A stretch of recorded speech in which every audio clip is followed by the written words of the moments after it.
when something so crude can be graced with a splatter of beauty.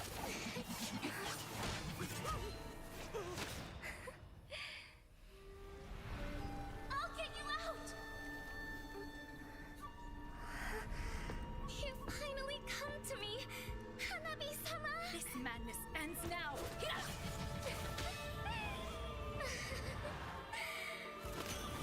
At last, I'm shivering with excitement!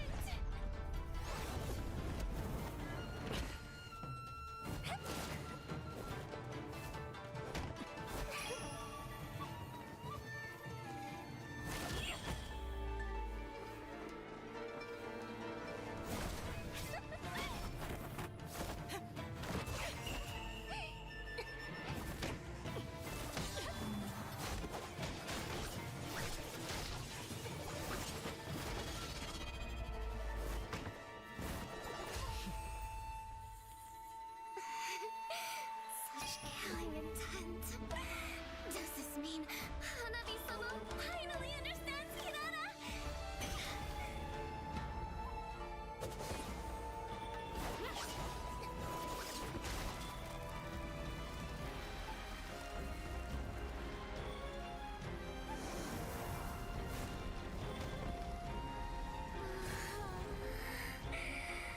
So warm. So beautiful. We can finally embrace eternity in hell. Just the two of us. Allow me to release your eternal bloom.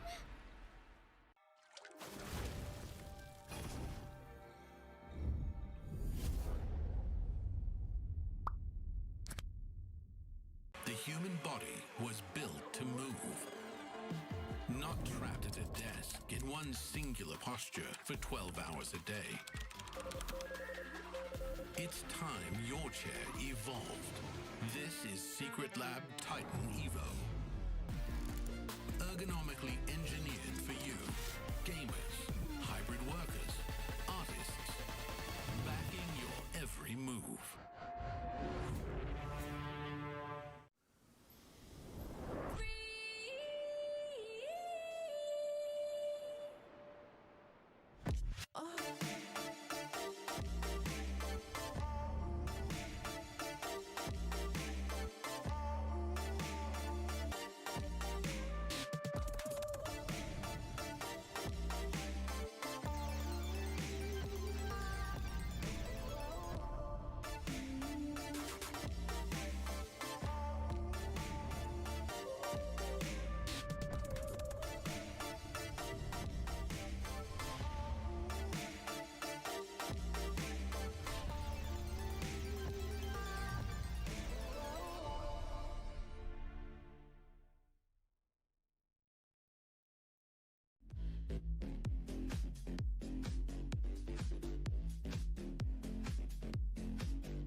moment.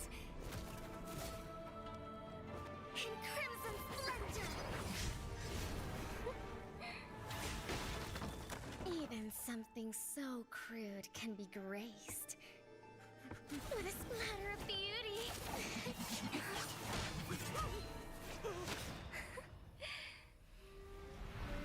I'll get you out! You finally come to me, Hanabi-sama! This madness ends now!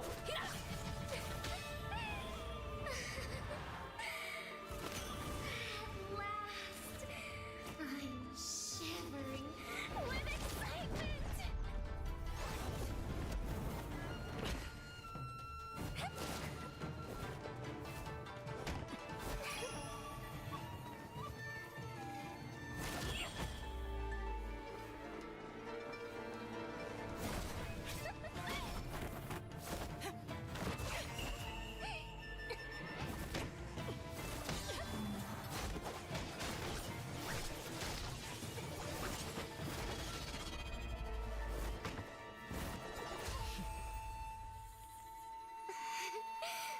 Such killing intent. Does this mean Hanabi-sama finally understands Kirara?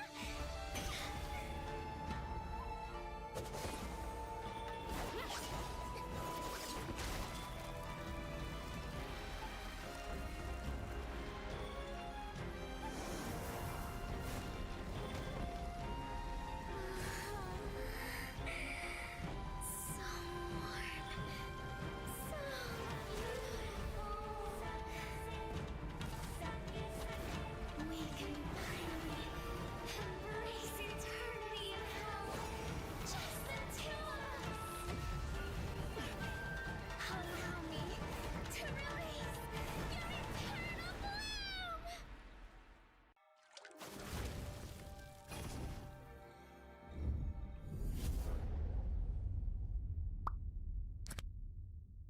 The human body was built to move.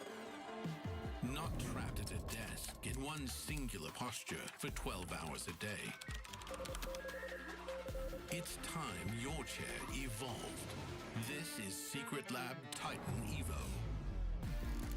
Ergonomically engineered for you, gamers, hybrid workers, artists, backing your every move.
moment. In crimson splendor! Even something so crude can be graced with a splatter of beauty.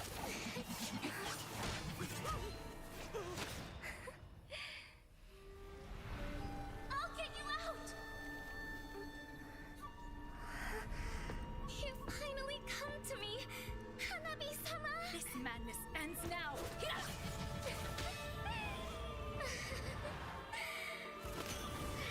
last, I'm shivering with excitement!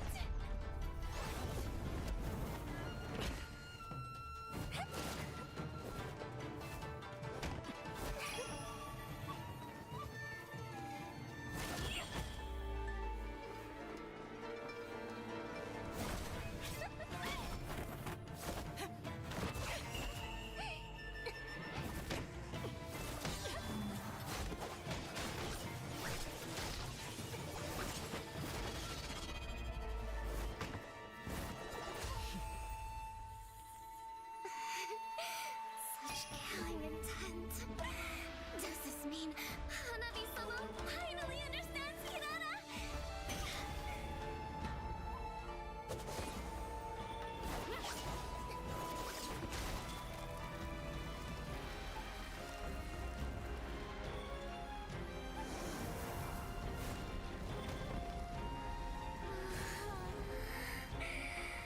So warm. So beautiful. We can finally embrace eternity in hell. Just the two of us. Allow me to release your eternal bloom!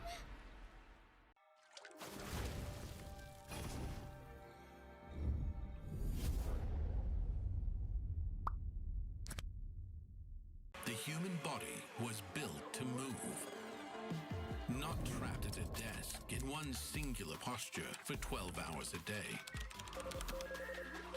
It's time your chair evolved.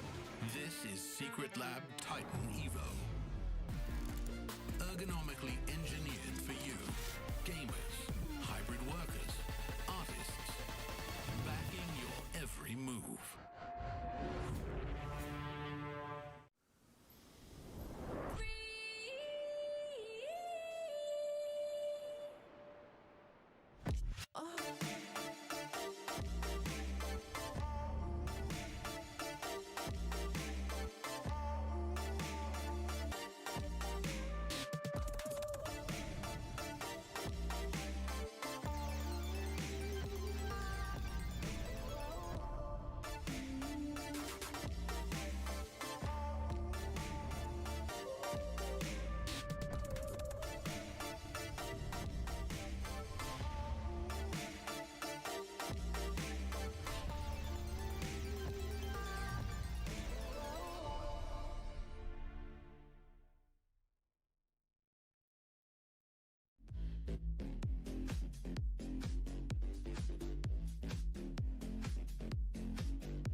right, ladies and gentlemen, a very good morning and I guess good evening to people from the other side of the world, perhaps. Welcome to the 2026 Asian Games Qualifiers for, of course, Mobile Legends Bang Bang.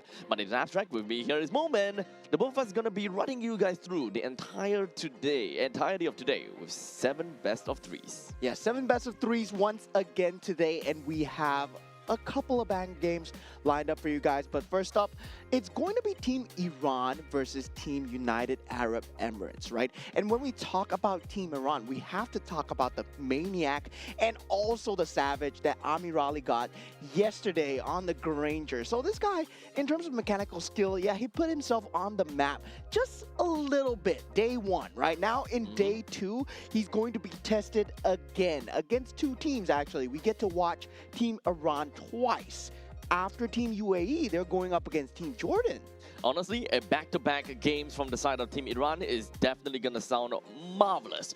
But before we even jump in and talk about the games and perhaps, find out a little bit more about the players and the competitors, I'd like to take this opportunity to say that the 2026 Asian Games Esports events Mobile Legends Bang Bang Qualifiers is proudly co-organized by the Singapore Esports Association and Zenway Productions, whose commitments continues to drive the growth and development of esports both locally and across the region. We would also like to acknowledge the invaluable support of the Sports Singapore in advancing sports and esports promotion and development, and of course helping create opportunities to compete on the international stage. A special thank you to all our official, or rather not all, but our only official integrated resort partner, Resorts World Sentosa, for supporting with a 5 venue and hotel towards the historic journey towards the 2026 Asian Games. We are also proud to be supported by our official partners Moonton Games, My Republic, and Secret Lab, whose continued investments help elevate the esports experience for players, fans, and communities all throughout Asia. Yeah, and thank you guys for being here as well as the audience. I've received a lot of support from the online community and also the offline community as well, right? We saw the fans come down on day 1 already, and it was indeed a very hyped and sought after event. Yesterday, we did see top teams such as Team Indonesia, Team Philippines, Team Malaysia going at it. And now we're going to start to see more of Group A towards the end of the day. But for now, we're looking towards the side of Team Iran. Now looking at the schedule for today, what is going to unfold in the Land of Dawn as we head on to the matches that will be going on? Yep. As you mentioned, we will be looking at a back-to-back game from Team Iran. So first match today, Iran versus UAE. And of course, coming into the second game is Iran versus Jordan.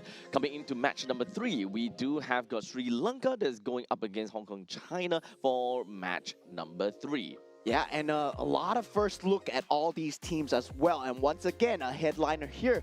Match number 4 is Team Uzbekistan versus Team Kyrgyzstan. Both teams that have not played yesterday. So today we will be getting a first insight into them. And then we have it here. Team Singapore going up against Team Indonesia. So yeah, I mean, I'm kind of torn here, but now Team Malaysia going up against Team Myanmar as well for match number 6. This is going to be one banger of a series. Oh, that's for you. That's for me. And Team Philippines going up against Team Cambodia. Man, oh man.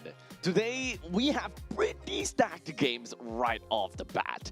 But I would like to believe that the next few days are even scarier because we haven't yet seen the Titan going up against the Titans, such as the Indonesia versus Philippines, which is something that, Jason Churros would have the opportunity to see very likely. Oh man, but currently looking at the standings so far for the side of Group A, Team Indonesia stands at the top with the most matches played, 2-0, 4 points. Team Philippines also following very close, 1-0 with 2 points. Team Cambodia, Team Vietnam, Team Laos as well. They will be the 3rd, 4th, and 5th seeds. Now, in danger of elimination from Group A is Team Myanmar, Team Malaysia, and Team Singapore, who have already played 2 games and are at negative 4 points. No. Oh man, this is okay, today we are going to win against Team Indonesia. That's what's going to happen, right? That's Yes, the we goal. are totally But- gonna win. But now looking at Group B, Team Saudi Arabia standing at the top 2-0. Of course, they are the most experienced team in terms of this bracket as well. Team Yeah. Iran 1-0. We did see them perform extremely well yesterday. We're going to see them today again. Team Jordan 1-1, standing at the third place. Now Team United Arab Emirates, Team UAE, they will have to prove themselves against Team Iran if they want to move up further in this group. And Team Oman, sadly, at the bottom at 0-2 with -4 points.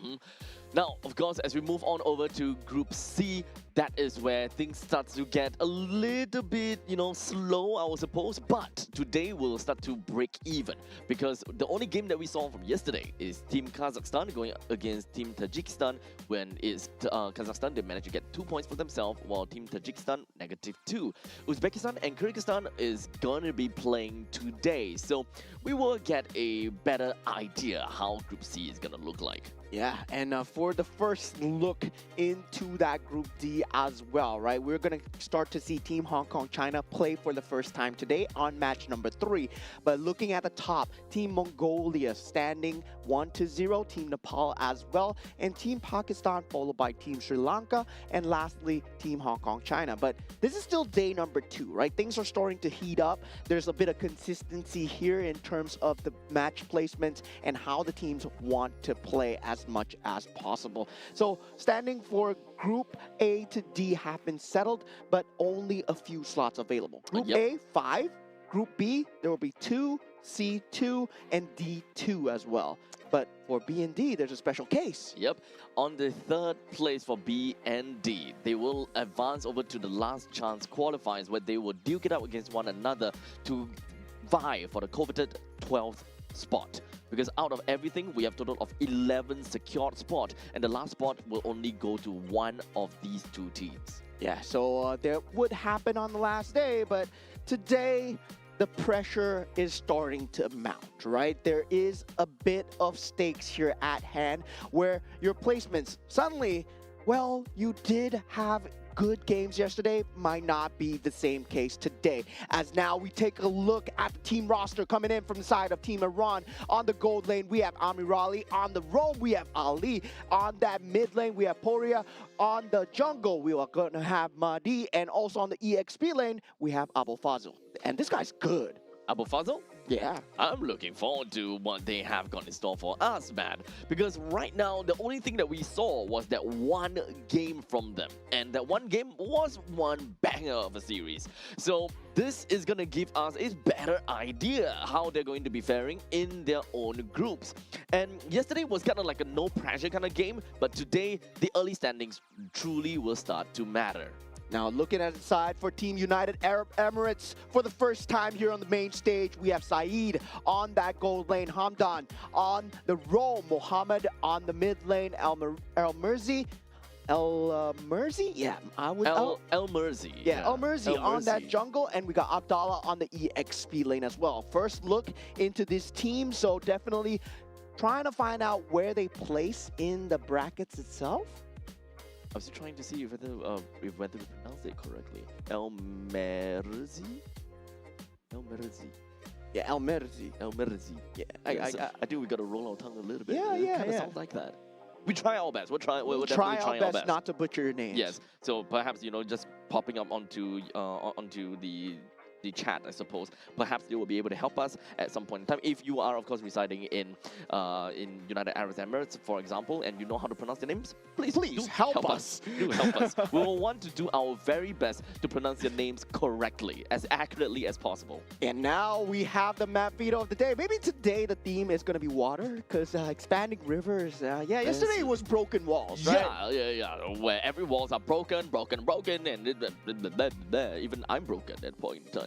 Yeah, and for expanding rivers, we do see a lot of gameplay where the gold laner is able to join into these objective fights, especially to the second turtle fight. Yep. And also we do see the resurgence of the Harif as well. Of course, still very top tier in terms of the meta. Now, looking at the bans coming through, we identified yesterday that Marcel is going to be a problem. But, however, the top tier teams, Team Philippines, Team Indonesia, they didn't really care too much about the Marcel. And feels like they know their way around the Marcel because they've been playing it so much in their region. But a lot of these newer teams, they need to learn how to play against the Marcel as well. Now, the Guinevere, the Eve, Freya, Zusin, and Yuzong ban as well. And an immediate pickup coming in from the side of United Arab Emirates. From now on, we will call them UAE for the ease of communication. The UAE will go for a pickup on the side of Baxia. So that is going to enable them with really fast communication, or rather a really fast rotation all across the map. However, that will also mean that they will be given away that Pakido early game dominance in the XP lane, which is something that UAE definitely need to start to identify. How do they want to settle this Pakido down and keep him in lane? Yeah, Pakido currently right now sitting on that EXP lane. It is just extremely dominant in terms of getting that macro pressure and also the threat in the jungle, right? When you put him into a bush anywhere, I'm not saying he's a jungle hero, I'm saying that when he's in that bush, you don't want to invade the enemy jungle. You can't play towards the other side of the map, especially if you're alone. And now going for the Harif as well, so Team Iran looks like they're going for the best of both worlds here. Yep, so they have very strong lane presence coming in from both sides. Gold lane and XP. It's now up to UAE to identify how do they get themselves a win on both of these aspects. And if they don't, what do they want to do here? Perhaps now they have the opportunity to kind of take a look at their mid lane. Perhaps it will help them better understand, okay, maybe we take down the mid lane, we have better priority in mid lane, that will give us more of an arm extension where we can move on to the XP or gold depending on what's available to us. Wait a minute, this is an Esmeralda in the top 3 picks coming out from the side of Team UAE. Okay, I do see the vision here. Esmeralda takes away the shield value from the Pakido and also the Harif, but you do need a way to lock them down because as a Pakido and Harif, you see an Esmeralda coming. What do? You just run away, right? You don't really need to be in the presence of the Esmeralda. And if they want to go for that macro gameplay, Team Iran, they can essentially build into that mobility and try and ban out the control heroes that possibly might be coming, which is most likely going to be a Bellaric and also something like a Grok as well. So the Valentina being picked up from the side of Iran very likely is just a way to echo towards a UAE that, look, you got a way to shred tanks, we got a way to shred tanks as well. With the Mystic Gush that is being stolen away, Esmeralda and Baxia will undoubtedly have a little bit of an issue when it comes down to team fights in general. But the way that Iran have drafted their first 3 picks really just shift themselves towards a way whereby they kind of want to play for team fights. Doesn't necessarily have to play by aerial denial, however, this can actually go towards a front-to-back form of composition. So they definitely need more ways to be able to kind of hold down the fort in the front lines a little bit to drag on time as much as possible. Good Claude ban coming out from the side of Team Iran. The Harif being picked up. The Claude really deals very well with the Harif, especially in that mid stage towards that later stage of the game where the Blazing Duet is able to just shut down the Harif before he even enters his own Diamond Force, right? Now, the Suyo ban coming out from the side of Team UAE, this is kind of suspect because I would say that Suyo is in a weird place right now where he is good, but you have to pair him with very high damaging heroes, and also Suyo does have a lot of damage output, but it's still a glass cannon, right? So teams have found out how to play against the Suyo. Generally, you want to have the lockdown as much as possible. So prioritizing a ban here on the Suyo, I would say, still a weird decision. There are crazier heroes that you should be banning out right now for the side of Team Iran, where they still have the Fredrin available if they want to go for that utility jungle. If they want to go for a fast jungle clear, they don't have the Guinevere available, however. Yeah, I would definitely agree. Personally, I do want to look more into utility because right now, Pakido, sure, Pakido can kind of deal with himself and Harif can also deal with himself. They are really good in their own respective lanes, but come out of that, break them out of that shell when we are trying to play for team fight scenarios. That is where things will start to get a little bit shaky because they don't really have much to work with. A Suyo in this case would not give any form of utility. It just brings on to a lot more firepower, which the team already has a lot of. Yeah, and the 1-2 piece coming out, it's going to be the Cho and the Paquito. So we got both fighters, one good on the feet, one good with the hands. So that's going to be crazy combinations coming out from the side of Team Iran. And for the side of Team UAE, right? They can potentially look towards a Kalea, especially against the Cho, and we do know how strong the Kalea is. And I can't believe it slipped the entirety of the pool. Right now, if you think about strong priority picks, old school roamers such as Chip and Kalea are still available, right? That shortcut into the Esmeralda, into the Mystic Gush, that could be a combination, that could be a way into these fights. This might be a game for UAE to want to play over to the late stages of the game. As such, getting a Moskov is great. However, the Estes is not what I was expecting. Oh, no. Ube, huh? Oh man, Estes Esmeralda, this is ranked. This is ranked. This is ranked. I mean, for the side of Team UAE, I gotta say, it's a very good strategy when it comes down to sustain, having the Estes and the Esmeralda, very good beefy front line, Moskov in the back line. It works on paper, right? When your enemy team isn't organized. Now, for Team Iran, if they play their cards correctly, right? All they need to do is make sure they don't run towards the Estes. If the Estes ultimate is up, just don't take the fight. Every single one of them has the mobility to disengage, right? If you take a look at Team Iran, every single one of them can just jump away. They can go through obstacles, they can go through walls. Every single one of them can disengage. And now the problem is, how does Team UAE lock them down? Now, I think that this is a very interesting matchup coming in for UAE. I actually, on the contrary, kind of like the Estes. Now, the reason why I say that is because currently Team Iran, they don't have a way to properly poke.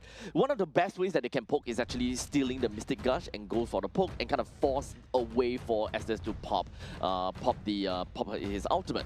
Other than that, Iran can go for a bit of a punch and a kick and all the kind of jazz. Most of that is actually up onto Abu Fazl. He has to go for the assassination attempt onto the Estes. He don't have to kill him, he just have to force the ultimate usage. From that point on, things will be great. Because the thing about Amirali playing as the Harif is that he's on a timer. When you bring out the Zaman Force, you actually have a timer within of the Zaman Force that you need to take everyone down and do as much as you can. With the Estes, with the Baxia, with the Esmeralda, it extends an overall team fight timing, which makes things a lot more difficult for a Harif to close things out. Yeah, but I feel that this is only in a 5v5 case, Only right? in a 5v5. You have a Paquito, you have a Cho, you don't take 5v5s. You don't take 5v5s at all, right? You want to burst people down, make it a 4v5 before the fight even starts. You want to get people with the Way of the Dragon, make it a disadvantaged battle for Team UAE as much as possible. If you're taking 5v5s as Team Iran, you're doing something wrong. You're doing something wrong. You have the Zayman's Force, yes, but that Zayman's Force is a scam. It's not there to take the team fights. It's there to disengage. It's there to disengage for sure. So at least for the side of Team Iran, they have their very specific, or rather, they have their win condition, and that is to pick off. That's the main name of the game. For the side of UAE, they want to huddle up together, they want to buy time, they want to do containment, they want to ensure that they will literally just draft over to the late stages of the game to enable the Moskov as much as possible. So the question is, which team will be able to execute their own game plan? Which team will find it a little bit difficult to play? That is ultimately the question. So let's take this moment in time and take a look at the side lanes first. Gold lane versus gold lane, XP lane versus XP. When it comes down to Harif versus the Moskov, Harif always have got a lane priority because of the fact that he's got good wave clear and he's got good pokes sort of coming in from the Synchro Vision.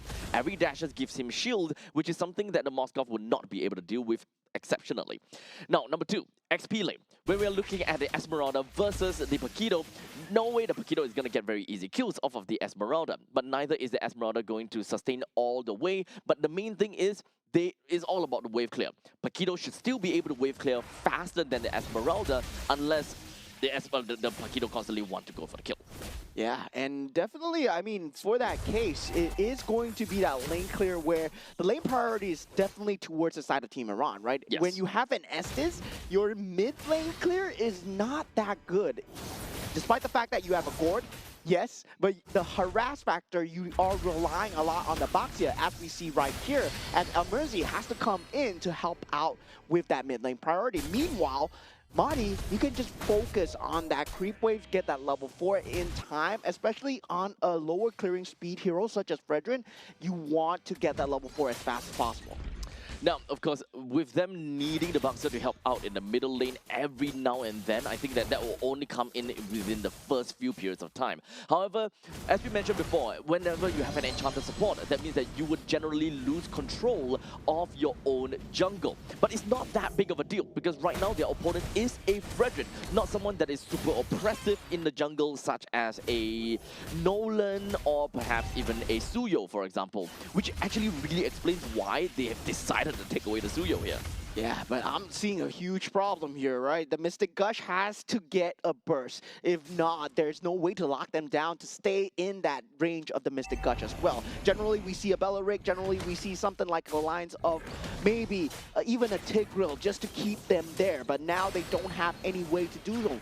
And that Baxia stun will be that main reliance factor. Now with the first turtle fight being taken, Madi does get the retribution off. So far, Mystic Gush being used in that back line, but it's currently not doing enough damage. Elmerzi does eventually go down, and that will be first blood for Team Iran so far. Team Iran having a great start right now, especially being able to take down them one and only front liner being their Baxia. But hold on a second, middle lane Ali seems like he's looking at something. Yeah, Mystic Gush now eventually up as well. Now with the Spear of Destruction jump, Saeed does find a kill on the opposite side. Team UAE, they are going on the offensive here, but Appraisal's Wrath is available for Madi, and Madi is still surviving through this, but Saeed finishes him off with the Phantom Step, and Albo Fazl does get the consolation kill. But now for the side of Team Iran, they do have to respond because Saeed, they got 2 pivotal kills. Yep, seems scrappy, but all in all, the main thing is Saeed. He managed to get kills for himself, and that is funneling that we want to see.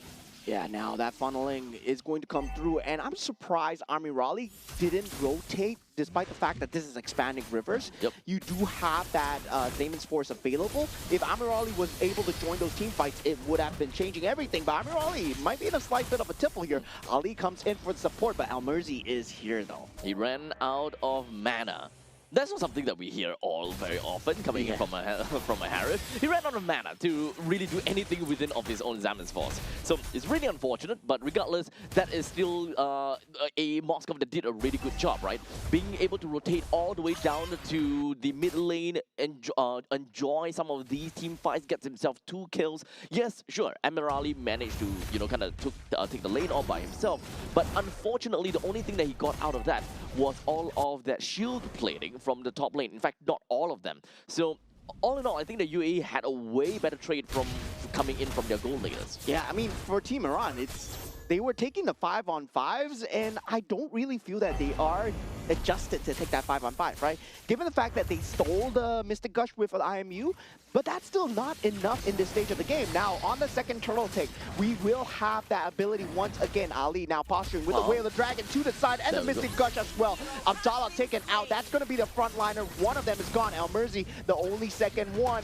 Now, with one well-positioned taunt, Ali and also Mahdi, they can play around this, but Ali in the back with a concussive blaster ready. Mahdi does take out the turtle in the end here, but Saeed still dealing good damage. Ali flickers away, and Mahdi lays down the law with the Appraisal's Wrath, but no one is there. Saeed eventually gets taken down from the side of Army Raleigh. Unfortunately, a very sacrificial play coming for El Merzi, as he was really trying to do his very best to kind of take the turtle away from the hands of Team Iran. But in the meantime, the fight was kind of split up in a very difficult spot due to a small little choke point.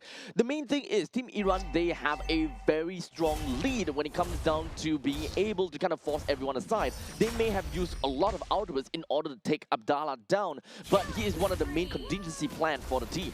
Yeah, 3-man concealed play towards that bottom side. Team Iran are finding their pace. Now 3,000 gold advantage, right? Slowly starting to build the macro pressure. While all this is happening, you have to realize this is on the back of a Paquito, and this has been happening all the time. And now Elmerzi still in slight bit of a tipple, but once again, that Estus healing factor, does it come in clutch here? Because for Team Iran, they've been finding the picks out of the Estus heal zone. The main thing is we also want to kind of find out if whether the blessing of the Moonlight Goddess is gonna do much for the rest of the team. Oh, okay. Almost seeing something very tricky here, but in fact, it will. Mystic Gush has been used. Muhammad will not have that ability right now, and now Team Iran, they know that ability is down. They steal the blessing of the Moon Goddess, and solo kill from Amir Ali on the top with a dragon, and into that Appraisal's Wrap. Just a slam down from the side of Team Iran. They're sure giving us a show on the mid lane. Oh my god. I completely forget you can just steal the blessing of the Moon Goddess. Yes, you can totally steal that. You don't really have to care about a Mystic Gush at this point in time. It's let's just play a healing game right now. They do have a Brethren that allows them to play Upe as well if they really want to. And now they are diving behind that turret. This might be a mistake coming in from the side of Team Iran. They don't have the sustain to take this. Appraisal's Wrap does bring him back to square. Now Amir Ali, he is going to be posturing here. Does have that Zaymans Force, one good one. Might change everything as he takes down Abdallah right now. Zaymans Force still there, and he's just tearing through everyone. Saeed goes down as well. Synchro Fissure after Synchro Fissure. Double kill coming out from the side of Amir Ali. Oh, and even when it comes down to diving under the turret, this is just overkill coming in from Team Iran. And Puria was not even punished from that. Yeah, I mean, looked like a mistake, but once I saw Amir Ali with the Zaymans Force sitting at the back, he's waiting for the perfect time because he's waiting for the heal factor to run out from the side of Team UAE. Yep. And that was just great posturing, right? Once the Zaymans Force was used, there was no way to escape coming in from the side of Team UAE. Those are pretty big plays, all the way from the start to the end. Team Iran really seemed like they conducted the entire fight from the start to the end. It feels like they knew exactly what's going to happen, how it's going to happen, and they would just do what they could. So just like that, we already have got 8,000 goal lead in favor for Team Iran at 8 minutes. And in a very early game-centric kind of matchup, or a very early game-centric kind of team, what you want to do to win, oh my god, this is Slaughterhouse. Yeah, Abdallah, I mean, you picked the Esmeralda, and that's the problem with the Esmeralda as well, right? You think the survivability of the Esmeralda is very good, but if, let's say, you face so much oppressive damage, as we see Team Iran with an impressive taunt on the 3, Mystic Gush being used on the Mahdi here, he will be just overextending out of his positioning, and Poria will be going down for his troubles as well, and this is kind of a comeback for Team UAE. Don't call it comeback just yet. Abu Fazil still in that push. Oh no, Saeed just gets instantly taken down. Muhammad, he's in trouble as well. This man, this Paquito is so scary to deal with, and this is why he's so oppressive right now. Yeah, this is the kind of thing that a Paquito could do realistically, right? All you need to do is double straight punches and a jab, and you will be able to kill any gold laner. This is the problem when it comes down to giving a Paquito away, but also picking an Enchanter support for yourself. You kind of really require that Baxia to go all around the map, which kind of forces the Baxia in a dual role situation. Just for your team to get a lot of that healing factor, your Baxia will be spread out to do a little bit too much, coming in as a jungler and a pseudo roamer, which is really very unfortunate.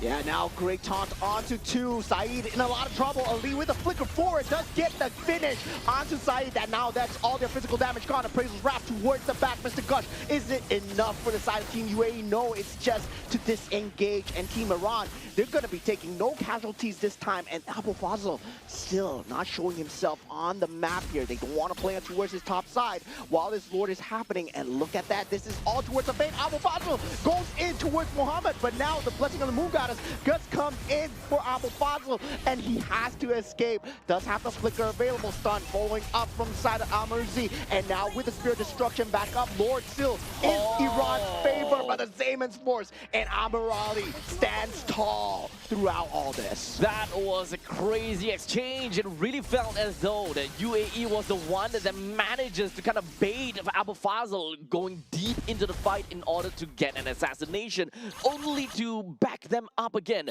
with the blessing of the Moonlight Goddess.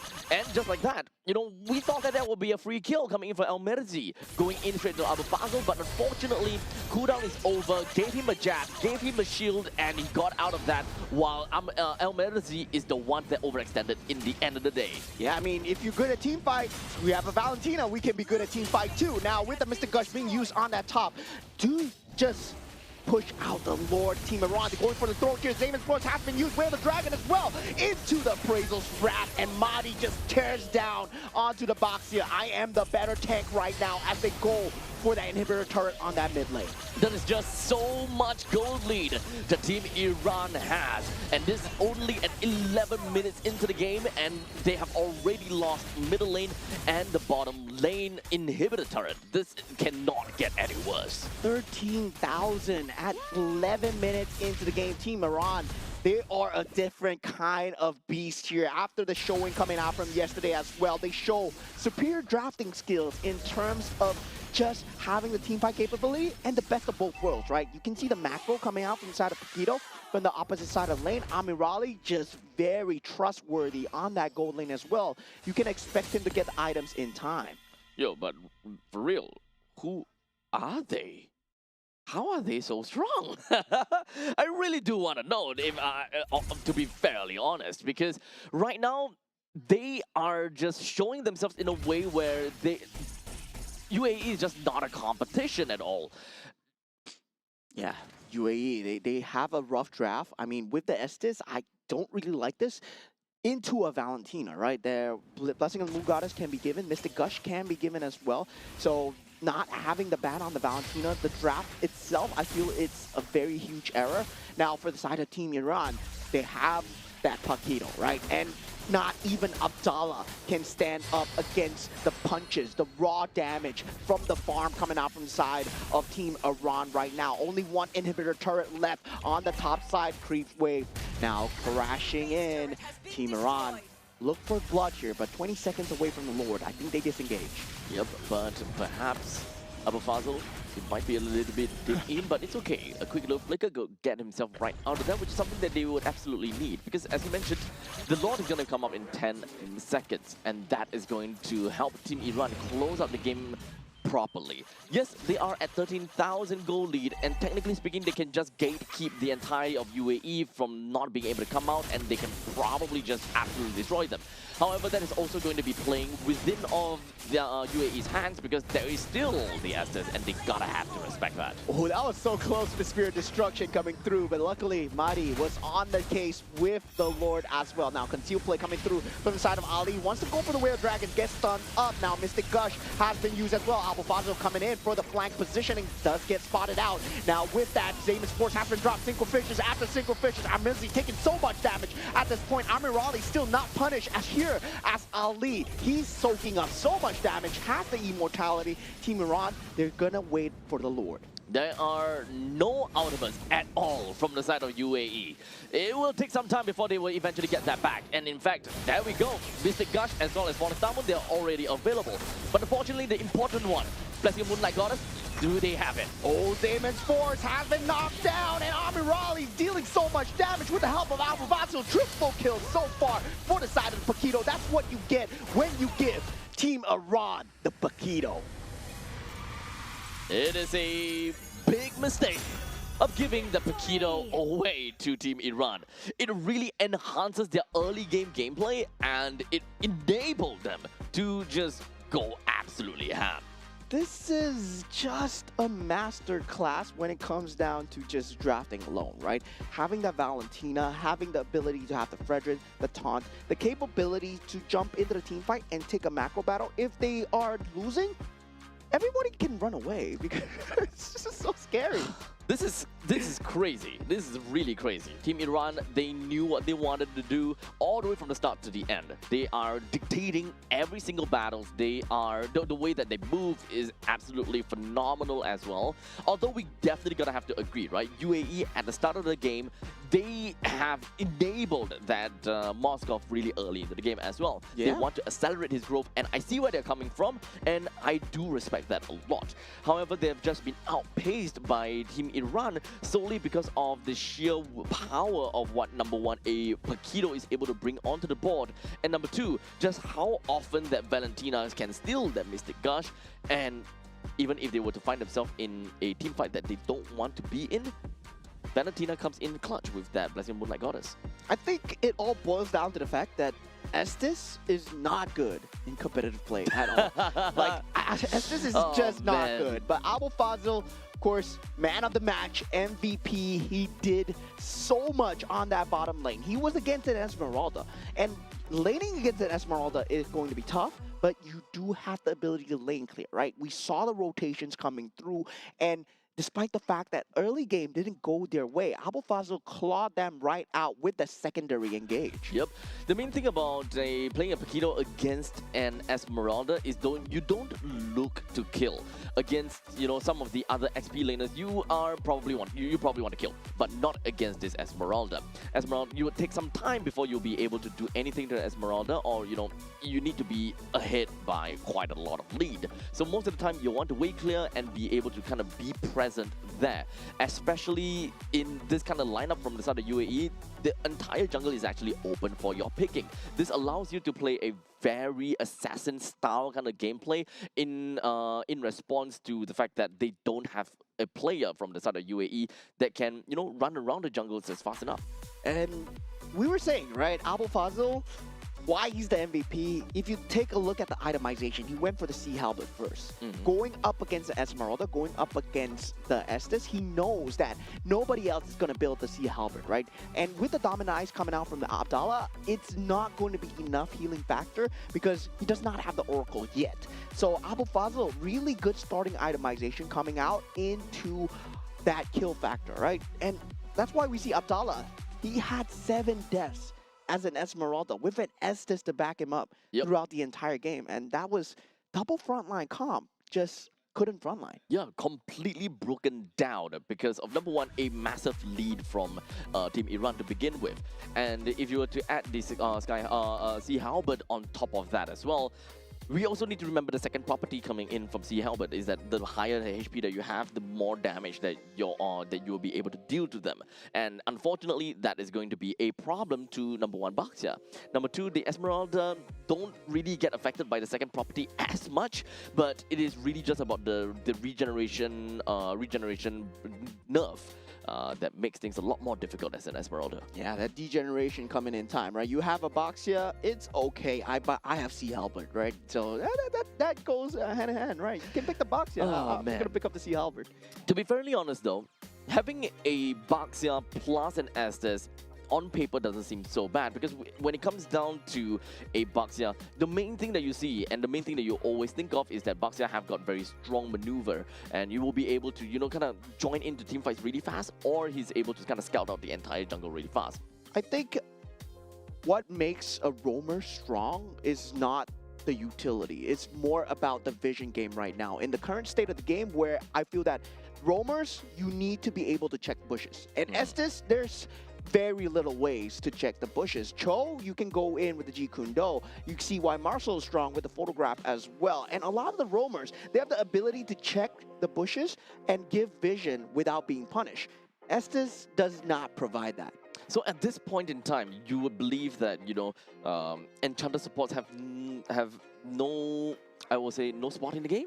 Yes, currently I would say definitely, especially if you're going up against a tank jungle. Right. Because there's no way that you're running into a tank jungle. If you're going up against assassin jungle, yes, you can come up with an Enchantress support for that massive healing. And if, let's say, you're going up against something like a Harley, something like a Hayabusa, and then, yes, it makes sense. But now against a tank jungle, I would say it's a rock, paper, scissors kind of situation. Now, of course, with that all said, we do have got game number one that's done and dusted, of course, in favor of Team Iran in a masterful way in this case, with a total of 13 minutes into the game. I think that they ended the game under 13 minutes or somewhere along those lines. I think it's also showing of the patch itself, right? The games have gotten faster. The early game punishes have gotten way more as well. Since we saw from yesterday, the Bruno, maybe he's back. I don't know. Hopefully Bruno is back against Claude. I'm not too sure about the Bruno. We talk about Bruno. We don't talk about Bruno. Because Bruno, I feel Bruno is back. I feel Bruno is back. You right? feel that Bruno's back. Yeah, Okay. currently in the state of the meta, I feel this is very good. Well, we're gonna have to wait to see how the other regions decide to pick that up. I think that is where we will get our questions answered. Now, as you were talking about, the speed or the pacing of the current MLBB, I do agree that it does seem like a lot of the teams are starting to really prioritize in the early games quite a bit. Yeah. But on the other hand, it's only that way because of the prevalence of Paquito. I feel that the moment that Paquito is leaked out of the banning pool, that early game can be very obvious. But the moment that Paquito is taken out, then we're starting to see more control-centric XP laners and gold lanes that need some time to farm up, like a Claude, for example. Yeah, I feel that the acceleration, gets really enhanced by the new jungle rotation coming out as well, right? You hit that level 2 faster, you hit that clear speed slightly faster as well. Then it makes for a much cleaner first objective fight. It becomes much more clear who gets the early game from that first objective currently in this state of the game. And also right now, the Marcel, still a problem. You gotta ban that out. Yep. So goodbye to Marcel, and UAE ensures that they take that right out. But now, we're back to the Paquito question. If whether Iran wants to ban it, because okay, here's the thing. UAE, they were first pick, first ban. And they leaked the Paquito over to the side of Team Iran. But this time, I think the UAE have realized, you know what? Paquito is strong. Do we have anyone that can play it? Like, is our SP laner capable of playing it? If he can, then we don't ban it. We let Iran ban it. Yeah, and Abdallah, I'm not too sure about this guy. I don't know what he's capable of. We did see the Esmeralda not performing extremely well in that first game as well. Now I'm having a bit of doubts for the side of Team UAE, but come on. Team UAE, it's time to prove me wrong, right? You got the chops to go against Team Iran, but they ban out the Paquito coming out from side Team UAE. This banning and drafting pattern is just weird coming out from side of UAE, right? Banning out the Yuzong, I don't really see that top 3 spot for Yuzong currently in this meta. He's not that strong. It's not that deep. He's just a black dragon. You can deal with him. And still, I believe there are more priority to be banned out. Maybe the Harif would have been a better ban. Right. Okay, so at least what I'm seeing here is, okay, the fact that Paquito is banned just pretty much means that UAE, they are not interested in picking up a Paquito for themselves. Yeah. And if they don't want to do that, that means they don't want Iran to pick up Paquito. So the moment that they don't want to play a Paquito just means that they are not really confident with that. With the Yuzhong being thrown in that, to be fairly honest, I agree with your sentiments. This is not what I expected coming in from a banning pool. So perhaps I'm kind of thinking about, a rock, paper, scissors kind of game. Why do they kind of not want to have a Yuzhong? One of the only main thing I think of is always going to be Farsa that can be knocked by the Black Dragon form, but it still doesn't exactly reward or rather merits a need to ban the Yuzhong. Yeah, definitely. I would say maybe that Eve does first pick. Does make sense that they want to ban out the Yuzhong, but the Zhu Xin was also available in the pool, right? No, it should not, though. Then there's a lot of things that are available in the pool. If you want to go for the Zhu Xin Harif, if you want to go for the Atlas Harif, that opening is still possible for the side of Team Iran here. And yeah, with no Paquito now, you don't really need to worry about that EXP lane macro pressure, right? So Phoveus is still there as well. So they will effectively play the Phoveus onto the Harif, so this is going to be great for them. With literally just going to be area denial, and they will be able to play for team fights really strong. They don't particularly need to care too much about how they want to, kind of layer in things, but we also need to remember, right, there's a Yif on the opposite side, so even if they do have a Phoveus, they can actually still play a Gatokacha onto the roam, and that can actually be pretty bad, because that is going to go towards Team Iran's game plan very well, while also disrupting the Yif to a maximum extent. Yeah, now going for that Zhu Xin pick coming out from the side of Team Iran. Now, I do like this coming out from the side of Team UAE, the Leomord into the Claude, but at the same time, right, Claude is... We've seen him do well, we've seen him do bad. And Claude is a character that requires a lot of space. Yes, on theory, on paper, Claude is that standard pick against the Harif. Because yes, you do have that physical damage, you outrange him, you outskill him in terms of farming as well. While Harif is busy taking the team fights, you accelerate your own farm. That's how this playstyle that should be played.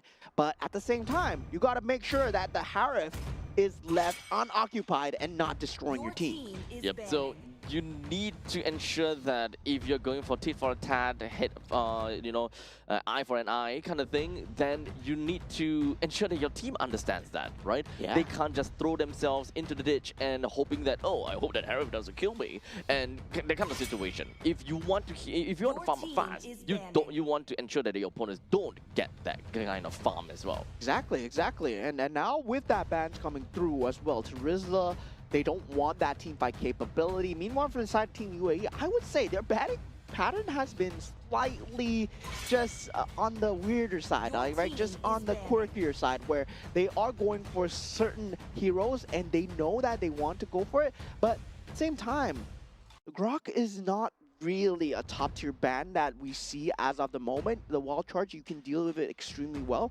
And also, I would say even on Flying Clouds, it's not going to be a huge deal. That Alice, however, yes, that was a good ban on the side of Team Iran. And also, now there is that jungle capability, right? Team UAE, they are not looking towards the enemy jungle at all. Now Suyo, okay, Suyo is going to go bye-bye again, and I truly hope it's not because they want to play an Enchanter support again. Naturally, right now, the way they kind of seems like it, they don't want someone that is too oppressive in the jungle, that kind of jazz. But there is a Lil Mod's, wave clear or other creep clear is, kind of decent, if anything. Now, Cho is also going to be picked up coming in from the side of Team Iran. They do want to go for a little bit pick off. However, they don't particularly have anyone that can play with the Cho that effectively. So that would mean that their jungle might actually be an assassin that can make full use of the Way of the Dragon. The Kalea is open, guys. Kalea was made to fight against Cho. Yes, I agree. And I can't believe that Cho pickup. Okay, if Team UAE don't pick up Kalea here, I mean, Kalea, Leomord, Eve, that is a great center mass unit with the jungle, roam, mid trio, right? And you give Claude so much space. If you don't pick up the Kalea here, I mean, you're just throwing the game, right? And yeah, they're throwing the game. They're going for the Gato Kacha instead. And once again, the Esmeralda coming out. Okay, so the Hanzo comes in. So understandably, yes, the Hanzo is someone that can make full use of the Way of the Dragon to play kind of like a pick-off strategy. Now, the Gato Kacha, I'm okay with the Gato Kacha. I'm okay with it. It's not the best to deal with the Cho, but it is a good answer to deal with a Harif. As long as the Harif drops down the Zaman Force, you kind of have ways to kind of deal with or rather to contain the Harif as much as possible. Because you have a Eve, you have a Gato Kacha right now. They generally will be able to mark out an area and say, no, this is my no-no zone. Yeah, and for the side of Team UAE, it feels like they're picking heroes based off of the roles, right? Where we need someone to fulfill a certain role, but they don't look at the game plan in general. Like, how are we going to get the kills? How are we going to get the wins, right?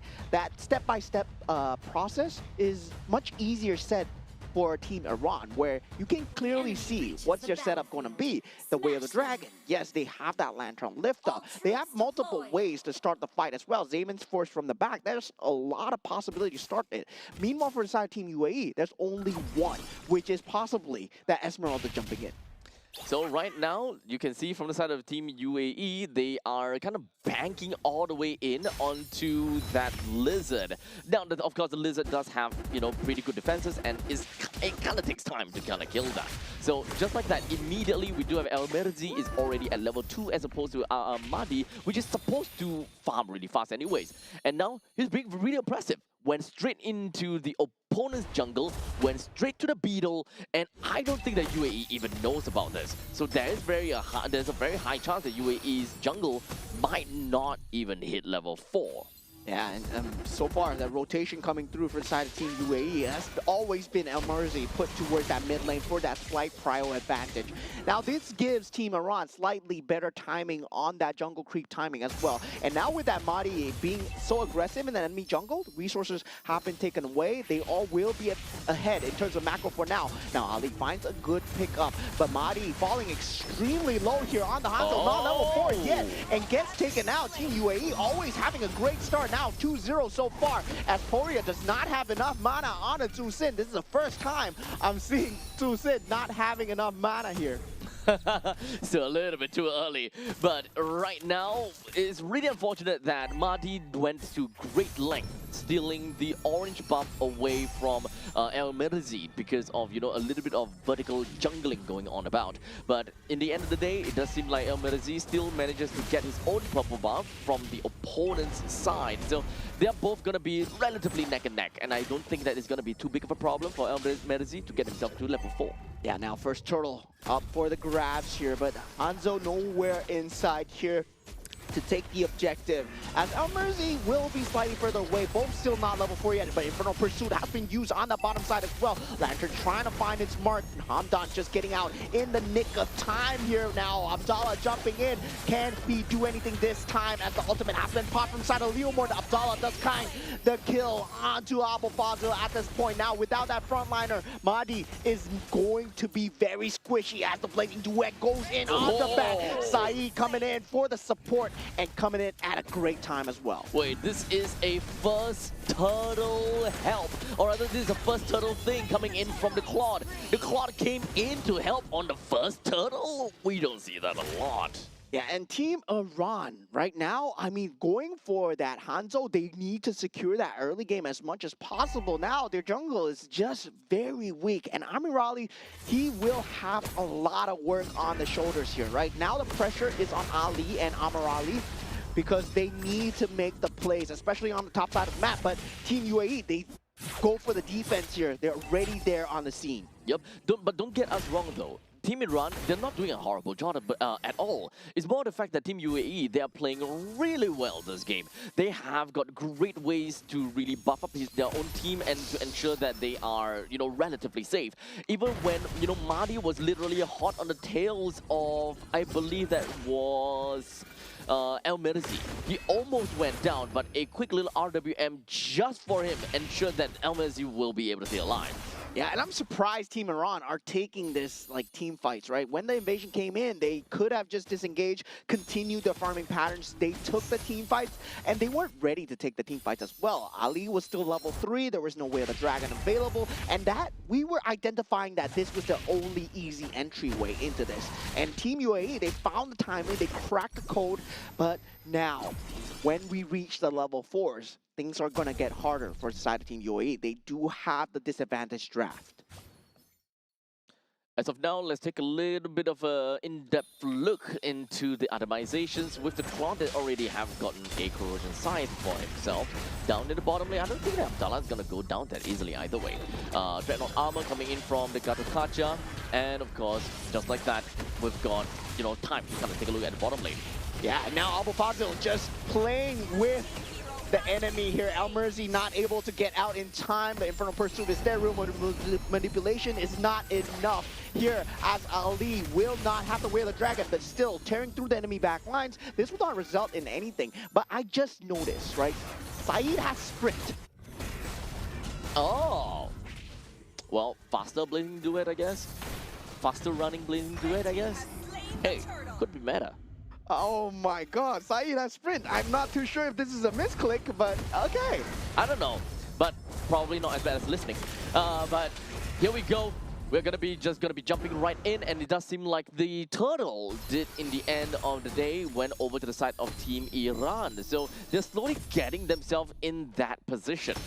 Yeah, now Corrosive Scythe has been picked up from the side of Mahdi. Now this is going to be a problem, right? Where the Claude is going to be easily getting caught by the Way of the Dragon. You don't have to Purify to get out. Your BMI becomes so much more important. And if Team Iran, they identify this properly, they can actually just exploit this. Now Mahdi in the midst of 4 people, takes out Muhammad, and not having that flicker. It's going to be starting to ramp up, right? Team Iran, now they reached their power spike. Team UAE, all that early game advantage, they couldn't keep on to it because they couldn't get the force engage going. They can't keep invading into the enemy jungle. Abdallah had to be on the scene, but he's been stuck at the bottom lane. This is the kind of thing that you can do as a, well, as a Hanzo. You have no problem just diving into the opponent's lines at all, which is something that we saw right above of the Turtle's Pit. In the meantime, he can also just jump right in over to Abdallah, and his, true body can no longer be touched. That's just how different the new Hanzo is this time. Yeah, and Abdallah right now, I mean, he looks like he's slightly in a bit of trouble. He's going to be able to walk away so far. I mean, this is a bad engage for Team Iran if they want to go for it, but they do force out the ultimate coming out from side of Merzi. Very good disengage coming out from side of Team Iran. It would have not been in their favor. Currently 7 minutes into the game as of now, and Team UAE is slowly starting to lose some of that. Oh, hold on to the second, take a look middle. Yeah, Inferno Pursuit jumping in, but Abdallah being the first person on the scene. This is exactly what Team UAE wanted to do with the Esmeralda in the previous game, but it was shut down by the Paquito. Right now, they have the ability to use that Esmeralda on the front line. Team Iran, they're not used to this level of tankiness coming out from inside of Team UAE. Now, Amadi going in at this point, going up for Hamdan, not exactly the target of his choice. Yep, but it doesn't really quite matter. I think that right now, Mahdi is just kind of testing the damage as well as testing the HP bars of the enemies. But now the turtle is currently under siege. Yeah, Amirali does get the turtles. Zaman Sports have been dropped down with the RWM as well. But Team Iran, they will be taking this team fight as long as Saeed does not connect in time. Where the dragon towards the back. Amirali still on tear through, but now Saeed arrives with the blazing duet towards the back. Body gets taken out, but already 3 members are down. Hanzo for 3. With 2 men left on the side of Team UAE, while Team Iran did not even lose a single soul in that team fight. That definitely just meant a lot. But Saeed, not a place to be yet. Yeah, in a bit of trouble here. Now, with that tier 1 turret as well, Team Iran just handily taking that fight, right? We saw the team plays coming out, the Wheel of Dragon holding on all the way towards the end onto Muhammad, making sure that the real-world manipulation is not going to be a factor here. Amir Raleigh having that timing so far, I gotta say, he has the perfect goal laner timings to join these team fights. Yep.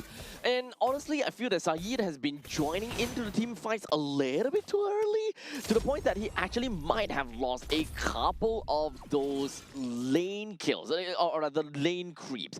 It's very different from the previous game as the Moskov. Moskov does have very good mobility, and at that point in time, it was also expanding rivers. So it does make sense. However, this time, it's slightly different now.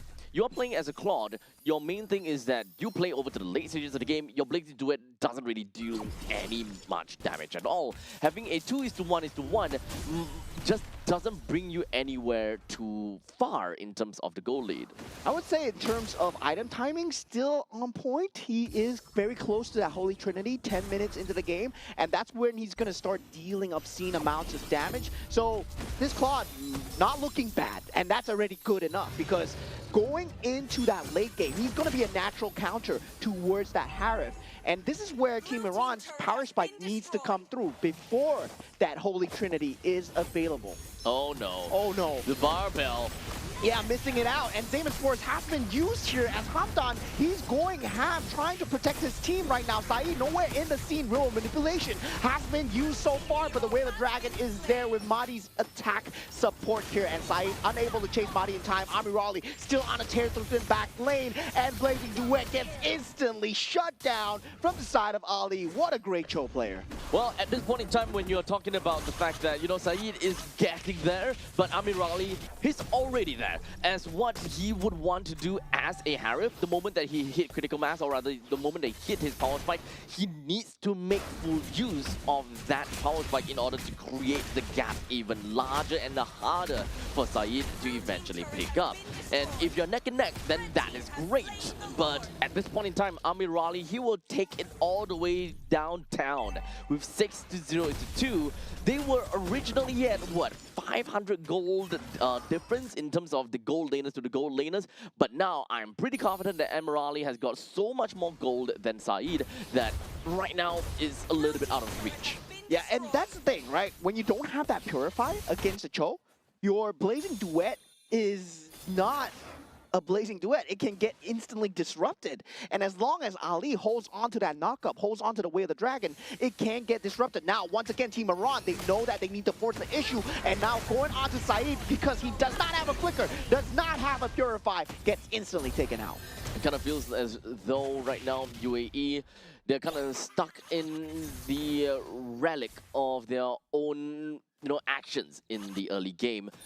Super aggressive, a lot of movements, but now they're unable to kind of hold on to what Iran is just going to be throwing right at them. Yeah, and of course, Mari just on the Hanzo does not care about any damage at all. He can just pump it back up every single time he has that bar full. Every single time he has the ultimate. He's doing it again. Yep, it's just going to be very hard to deal with in this late game situation here. Oh, but not too sure. It seemed like he will be able to get himself away, while Team UAE was hoping that they would be able to find that chance to just pounce onto him. Yeah, right now, Abdallah still doing what he can in that front line, trying to front line as much as possible for the side of Team UAE. And now with around 1 minute left towards that Lord, Team Iran, they can't force the issue here. And Abu Fazil, he will, as he goes with the Infernal Pursuit. Once again, Amirali's dealing so much damage. RWM, is this enough? I don't think so, as Amirali, he is still dealing damage in the back line. Triple kill, can he get a Maniac?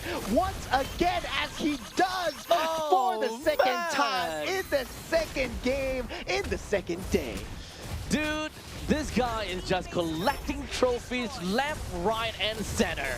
And now with only one catapult remaining, Team Iran, they cycle it extremely well, and they take a clean victory 2-0. I'm looking forward to the back-to-back match. Emerali, dude, Emerali.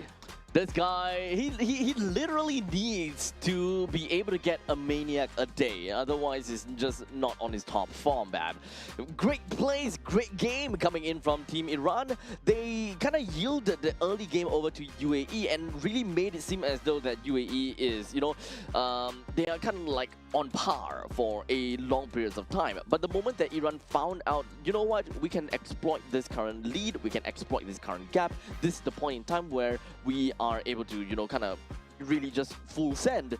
I think that the main thing is that Team Iran, they have such a good idea and they have such a good understanding of the heroes that they have drafted as to when they can start playing the game for real. Yeah, I mean, a lot of good players, they know how to play when they're ahead, right? When we were talking about yesterday, but a lot of better players, they know how to play when they're behind. And this is what happens, right?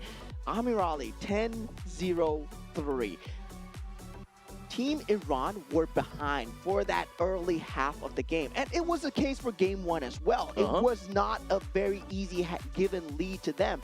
They had to make the lead for themselves. They knew their power timings. They knew which objectives to fight for, which macro to go for. So the resource management was extremely well done from the side of Team Iran. Yeah, there's a lot of team fights that Iran is forced into, and they are also forced to make very tough decisions time and time again. And we gotta commend them for being able to kind of get themselves right out of that difficult spot and still being able to play the game to such a degree, right? Amirali 10-0, 0 death of a Harif in such a crazy and messed up early game. I think that is amazing, especially since you are going up against a lineup like UAE, where they have an Esmeralda that is going to be a boon to your to bane to your existence because of the fact that your shields are no longer your shields. And not to forget, there is also there's also a Yves and a Gatokacha that can literally threaten where you stood. The moment you drop down the Zaman Force, you might very likely just lose that control of it. Yeah, I mean, a lot of times where Team UAE, they did have the advantage, right? They could have kept pushing into that chokehold, and I say, this is a hard thing to do. A lot of teams, They know what they want to do in their head, but they need to be fully committed to it. And this is what happens when you're not fully committed, right? When you see that, oh, you want to go for that opening. That's why we say Team Indonesia, Team Philippines. Why are they so good at keeping that advantage? Team UAE, they had the advantage. They tried to push for it, but the other team is going to push back. The other team is not stupid. They're competitive players as well, but you just got to do it better. I think one of the other part of the concept for UAE is the fact that they can play the early game not too shabby because of the fact that they do have a Leo mod. And this Leo mod, you also need to remember that Team UAE, they played their Leo mod in the early game very well. He was very behind because Marty went for vertical jungling, stealing away the purple buff, stole away the orange buff, stole away that beetle, and yet they still, UAE, still managed to kind of group up together and threaten Iran at where they stood right when Marty went back over to his purple buff. So UAE, they have strong ideas as to how the rotation is like. They know their timings very well too. And from that point on, El Mirzi, he tried to do his very best to catch up to the game as much as possible. Yeah, I mean, it was a draft where if Team Iran ran into you, you were going to take the team fight early game no matter what. The 5v5 was secured. But at the same time, you needed to keep up the farm going, right? It's a situation where you are going to survive. You have an Esmeralda, you have a Leomord, but the damage was not going to be present without the Claude being there. Yes. And they needed the Claude in the early game as well. I say slightly mishaps of timing where Claude could have been there much earlier in that team fights. The Blazing Gluette was only used towards the end of the battlefield where, yes, it was there for the finish up on Damati at that one period of time, but it was not in time at all. Yeah.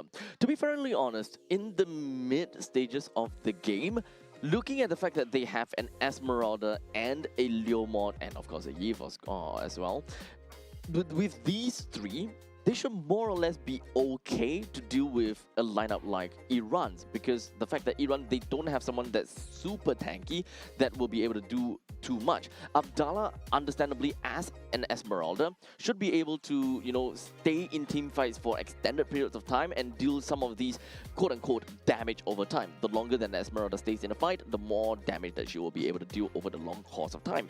However, it just doesn't seem to work out as well as they have originally expected, mostly because of the fact that I believe that Iran has been playing towards their win con and constantly trying to go for these pick-off strategies onto either one of these three, which ultimately made it so that Abdallah has got no game to play as the Esmeralda.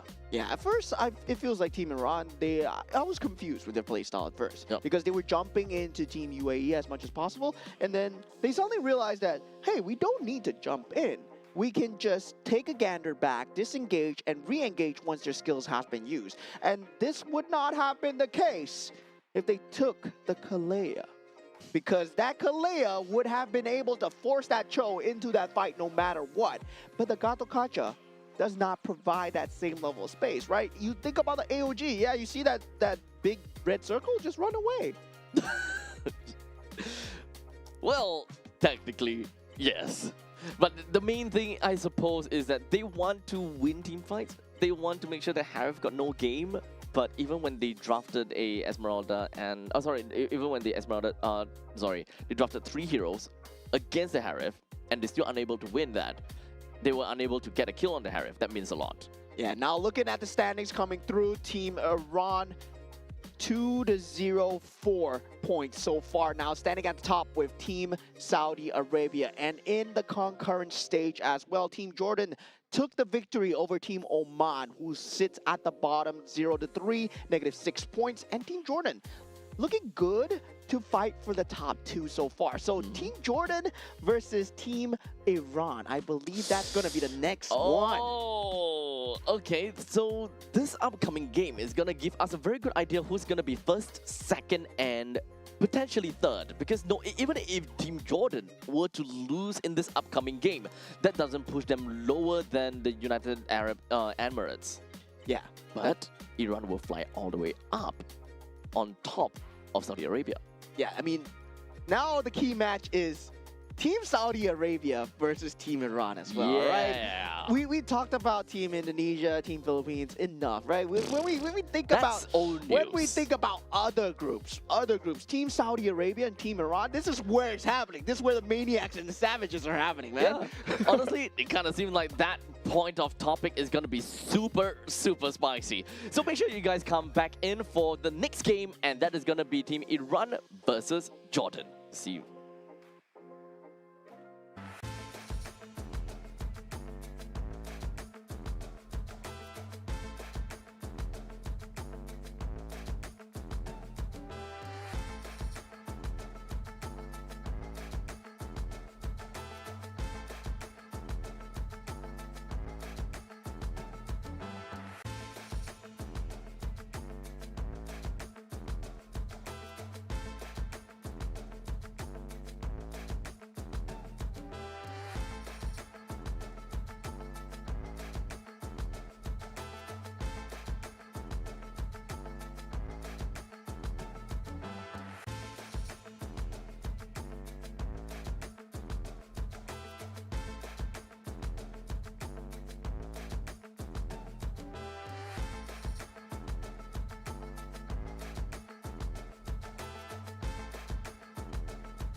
If all that bloom are fated to wither,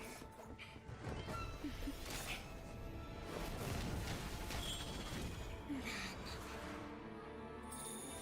I'll enshrine your most brilliant moment in crimson splendor. Even something so crude can be graced with a splatter of beauty.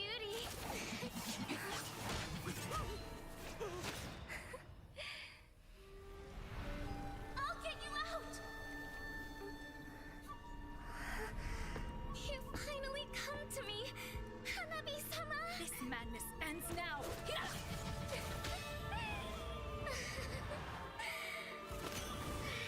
last, I'm shivering with excitement!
human body was built to move. Not trapped at a desk in one singular posture for 12 hours a day. It's time your chair evolved. This is Secret Lab Titan Evo.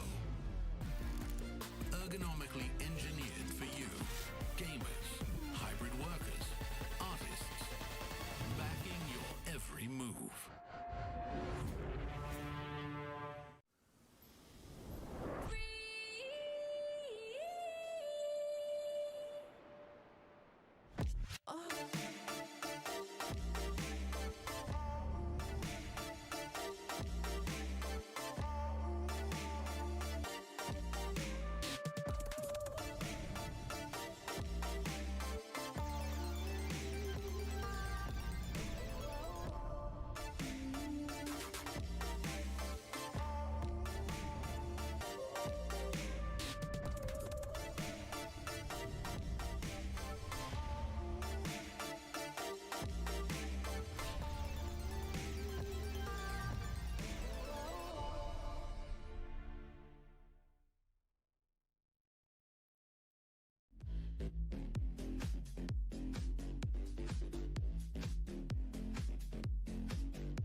moment.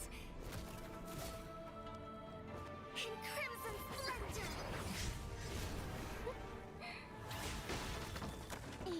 Something so crude can be graced with a splatter of beauty.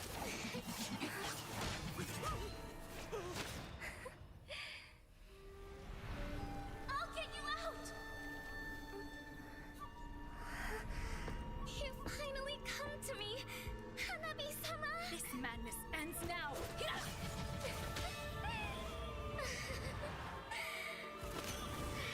last, I'm shivering with excitement!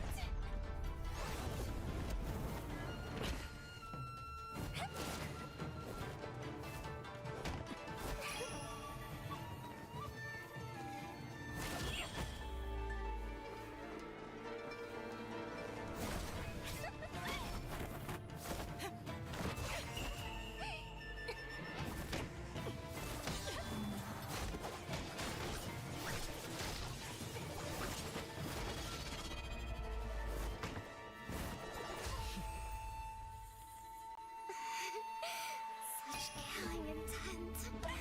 Does this mean Hanabi-sama finally understands Kirara?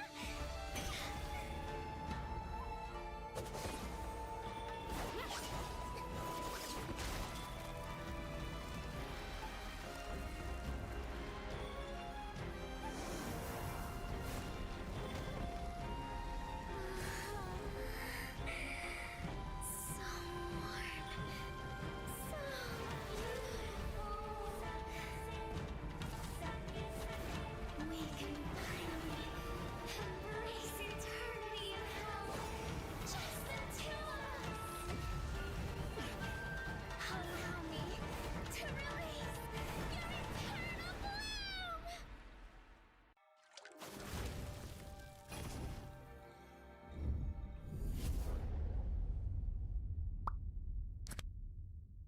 The human body was built to move. Not trapped at a desk in one singular posture for 12 hours a day. It's time your chair evolved. This is Secret Lab Titan Evo. Ergonomically engineered for you, gamers, hybrid workers, artists, backing your every move.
enshrine your most brilliant moment in crimson splendor. Even something so crude can be graced with a splatter of beauty.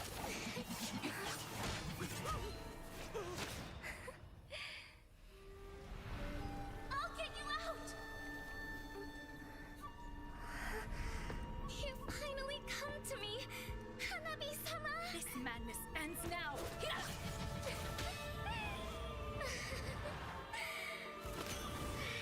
last, I'm shivering with excitement!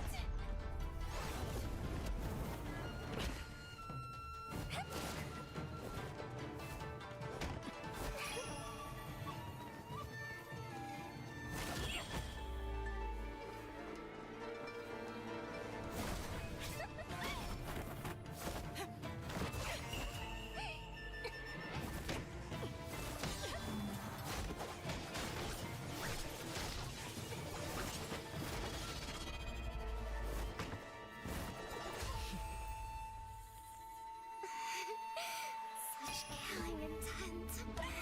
Does this mean Hanabi-sama finally understands Hirana?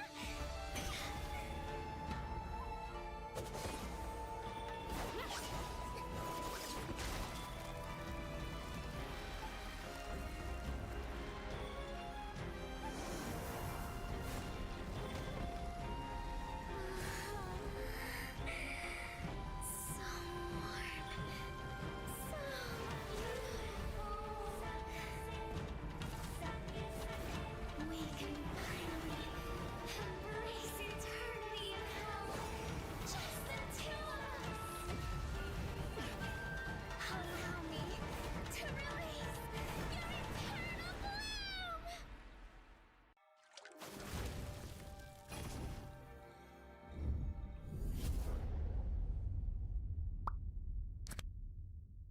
The human body was built to move.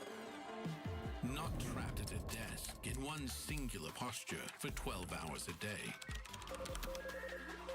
It's time your chair evolved. This is Secret Lab Titan Evo.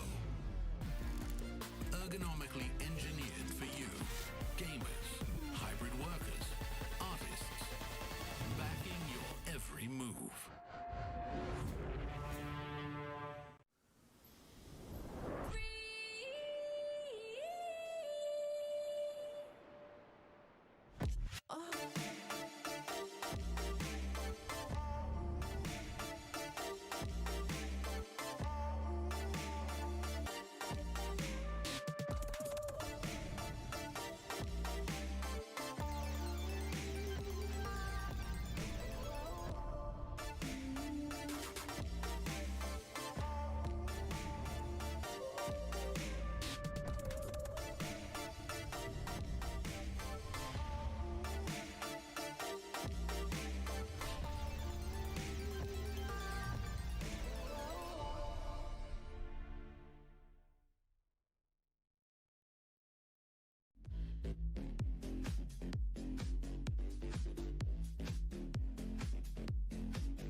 moment. In crimson splendor! Even something so crude can be graced with a splatter of beauty.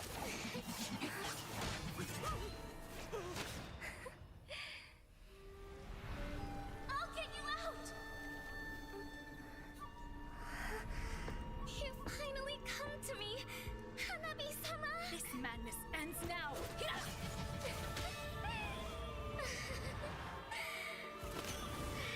last, I'm shivering with excitement!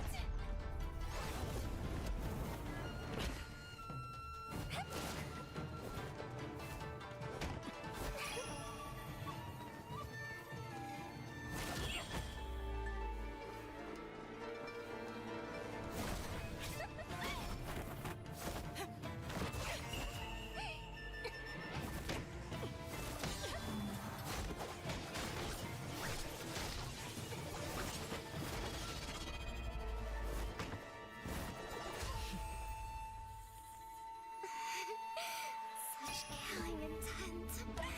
Does this mean Hanabi-sama finally understands Hinata?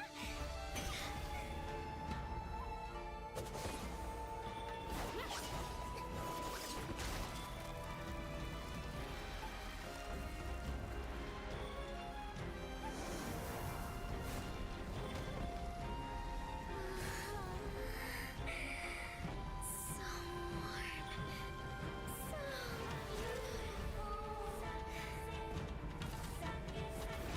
We can finally embrace eternity in hell. Just the two of us. Allow me to release your eternal bloom.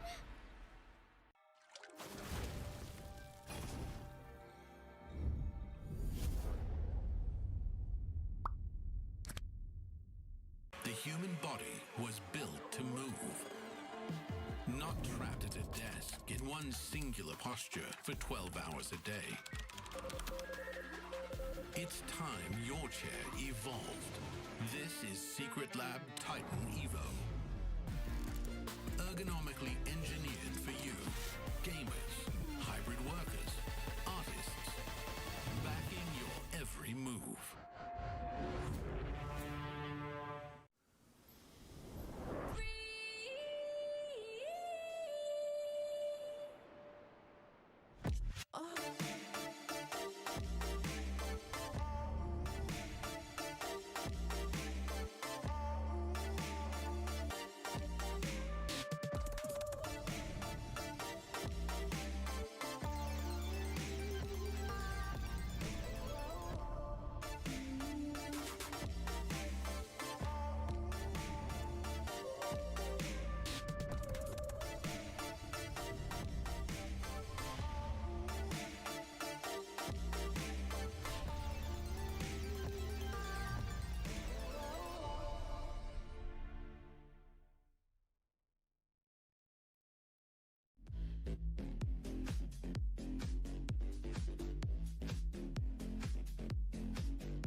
Ladies and gentlemen, welcome back once again, and we've got you guys a second game of the day. With the first game of the day already done and dusted, and of course, Iran came out to be extremely great going up against the United Arab Emirates. But this time, they're going up against Jordan, and we'll see how that is gonna go. And it's Abstract. With me here is Moman. Yeah, I'm Moman. No, maybe I'm Moman now. I'm Abstract. And this is gonna be very interesting because Team Iran, right? Currently, they are at the second seed of this group so far, and Team Jordan, they're a third seed. So this might mean a change in positioning. And also at the same time, you want to get top 2 here in this group, because top 2 secures you that slot to Nagoya. However, even if you don't get top 2, if you get the third place, you're not entirely out of it yet. However, that also means that you will need to go for another round and another match, and that might leave you really tired by the end of the day. However, it is still a chance for you to secure the coveted 12th spot. Yeah, and definitely every team here wants to make it to Aichi Nagoya. Who doesn't want to go to Japan? Who doesn't want to go to Japan? Yeah, I mean, there's sushi, there's MLBB, there's sites. Yeah, I mean, there's a lot of things to do. Robin. There's a lot of things to do. Yeah, but the main thing here is all about MLBB, right? It's all about MLBB, and we've seen Team Iran do so spectacularly, especially in the first 2 games, especially versus Team UAE. Team United Arab Emirates, they did have a good chance. They were ahead in that early game, but Team Iran, they clawed their way back. Yeah, honestly, it was a pretty tight match, and it kind of seemed as though that when it comes down to UAE, they had control in the early stages of the game. They kind of seemed like they kind of know what to do, even though they were kind of falling off behind during the laning phase where we saw the Lil mod not having orange buff and all that kind of jazz. All these rotational needs coming from UAE was still not too shabby at all. But of course, when it comes down to the mid stages of the game, that is when Team Iran, they definitely knew when they start to pop off. They know when are they able to kind of go ham, go crazy, and they just ride the wind with it. And so far, gotta say, stats board Amirali, this man has gotten He's a glazer. One maniac a day. Yeah. One maniac a day. I mean, look at this guy. Team Iran right here. On the gold lane, Amir Ali. On the roam, Ali. Super good on the Cho, by the way. Poria on that mid lane. Mahdi in the jungle. And Abu Fazl. That Paquito in the first game. That was impressive. So right now, I think that the main question that we have is if whether Amir Ali can get the Savage. Yeah, he usually is. Yesterday he got a maniac and a savage. Yeah, he got a maniac and a savage, man. And now he got a maniac waiting for the savage. Yeah, there's a lot of expectations on this guy. Is the pressure going to mount up, maybe? I don't know if whether he will be able to get that or not, but he's going up against Jordan at this point in time.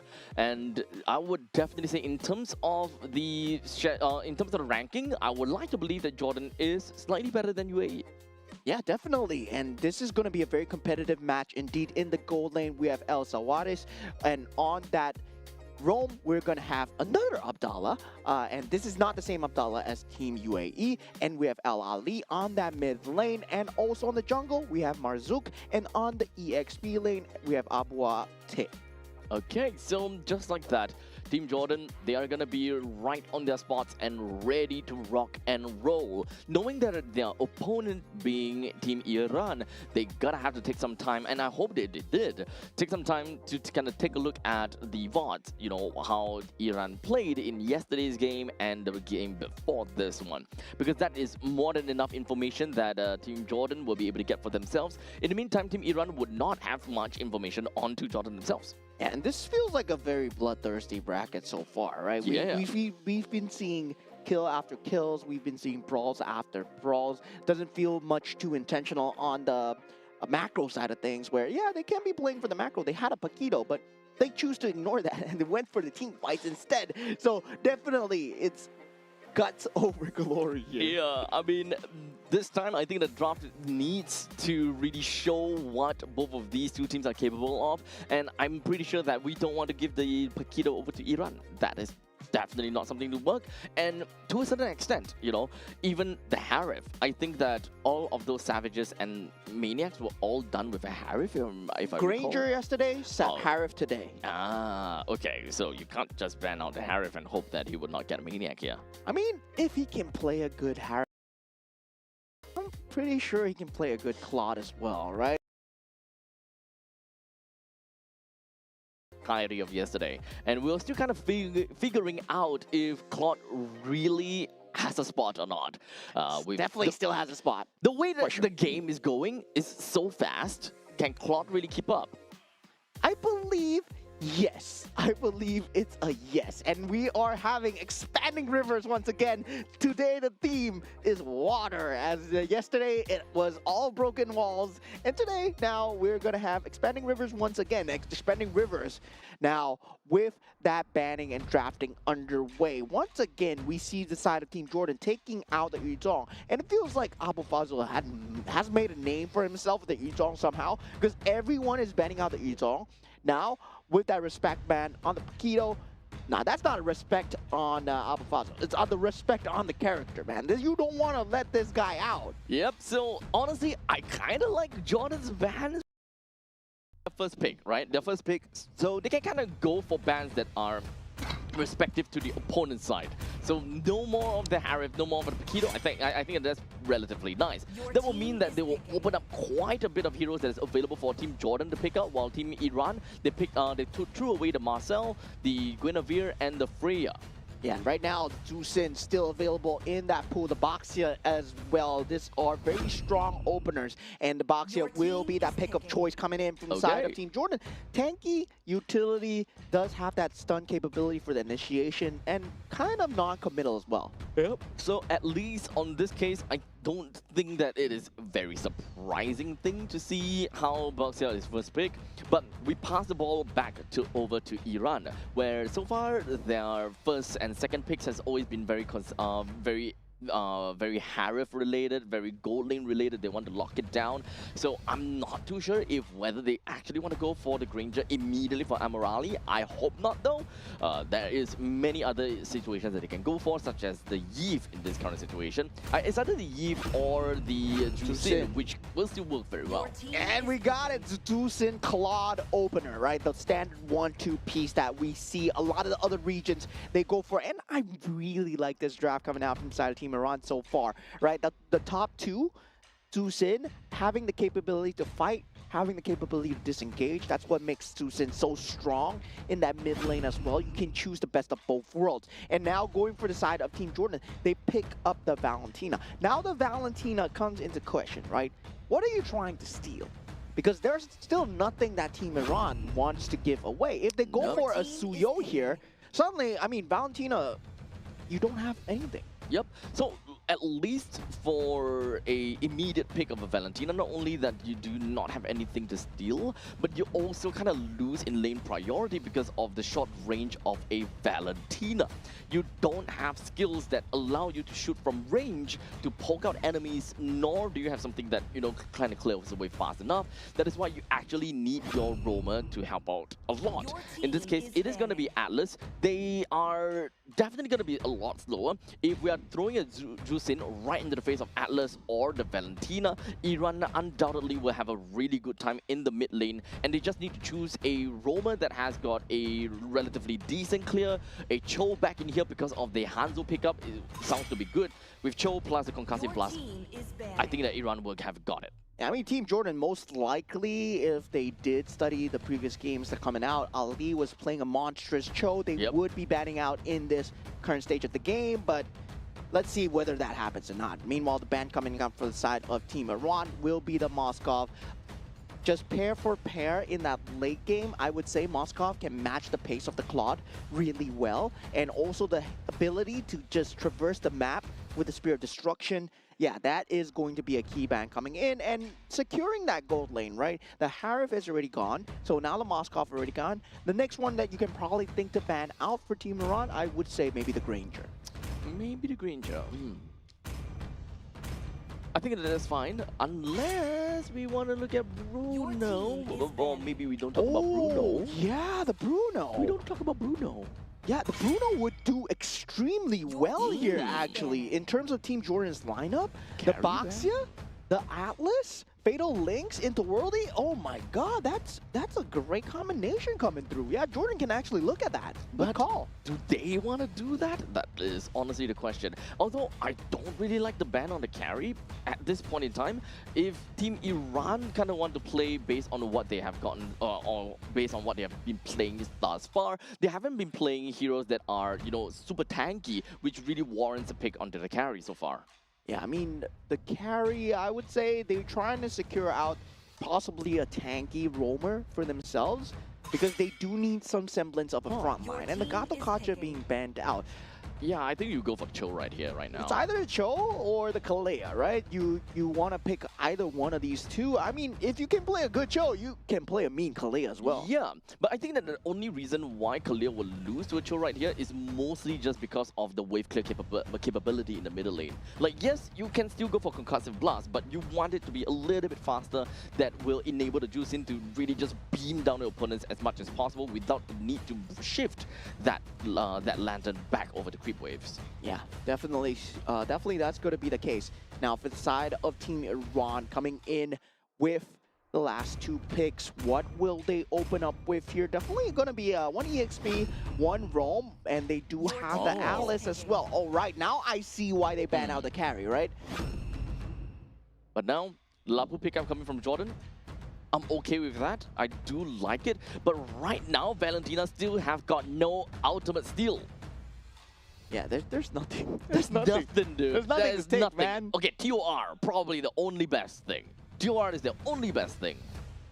Yeah, I mean, currently I would say they're hoping for a roamer that you can steal the ultimate from. Lapu Lapu, definitely a very good pick, definitely against a Hanzo as well.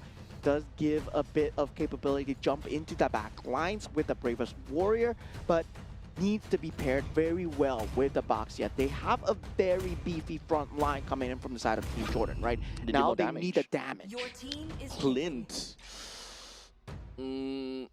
Okay. Early game. They do have Baxia, Lapu, Clint. They can kind of go early game-ish, but they will start to drop off a lot more into the later parts of the mid stages, or somewhere around 15 to 18 minutes. That is the point in time where the opponents will definitely catch up pretty well. Okay, now Okay, something, Khalid's fine. something to steal, right? The Raging Sandstorm? Yep. Yeah, you can steal that actually very well from the side of Valentina. Now, for the Clint as well, I would say, they were looking for a lane bully versus Claude. And feels like, yeah, we don't talk about Bruno, right? Bruno was not the answer, and they chose Clint instead. Guns over soccer balls. Guns over soccer balls. I mean, without a doubt, guns are better than soccer balls. Not during World Cup. I mean, yeah. But I guess that's the case. If you are a man that appreciates your firearms, yes, you would appreciate Clint. But if you appreciate sports, then yeah, you're going with Bruno instead. Oh my goodness. Now, okay. We have the full total lineup coming in here for Team Jordan and Team Iran. Now, how is this going to look like in the XP lane? That is just wet noodle fight going on against one another. But the gold lane, I think that this is where things start to get a little bit interesting, right? Because it is a Claude against a Clint. Clint does have a really good poke mechanism and poke capability. And for Team Iran, knowing that, that means that they would very likely want to put a little bit more emphasis down in the bottom lane, because that would mean that, the top lane in this case, but because that would mean that the Clint very likely will always be standing around the rivers or closer to the rivers, which will enable Iran with faster and easier takes. And Ready Flicker being used out by Ali, a sliver of HP. I mean, he was one dot away from dying, and that was clutch coming in from the side of Team Iran, but Team Jordan, they're showing their early moves, right? With the Boxia available, yes, you can have that early rotations, but at the same time, Mahdi, he's already in the enemy zone, trying to take away the orange buff, already got the lethal for himself. Yep, but he's looking for an opportunity to go in for a Chow time, but this is not going to be as easy to do because you're looking at an Atlas and a Boxia, but most importantly, the Atlas frigid area will make it so that Mahdi will not be able to run away. Yeah, definitely. And Mari at this point still not level 4, does not want to command the jungle, does not want to make the same mistake as the previous game. Now, with Iran trying to get that mid lane advantage for themselves, they did get an early game capability where Team Jordan was slamming in with the help of the box here. They got to keep watching out for that. At this point, Team Iran, they're playing things a little bit on the slower end. They do not want to overcompensate, or rather, they don't want to get too far into the faces of Team Jordan because they don't have the power spike that they needed as of yet. There's really nothing that they can do right now. Yeah, in terms of draft, both teams look extremely solid. In terms of having the front line as well, and also counter initiation from the Fatal Links is going to be very good, especially for this first fight here. But Ali, the first one in, Abu Fazl gets the turtle here, but Abu Abte does take out Ali. Now Hanzo going in, trying to do what he can, but Al is standing tall in the midst of all this. Can he stand for long? And Poria just being taken out. That was really rough for Team Iran. 3 members were at the closest HP to death, and they were not being able to find a way to close that fight out at all.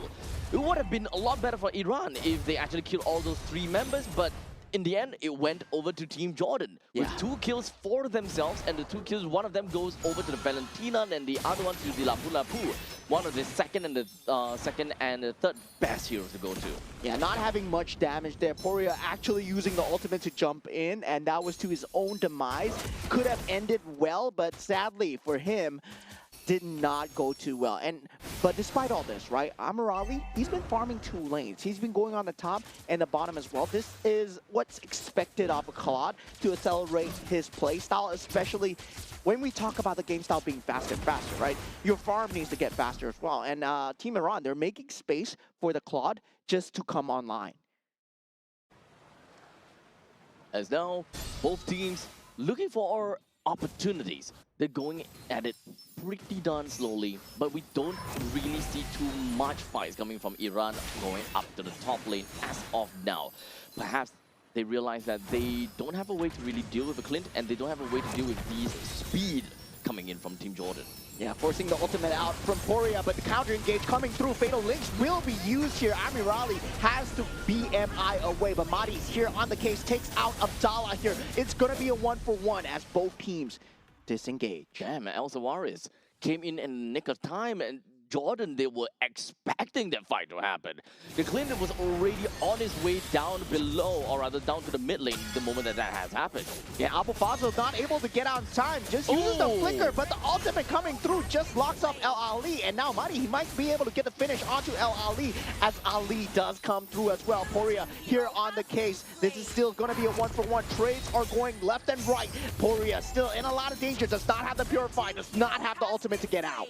They are really tanky, and they being Team Jordan.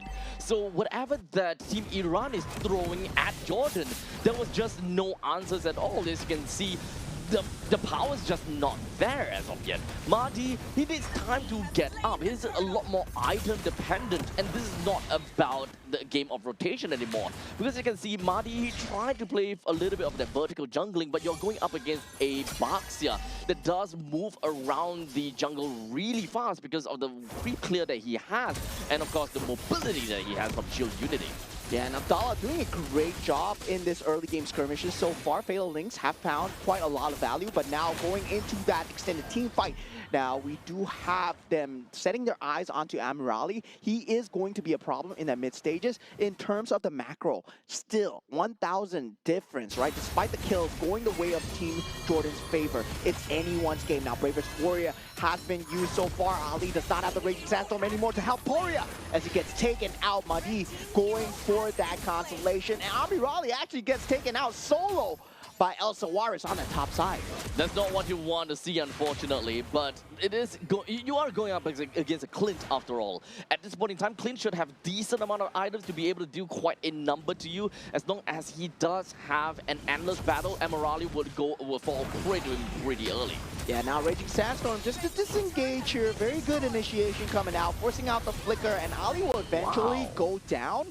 But at the same time, right, I finally like that Team Jordan, they're getting objectives off of this. Now that tier 1 turret on that top lane being taken out, they were getting kills, but they weren't getting objectives. Now Yep. Team Iran, that's why they managed to stabilize so well. Yep, and we were just about to get there because we just hit like 6 minutes and 30 seconds, and usually by 5 minutes, if you have been leading with all of these kills, you want to translate all of these kills into standing objectives. Oh, look at that ultimate coming in from the side of Abu Fazl, and Abdallah in a lot of trouble here as Amirali will get the finish. And that was a great zone coming out from the side of Team Iran. And however, that's not going to be the end as of yet. That is the best of what Team Iran is able to do. But one thing though, despite all that has happened, you see that Team Iran has been having a lot of problems surviving in these fights. Mahdi is level 11.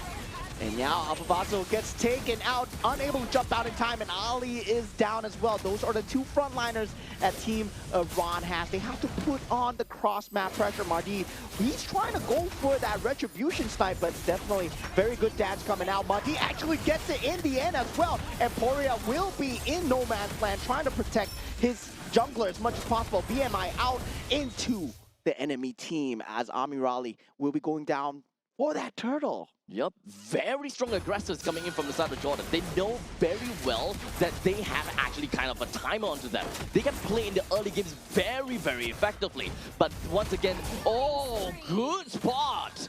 But yeah, they have a timer onto their hands for Team Jordan. By about 15 to 18 minutes, they will start to have diminishing returns and Team Iran would really start to pop off. So if anything, they need to get a lot of goal lead by 10 minutes. At this point, maybe 6,000, 7,000 is good enough for them to secure. Yeah, 6-7. And Abu Ate at that point, with that bravest warrior, able to jump in towards that back, right? You saw that BMI being placed down. It was of no use, couldn't escape at that point. Going over the terrain, well, Team Jordan has a way to catch you over the terrain. Yeah, Valentina pick, not making a lot of sense, but the rest of the team, they're gelling extremely well together. Now, a lot of damage, Fatal Links coming through, and Poria has been the main object for the hate, and Mahdi so far unable to do anything towards the back line. Trying to focus down on El Sawaris, but Ali has to get out with the flicker as well, and Bravest Warrior lands onto Amirali, a huge jump coming in from the side of Team Jordan as they go for more, and El Sawar is still alive, able to do damage towards the back. Abu Fazl has to watch out as they have to disengage. This is amazing plays coming in from Jordan, very methodical, and they literally know how they can weave in and out in the middle of the battle. So they have very good distancing. They know how much that they can take in each of these fights, and they just kind of trading HP for HP. There's a lot of resource management coming in from Team Jordan, and I love how they took every single one of these fights. Unfortunately, the ball is currently in the court of Team Jordan. They have to really get into the nitty-gritties against Team Iran. If they don't get any of these standing objectives or these neutral objectives done fast and well enough, eventually Team Iran will come back to bite them in the rear. Yeah, now 10 minutes into the game, 6,000 gold lead. They do get the Lord for themselves. They need to get more objectives throughout the map. Team Iran still not out of the woods yet. They have Mahdi and they have the ability to hang on. As long as they keep these outer turrets alive, they still keep a semblance of map control. And Team Jordan, they've been doing a great job of these team fights, but now only at 10 minutes, they take out that turret. So they aren't able to convert that pressure. At least for now, even though Mahdi is not having a really good time, it is still at level 13. So no matter what, he will still consistently be able to challenge against the Baxia in some of these neutral objective battles. You need to understand though, it is an assassin going up against a tank jungler. If this is also an assassin jungler from the side of Team Jordan, he would have been level 15 at a certain point in time. So this is a great thing about being an assassin jungler for the side of Iran. You are still going to be in the fight. And Abu Abte finds Mahdi out of his form, but now jumping into that tier 2 might be a mistake here as he does go down, and El Sawar is actually taking out someone too in that back line.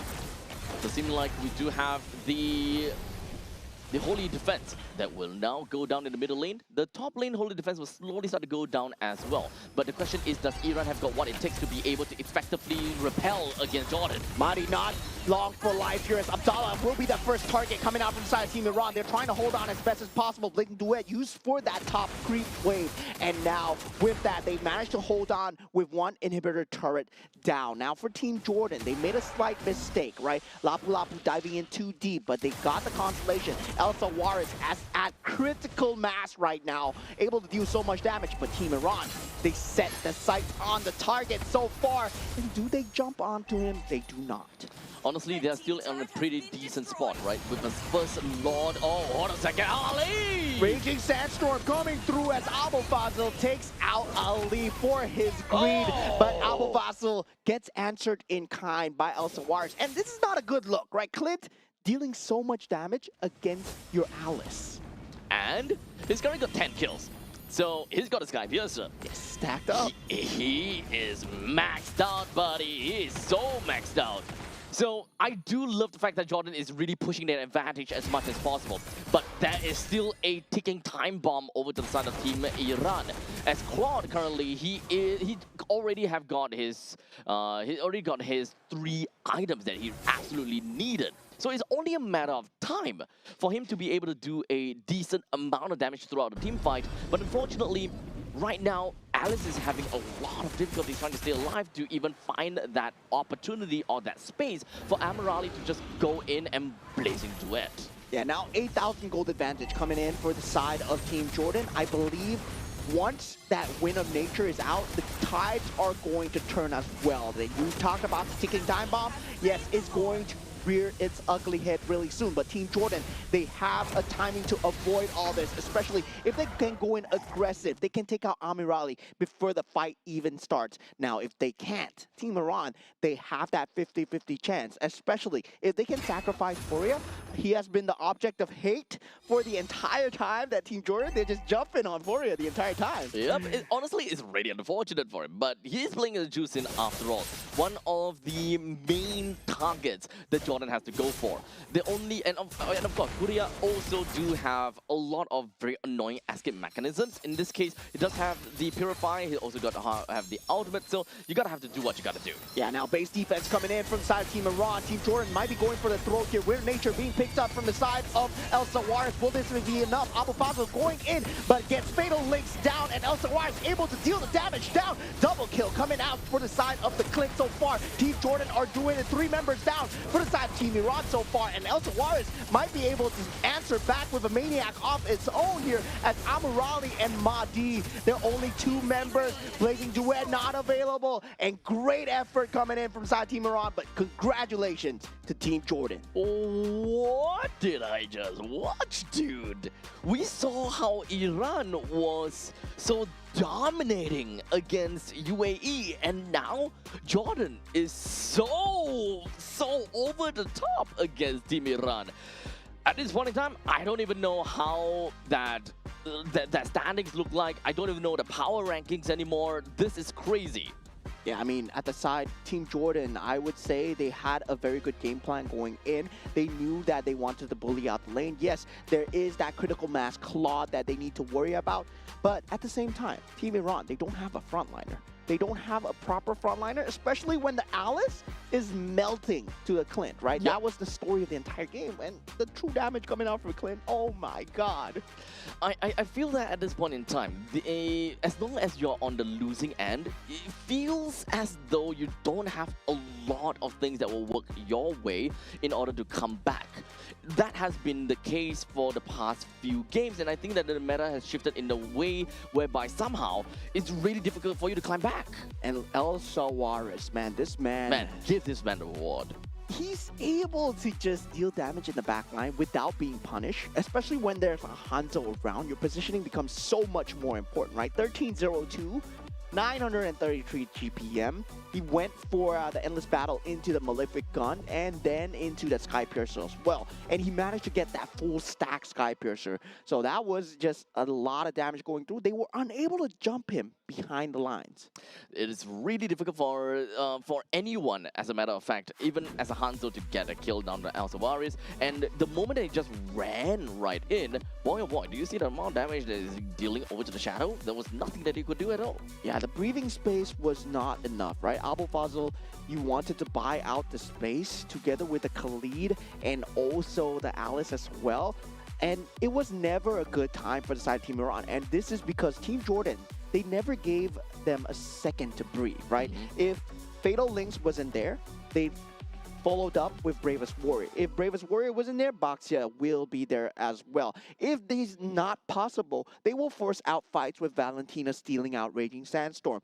And you see them just consistently applying the pressure, making sure that the ultimate combo never comes through from the side of Team Iran. And that was their win condition. So Team Jordan, they got that on lock, just to cycle and make sure that Team Iran, they never got a combo through. Yep. This is the kind of situation where Team Jordan, they have their frontliners that have true good stats, right? Literally, the hero have got really good stats, and of course, very reputable for their clear speeds. In this case, gotta be the Baxia. And of course, Atlas, when it comes down to Atlas, it's just really darn annoying. There's not a lot that you could do, and as a Hanzo, you looking at an Atlas, you're just thinking, wait, the whole point about me being a Hanzo is that I need to be sticky on the opponents, I need to keep slashing away. But if that Atlas is constantly just gonna be around my Shadow and slowing me down, there's really no longevity on that Shadow at all. Yeah, and I would just say, right, it's the Hanzo pick that really came to bite them back. Yes, into, actually. The mid game of this, Yes. mid game of the series as well, because definitely with utility jungle, they would have much better time holding on to the objectives, holding on to the ground. With a Hanzo, you just get bursted down so fast that if you're behind, the moment you're behind, you can't fight for the objectives anymore.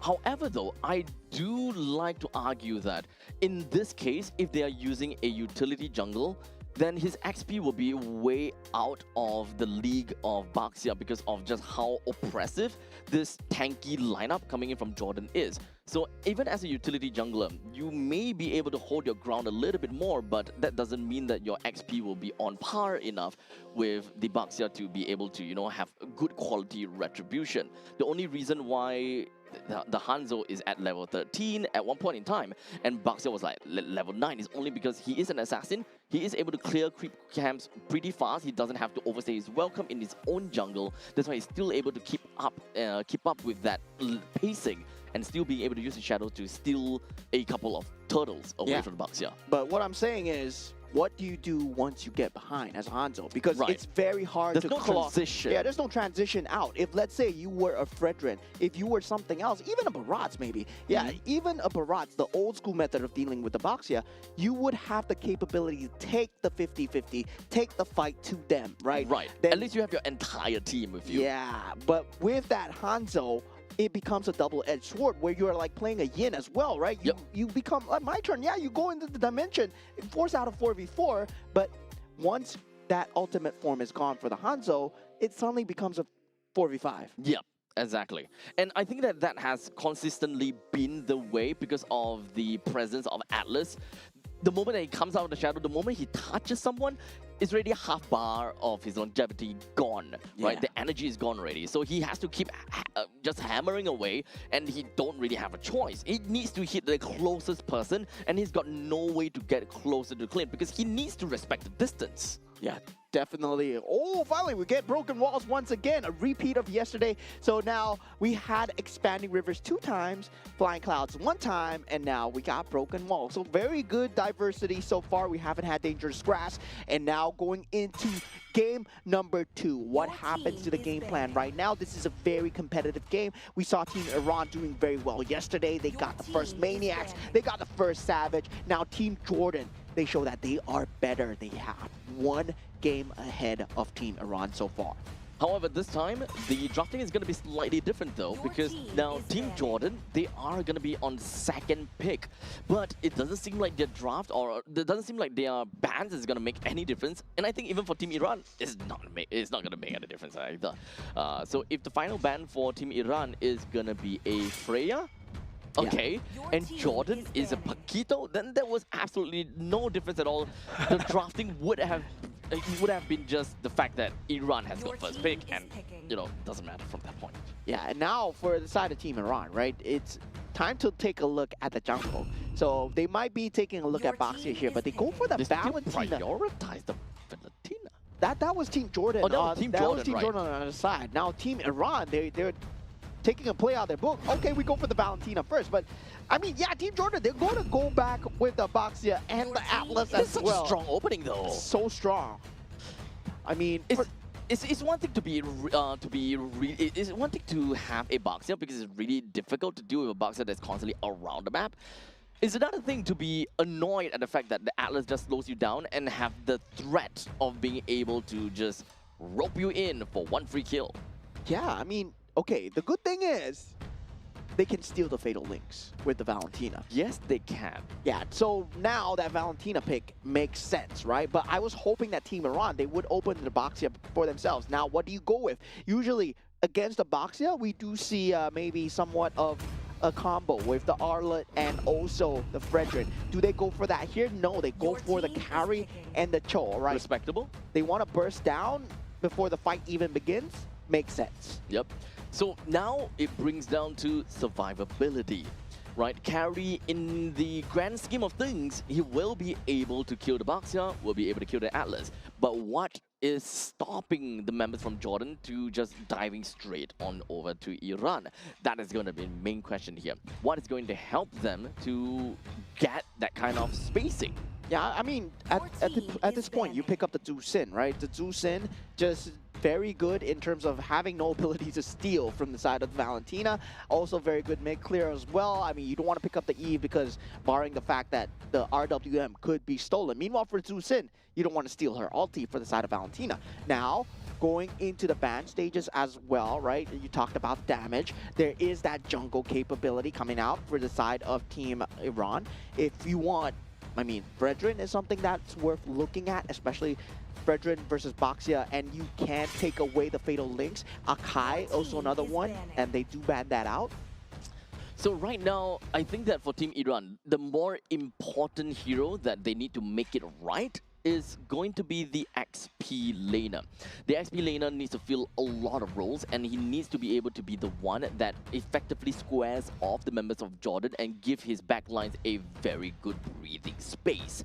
As such, it is actually really important for Jordan to draft it in a way whereby they show their XP lane first. So if Team Jordan actually realizes that and just decided to pick up the gold laner first, then unfortunately Iran will have to go for a blind XP pick, which would put them in a very difficult spot. Oh yeah, they do ban out the Clint. They don't want the carry to be bullied by that long range indeed. But now the Terizla being banned out. As we said, we wanted to look at the EXP lanes, and now one of the XP laners that could have worked, right? If they want to go pound for pound, they want to go bar for bar, they had to go for the Terizla with the penalty zone, especially against the Boxia and also the Zhu Xin. Now, for the side of Team Iran, do they want to take out more gold laners to secure a better gold lane for Amirali? Was the reason because that Clint was bullying out the Claude in that gold lane? To be fair though, going up against a carry, picking up a Claude is... damn it. I would like to suggest a Claude. But in this case, it doesn't seem like it's going to be the case. But with a Boxia, with an Atlas, with a Juicin, it does seem like you have a very strong early game presence. So if you want to shift your attention over to the gold lane and get a snowball potential from there, then in this case, picking up the XP lane first, just so that you have a winning lane in the gold lane after looking at who the jungle is going to be pretty good. Okay, so now for the side of Team Iran, okay, I like the Fredrin, but I don't like the CC at all. Because, yeah, you're forcing out the win condition of you winning the game, just being on winning the lane, right? Every single one of them, they need to win the lane. Because when you go into the team fight, CC does not do much in terms of team fight. You want to segment it away. You don't do well against that one before. You don't have that AoE damage. And now they pick up the Granger for Jordan. Now, for Team Jordan, I gotta say, Granger, really good pick here. Yep. So each of these two teams, they have their very strong lanes. So for Jordan, they want to capitalize on the Granger. They want to win by Granger and move on from that point. While Team Iran, on the other hand, I do like that CC because I mentioned that in order for them to enable the carry, in order for them to be able to shift over, transition over the mid stages of the game, their XP laner needs to be present. And that way is to be able to win in your lane. Going up against a Lapu, there's actually a plethora of heroes that helps you win against Lapu. But the main thing is you need to have someone that wins against Lapu post level 4, which is something that CC is able to do, number one. And number two, you don't particularly have to don't particularly have to kill anyone as a CC during team fights. You need to be able to zone and be the threat to the main people that initiates. Abdallah and Marzouk, both of them can be really afraid of that CC, especially if the two of them move together. Boy, you don't want to get curtain called by that. I mean, that's why there's the glue, right? You win post-fight, and that's why the glue is such a great pick. And I'm surprised that they went for the CC over the glue because, yeah, you do win the lane, but the team fight is not exactly secure. It's more about segmented. When we talk about 5v5s, it becomes extremely hard to deal with. And now, that Zu-Sin pressure is mounting on from the side of Jordan as well. And we see very good rotations coming out from Marzouk as well, right? Having that early game mid rotation, really presenting that threat of death. And Mahdi so far has not been able to match that. Well, this is going to be a pretty good game because I really like both of these two teams' draft. And this is one of those games that it could really go 50-50. It's really tough for me to eventually see how it's going to work out. We've got a very strong lane from Team Jordan in gold lane. We have a very strong lane from Team Iran in the top lane. So that means that all of that game plan is going to rest onto the mid. And as you can see right now, it does seem like Team Jordan is having a pretty darn good time just shoving the members from Team Iran away with that Zu-Sin. Yeah, and able to get that mid lane priority just in time for that first turtle fight. And this is going to be broken wall, so definitely does favor that CC in terms of that terrain advantage, just by a slight bit before that Bravest Warrior is picked up. And now with that first objective already inside, Marzouk making his way towards that middle side of that lane. Now Mahdi already on the case, on the turtle as well, but Bravest Warrior pulls on in. Abu Fazl will not be long for life, and yeah, this is a CC problem. The Fatal Links does come through for the side of Team Iran, as they do get the double kill coming through for the side of Team Jordan. But now with that turtle still alive, Team Ali not able to do anything, and Mahdi with the taunt, Appraisal's Wrath is there, but ouch! Not enough. Yeah, but unfortunately, it does seem like the turtle will also go over to the hands of Marzouk, and they really want to continue on to this fight. Ali had to flicker away, so that is one flicker that is going to be gone. No more initiation for the side of Team Iran. However, in the near future, until 5 minutes, I don't think that flicker is going to be used aggressively either ways. Yeah, I mean, that was Poria actually taking the Fatal Links, and that was not resulting into a kill for the side of Team Iran, and surprisingly, because they did not have enough damage, right? Abu Fazl going down there, instantly being that first target. You don't want to be the first man in, especially when you're a CC. You got to take the fights from the side, and just being that first person in, you're not that tanky, my friend. You're not tanky, but you need to be able to zone. You want to entice the opponents from coming in and find a way to, of course, counter-engage over the opponents, because you do have a very good way to locking people in with the curtain call.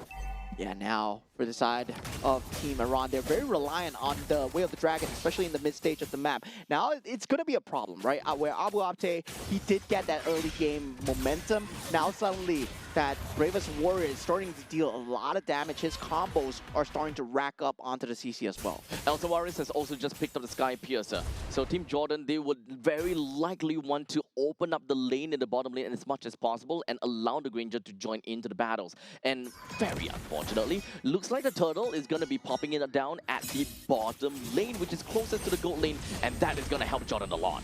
And now Vengeance being popped here as Abu Abte brings on the damage damage, and Marzouk finds the finish on to the CC as well. And this is what we generally see, right? You want to gank the CC as much as possible, but now with the Sky Piercer being picked up, Fatal Links being used as well. Counter Fatal Links not in there in time. Poria will not be lost for life, and Ali will follow suit as well. So that is going to be one stack that will be heading over to the side of El Sawaris. There is no contest at all coming from Team Iran from trying to take this turtle at all. Because at this point in time, we're looking at utility jungler for the side of Team Iran. He is definitely behind, level 7. Yeah, Amir Ali on the case right now. Abu Ate takes out the main tank of the side of Team Iran. No retribution available for this turtle, and that's the end. Team Jordan just make a decisive victory there. Yep, the quality of retribution in that fight was not too bad at all. Mahdi could actually contest for the fight, that's why they have decided to go in. However, he is definitely a lot more behind as compared to Marzouk, which makes things so much more difficult. Marzouk has got good damage, he's got good ways to mitigate all of these healing potential coming in from the Fredrin, and this is a game of rock, paper, scissors that the Fredrin is unable to win. Yeah, I mean, at this point, right, it feels like Team Iran, they're counting on that singular frontliner a bit too much, right? It was the main falling factor for that first game where they could not have enough damage soaked up from the Alice. Now Mahdi's facing the same treatment so far. He's getting chopped down. And Team Jordan, they're able to poke for days. They have a Deuce in, they have a Granger. They can play the range, and Team Iran can't touch them.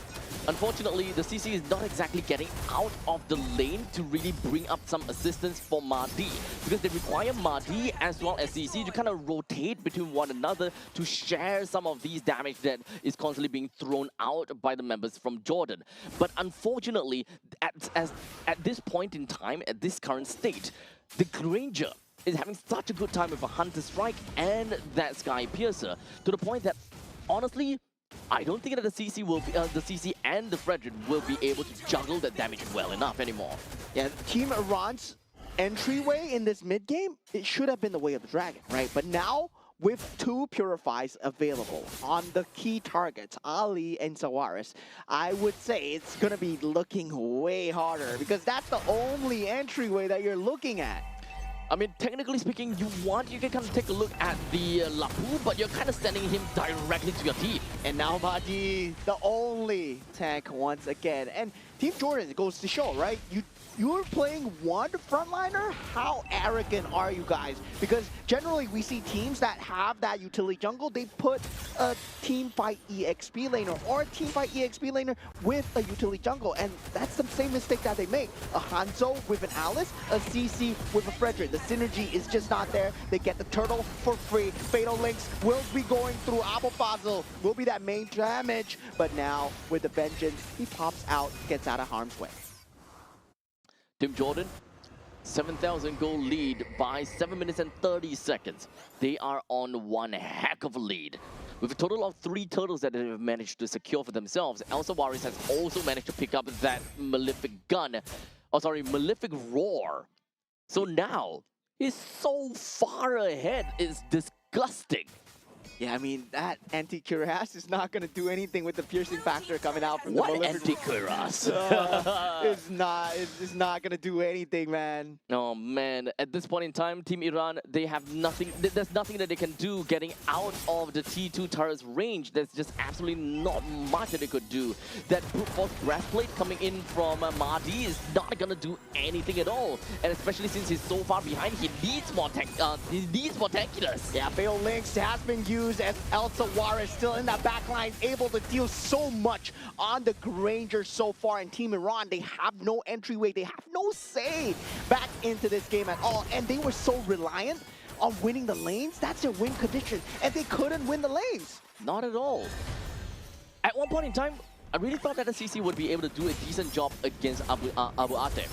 But it does seem like the mobility coming in from the Baxia ultimately made things a lot more difficult for CC to try to overextend and try to really just ensure that Abu Ate is, dealt with accordingly. There's a constantly looming threat coming in from Jordan that could just pop in at any point in time between Abdallah as well as Marzouk.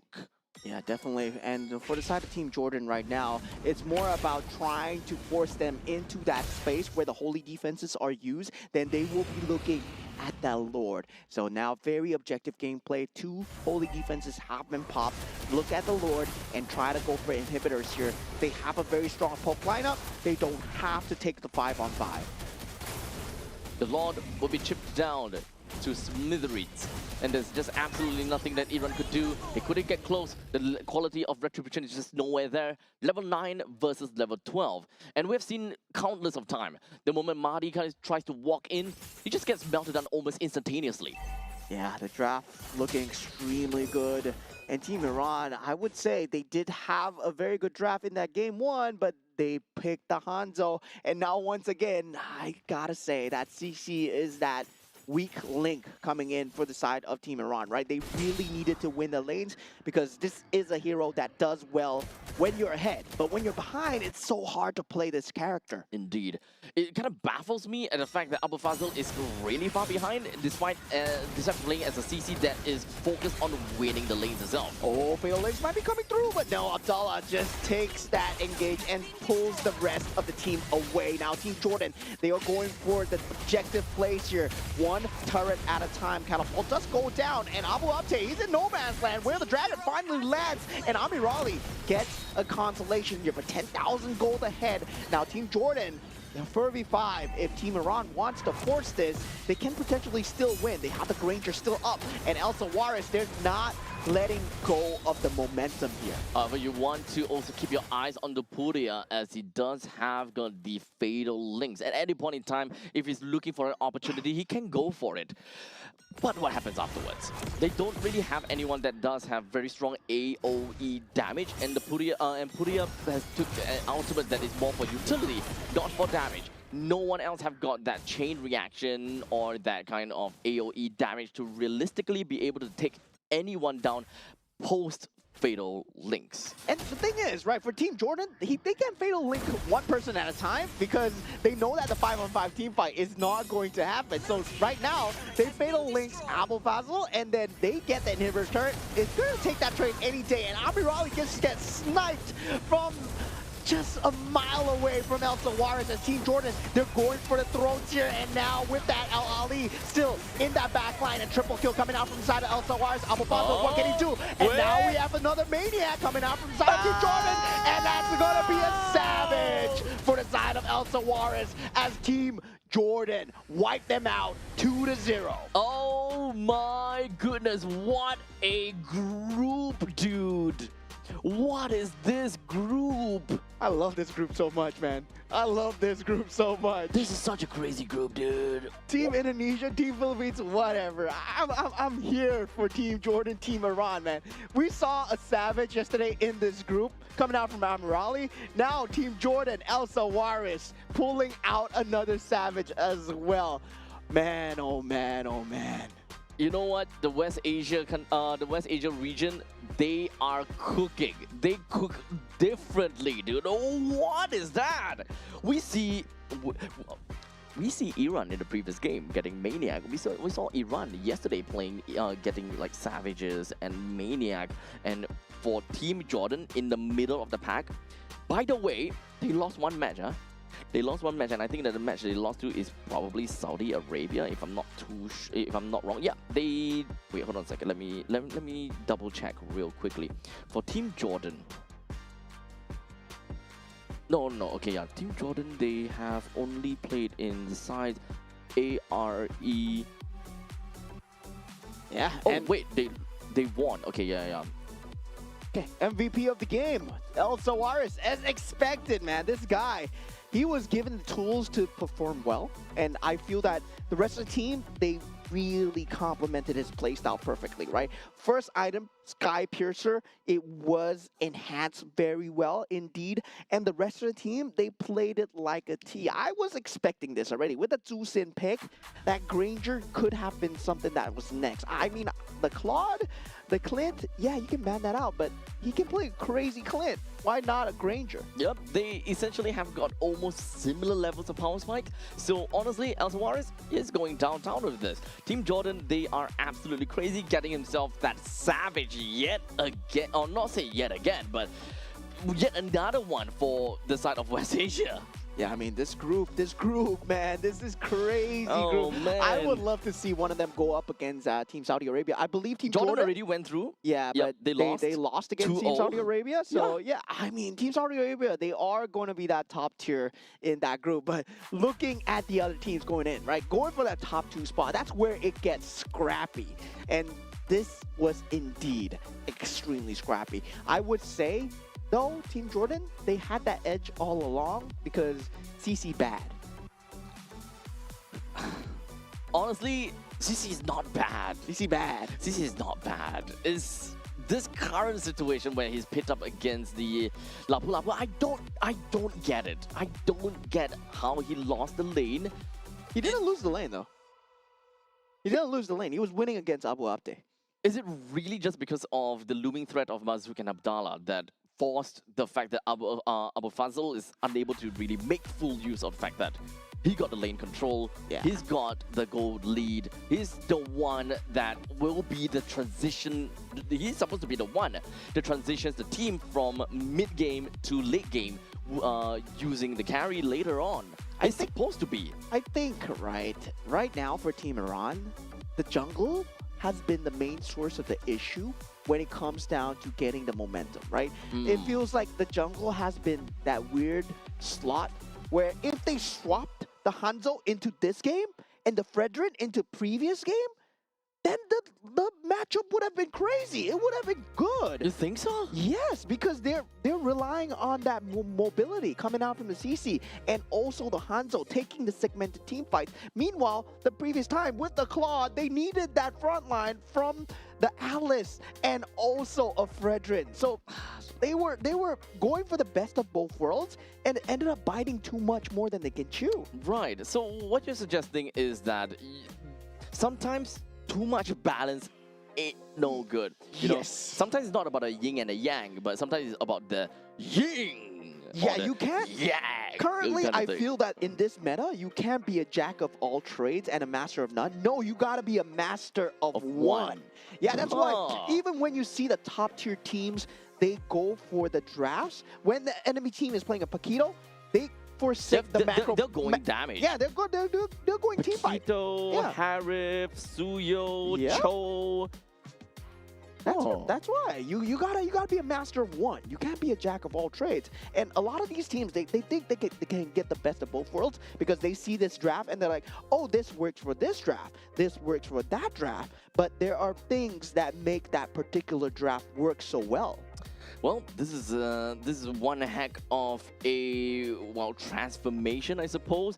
You know what, we are used to having nice little balance where you gotta have the good balance between your utility, your tank, your damage dealer. You know, they have to be in a pretty nice equal circle so that you can deal with most teams altogether. But right now, I guess the main idea is you don't have to deal with most teams, you just need to deal with the composition right in front of you. Yeah, and the main suspects are right here, right? Group A, we're going to see them later today. The people that have changed the scape of the meta. Coach Zephyr himself, Team Indonesia. What a landscape, oh, dude. man, this guy, he changed the scape of the game indeed. And also, Team Philippines, they are going to be playing later on today as well. So there's going to be a lot more scrappy matches. But for the next match, actually, we're going to have a team that we have not seen before. I believe it's going to be Team Uzbekistan and Team Kyrgyzstan. But looking at Team Group B, the standings coming in.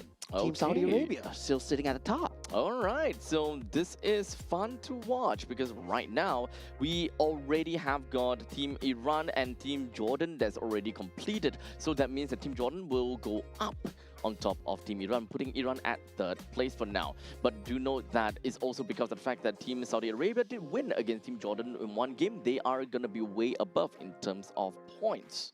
Yeah, and I believe that top two will be decided by Team Iran versus Team Saudi Arabia, right? Yep. So Team Saudi Arabia in these in the second stage, they have fought against Team United Arab Emirates, and they have already won, I believe. It's either already won or they're winning. So that's why they're definitely gonna go a lot higher from from this point. Yeah, I mean, I'm kind of doubting the Estes coming in from the side of Team UAE. I believe Estes bad, but yeah, I mean, this, You know, if not care about Jack of all trades, but Master of one, right? Why don't we just go for a full healing team? yeah, I mean, I would love to see that.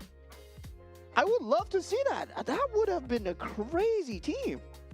Huh? Florin, Estes, Angelo. I will beat you. I don't know how that's gonna work out, but hey, if we're looking at like a Ruby Gold, Lapu Lapu, Estes, who else in the who else in the Fredrin? jungle? Yeah, sure, Fredrin. Maybe they sound good. Yeah, Maybe we'll see that. I don't know. Well, you guys gonna have to tune in order to find out. As we are gonna go off for a break, and we'll see you guys in a short bit.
I'll enshrine your most brilliant moment in crimson splendor. Even something so crude can be graced with a splatter of beauty.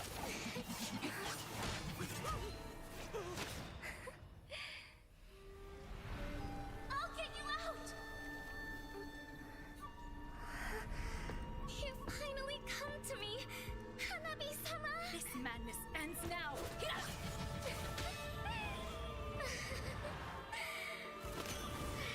last, I'm shivering with excitement!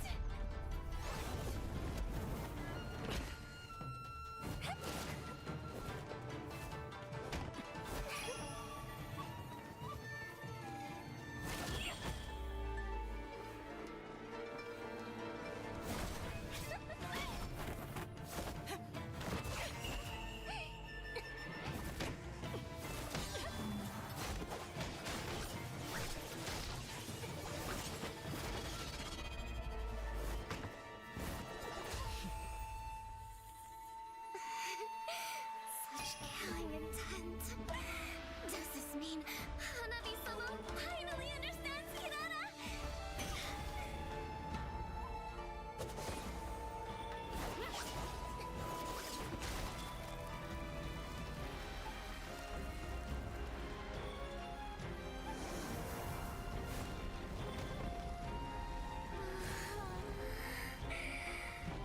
So warm. So beautiful. We can finally embrace eternity in hell. Just the two of us. Allow me to release your eternal bloom.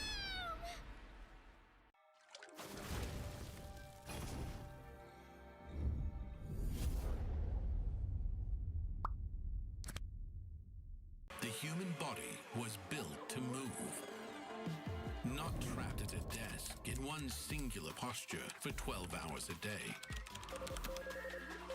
It's time your chair evolved. This is Secret Lab Titan Evo.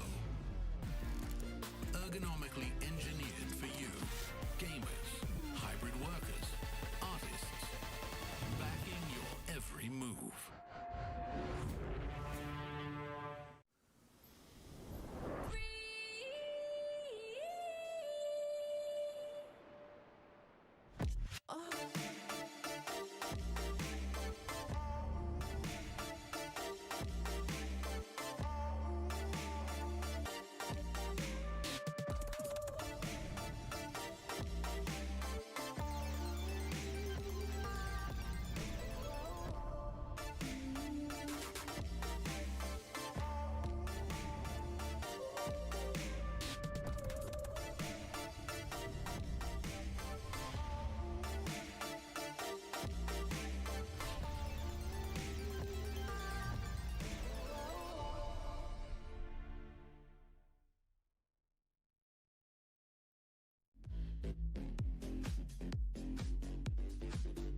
moment. In crimson splendor. Even something so crude can be graced with a splatter of beauty.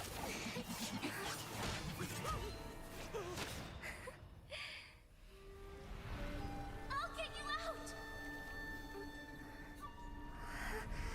You finally come to me, Hanabi-sama! This madness ends now! At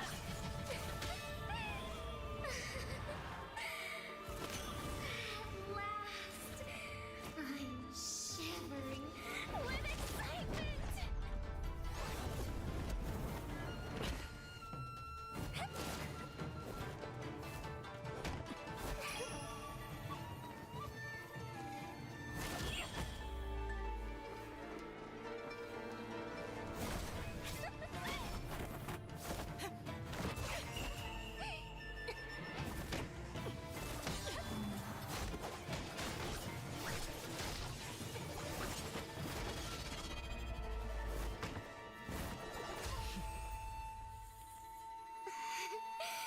Such killing intent.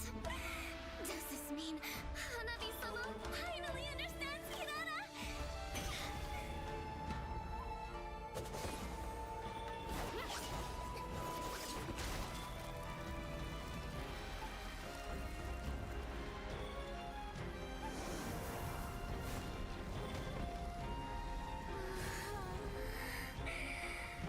So warm. So beautiful.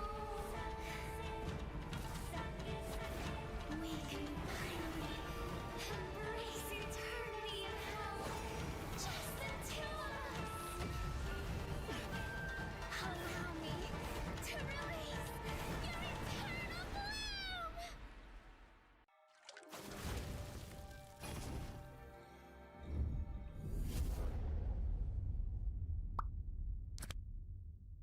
The human body was built to move. Not trapped at a desk in one singular posture for 12 hours a day. It's time your chair evolved. This is Secret Lab Titan Evo. Ergonomically engineered for you, gamers, hybrid workers, artists, backing your every move.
can be graced. What a splatter of beauty!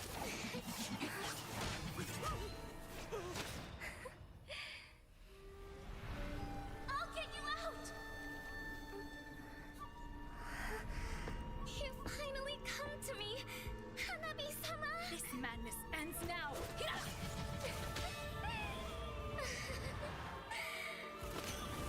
At last, I'm shivering with excitement!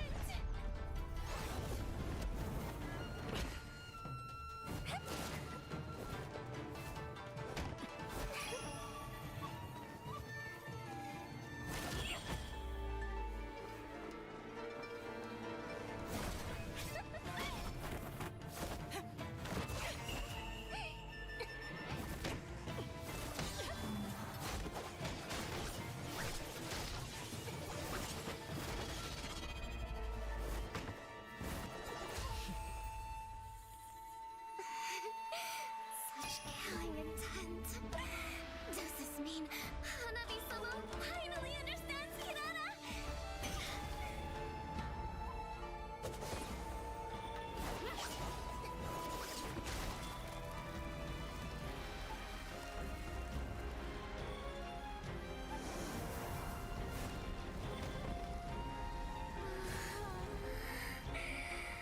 So warm. So beautiful. We can finally embrace eternity in hell. Just the two of us. Allow me to release your eternal bloom.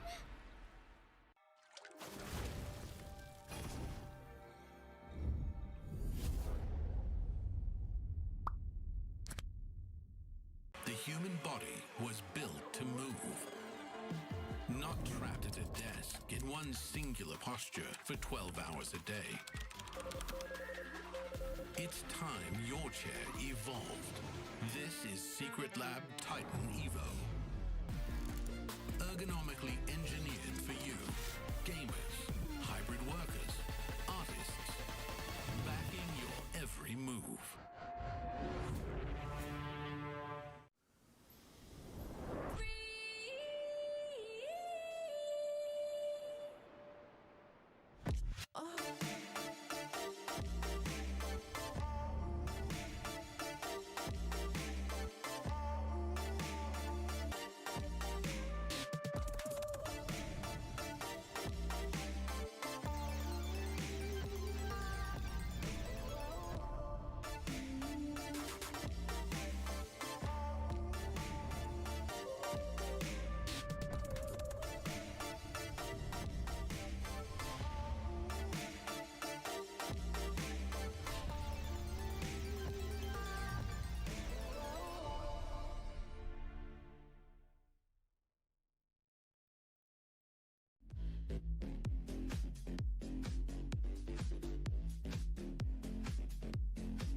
If all that bloom are fated to wither,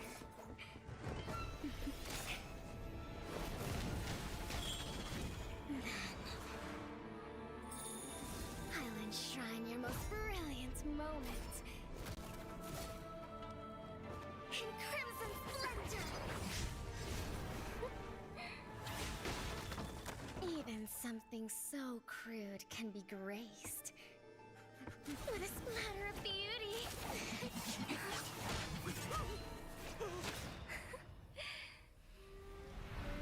I'll get you out! You finally come to me, Hanabi-sama! This madness ends now!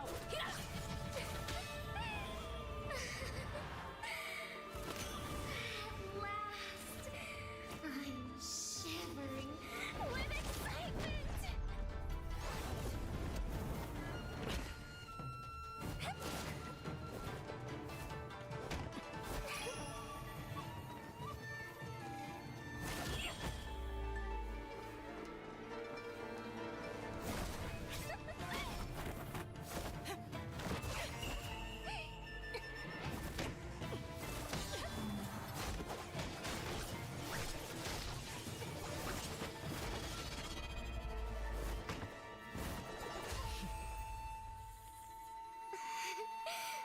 Such killing intent.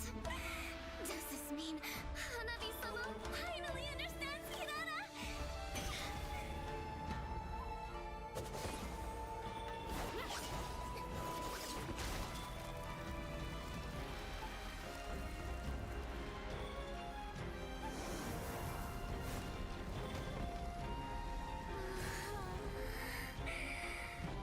So warm. So beautiful. We can finally embrace eternity in hell. Just the two of us. Allow me to release your eternal bloom.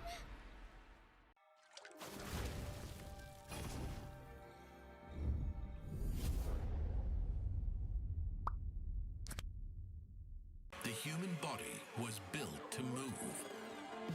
Not trapped at a desk in one singular posture for 12 hours a day. It's time your chair evolved. This is Secret Lab Titan Evo. Ergonomically engineered for you, gamers, hybrid workers, artists, backing your every move.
something so crude can be graced with a splatter of beauty.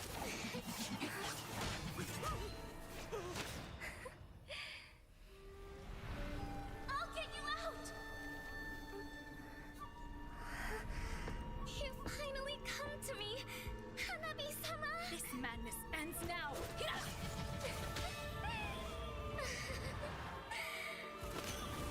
At last, I'm shivering with excitement!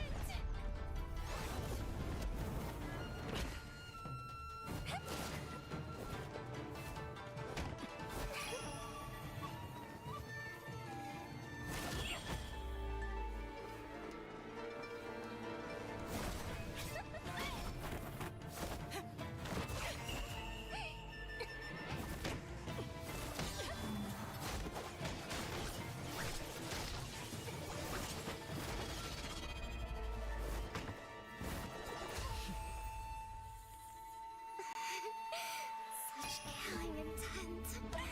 Does this mean Hanabi-sama finally understands Kirara?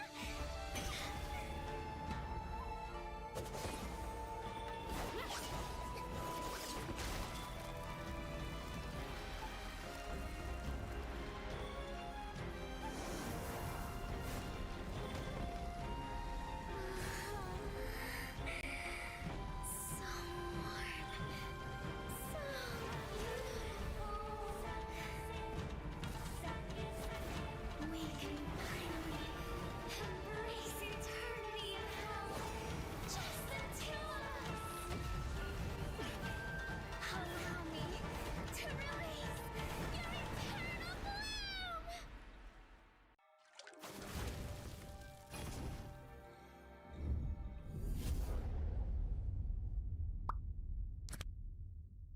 The human body was built to move. Not trapped at a desk in one singular posture for 12 hours a day. It's time your chair evolved. This is Secret Lab Titan Evo. Ergonomically engineered for you, gamers, hybrid workers, artists, backing your every move.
Something so crude can be graced with a splatter of beauty.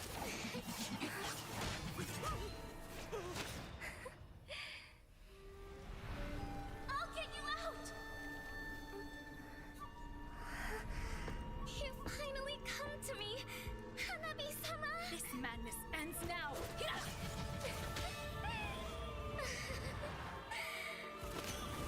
At last, I'm shivering with excitement!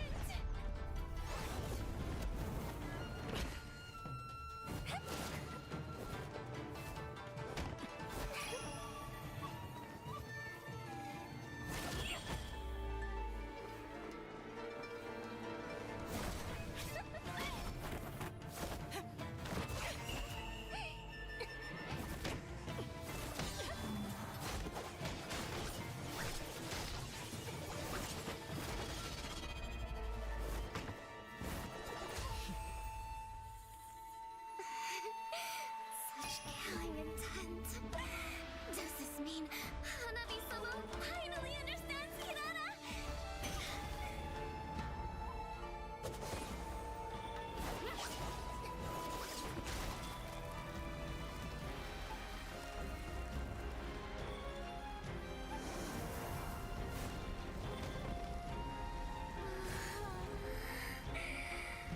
So warm. So beautiful. We can finally embrace eternity in hell. Just the two of us. Allow me to release your eternal bloom.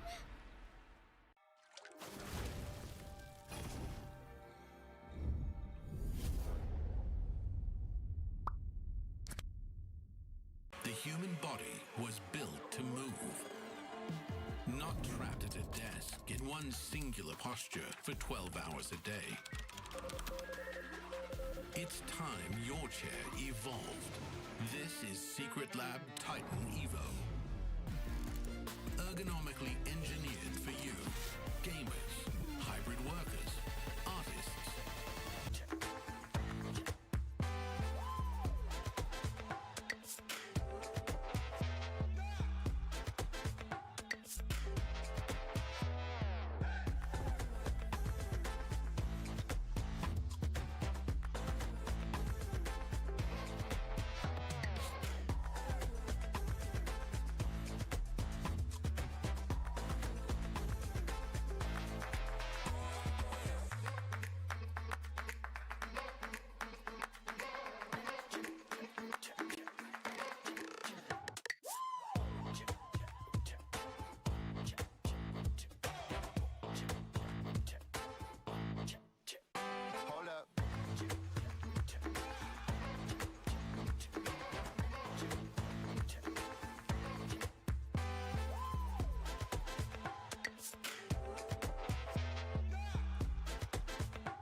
All right, ladies and gentlemen, welcome back once again. We have now got for you the third game of the series, but before that, my name's Abstract. We'll be here as Bowman. We will be covering to you guys a total of 7 series for the entirety of day number 2. Yeah, and I believe we have game 1 and 2 already done. We saw a great show from side of Team Iran and also Team Jordan coming out with the Savage as well. Yeah. Just amazing bracket so far. Now we take a look at the other side, right?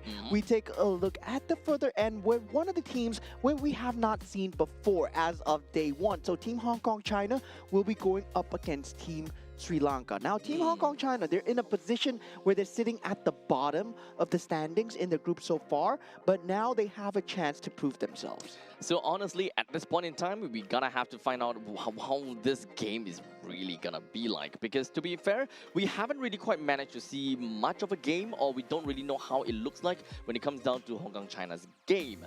And of course, when it comes down to their specific, I would say their very specific bracket itself, it is also, you know, we never really covered too much. In fact, the only game that we covered, if I'm not wrong, was Sri Lanka and Pakistan, if I recall correctly.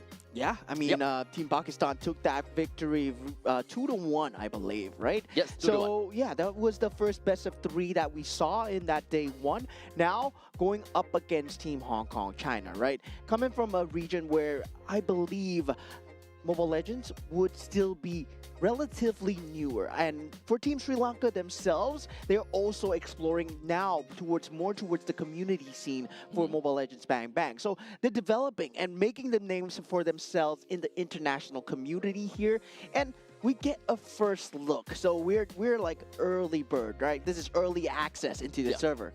So this is kind of like the infancy stage of Mobile Legends Bang Bang within of their region, the East Asia and the South Asia region at the very least. But before that, let's jump right in and take a look at the standings that we've got so far for Group D, which is the East Asia and the South Asia region. We've got Mongolia that is at the top of the list with 2 points to their name, and Nepal with a total of 1 point to their name. And the reason that that is the case is because they went 2-1 in their game against who is that? Pakistan. Against Pakistan. Yes, that is right.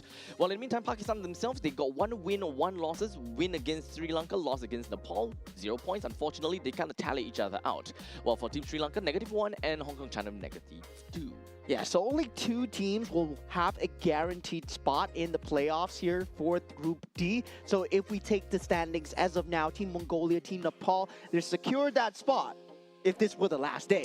Now, this is not the last day, however, and that third place match is also going to be taking place on the last day for that final slot to go into Aichi Nagoya. Yep. So at this point in time, we just really need to understand how, you know, Sri Lanka and Hong Kong is gonna be, because right now, yes, Hong Kong does have got -2, while Sri Lanka -1.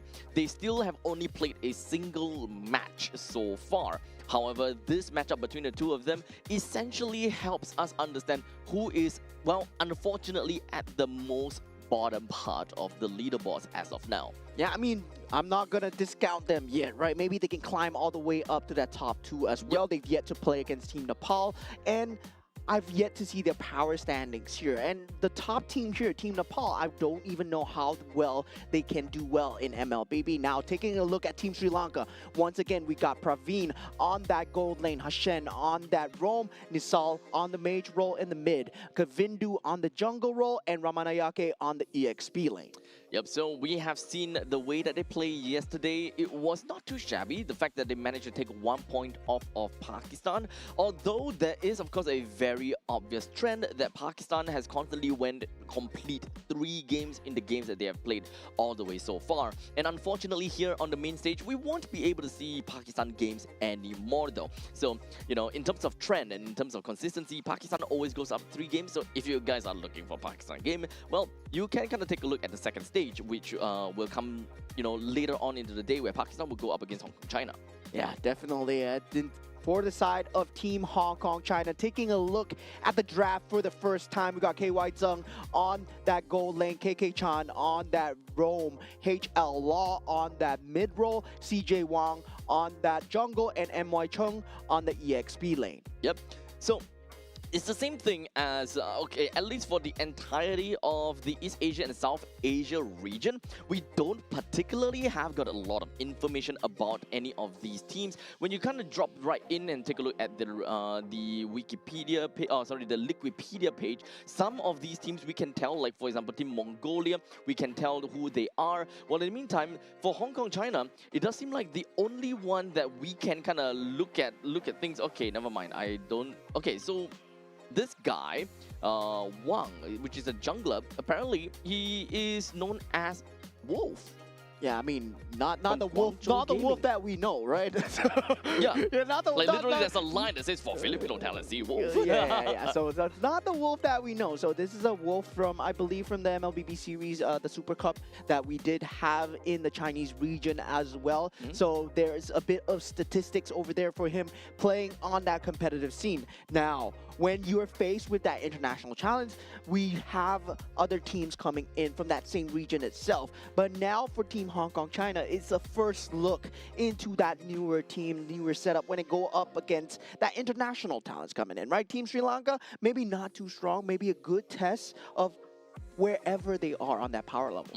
At this point in time, it's just -1 and -2. The difference is not that big because in the end of the day, the match wins are undoubtedly more important because of the head-to-head tiebreaker, right? So ultimately, as long as whichever one of these two teams wins, they will be on top of one another. Sri Lanka win, then they will be on top of Hong Kong China. If Hong Kong China wins, then they will be on top of Sri Lanka no matter what. Yeah, definitely. For that head-to-head, very important. But that top 2 spot, also very important. Now we're going into the map randomization. Not again. Broken walls. Not again. Broken walls. It will be broken walls. And yeah, broken walls was the theme. We did get that map 5 times in a row yesterday. But now, for today, we had a good plethora of maps so far. Yet to see dangerous grass. But I'm looking forward to see the drafts here, right? Because this is not drafts that we can try and make sense of, especially when it comes down to Team Sri Lanka. I was trying to make sense of the draft yesterday. Didn't make sense, but still worked out for them against Team Pakistan. Yep. So ultimately, I do kind of want to see what these two teams have got in store for us. Team Sri Lanka as well as Team Hong Kong China.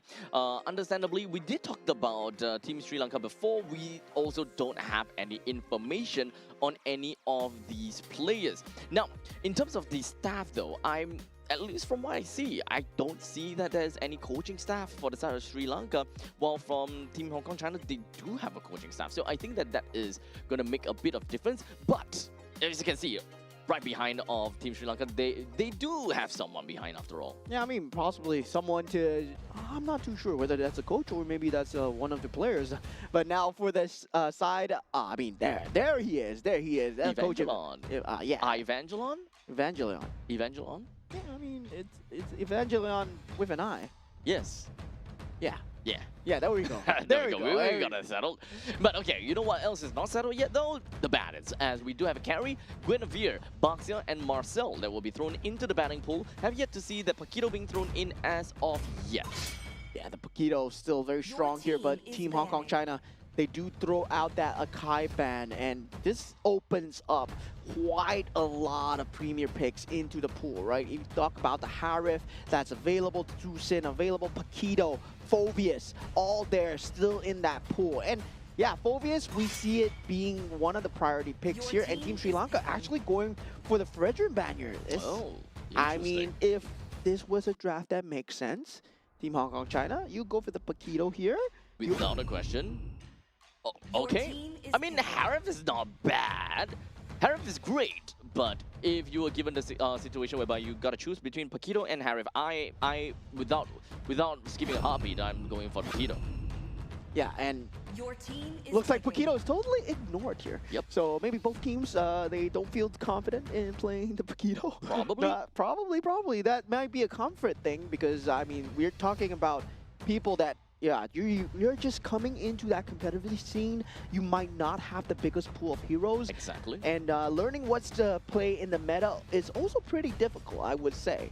Yeah, so we can expect, and we should be expecting, that their pools are going to be slightly restricted, but the main thing is they gotta have to make full use of what they have drafted for themselves. They have picked up an Alice. They do have a Harif for themselves. So at least the way that we are seeing right now is that Team Hong Kong China, they do want to play for a little bit more towards the crowd, no, I'm not sorry, crowd control, but it's more of like the AoE. You want to play for team fights. Most definitely gonna be more team fight oriented.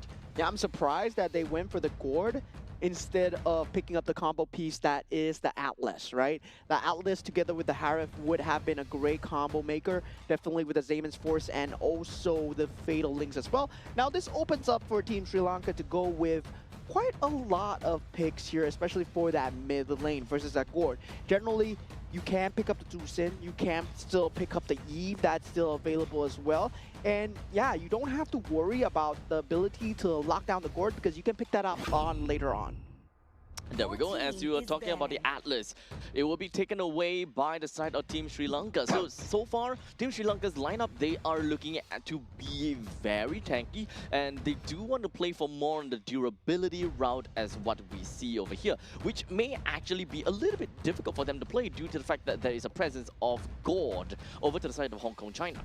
Yeah, so definitely on that mid role to have that mid priority as well. Lilia's still in the pool if they want to go for that and if they want to try and get that Claude for themselves, right? Very good pick against the Harif. I'm surprised they didn't go for that earlier. Now they banned out the Suyo. Now for Team Hong Kong China, what do they respond with, right? Generally, we see teams, they instantly look at the Claude as an answer towards the Harif. But at the same time, Claude, you gotta pick heroes that make Claude work. And so far, Leo Mord and Atlas in the pool, yes, it can work in that team fight-centric lineup. So, with that all said, for the side of Team Hong Kong China, they're looking for the frontliners, right? Or rather, the jungler and the roamer, which can be frontliners for the jungle, but it really depends on how they would eventually want to play it. Right now, it looks like they have a decent balance. Someone that has pretty good firepower in the mid stages of the game coming from the Gourd. If they would want to have pretty good transition, then someone in the early game would be great coming in from the jungle role. Unfortunately, Suyo is already been taken away, so we've got a slightly small pool to work with. Yeah, and right now for Team Hong Kong China, something that can take away a lot of that pressure would be I was gonna say the Kajo would I mean lockdown heroes would have been good, but the Atlas was still there, so the Kadita ban, right? So Eve and Tucson, Paquito still in the pool as well. Oh yeah, completely forgot about Paquito, dude. Yeah, Not used to that. I am not used to the fact that Paquito is still leaked out until this very moment itself. But it does seem like we do have a couple of the players that took down their headsets and the graphics went out as well. It kind of seems like we are in the midst of a lobby pause. With probably a little bit of technical error or something along the lines. We will keep you guys updated as to what exactly is happening as of now. But don't worry, our voices will keep you entertained. Yeah, hopefully. maybe this is the players thinking that, oh, this is a rehearsal and this is not the actual draft. Then that would make a lot of sense, That would right? make some sense That to would that. make more sense because you leave Paquito out. I mean, after the performance that Mr. Vinuya Sanford had yesterday, you leave the Paquito out. Man, oh man, that's just blatant disrespect towards the hero itself. Honestly, I don't know how this is gonna work, but you know, we'll get back to you guys if whether the Paquito is actually gonna be part of the problem or not, if whether we're gonna see a bit of a difference with the Paquito or not. But don't worry.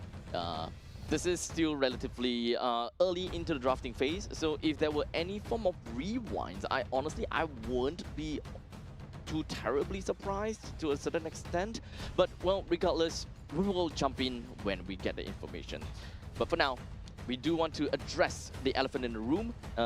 We're not saying that you are the elephant, but you know, for every single one of the audiences out there, welcome. And in the event that you just tuned in, this is of course the 2026 Asian Games Esports esports stage for Mobile Legends Bang Bang Qualifiers, and every single one of the teams that you see right over here, they are playing for qualification to go to the 2026 Asian Games held in Nagoya, Japan in September. Yeah, definitely. there's a lot of national pride, a lot of team pride here on the line as well. And yeah, I believe we're going back into the banning and drafting phase right now. Old school coming out inside of Team Hong Kong China. Whoa. The YSS into the Khalid. Okay, the Yisun Shin, right? It's a jungle Yisun Shin. It's not that gold lane Yisun Shin. So I can see the direction that they're going for. They have clear lockdown with the boat coming out from the YSS. But for Gord, is that going to be enough peel, right? So they're banking on winning their lanes. And now for Team Sri Lanka, they go with Zetian and the Moskov as well. So at this point, this is literally a blast in the past, whereby at one point in time when Zetian was just released, there was this meta where as long as a team picks up a Zetian for themselves, the opponent automatically picks up a Yisun Shin, just kind of like an eye for an eye, tooth for a tooth, vision for a vision kind of gameplay. Yeah, I mean, that YSS, I'm not seeing the value here, but of course, a scary scaling YSS is indeed in late game going to be extremely hard to deal with. They have a very good front line, but I'm just seeing that early game scaling problem, right, coming out from both sides here. Meanwhile, for the side of Team Hong Kong China, Team Sri Lanka, I would say Team Sri Lanka has an easier time executing, especially when you get that level 4 with the Fury of the Phoenix into that Fatal Links as well. I mean, Learmore just wreaking havoc. Honestly, let's also remember that the Zetian's ultimate is also a natural counter over to the Mystic Gush. So main thing, as long as you don't see Zetian picking out the ultimate, you wouldn't want to Mystic Gush, which means that you're kind of playing the waiting game. In the event that opponents eventually dive you, your number one idea is that you want to destroy all these frontliners as soon as possible, but you want the maximum amount of output, the maximum amount of value from that. And here we go. The first game for the first time ever on the main stage. Team Hong Kong China versus Team Sri Lanka. Game 1 here, as now both teams coming up with their drafts of their own, right? Not too meta, but not too out of the ordinary. But already an early flicker being used by Shen, trying to get a bit of damage onto HL Law, but just walking away. Yep. Kind of looks a little bit more like an accidental press, to be fairly honest. It's not really an escape tool, it's not really a engagement tool as well. It's more of like a, oh crap, I pressed wrong. But to be fair, it's not that bad. Currently only at 90 seconds left, and there is still time before, you know, anything is too important. Because by the first turtle, it's very likely that it doesn't have the Fatal Link, so you wouldn't need it for the first turtle either ways. Yeah, imagine first minute, right? Flickering in, oh, I don't have Fatal Links. Oh, okay, I'm not level 4 yet. Still first minute into the game, my friend. And now Praveen just facing down the Harif. And Harif naturally just deals, is a lane bully, right? Yep. That's why Harif was so strong in that gold lane for such a long time. And with Zayman's force, well, you can fight for the objectives extremely well as well. Well, we gotta see how the rotation is gonna be, because right now Team Sri Lanka seems to be putting quite a bit of emphasis down over to the XP lane. And unfortunately for Ramanayake, he's still only at level 3, which actually enables the Alice to be a little bit more aggressive in roaming around the opponent's jungle. And this would be able to push Kabindu backwards. This is not great, by the way. Yeah, great combination coming out from CJ Wong and HL Law, but now looking at the side here, the Alice, it's going to be a problem here. Kavindo going down as CJ Wong gets first blood. Now, Spear of Destruction does not land with the Spear of Despair, as Praveen is here on the scene. Turtle still not down at the moment, but you can look at Moy Chung just going crazy at the side now. We have the Harif KY Tung just coming in and able to try and zone away members of Team Sri Lanka as they get the turtle. Not too shabby. Team Hong Kong China, they made a full rotation down to the bottom lane turtle, just like what Sri Lanka did as well. KY Tung was that close to getting a kill down on the Hashan, but to be fair, not getting a kill is not that big of a deal. The main thing is that they are able to get a collective amount of gold and experience to everyone through the means of that turtle. Yeah, now 2,000 gold ahead at 3 minutes into the game. That's a very good lead coming in from the side of Team Hong Kong China. They did lose a lot of valuable time, right? And at the same time, creep priority was not in the way of Team Sri Lanka. Team Hong Kong China actually pushed out all those waves before connecting into that turtle. So they lost a total of 3 creep waves, and that's 1 for each lane. It is still relatively early in the game. However, Team Sri Lanka doesn't seem like they will be able to play in the early games as well because Team Hong Kong China, they're doing a very good job right now. You take a look.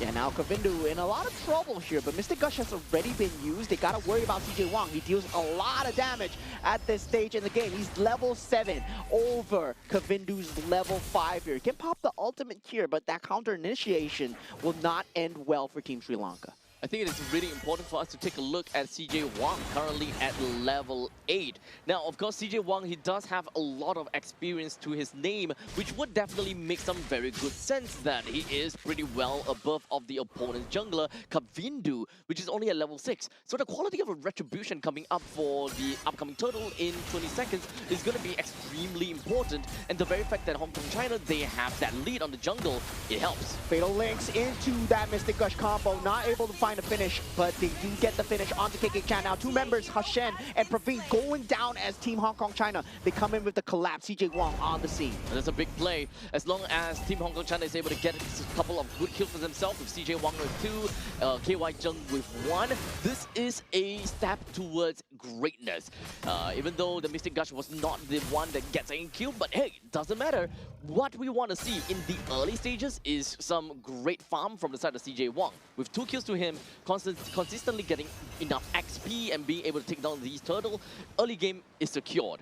But it's all about a transition from the early to the mid game, where we need to see HL Law start to pop off with some of these items, at least 2 items, and KY Jung, if he's able to accelerate his growth well enough. Yeah, now forcing out 3 flickers from the side of Team Sri Lanka, right? They won't have it for this next objective fight. If Team Hong Kong China wants to collapse onto this, CJ Wang is going to have a great time. Level 10 currently on the YSS.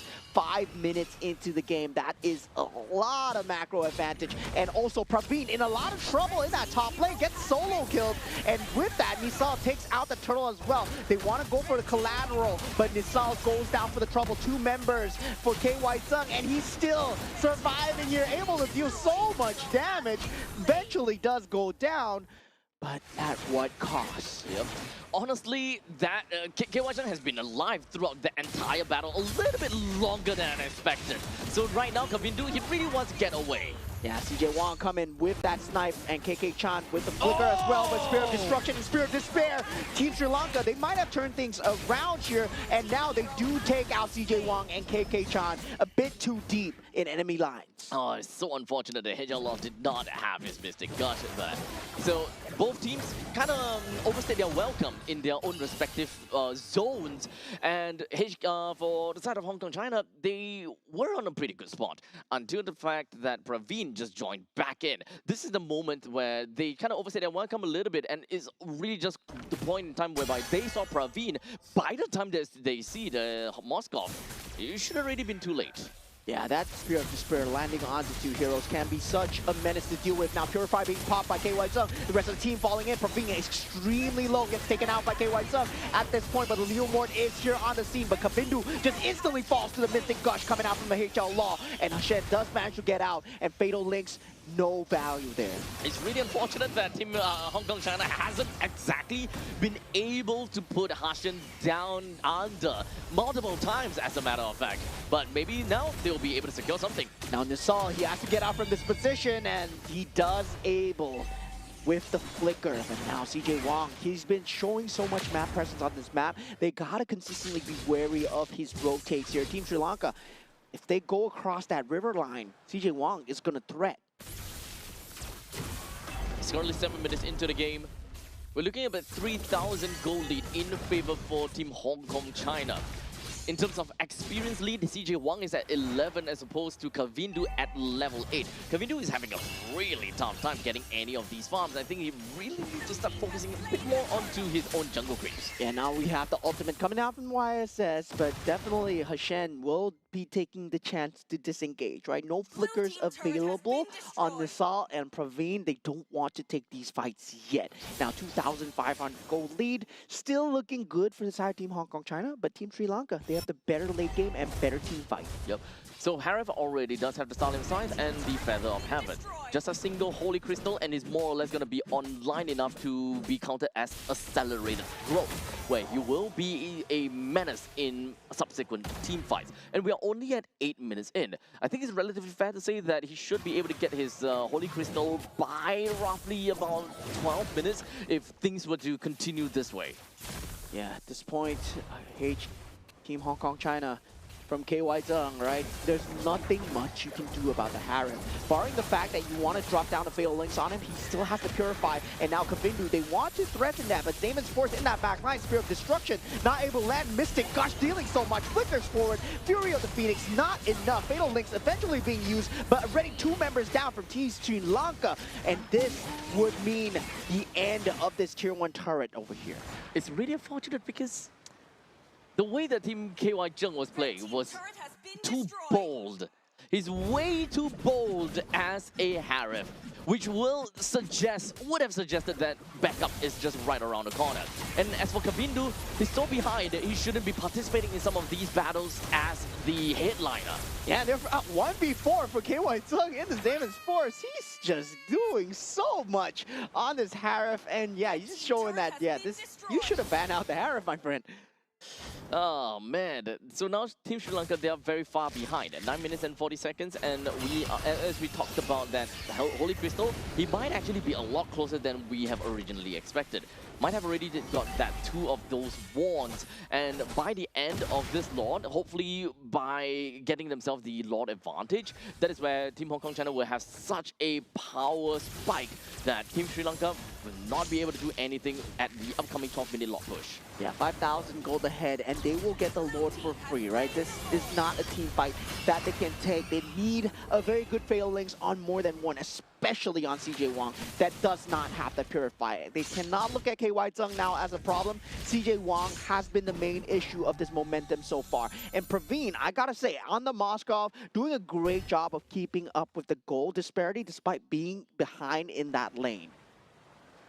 So at this point, we've got waves up in the top lane that's pushing pretty much, but now we've got the Lord that will be marching in down to the bottom lane. The only one that does not have a T2 turret. Team Hong Kong China will want to focus a bit more on the top lane and the middle lane, because the main thing is this upcoming Lord, their #1 objective is to be able to bring down all of the outer turrets. To be able to get the inner turrets, well, that will be great, but it is all just bonus. Yeah, right now, both teams still posturing for position here. That Fatal Links always being kept an eye out from, popping the ultimate out from Kavindu. And Kavindu, gotta say, right, he's been not having the greatest of games so far, and still not finding any opening. All 4 members, they're moving in tandem, wanting to look for the best way possible to defend their homes. But they still do have got the Holy Defense though, so they don't particularly have to be too afraid to a certain extent. That will be the Lord that will be taken down in the bottom lane. Sri Lanka now faces a push from the top and the bottom at the same time. Yeah, popping out all the Holy Defenses. Team Hong Kong China now, they don't want to dive too far in, right? Making that mistake crucial to this point might mean a turning point for Team Sri Lanka. They're not that far behind, and this base defense becomes key here. And this is where Zilkin actually shines, right? Because you do have that range, you have that clear speed as well. So, but they're very reliant on Zilkin staying in that middle of that zone. So at this point, Team Hong Kong China, I really want to look out for a win condition for them. What? Oh, sorry, not Hong Kong China. For Team Sri Lanka, look out for a win condition for them, right? At this point in time, early game, mid game, completely out of the picture. It's not about, you won't be able to get much instant gratification as to fighting back immediately. They need clear waves. And now with that bottom and inner turret actually down, Damon's Force being used, Spirit Destruction being missed as well. 3 members already down from side Team Sri Lanka. Triple kill coming out from the Harris, eventually shut down by Praveen. Now Team Sri Lanka, they can't actually fight back here. They still have Kavindu and Praveen alive. And Team Hong Kong China, they have to watch out for this. This one catapult will not be enough, and they will disengage. Yep, it is a 2v4 though, and unfortunately no more mega creeps that will be marching in, and realizing that Hashan, Nisal, and Ramanayake will come back out very soon too. So don't want to overstay their welcome. Focus on the neutral objective first, which is the Lord that is going to be coming up right about now. And we were talking about the win conditions from the side of Team Sri Lanka, right? Yeah. They have to catch the Gorge before that Mystic Gush is popped. And he does not have Purify. So Fatal Links on him might be fatal. CJ Wong with the Retribution, of course, as a jungler, is also a prime target. They are not tanky by any means. And Team Hong Kong, Team Hong Kong China, they just don't want to be in that front line for them. Honestly, I think that other thing that Team Sri Lanka can look out for is that maybe the Mystic Gush is not that big of a deal because they have the Fury of the Phoenix. So in order for them to get that pickoff that they wanted, the Fatal Links, you can expect, you know, it's not going to be easy to fight 5v5. If you go for 5v1, honestly, it's gonna be a very good chance that you will win. But the question is, right after a single man Fatal Links, who is able to melt that person down? Which is understandably the problem about this composition from the very start. Whenever you go for the Fatal Links, no one is able to fully utilize that space that is created by Hashan and that timing that's created by him as well. Yeah, they've been using Fury the Phoenix to respond. I feel that they need to use it to initiate. And now for Team Sri Lanka, they might be in a slight bit of danger here, but there is no creep wave to speak of in that bottom lane. Team Hong Kong China still posturing in that bottom side, and they do manage to get out that mid lane tier turret with the Mystic Gush being popped through the Phoenix as well. Great timing from the side of Team Sri Lanka, but KY Zum still tearing through with a Damon's Force double kill right now. And now going for that top side, KY Zum eventually pulled down. Now with the Spear of Destruction in the back, Praveen can That's actually go on a tear through. This is a play coming out from the side of Team Sri Lanka. They fight back. Amazing defense coming in from Team Sri Lanka. They held on through and managed to get themselves a 3-man kill. At this stage of the game, getting 3-man kill is so big. Yes, they may have lost every single one of their turrets in their base, creating a barren wasteland. However, it is not over just yet. Yeah, this was a great fight. Great use of the Fury of the Phoenix. Landed on completely all 5 KY Zung without that range of the Damon's Force. Praveen taking full advantage of it, jumping towards the back with the Spear of Destruction. From this point on, Team Sri Lanka can start to contest for these rivers already.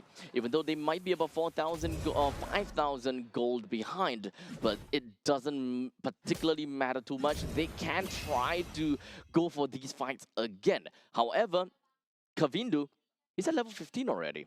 Yeah. So in terms of retribution quality, they are neck and neck. At this point, it's a toss-up, right? You want to be talking about the battle spells, the ability to use the flickers. They will have it for that next fight, especially if they don't want to contest this Lord, which I don't think they should, right? Team Sri Lanka, they still can't play outside their base. They can still easily get caught by CJ Wong unless they want to move as 5, but the creep pressure coming through, they can't focus on one lane alone.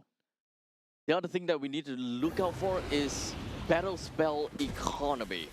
Every single one of the members from the side of Team Sri Lanka has used their flicker. They are about to get them back though, so might not be that big of a problem. Nisal has it back, Hashin has it back, Ramanayake has it right now. So if they want to go for the fight, they might.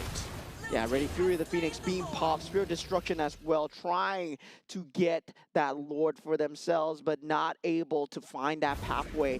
And for that creep pressure that's being mounted, Praveen actually getting that Radiant Armor instead of the Athena Shield versus the Harif here. I would say I don't really like this choice, but if you're going for that sustained team fights, and if you know that you're not dying to the burst, Praveen, you can actually get that.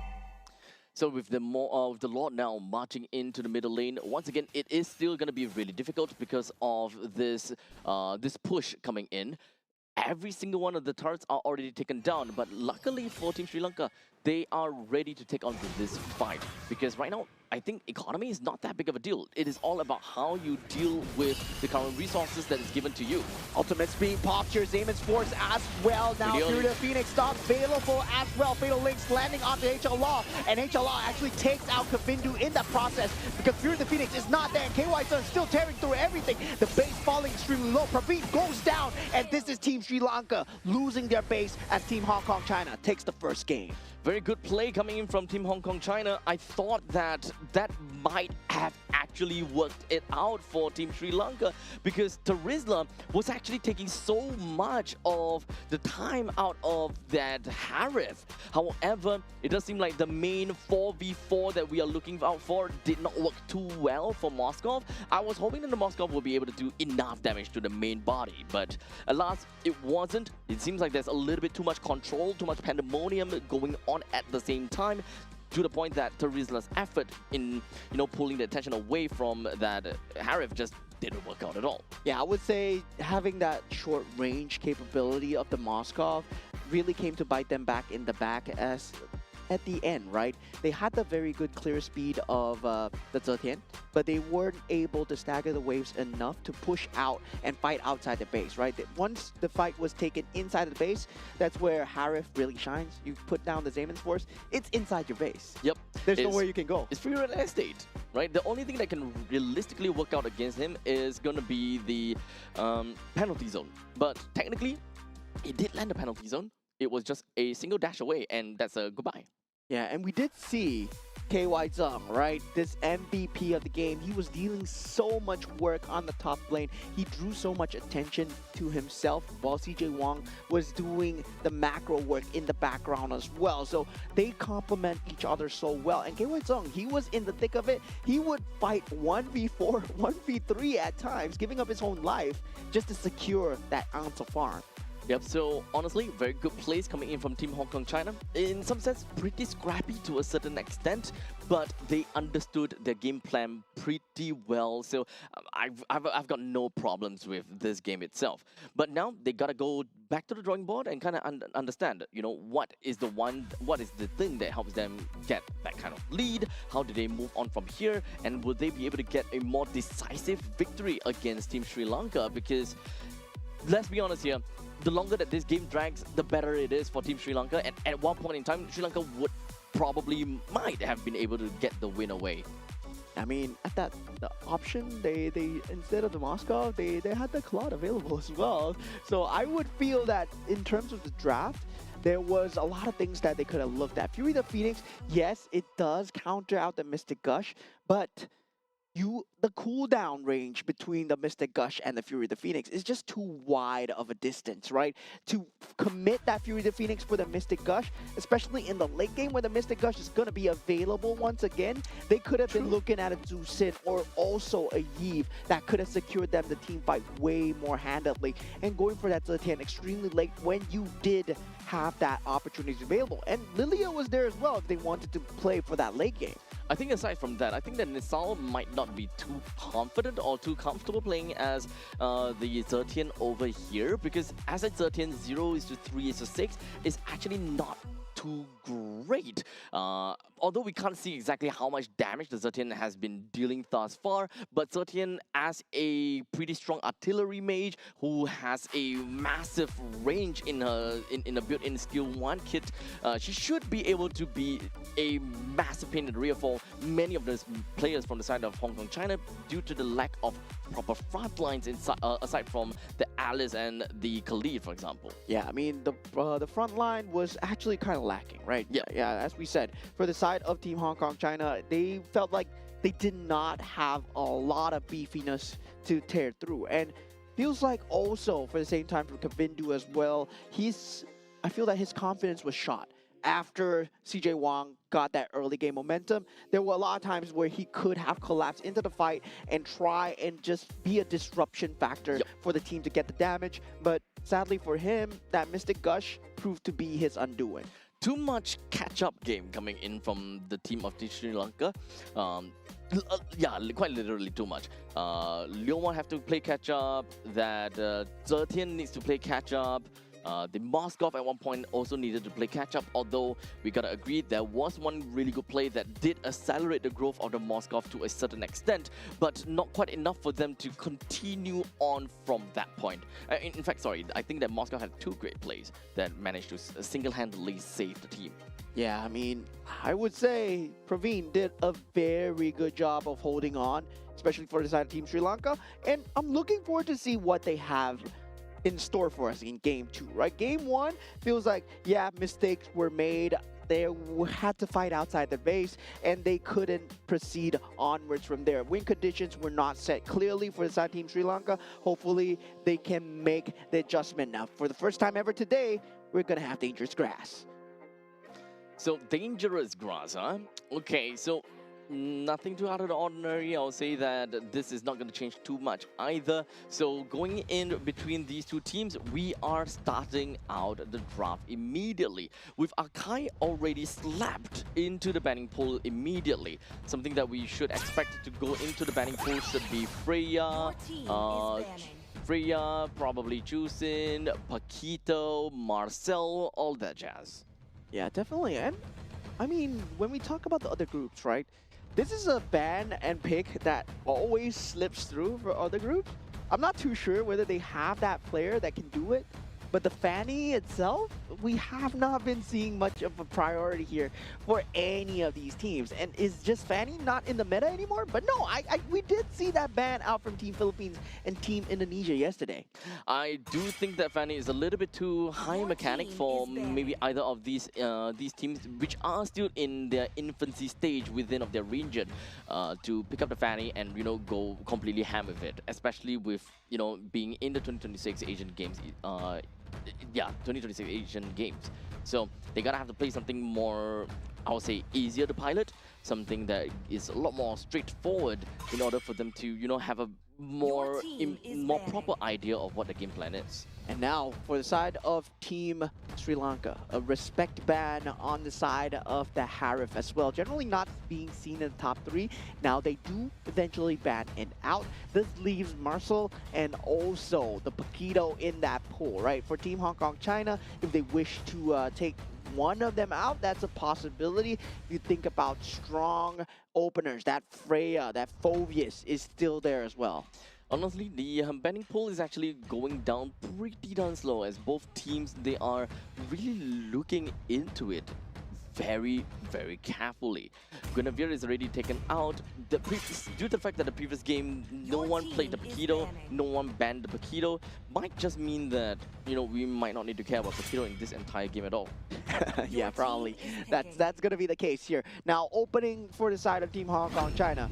Paquito's still there, but they go for the carry opener. And yeah, carry as an opener, I can see where it's good, but it's not good enough to warrant that first pick, right? You essentially reveal your play style as you're gonna play to protect the carry. And once again, carry has the same problem as Moskov, where the range is short. So meanwhile, for the side of Team Sri Lanka, if they want to lean into this, where we see the Granger coming in, right? You play with that range, you play that Rhapsody, you can play also that Bruno to try and get that bullying along that way.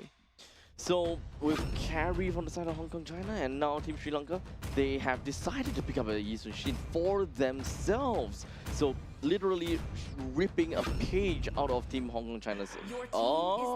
Okay, I give up on this draft officially because we see Min Sitar and Yi Son Shin coming out for the second pick. Doesn't make sense at all, right? They're not responding to each other. They don't have a play style. They're just going with whatever they feel like. And yeah, for Min Sitar, I mean, at this point, at this juncture of the game, you're revealing so much by going into that Min Sitar. It's not like your opponent is gonna pick Min Sitar right now, right? You could have picked up the Zusin, you could have picked up the Yve. There is so much priority in that pool for that good mid laner to come through. And yeah, picking up that Min Sitar right now just reveals your hand just very early. Uranus gonna be picked up from the side of Team Hong Kong China and followed up by a Hilda. So honestly, I don't quite understand what they're trying to do here. So they do have Hilda that is really strong in the early stages of the game. In the meantime, the Minsita comes out for the side of Team Sri Lanka. That is an R1 pick.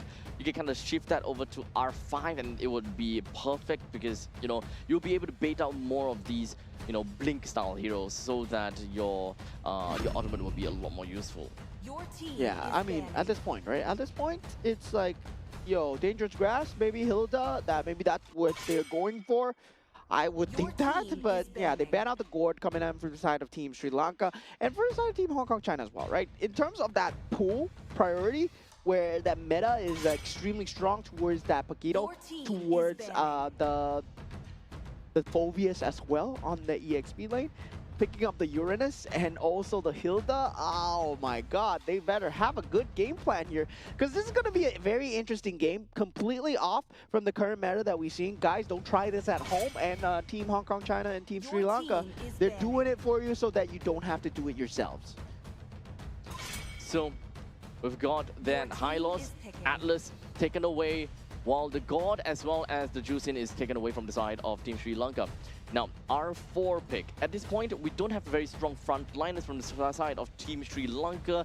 I'm still really positive about Minsita, gonna be real honest. Valir is, of course, a pretty good answer if you want to deal with, you know, fast-moving heroes, single point dashes that, you know, get close to you. But honestly, for Hilda as well as Uranus, they don't really quite care about the fact that you kind of throw them away because they can just kind of walk back to you. Yeah, so this is very confusing to me. I've tried to make sense of the draft, but at this point, right, we are gonna have to admit that this draft is not gonna make sense. So yeah, now going for the Your glue. team is Okay, picking. good against the Hilda, good against the Uranus. Okay, finally something that makes sense from the side of Team Sri Lanka. Now from the team side of Team Hong Kong China, they go for the Vexana. Okay, something that I haven't seen in a very long time. Yeah, I mean, the Heave is still in the pool. Gord and the Tusin, of course, banned out, but yeah, I don't see why the Vexana is being played here. Against the glue, yes, okay, strong. But is it strong enough? Your team is picking. I think it's good enough to just completely destroy the glue. We'll see. Need some items, and the glue will possibly not be able to see another day. But right now, Team Hong Kong China, in the early stages of the game, they've got pretty good damage coming from Hilda, from Vexana, as well as Su Yo. Now, the Ixia. Okay, range, yeah, okay, I get it, full barrage. But after the No full one barrage, can. I mean, no one can technically dive. No, she. No, the Hilda can just run. yeah, Hilda can just run. There's also the Vexana's Eternal Guard. the grasp, the nether grasp that you need to worry about as well. So there's a lot of disruption factor there, and also at the same time, I can see what they're going for, right? King's Calling, full barrage, very good combination with the glue trying to force the members back in again and again into the full barrage. But that's so reliant on the full barrage. Once the full barrage is down, where else is the damage coming for? It has to be from Kavindu. So Kavindu, he needs to farm like crazy in the early stages of the game. 5 seconds Technically, till the the enemy pokes reaches can the come from the Valir, Smash them. and those pokes from Valir are gonna be, you know, very very invisible impact. You don't realize that you're actually taking a lot of damage out of the Valir, but the moment that he gets a glowing wand for himself, oh boy, you really need to look out for him. Yeah, here we go. Team Hong Kong China versus Team Sri Lanka. This is game number 2. Team Hong Kong China currently up 1-0 at the moment so far. Now, KK-chan actually taking a lot of early game damage here as the Hilda will be able to jump back into the bush, try and get some healing factor back into his way. No, but the different thing is that the Hilda actually don't care at the fact that his HP is low. Just kind of weaving himself in and out of these brushes is more than gonna be enough for him to get himself back on track. Yeah, definitely. Early game Hilda, very hard to deal with. Indeed, Kavindu has to watch out from the rotation coming out. CJ Wong and Hilda, Mr. KK-chan, they're looking to try and invade as much as possible. We do see the defense coming through, but it's not going to be enough when the Uranus joins the fray as well. So at this point, we're still in the early matchups. Team Sri Lanka, They're trying to kind of have a feel of how the game is going to look like and how the game is going to be like as well. We do have KK-chan that has made all the way up to the top lane. Unfortunately, doesn't have got a glorious pathway that allows her to just run super fast right into the face of Ixia. No, unfortunately. She does have her own speed boost though, but I don't think it would be enough to help them secure such an early kill. Yeah, 2 minutes into the game.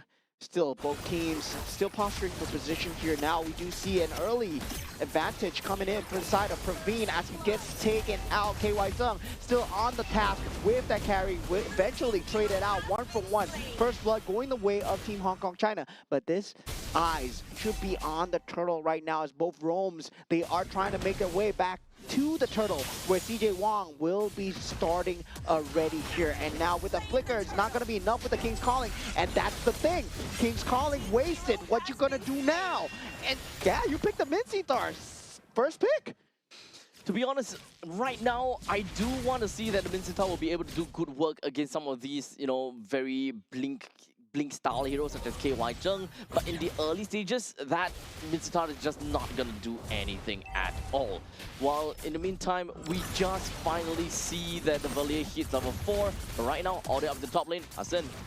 Yeah, in a bit of trouble, but definitely will be able to get out. He does have the flicker available. Team Sri Lanka does have no flicker usage left for that next 2 minutes, and that means that Team Hong Kong China, they can't ramp things up. And KK-chan having that flicker as well, right? Ability to chase, it's going to be there. And not having the ultimates available, I believe at this stage, even the full barrage would not be a good answer to anything that Team Hong Kong China are going to throw at Team Sri Lanka's way. Now Hashan in a lot of trouble, and we see the flicker usage. Yep, that is goodbye to Hashan, as the Team Hong Kong China has finally managed to get themselves the 3rd kill of the game.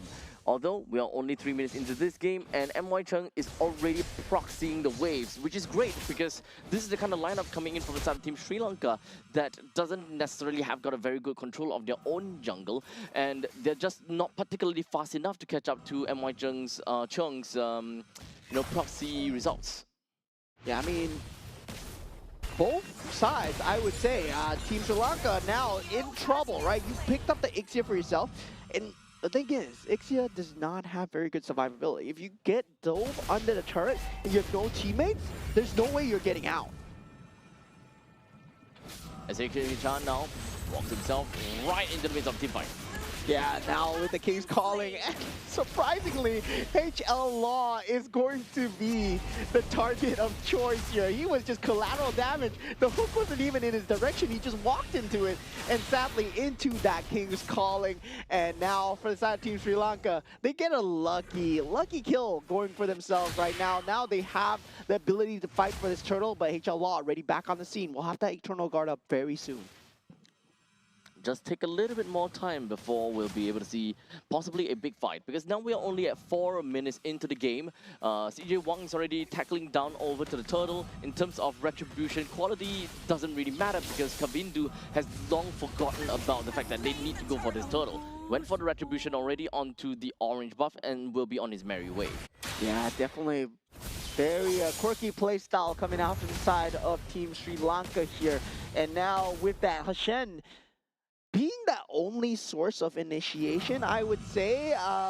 King's Calling not exactly reliable. That stick much more reliable as the source of initiation.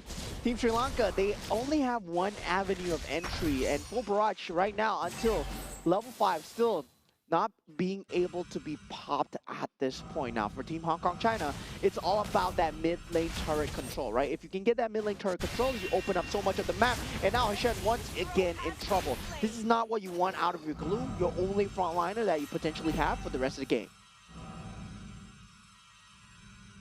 At this point, Team Hong Kong China, they just want to play a little bit on the slower side. They do not want to put themselves right in the face of Team Sri Lanka and just kind of force the issue at all. Waiting for the perfect opportunity, and perhaps just kind of look at, the different standing objectives and different neutral objectives that is currently available. Team Hong Kong China, they're probably just gauging their way. Do they have the firepower? Do they have enough farm? And speaking of farm though, the carry is actually pretty darn farmed up. 1,500 gold on top of the Ixia. to be honest, maybe not that big of a surprise due to the fact that, Hong Kong China has been putting a lot of emphasis up in the top lane, putting a lot of difficulties on the Praveen. Yeah, now Shen once again able to land the stick combo here, but full barrage not available. KK-chan actually in a bit of a temple here, just flickers into that bush. Now Shen in a slight bit of trouble. KY Zung does find the finisher. Rest of the team of Team Sri Lanka, they're coming in here, and HL Law will find himself in no man's land. Kavindu eventually popped him off just instantly, and HL Law did have that flicker available. So both teams making blunders of their own. Now Team Hong Kong China from that 3,000 lead, now still keeping it even. Those little pokes coming from Ramanayake doesn't seem like he's doing anything at all to MY Chung. But this is what a Uranus is capable of doing, right? Being able to tank a lot, being able to heal a lot, being able to, technically speaking, do quite a lot. And at a certain point in time, once you kind of give it to a Uranus and you realize, you know what, we can't touch Uranus, we can't kill Uranus, his discs eventually will do a lot of damage, dude. And now he is able to do that, especially in this turtle right here. King's Calling has been used. CJ Wong eventually gets the turtle, though. Has a superior damage to Kavindu at this point, but CJ Wong eventually gets chased down from the side of Ramanayake, but the rest of the team falling in here. Carry nowhere inside. Kavindu eventually goes down, and KK-chan not able to save his teammate MY Chung as Team Hong Kong. They get the turtle, but for 3. That's not good. Well, even losing, a little bit of a trade here and there. It is almost a full team wipeout onto the side of Team Hong Kong China. Team Sri Lanka did a fabulous job in trying to tally things out. And now, pushing out in the middle lane, they will be able to successfully bring down the T2 turret in the middle and the bottom, which is honestly pretty darn crazy with how much has changed within 1 minute. I mean, look at what is going on here, but look at the mini-map, right? You see KY Zung being ran at by the glue, and Hashan finally gets that solo kill onto KY Zung at this point. So there's a lot of trades going on in the map, and both teams, right? If you don't understand what you're doing, the enemy doesn't understand what you're doing too. You gotta fool yourself first before you fool the enemies. That's exactly what's going on. And we saw a very aggressive flicker coming out from the side of Ramanayake. It really works against CJ Wong. And gotta say, right, King's Calling, I might hate on it a lot, but it works very well against the Suyo. Oh. Well, looks like they know a little bit of a tactic that will work very well for them. But to be fair, I think that the King's Calling is mostly reserved for KY Jung, just so that they will be able to ensure that their glue stays alive, or maybe Ramanayake himself will stay alive too. And now Team Sri Lanka, they look poised to fight here. Now 1,000 difference, it's still anyone's game. Eternal Guard has been dropped here. Hashen will no longer be that target that they are looking for. Hashen, he's able to survive through that first barrage of damage. Now with Eternal Guard not available, Team Hong Kong China, they have to look for another avenue of entry. The rest of Team Sri Lanka now moving themselves backwards and do see MY Chung as well as KK-chan. However, this might not be the opportunity or the chance for them to go, oh wait, hold a second. Yeah, Flicker being used here for the side of KK-chan, and now with the rest of the team coming through, full barrage finally being used here. They don't have any ability to stop it. KY Zung going with the side with the light wheel, Flickers in, not unable to find a finish onto Praveen here now. KY Zung against the world once again, but does have the backup of CJ Wong. It is 2v5, and they managed to get 3 for themselves. Kavindu, no. Jumping in, and then we gotta pause. So I'm not too sure what's going on here. Oh man. This is a 10 minutes game and so much, well, scrappy fights all the way through. And this is just going to be a really powerful gameplay all the way through. And you gotta have to expect that at this point in time, we have got Hong Kong China that just did a fabulous job all the way through. Yeah, I mean, for that comeback into that team fight, I would say that Team Hong Kong China, were 2v5, right? They were 2v5. Suyo and also KY Zung on the carry versus the world. And I was going to say, right, KY Zung, he's going to deal a lot of damage, especially if they run into him. And that's exactly what happened. The rest of Team Sri Lanka, they were running into a carry. And that's exactly what you don't want. People run away from carry. honestly, as long as you have ways to kind of lock them into a fight, I think that the carry generally will be having a great time. However, right now, what we have is constantly just, a lot of back and forth. Team Hong Kong China, they were having a pretty good time, and then suddenly, now we come down to the later stages of the game. You're not being able to do too much as a team because, you're giving the opponents the power spikes that they're looking out for and the time of their life right now. Yeah, I mean, I would say definitely a good response coming in from Team Sri Lanka, especially given the fact that they know how to use the glue right now. They're not dying to that first barrage of damage. No way, yeah. Yeah, but still at the same point, that carry, that Suyo, the damage is starting to come out for Kavindu. Kavindu jumping in 1v2 like that, then instantly getting popped.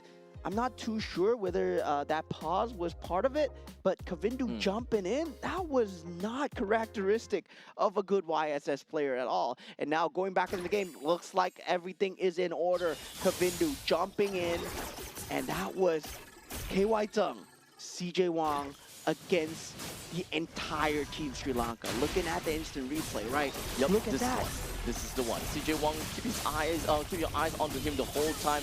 Literally, will be able to get that kill on Nisal. Just that simple. Kavindu opened up, and at the point in time, I think that he was just tunnel vision, just going straight in, and he was like, okay, you know what? Now's the time. We really need to get a kill. We need to do something about this. Yeah, I mean, he is the general after all, right? You gotta go in for the heroic move, and it didn't work out. So we got two heroes from the side of Team Sri Lanka, and not going to be able to get that Lord advantage. Now 4,000 going back into the side of Team Hong Kong China's favor, as we have Team Sri Lanka actually clawing their way back. As of now, when it comes down to Hashen, he needs to be really careful about his positioning because at this point in time, we can definitely agree that HL Raw, the Vexana, he will be quite a menace to Hashen. He can't stay in that form for extended periods of time. He really needs to, possess someone as soon as possible whenever he could. So, he can't be in the front lines as too long because this is actually the one of the only front liners that we have to remember about. Yeah, and in terms of creep clear, right, they are very reliant on that full barrage, as we said before. Kavindu, he's not going to be able to get that space into that creep wave at all. And also for Nisal, right, you want to use your spells for your heroes as much as possible, not on the creeps. And sadly, for Team Sri Lanka, it looks like they need to be playing on that back foot. However, for Team Sri Lanka to play on the back foot, they won't play like this for an extended period of time. We do have to remember that Team Sri Lanka is, technically speaking, a double marksman setup. Having an Ixia that has such superior range, and the fact that Kavindu does have got a very good synergy together with Ramanayake, honestly, towards the late stages of the game, if we were to see this game dragged on to past 20 minutes, this game might actually go over to the side of Sri Lanka because at that point, let's be honest, MY Chung and KK Chan, they ultimately just becomes over-glorified sandbags. I mean, at the same time, right, triple damage coming through from the side of Team Sri Lanka. Also, now Kavindu in a slight bit of trouble here. No. That damage not going to do well when there's two members in Team Hong Kong China. Yeah, that's a big mistake. Yeah, He shouldn't have went that far. yeah, that was capitalized on from the side of Team Hong Kong China instantly, right? Yeah. You're going for the macro play, but there's nothing going on the map for you. There's no Lord, there's no objective. And yeah, he was just on a split push. Yeah, there's nothing to kind of like bring the opponents away from you. If you do want to go for macro play, there must be a reason for doing that. And you can ensure your own safety. Number one is also because of the fact if you have team members that is on the opposite side of the map showing themselves and be like, hey guys, we are ready to fight. In the meantime, there's another person on the opposite side of the map being you, then you are forcing the opponents to make a choice, make a decision. And in fact, sometimes a hard decision. But for that one, it was an easy decision. We just need to go down. Yeah, we just need to go down because there's no Lord, and now the Lord is up. Now Kavindu with no buffs will have to just give up this Lord, right? Team Hong Kong China now. CJ Wang will be picking up the Lord for themselves. Now this will be spawning in at 14-15. So now for Praveen does pick up the Malefic Gun, but KY Zung already has that Wind of Nature, so we'll have the ability to survive in either the King's Calling or also the full barrage. At this point, back to 14 minutes into this game. It's understandable that a Valir will have the highest damage dealt, but it is not understandable for a Vexana to actually not have that big amount of damage, right? Total damage dealt is 26,000 damage. Honestly, kind of surprising to me. I mean, I'm not surprised that the Vexana deals so much damage. Well, they've been Not enough though. Yeah, they've been clumping up for these team fights, but at the same time, right? We talked about the triple damage setup coming in from Sri Lanka, so that's why they're on top as well. Now, they're forming that tri-lane push in. Full barrage will be available as well. That stick also there. This is going to be a concerted effort coming in from the side of Team Sri Lanka as they try to hold on to the inhibitor turret on the top side. No initiation coming out from either side so far. They both don't have tools to initiate. This is actually really tough for Team Hong Kong China. They have a lineup that is really great for the early game, having that Hilda and all, but they have already reached the late game territory, being at 15 minutes. So the tankiness of the front lines, the fact that the squishy back lines are gonna be pretty far and out of reach for KK Chan. KK Chan has already come to the point that he is an overglorified sandbag now. But MY Chung, he can still be a pretty good sandbag because as long as you're just kind of like going back and forth and exchanging hits between you and Hilda, then maybe you will be able to find some ways and find some avenues for the Suyo to come in to do decent amount of damage, or perhaps open enough space for KY Chung to do some of these, damage over to the front lines. But if you're just right in front of the enemy's turret, none of these can be executed. You need to pull Sri Lanka out of their base for you to be able to execute your game plan. Yeah, and they're playing on the opposite sides of the map. Meanwhile, for the side of Team Hong Kong China, it looks like they want to go for that next objective, right? And this time, this breathing space that you actually give over to the side of Team Sri Lanka, this gives them a lot of breathing space. And once again, Kavindu gets instantly shut down. This is dangerous grass. Every single push is dangerous, my friend. Kavindu, not again. Unfortunately, this is kind of what Hong Kong China wants, right? Pull them out of their base, and unfortunately, that is discipline. Now 4v5, there is great control coming out of Shen. Full barrage has been popped so far, unable to stop it, but KY Zung focuses down on that turret. Light wheel has been popped. Hashen eventually does go down, and this might be coming in for the side of Team Hong Kong China, and HL Law lands that snipe onto Ramanayake here. This might be the end for Team Sri Lanka. Only Nisal and Praveen left remaining. No full barrage left inside. No ability to clear out the creeps. Coming in from the middle side now, Kavindu, he is back. And now the creep waves is handled. The Lord is up. Team Hong Kong China, do they go for the throats here? Full barrage is available. It's not doing enough. It's not. They just need to run away from the range. Oh no! Here we thought that it might be possible, but to be fair though, the Lord is now available, then they can have a very, very prominent push that is upcoming to the upcoming base, because it is a barren wasteland already for the side of Team Sri Lanka.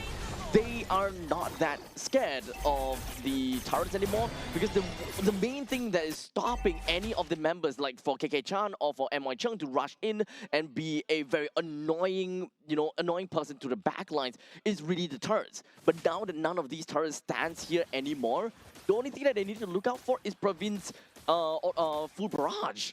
Yeah, so they need to watch out for that. They need to watch out for King's Calling. That's two things, right? You need to watch out for a circle and a triangle. So once you avoid those shapes, you're done. And now with the Lord coming in, now with the King Calling being set down, HL Law pops that Winter Crown. Full barrage is there on him. HL Law eventually goes down here, but Light Wheel at the side here. KY Zung unable to finish onto the crystal, going greedy there. And Team Sri Lanka, they hold on. They weren't able to avoid the circle and the triangle. As CJ Wong, Hashen, he's taking them out for a walk here. Yeah, I mean, Hashen won't go down. That guy is a little bit too tanky. And unfortunately, that was maybe Hong Kong China's best effort at trying to make up for a push. And now, they lost 2 members. Team Sri Lanka, they are finally out of their own shell, and that's great for them. Yeah, that full barrage, right? That full barrage just soften down the entirety of that creep wave. And meanwhile, KY Sung just took the full fury of the crystal. Now they do have one more defense left into them. And there is that split push coming in from CJ Wong that they need to consistently be worried about, right? You don't want a case of Winions here, as the minions are now super from the side of Team Hong Kong China. Now, Team Hong Kong China, the main thing that they gotta do is a sacrifice. They need proper sacrifice. They need to force Praveen in a spot where he needs to make very difficult decisions, such as, do I full barrage now? Do I full barrage later? KK Chan literally has to run his face right onto Praveen at the exact and the right moment, so that the upcoming Lord and the upcoming push coming in from these creep waves would not be halted by a single ultimate. Otherwise, that is just way too much value out of a single full barrage. Yeah, this is a dangerous grass after all. They can't go for that 3-on-3, that tri-lane push, especially with such a creep clear tool coming out from the side of Team Sri Lanka. They have found a way to hold on for now. But still, both sides, they don't have a clean engagement tool, right? That's why you don't see them jumping and brawling against each other. It's more like a wave going against a wave. And they're unable to latch onto each other because they're just liquid. And now Team Hashan right now going in Sri Lanka. They're going for that stick, but KK Chan just dragging him away. And now the Lord is up. And Hashan does able to get out with the split, and also the flicker coming through from the side of Team Sri Lanka. Now, there's 3 flickers being used from the side of Team Hong Kong China. They go for the Lord here, and this is going to be the enhanced one. The damage reduction is there. You want to stick to the Lord, but it's so counterintuitive because the full barrage is there. Yeah, so same thing as always. Bait out the full barrage, find a way to make sure the full barrage does not stick. Now, it's a lot easier to be said than done. KY Zheng, where does he stand in this game? Where does he go in? When? Because it's going to be so difficult. The main thing that you want to do is you want to kill Hashan, right? However, the moment that he's attached to someone, you can't kill Hashan. You shouldn't, because you'll outright just like kill your own teammate instead. Yeah, they need to hold that to that mid creep wave, get that mid prio going. But sadly for them, that mid creep wave gone down to the super creeps already. And Team Sri Lanka actually might have a staggered timing here for the creep waves if they want to full barrage it. Now KY Zung, he's in a slight bit of trouble, but takes down Hashan at this point. King's Calling might not be enough here as Ramanayake overextends and goes down. Full barrage being used, but the creep wave is not fully taken care of. They can actually go for the turret right now. There's still a catapult left remaining now with Hashan and Ramanayake out. Praveen has no full barrage remaining. They're holding on to their lives here. For the side of Team Sri Lanka, Team Hong Kong China, they all need to hit the crystal, and they do it. They get that 2-0 clean victory for the side of Team Hong Kong China. Congratulations over to Hong Kong China, as this game between these two teams, this is a situation where none of these two teams, as you mentioned, right, it's not about a very initiation-heavy composition, nor a counter-engaged composition. This is all about overall execution. The moment that you get into a fight, the moment that you get into a battle, you need to capitalize on the opponent's mistakes. And that is exactly what Hong Kong China did. They actually, look, the defense coming in from Team Sri Lanka should have been very much fortified. They have a single full barrage. As long as Ixia is constantly just behind the core, there is hardly anyone that can just jump right in and get a kill down on the Ixia or force the Ixia to go for full barrage. Unless, you know, the ball is going to be onto the court of Hong Kong China, they are the one that needs to make the play, not onto Sri Lanka. So the moment that Glue went a little bit too far out, and he did not manage to latch on to someone, that's game. Yeah, I mean, Ramanayake as well, right? Unable to cut his losses, jumping in with the King's Calling. Well, you picked that Min Si Dart first, right? You were expecting great things out of the King's Calling. And yeah, there were times where they were able to shut down the Suyo because of that. But when it boils down to that 50-50 fight, KY Zung, he had a grasp on it, right? Where he's able to deal the damage on the Harith in the first game, on the second game as well as the carry, as well as positioning really very good in terms of just trying to force out these objectives. Well, there's no catch available because both of these teams, they went for non-meta drafts. And this is very non-meta drafts. This is why these drafts are not meta in the first place, right? Because the lack of catch is so obvious, right? When there isn't Cho, when there isn't Kalea, when there isn't a Paquito. Like a clear win condition. Yeah, there is very little weird win conditions. You're going up against 5-on-5 and 5-on-5 every single time, and that's why teams like to stick to the meta. And this is what happens when, well, you see a Hilda, you see Uranus, you see a Vixana. Yeah, I think at least for Team Sri Lanka, the idea that they're trying to go for is to bank onto the hook coming from Ramanayake, right? And that is probably their entrance, their way of bringing someone from the side of Hong Kong, China onto them. But once that is done, what happens then? You probably will want to go for, at that point in time, King's Calling? King's Calling just so that the rest of the members from Hong Kong, China, they can't just run right in that easily with a simple dash or not. But Team Sri Lanka, I think that the main problem is they were too quick or too eager to make a play. They constantly have the idea, you know what? In order for us to defend well, we need to have we need to kill KY Zheng. We need to ensure that the carry goes down, so let's send the Minsita and the glue after her. I think they had a bit of PTSD from that first game, right? From the first game where the Lord being inside the base caused them to lose. This time, however, they had that lineup where if the Lord is inside the base, they can stay inside the base. Because now they got the King's Calling, they got the full barrage. They could have played those AoEs extremely well. But in the last team fight, King's Calling was way out of line. It was trying to catch KY Zheng as much as possible. And Praveen, you saw the full barrage was being used on the Lord. And that's when the resources got divided for the side of Team Sri Lanka. Indeed. Yeah, so really, I gotta say, Team Hong Kong, China, it was a battle of perseverance, right? This was a game of who could last longer, and they eventually won the war of attrition.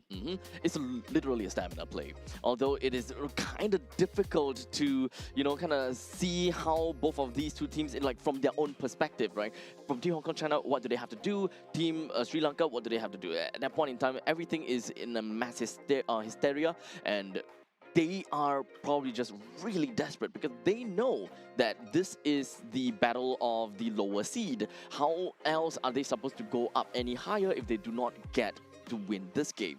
Yeah, I mean, in their bracket itself, there's Team Pakistan, there's Team Nepal, and these are all newer teams as well. Team Mongolia, actually, Team Mongolia in the bracket is also doing extremely well. But in the group itself, right now, it looks like Team Hong Kong China is no longer at the bottom of group number D, right? So we'll be taking a look at Group C next, which is, it's going to be Uzbekistan versus Kyrgyzstan. Yeah, Team Kyrgyzstan. I'm looking forward to see, because Team Kazakhstan had good stuff to say about Team Kyrgyzstan. And Team Kazakhstan was extremely good yesterday. Yeah, honestly, they had great showing. As such, we actually do have quite a lot of expectations coming up for the teams that is upcoming here. In fact, so far, every single one of these games that has been, kind of showed to us, they have been either entertaining or they have been really strong competitors all the way through. So when it comes down to this upcoming game between the Central Asia region, I'm just watching it. I'm gonna keep my eyes completely peeled and open to see what Team Kyrgyzstan and Team, what was that again? Kyrgyzstan and Uzbekistan, yes. What these two teams has got for us. Yeah, and currently the standings. So Team Sri Lanka, with that loss, they find themselves at the bottom of the barrel at -3 points. And Team Hong Kong, China move themselves towards that top 3. And now they're tied neck and neck with Team Pakistan. They do need more points though, because I believe head-to-head favors Team Pakistan at this point. Now for the side of Team Mongolia, they pulled themselves forward 2-0, 4 points so far, and Team Nepal now down on that 4th place. And of course, well, just like that, we have got the entirety of the standings for Group D. We have -3 on Team Sri Lanka. We really had hope a little bit more from Team Sri Lanka, to be fairly honest, because we talked about that, right? Game number 2. They could actually bring the game all the way to game number 3. Yeah, and definitely, I feel that for the next few games going forward as well, it's going to get even more exciting. It's getting tighter. Team Uzbekistan, Team Kyrgyzstan, we have not seen. And we're going to have a team that we're familiar with, but we have not seen yet, which is Team Singapore that's going to go up against Team Indonesia. after that game as well. So after Team Uzbekistan and Team Kyrgyzstan, we're going back to Group A. Oh yes, you're right. And then within of Group A, we have Team Singapore versus Team Indonesia, and I think Team Malaysia versus Team Myanmar. Yes. Oh yeah.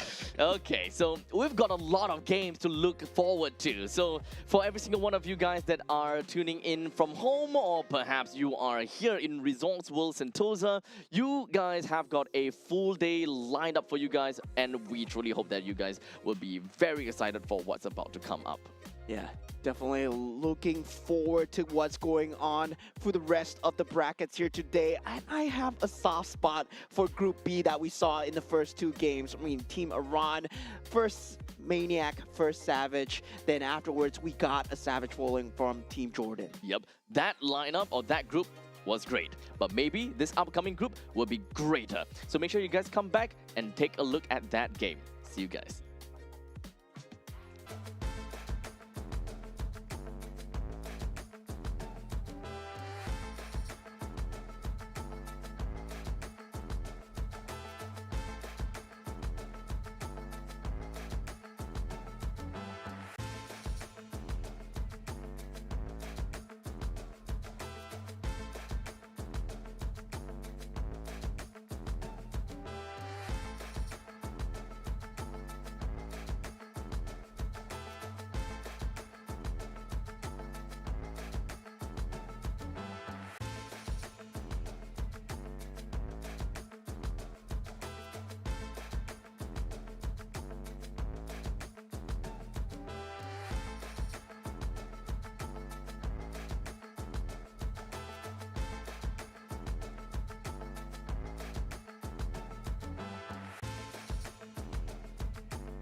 something so crude can be graced with a splatter of beauty.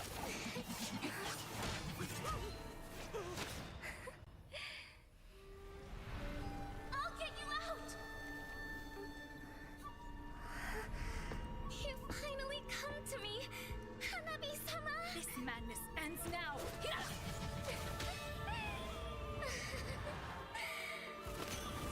At last, I'm shivering with excitement!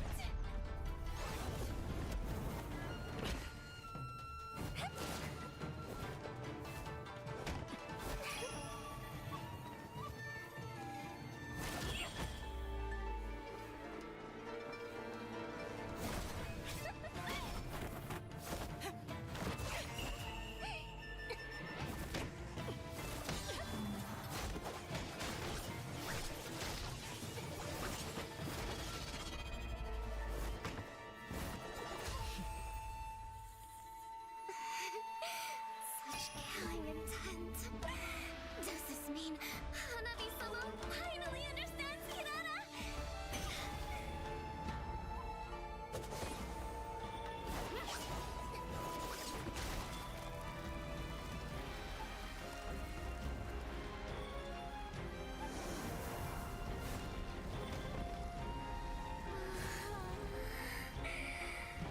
So warm. So beautiful. We can finally embrace eternity in hell. Just the two of us. Allow me to release your eternal bloom.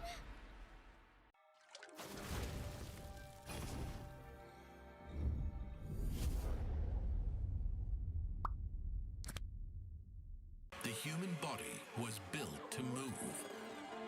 Not trapped at a desk in one singular posture for 12 hours a day. It's time your chair evolved. This is Secret Lab Titan Evo. Ergonomically engineered for you, gamers, hybrid workers, artists, backing your every move.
can be graced with a splatter of beauty.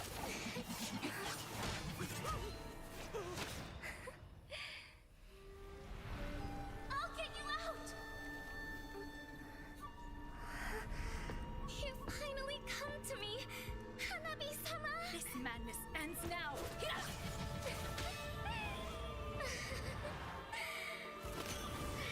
last, I'm shivering with excitement!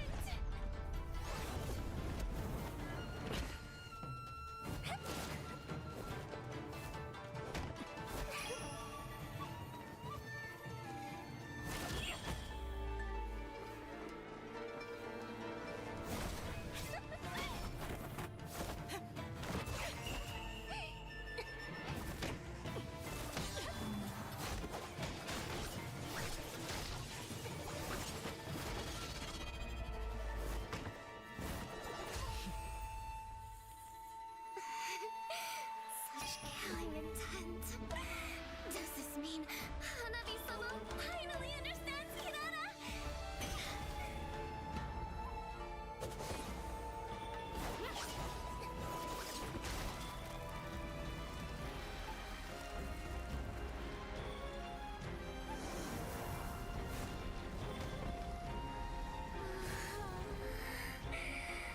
So warm. So beautiful. We can finally embrace eternity in hell. Just the two of us. Allow me to release your eternal bloom.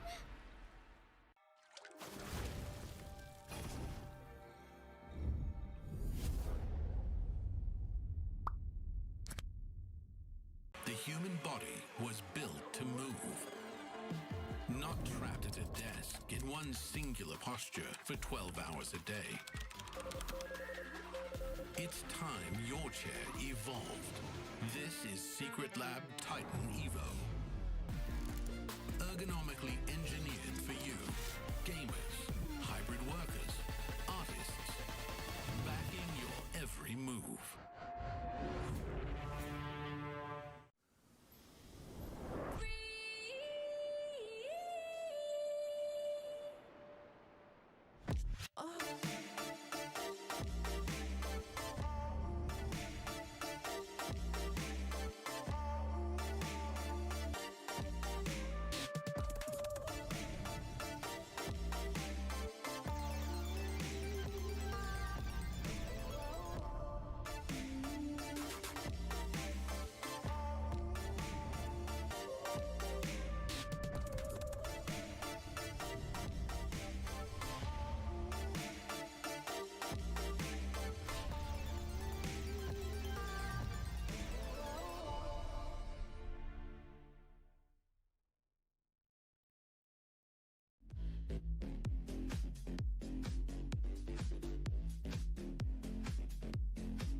Something so crude can be graced with a splatter of beauty.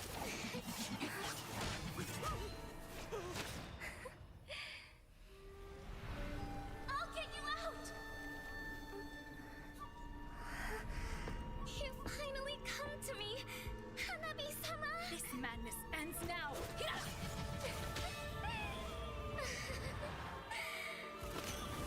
At last, I'm shivering with excitement!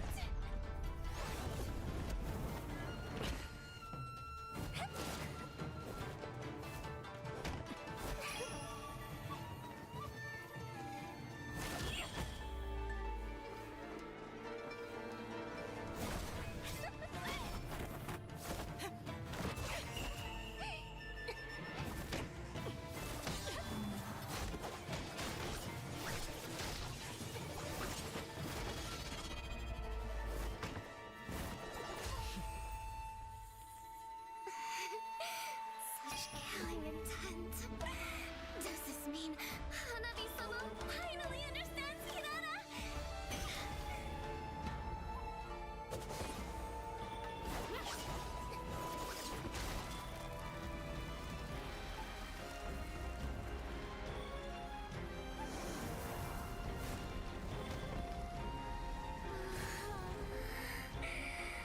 So warm. So beautiful. We can finally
right, ladies and gentlemen, welcome back to the 2026. Oh, you look so stiff. Man's looking so stiff. But welcome to the 2026 Asian Games Esports Events Mobile Legends Bang Bang Qualifiers Day number 2. My name is Abstract. With me here is Moment. We are back at it again. We are going to be looking at a team, or the two teams, which have yet to play a single game in the stage as of yet. And that is Team Uzbekistan versus Team Kyrgyzstan. Yeah, just being glad that it's getting out there, right? MLBB is getting out into the international community. Uzbekistan and Kyrgyzstan have now joined the fray. And when you talk about games, right? When you see a new character come in, like Hirara, right? People get excited, right? Yeah. Even though Hirara is... But you said she's like horrible. Yeah. But still, like every time there is a new character coming in, there is hype. And now there are new teams coming in as well. And I believe it goes to say, right?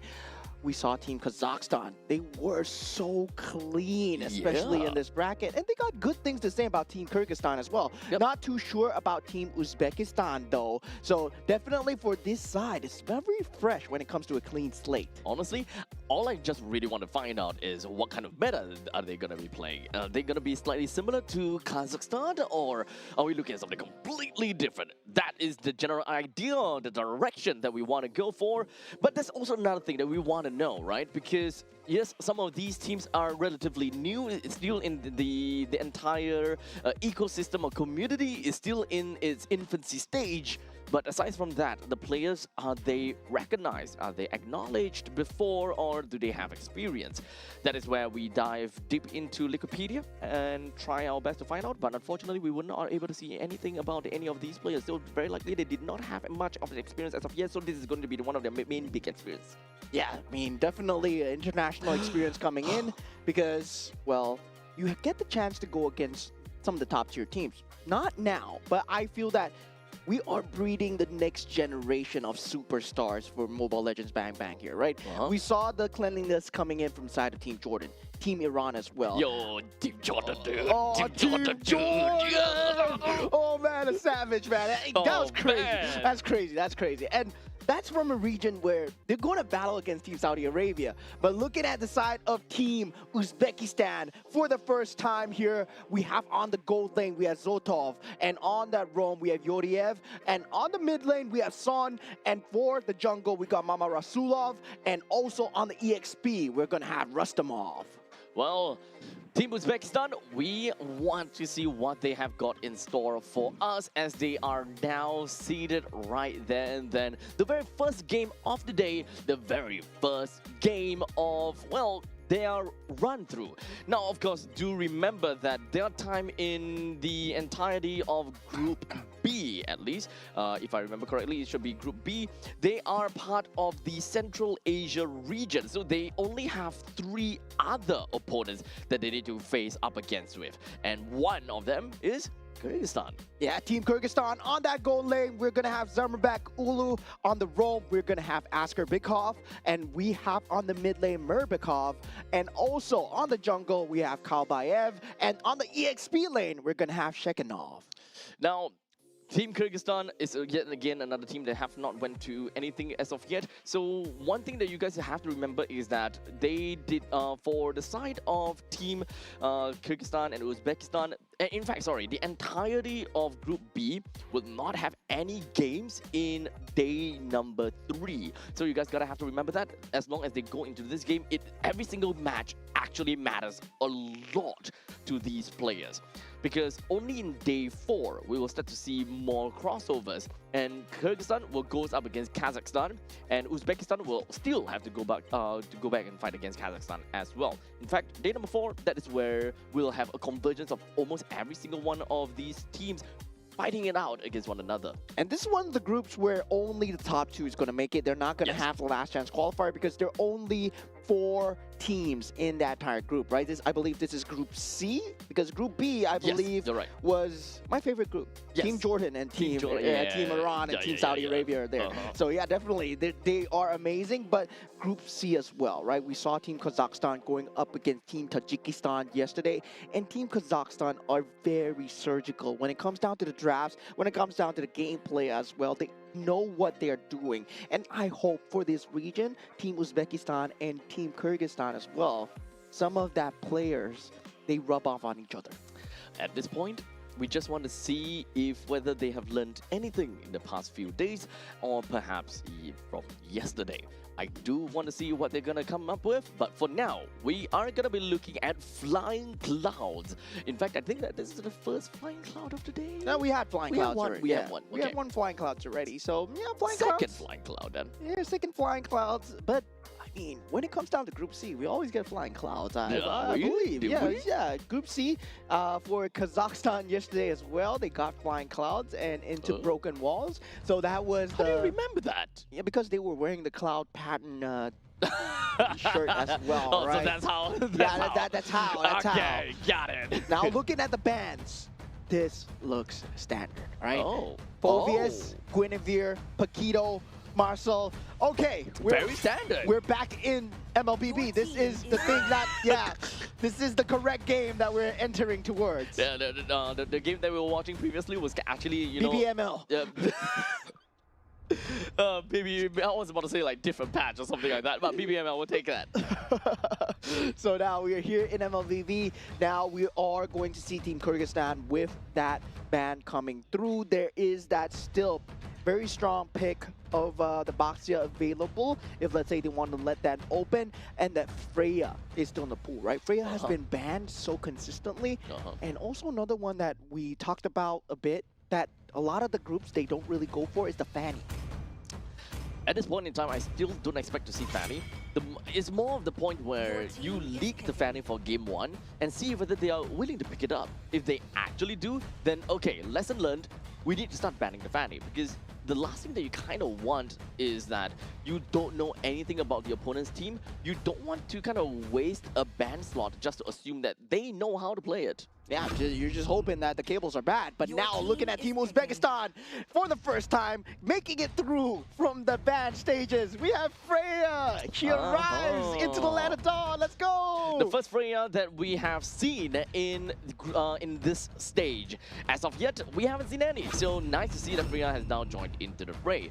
Team Kyrgyzstan followed up with a Yves and Glue pickup. So nothing too out of the ordinary for now, but they are absolutely purple. Yeah, definitely. So there is that possibility of that Zusin that is already banned out. So we do have that Gourd available as well if, let's say, you want to go for that ability to fight into that Yves in terms of that mid lane control alone. And now for the Harif. Harif still looks good. Wait a minute. Then where is this Freya going? XP Freya. It's very likely going to be XP Freya. And that's something that still will look really good. Like, when we put Paquito in the XP lane, these kind of things definitely matters. And having an XP Freya pretty much means that you more or less win the lane pretty darn hard. Yeah, definitely. I mean, gotta say, right? Okay, it's gonna be an XP Freya, so the jungle is gonna be the Harley as well. So the core 3 just straight pick up from the side of Uzbekistan, right? Gold laner into EXP, into that jungle as well. Yeah. So right now Uzbekistan's lineup is really good because of the sheer amount of firepower that they have. So any roamer at this point in time that can allow for pickoff is ultimately very important, where that ball will be passed over to Kyrgyzstan, where there are 2 main roamers that needs to go. Cho and Kalia. Yeah. They have to go. Cho, Kalia. I mean, at this point, right, if Team Uzbekistan go for old school, they could go for the Jawhead as well, right? Yeah, that's something that we haven't seen in a very long time. But Jawhead harder to execute though. Yeah. Definitely harder to execute. Okay, maybe not now because the Baxia has been picked up as well. Okay, so the thing about Baxia, I'm kind of surprised that it has leaked all the way until R3 to be picked up, but it is still a very fabulous pick. The way that Team Kyrgyzstan can go, this is a battle of firepower from one side and attrition from the other. So for Team Kyrgyzstan, just gonna go show a little bit more hammer with how thick that they can be. Very likely the glue is going to go over to the roam section. So Team Uzbekistan, in order to kind of make sure that Team Kyrgyzstan doesn't go too crazy, they need to kind of handle the XP lane a little bit, right? Or actually, do you want to handle? Yeah, maybe handle the XP lane a little bit. Actually, if let's say you want to flex out the glue pick, put him in the EXP lane versus the Freya. Because the Freya is not going to be able to destroy the glue as hard, right? And in terms of that mid-game power spike as well, glue on that Freya, it's something that you consistently want from Team Kyrgyzstan. Yep, so at least in level 1 to level 4, glue more or less will do a better job than a Freya, because you're generally just healing off of the glutings that you kind of drop on the floor, and you can do pretty decent damage on the Freya as well. The main thing what Freya wants to do is she wants to stick close to you and just keep on hitting away.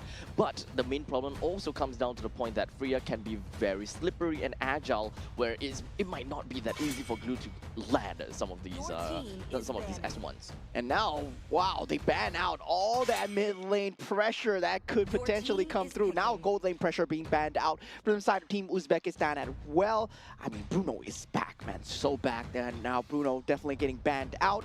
Claude as well. Now Gord, Lilia. So now they don't have a lot of choice for the mid lane. We did see Honestly, like Kadita, we did see Kagura yesterday, where the cheese picks do come through. But if they want like just standard pure clearing speed, you can still go for the Farsa, right? You can still go for that feather airstrike into the team fight. Yeah, this one, it seems like a 4 protect 1 kind of situation. They decided to pick up an R-Lot for themselves for more of that setup for Team Kyrgyzstan, which will actually lead to a pretty good pickup for the gold laner eventually. Can be a Clint, can be a Granger, or literally anyone that can play very early in the game. I'm not too sure whether they are too open to playing a fighter gold lane.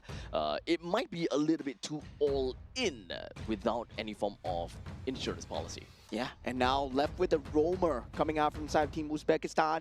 They need catch. Yeah, they can go for the Cho, like we said, right? Cho, the Kalea, the catch will be very strong, especially with combined with the Fury of the Phoenix as well. But if they want more AoE, the Atlas is also available as well. If, let's say they want to pair that together with the Harif as well. Right. Yeah, but Okay, they want to go with the Cho instead. Yep. I think it's relatively understandable. You do have got lower cooldown of the Weighted Dragon. You have a lot more setup capabilities. They can play around with Harley and Freya. And most importantly, as a 13 plus Cho combination in the mid lane, you can clear waves extremely well. Yeah, now with the gold lane selection for the side of Team Kyrgyzstan, right? I would say right now, Ruby looks extremely good, but they go for the Granger instead. Yeah, but that's Too just all me. in, yeah. Yeah, that's just me being a super gambling player, right? Optimistic in some sense, yeah. But I would look at it that way as well, because from what I know, damage Ruby is actually pretty nutty at this point in time, but no one have really experimented too far into it in a professional tournament as of yet. Yeah, definitely not now. I would say we might Sooner or see it later. We might see it later. We Yeah. might see it later because I know Team Malaysia versus Team Myanmar, maybe they might want to experiment with that. But now going in so far, looking at the drafts, looking at what the players have picked up for themselves, Granger will be that last pick.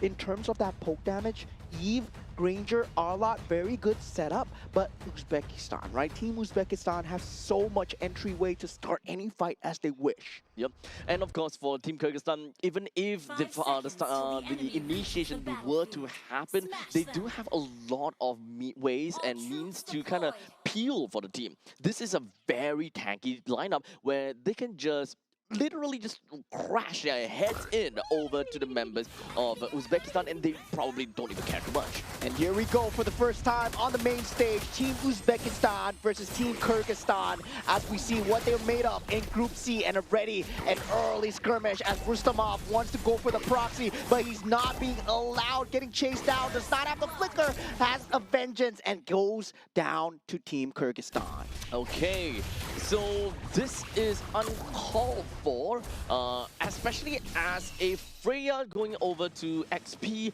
I did not expect him to wanna proxy like that, especially since with the current patch, the way that junglers kind of path around now is this is either a very all-in pick or a very safe pick to all-in play or very safe play, because it's either going to go all the way to the lizard or he's going to be right by the beetles. Yeah, now Yuriev on that scene here, forcing out the flicker from the side of Shekinov as he has to bail out on the Arlet so far. And I would say, right, despite the fact that he got the first blood down, really doesn't matter in terms of that creep priority. Now the catch for Team Kyrgyzstan coming through. Rustamov will be that main target, and Yuriev with the Jikundo able to get out.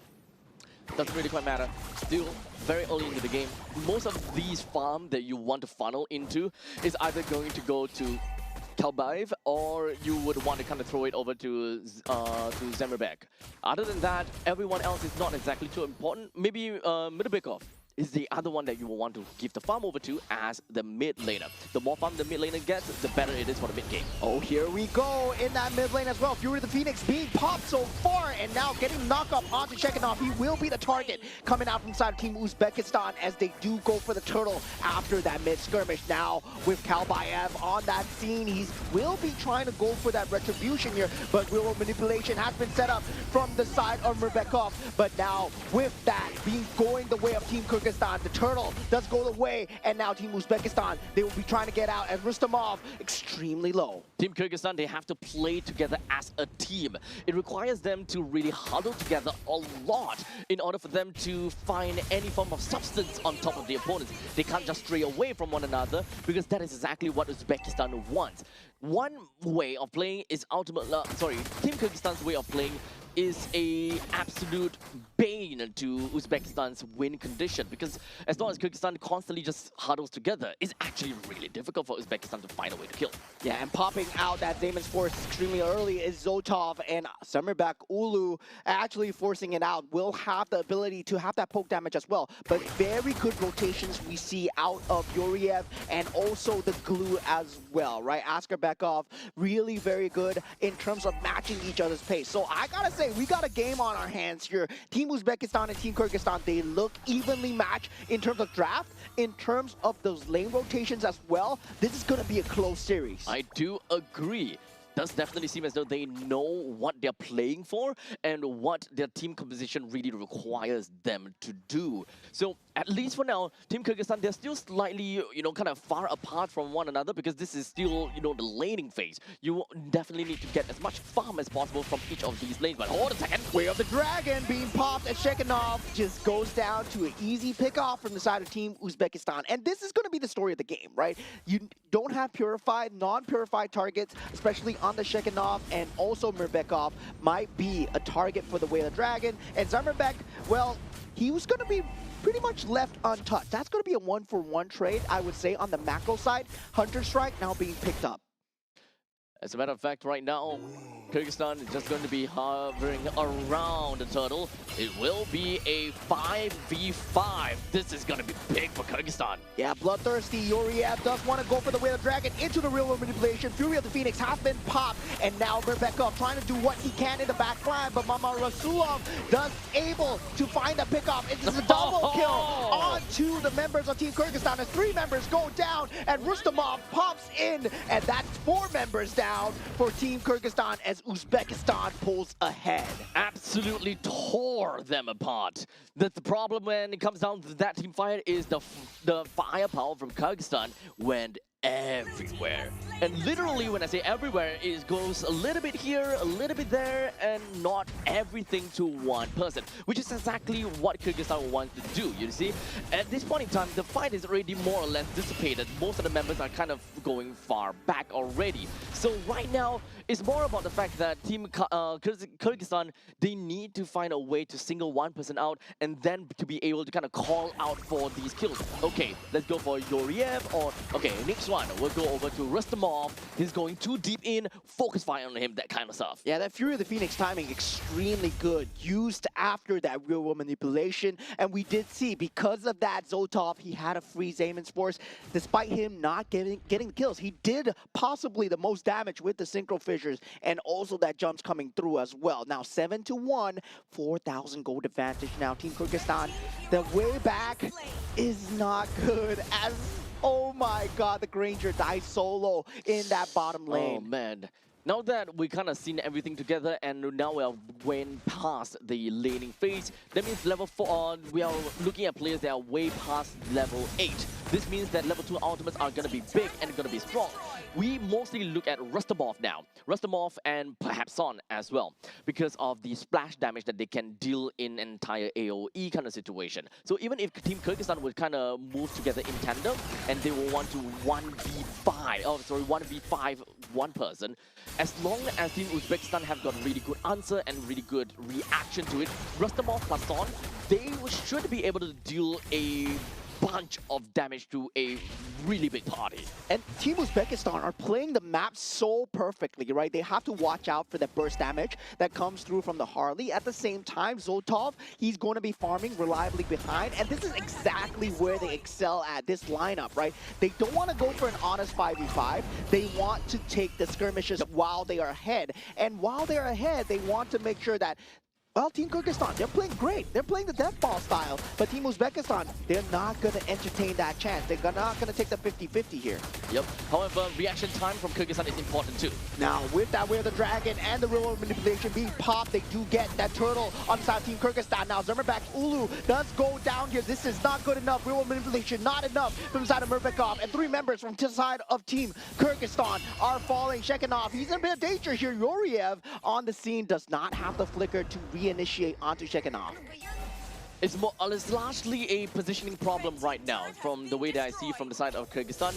So for the Mamarasula, he's got easy openings to just make his way over to the back lines. It is way too easy for him to just go in onto Zamirbek, and it's really unfortunate because as an assassin, that's what you want to do. Look at the damage coming through from the side of Zoltov. He pops the Zayman's Force and dives the Granger behind the turret. Zermerbek Ulu not having a great time, but look at this. Final Slash being used to try and save Kalbayev as Yoriev falls extremely low. And Kalbayev, he's still surviving for now, but 3 members already down as Rustamov eventually shut down here. Team Kyrgyzstan, they're finally trying to fight back, and they do have damage on Zermerbek Ulu, so they gotta watch out for that. They may have lost a little bit, some members from the side of Uzbekistan, but it's not going to be that big of a problem, right? It's 4-2, it's 3 coming in from Rustamov, but regardless, throughout this entire team fight, they found a way to, of course, single out Kalbayev, and I think that's great, but for somewhere, Shekhinov came out of absolutely nowhere, and he's a little bit too fragile in this case. The moment that he kind of ate the outbreak coming from Mamarasula, you understood that he's not going to survive. But I gotta say, for Team Kyrgyzstan, that is a great sacrifice, great trade, right? Once we are in that zone where they have equal net worth, Team Kyrgyzstan actually have that better team fight lineup. They have the better top to back. Meanwhile, for Team Uzbekistan, they need to look for a separate angle to enter, right? Especially with the Harley, they gotta get the burst through. They have the Fury, the Phoenix, but that's the only team fight that they got going for them. Team Uzbekistan has got a grand control of the entire land of Dawn, forcing Kyrgyzstan into a very unfortunate situation where they will not be able to get enough farm. And even some of these waves are frozen pretty nicely. You see top lane and the bottom lanes, they're not trying to shaft the wave of or anything. They make sure that they hold in place, nowhere for Kyrgyzstan to try to go and farm them. And if they were to go and farm them, it would be detrimental to them. Yeah, Team Kyrgyzstan now scrambling onto the defense as Holy Crystal is being picked up from the side of Zoltov. Now the Lord marches in on that bottom side. They're trying to get all the outer turrets trimmed out, but now Yoriev jumps in with a Fury of Phoenix, actually. They want to go for it behind this turret. This might not be the player. Team Kyrgyzstan, they're actually going to strike as Rustamov falls, and Team Kyrgyzstan, once Zermerbek Ulu is online, he loves this positioning. It's not a good positioning at all for Team Uzbekistan. Well, at least for Uzbekistan, they may have lost Rustamov, and they are unable to do anything too much from this point on. They didn't get a single kill on the side of Kyrgyzstan, though, so I think that that's definitely a pity. However, they've tried what they they've tried the best, right? They tried their best, and if they were to win in that gamble, that would help them tremendously in trying to take out more of these inner turrets. And Team Kyrgyzstan doing a great job of the inner base defense so far. They will have that final slash available. Yuriev needs to watch out for that, and it is popped. And Yuriev does not get the Whale of Dragon off. He's getting chased down at the moment. Whale of Dragon just for the defense. Kalbayev does not get the stun onto him. Now the rest of the team falls through. Rustamov is here on the scene. Yuriev still playing with Death's Door as the rest of Team Uzbekistan falls through, and Kyrgyzstan will have to run away. Shekinov unable to find the finish onto Yuriev, and Zarmabek goes down as well. All 5 members from the side of Uzbekistan, they are still alive. And Yuriev is still styling behind them, waiting for an opportunity. And right now, Kyrgyzstan, they're at death's door. Now, real world manipulation has been popped to try and handle out the creep waves here. Rustamov, he is getting chalked down, and Asker Bekov takes him out. But he will be the only one left. Kalbayev falling extremely close. Zarmabek, Ulu, they might be able to hold on here, but Team Kyrgyzstan, they do not, as Team Uzbekistan clutch through that final bit of damage. Well. Uzbekistan literally just gave everything for that one final push, even though that was really a gamble because we've got the main characters just coming back in. But you know what? They don't care. Uzbekistan knows that if technically speaking, even if they kind of lose in team fight, they can kind of go for the push again. They're so far ahead. 9,000 at one point in time, maybe even about 9,000 goal lead by 11 minutes in. That is definitely quite a lead for them to play around with, even if this game-ending push did not work out. Yeah, they knew that they were on the clock, right? Yep. They are a team lineup that plays well when they're ahead, but when they're behind, they're actually very squishy, right? Yep. If you take a look at them one at a time, yeah, it's gonna be very squishy, but they kept forcing the fight. And Yuriev, I gotta say, he was the main criminal behind Team He's Uzbekistan. a smooth criminal, dude. So smooth. Constantly just being so sly and just slipping to the back. And speaking of the smooth criminal, Yuriev, 0 kills, 1 death, and 14 assists, putting him at 78% kill participation. Yeah, this man defied death multiple times, right? We saw him jumping in and out, trying to force out the errors, and I gotta say, this looks good. This looks good coming out from the side of Team Uzbekistan so far, and even for the side of Team Kyrgyzstan, we saw the response. Their disengages were extremely clean. I gotta say, it looks like a competitive series that boiled down to a few mistakes that Team Kyrgyzstan made. Honestly, it's really hard to pinpoint mistakes from either one of these two teams. In fact, it really just boils down to them in a micro within of team fights. To be fair, we did definitely mention that Uzbekistan's lineup is technically slightly easier to execute because you are mostly reacting to what Kyrgyzstan is doing, because Kyrgyzstan, their lineup is a lot more of a higher skill ceiling, because you need to coordinate with your team to understand how do you want to macro your way around that team fight. If you don't land a right final slash, for example, or if Kalbayev were to crash onto the wrong person with the shield unity, there is so much that could go wrong. Yeah, definitely. We did see flickers and moments of brilliance coming out from the side of Team Kyrgyzstan. It looked like they were going to able to hold on, especially once the stick came through, once the item build came through from the side of Asker Bekov as well. If he had a bit more magical resistance, it would have been great against the Harley and also Zoltov as well, right? I believe during a lot of these team fights, Zoltov was just left free reign in that back line, able to just chunk down whatever amount of damage. And not to mention Rustamov.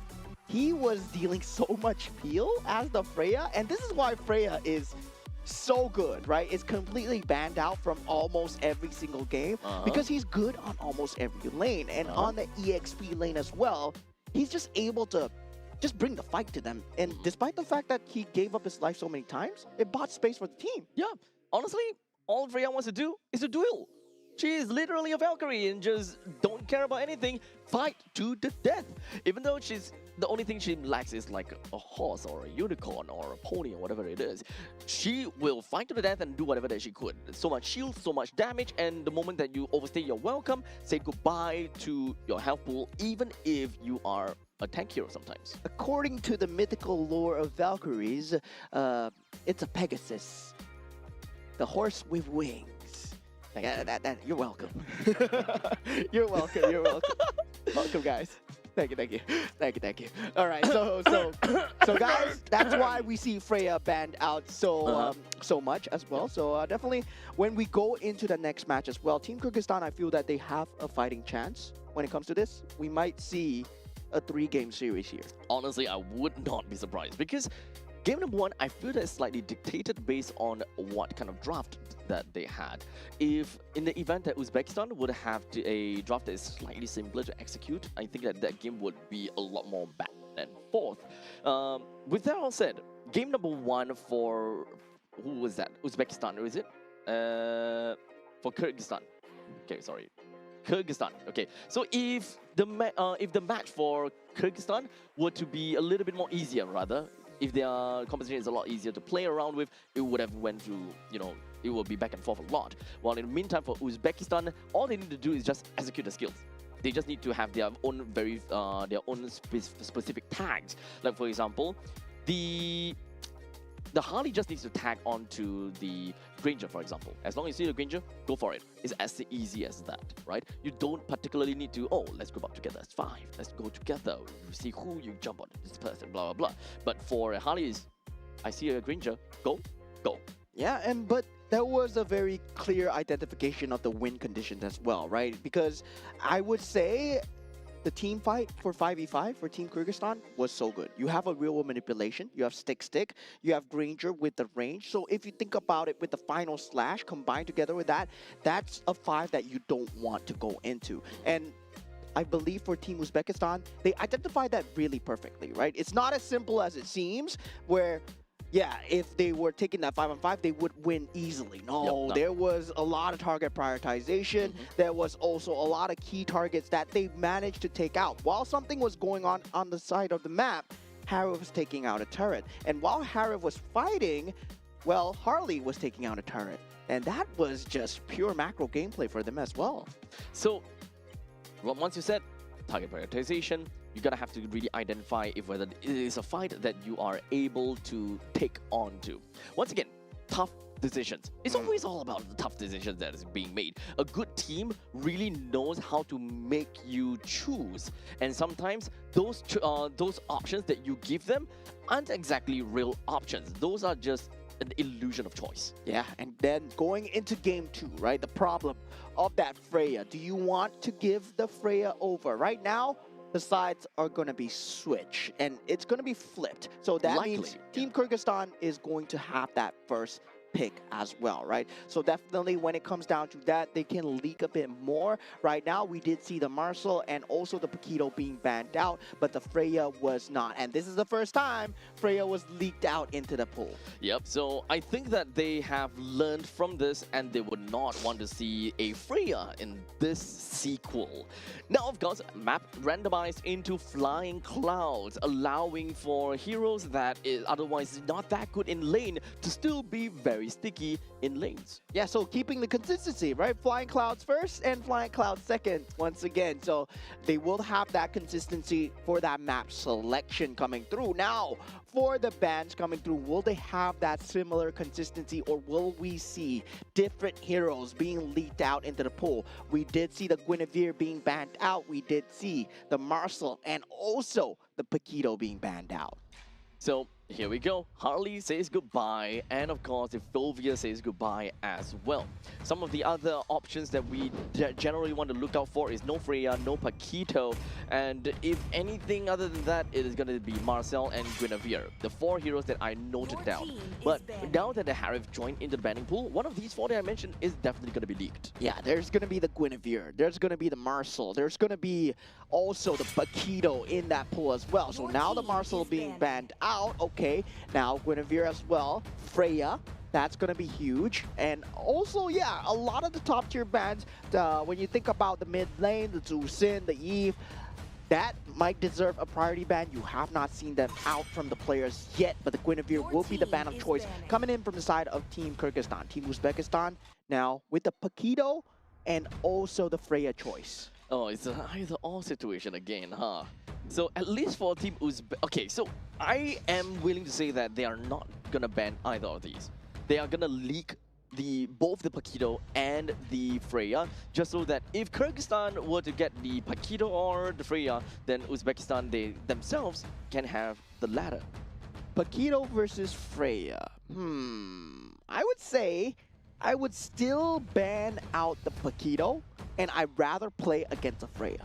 You'd rather play against the Freya. Yeah, currently Okay. in this patch, I feel that Paquito is still very, very strong in terms of the EXP lane. But no, yeah, you're correct. They banned out the Claude instead. No, so Paquito They'll open it up.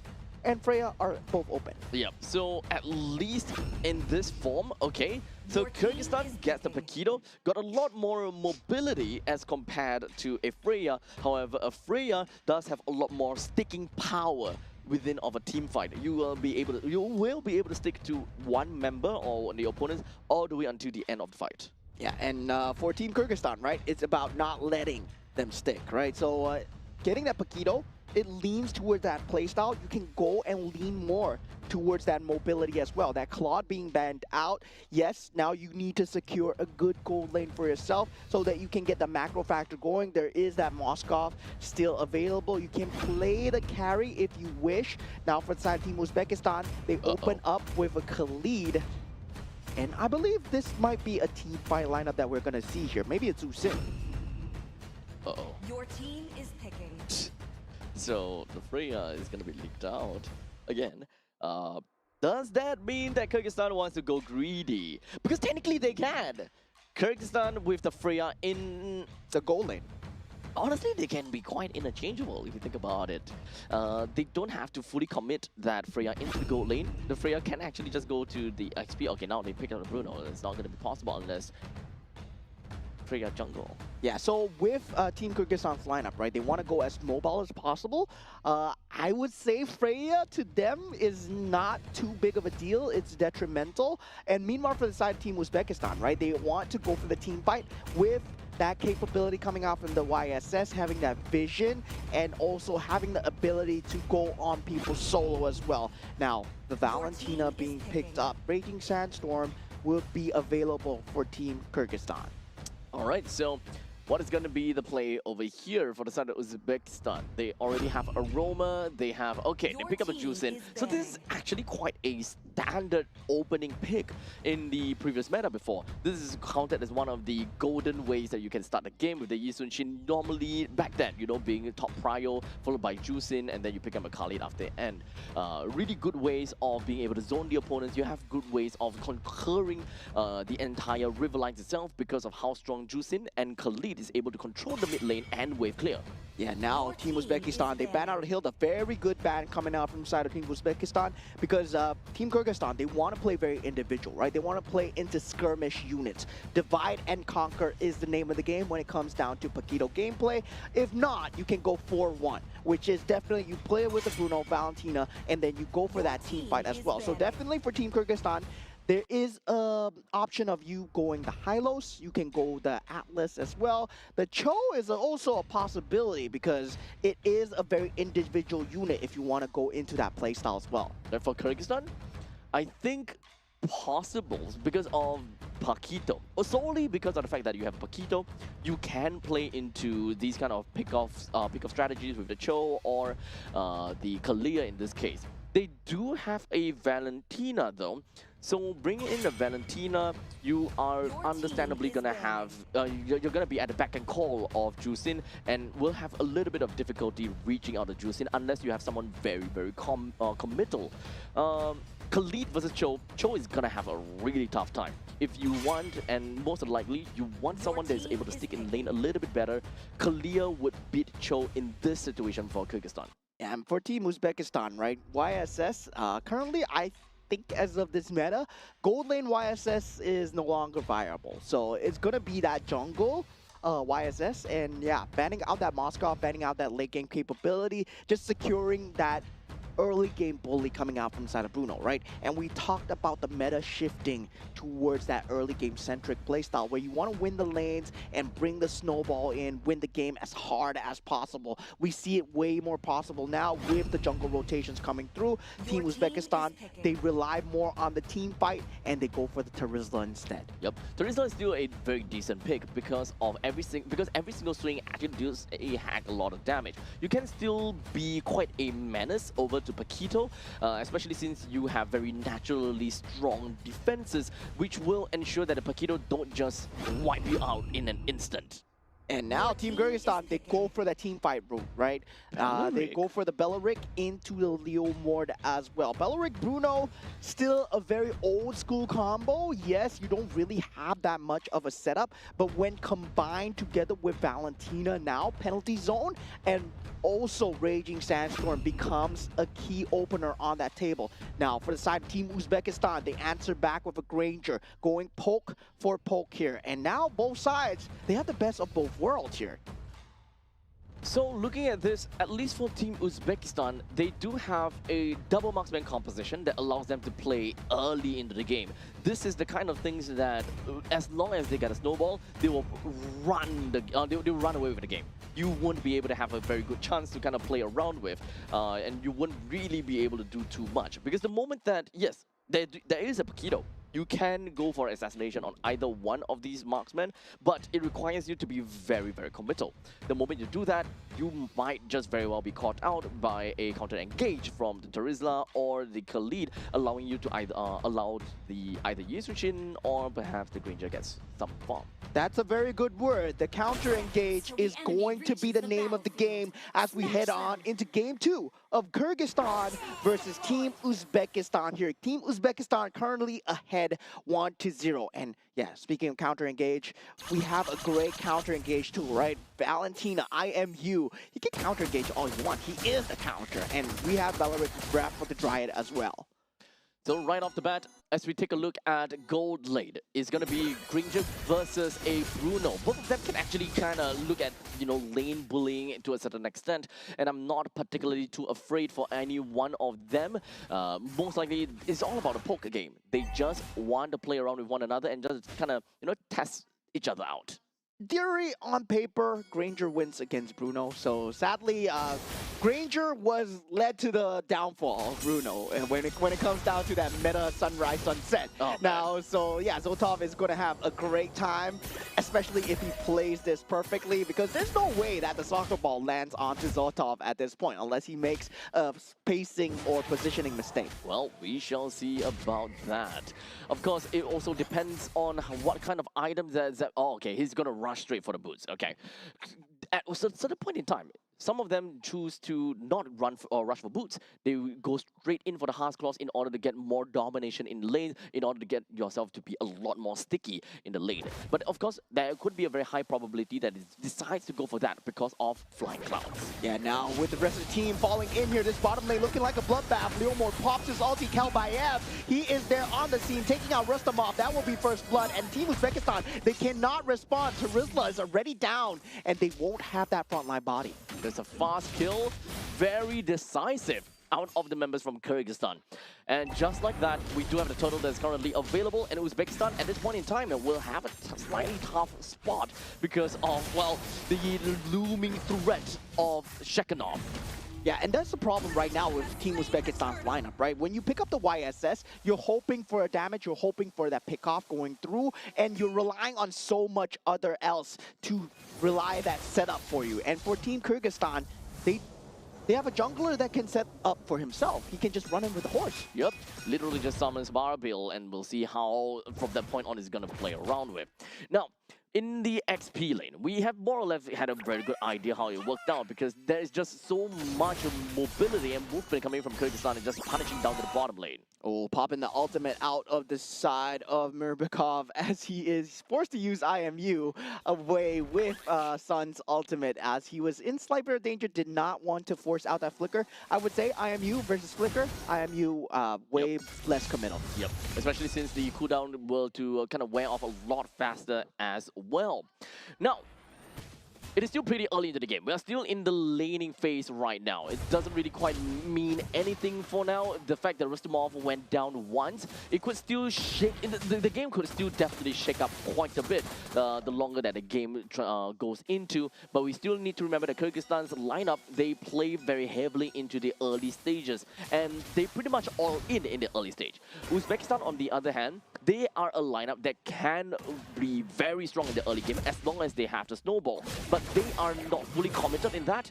They are still a lineup that can be a monstrous duo with that Granger and Yisunshin in the late stages of the game. Yeah, early game has been secured though, right? They went for that gank going on to Rustamov at this point. They want to secure that space onto Shekhinov so that he can start making plays throughout the map now with that matchup, right? Once you hit that level 4 on the Granger, Yep, well, no way. Bruno is not going to have a good time. And yeah, that's where the fall of Bruno came. The Yep. Granger came and the Bruno went bye-bye. Yeah, so as long as it reaches past level 4, the Bruno kind of will have quite a bit of difficulty from this point on. It also, I would love to see that old part whereby you play the Berserker's Fury into the Bruno, you go for fast item build-up, and immediately just kind of force Zotov in a really tough spot. But that's not going to happen, unfortunately.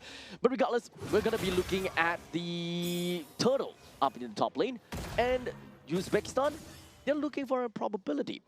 What is it like between these two junglers? Well, Kelbayev at level 7 and Mamarasulov level 8. Yeah, it's still 50-50, right? It's always 50-50. Now for the side of Team Kyrgyzstan, they will be starting the Turtle first. They do have the Bruno on the scene now, popping the ultimate from the side of Team Kyrgyzstan. Now Kambayev takes out the Turtle now, shaking off in that back line, takes out Zotov as well. That's all the damage gone. 3 members down from the side of Team Uzbekistan. Team Kyrgyzstan get a clean cut. 3 men down from Team Uzbekistan just like that. And to be honest, this is understandable. Kyrgyzstan has got a lot of early game firepower and they can storm into your home without you inviting them in. And by the time you see them, your door is already broken through. Yeah, take a look at the replay right there. Shekhinov going into that back line into Zotov, right? So much value from Shekhinov. Yeah, Shekhinov showing why, right? Paquito is going to be that top tier van. And Zotov, despite using that flicker, as long as you use the flicker same time as the Granger, you're going to keep that rotation going. You know when the Granger's flicker is because that's exactly when you pop your flicker on your Paquito. Yep, you pretty much will be, or constantly be able to kind of stick onto him. Yeah, now here we go. Raptor Dryad has been popped. Great counter initiate, but they do disengage coming out from side of Team Uzbekistan with that Raging Sandstorm. And Team Kyrgyzstan, well, they were looking for blood there. Very good escape coming from Rustamov. He wanted to ensure that he don't give any free kill over to Kyrgyzstan, because any kills from this point on is just going to further accelerate the growth of Kyrgyzstan to an extreme extent. At this point, take a look even when it comes down between the XP laners, right? It is Terizla versus the Paquito. It is technically understandable that a Terizla would not have that good of a time in terms of farming as opposed to a Paquito who is an assassin, more or less an assassin kind of guy. Yeah, I would say he's like a Suyo, right? Assassin-esque fighter. He was the original Suyo. And now with Suyo falling off into the sunset, we see the sunrise of Paquito as well. And Shekhinov just dealing so much damage to Sun. They have to watch out for the bushes right now. But good macro plays coming out from the side of Team Uzbekistan, trying to just give up the turtle, try and get the macro side going, try and get farm on the opposite side of the map, right? And this is where we see the resource allocation come through for the side of Uzbekistan. With the bottom lane T1 turret destroyed in the hands of Team Uzbekistan, it doesn't seem like they are too far behind. To be honest, when it comes down to the standing objective, they are completely neck and neck. Although the bottom lane T1 turret is about to go down. In the end of the day, it is the middle lane T1 turret that still matters the most. The moment that you lose one of these middle lane turrets, boy oh boy, are you going to lose a lot of tempo. Yeah, tempo indeed. As Team Kyrgyzstan, they want to ramp up the tempo, but unable to find anything so far. Team Uzbekistan doing a great job at clearing the creep waves when the team fight is not going to happen. At the same time, keeping up the creep pressure. But Shekinov is always going to be playing on the opposite side of the map. And the problem is, there's no one that can stop him right now. He is at that main power spike, that 8-minute power spike that you see from the Paquito. And essentially, he can one-hit KO almost anyone in the map right now. He's honestly a really scary guy right now. And he even picked up the War Axe for himself, so even more survivability in the team fight, even more damage that he could have brought onto the team fight even. So we'll see how Uzbekistan want to get themselves right out of this difficult spot. Yeah, 8 minutes into the game, this turret will be that target of choice. Penalty zone into that back line. Great steal from the side of Murpekov. But now Team Uzbekistan, they are trying to disengage. Rustamov does go down, and Team Kyrgyzstan, they will get one and the mid turret. What a great play coming out from the Valentina. They got what they came here for. They wanted to get that T1 turret in the middle lane. And fortunately for them, they got even more out of it. They did manage to get themselves a kill, and that is going to help them accelerate their lead a little bit more. They may have only gotten a total of 5 kills for themselves, but with the fact that they managed to take down all 3 of the outer turret, giving them 3.6 thousand gold lead, at this point in time, they're going to stabilize a little bit. The first 2 lords of the game should understandably go over to the hands of Kyrgyzstan if all goes well, and it's actually up to Uzbekistan to make a move in order to change the course of this battle. Yeah, Mama Rasulov not near the Lord at all. Already down at half HP, passed his way there. But now for this fight itself, there is no flicker available on the Valentina this time. That initiation will not be there, but the Wrath of the Dryad is something that they need to watch out for. Yuriev, first contact now. Kalbayev does go in, straight disengage coming out from Team Uzbekistan. Beautiful indeed, a beautiful dance, as they will have the capability to go for this Lord once the ultimate is down. And now with that, they do go in with the penalty zone. Team Uzbekistan, they don't have the damage though. Rustamov, the only one there, as Zotov, he's playing cross-map. Yep, Rustamov doesn't matter to him. Even if he were to kind of throw his life away, I think that that's completely fine. Because the main idea of the fight was to drag on that long stance as long as possible, just so that Zotov is able to get a nice push in from the top lane and destroy the T1 turret. That is money backed at the outer side of the lanes for the side of Kyrgyzstan that is waiting to be picked up. Yeah, definitely trying to keep ahead in terms of that macro. When it comes down to the base fight, this kind of turret damage, it goes a long way because all 5 members, they get the gold, they get the itemizations, it makes their base defense slightly better. Now, Malefic Gun timing is here for the side of Zamerbek as well. He's a different creature now. He's dealing so much damage to Rustamov. Penalty zone has been forced. Wrath of Dryad is there as well, but Zamerbek, he's dealing so much damage with the rest of the team able to just back him up, and Shekinov on that top side just being a complete menace. It's totally fine still. In fact, that was a very good defense coming from Uzbekistan. Throughout that entire Lord push, it's still not over as of yet. Oh, jumping in with that flicker, not penalty zone, not being found here. And Uzbekistan, they're just gonna disengage and clear the creep waves off of this. But Team Kyrgyzstan, they want to force some errors, but they might be going in too deep here, not overstaying their welcome. Very well done on both sides. Okay, so the fact that all of the outer turrets are destroyed, this is pretty much going on curve with Kyrgyzstan. For your very first Lord, all you want to do is take down every single one of these outer turrets. Inner turrets are all just a bonus. And if you get less than that, then honestly, you did not do well, or rather the opponents did defend very well. In this case, all is equal. Uzbekistan, they should not be too worried over the fact that they are falling behind. It is expected of their lineup to be falling behind due to a double marksman lineup. They require a little bit more time. However, how far behind based on 12 minutes mark, they are 6,000 gold behind. I think that they can come back. Oh, what jump in by Shekinov. That is not going his way. Zotov finds himself extremely low, but Zamerbek still in that back line, able to dish out the damage as Zotov is forced to run away, still has that flicker available. Uzbekistan, they can't go for the re-engage. They know that Shekinov is low, but they don't know where he is, so they will take one and leave for now. 18 minutes. Give Uzbekistan until 18 minutes, and there is going to be a lot more probability for Uzbekistan to really be a lot more powerful. Right now, we are mostly looking at 3 characters: Zotov, Mamarasulov and as well as Yoriev, or maybe Rustamov. Because right now, we don't have someone that is really strong in terms of holding on to the Lord, and holding on to the Lord is actually really darn important. Rustamov mostly has been that sacrificial lamb, right? The moment you jump in, penalty zone, do a little bit more damage, and you've done your job.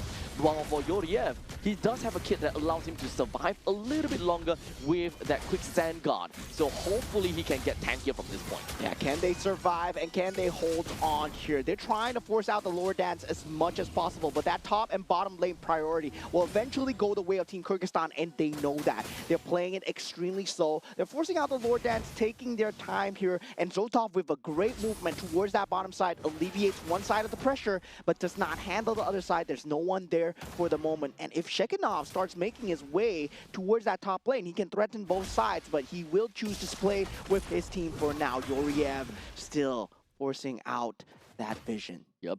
So now, as you mentioned, I think that Shekinov might be trying to...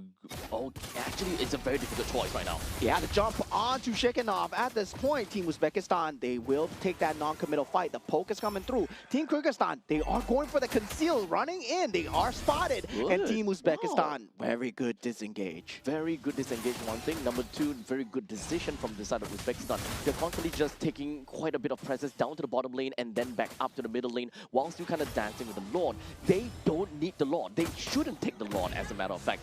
They shouldn't try to whittle down the Lord down to half HP, because Kyrgyzstan, they have the firepower to be able to burst down this Lord and take the Lord for themselves. What Uzbekistan wants to do is to drag on this Lord's dance as long as possible. Raging Sandstorm going in with a Rapid Dryad. Kalbaev does get the Lord, and this drag might be the end of them as Rustamov does go down. They don't have the penalty zone available. They have to run away. Team Uzbekistan trying to disengage as Yoriev will be able to escape. Only one. That was great. Wow.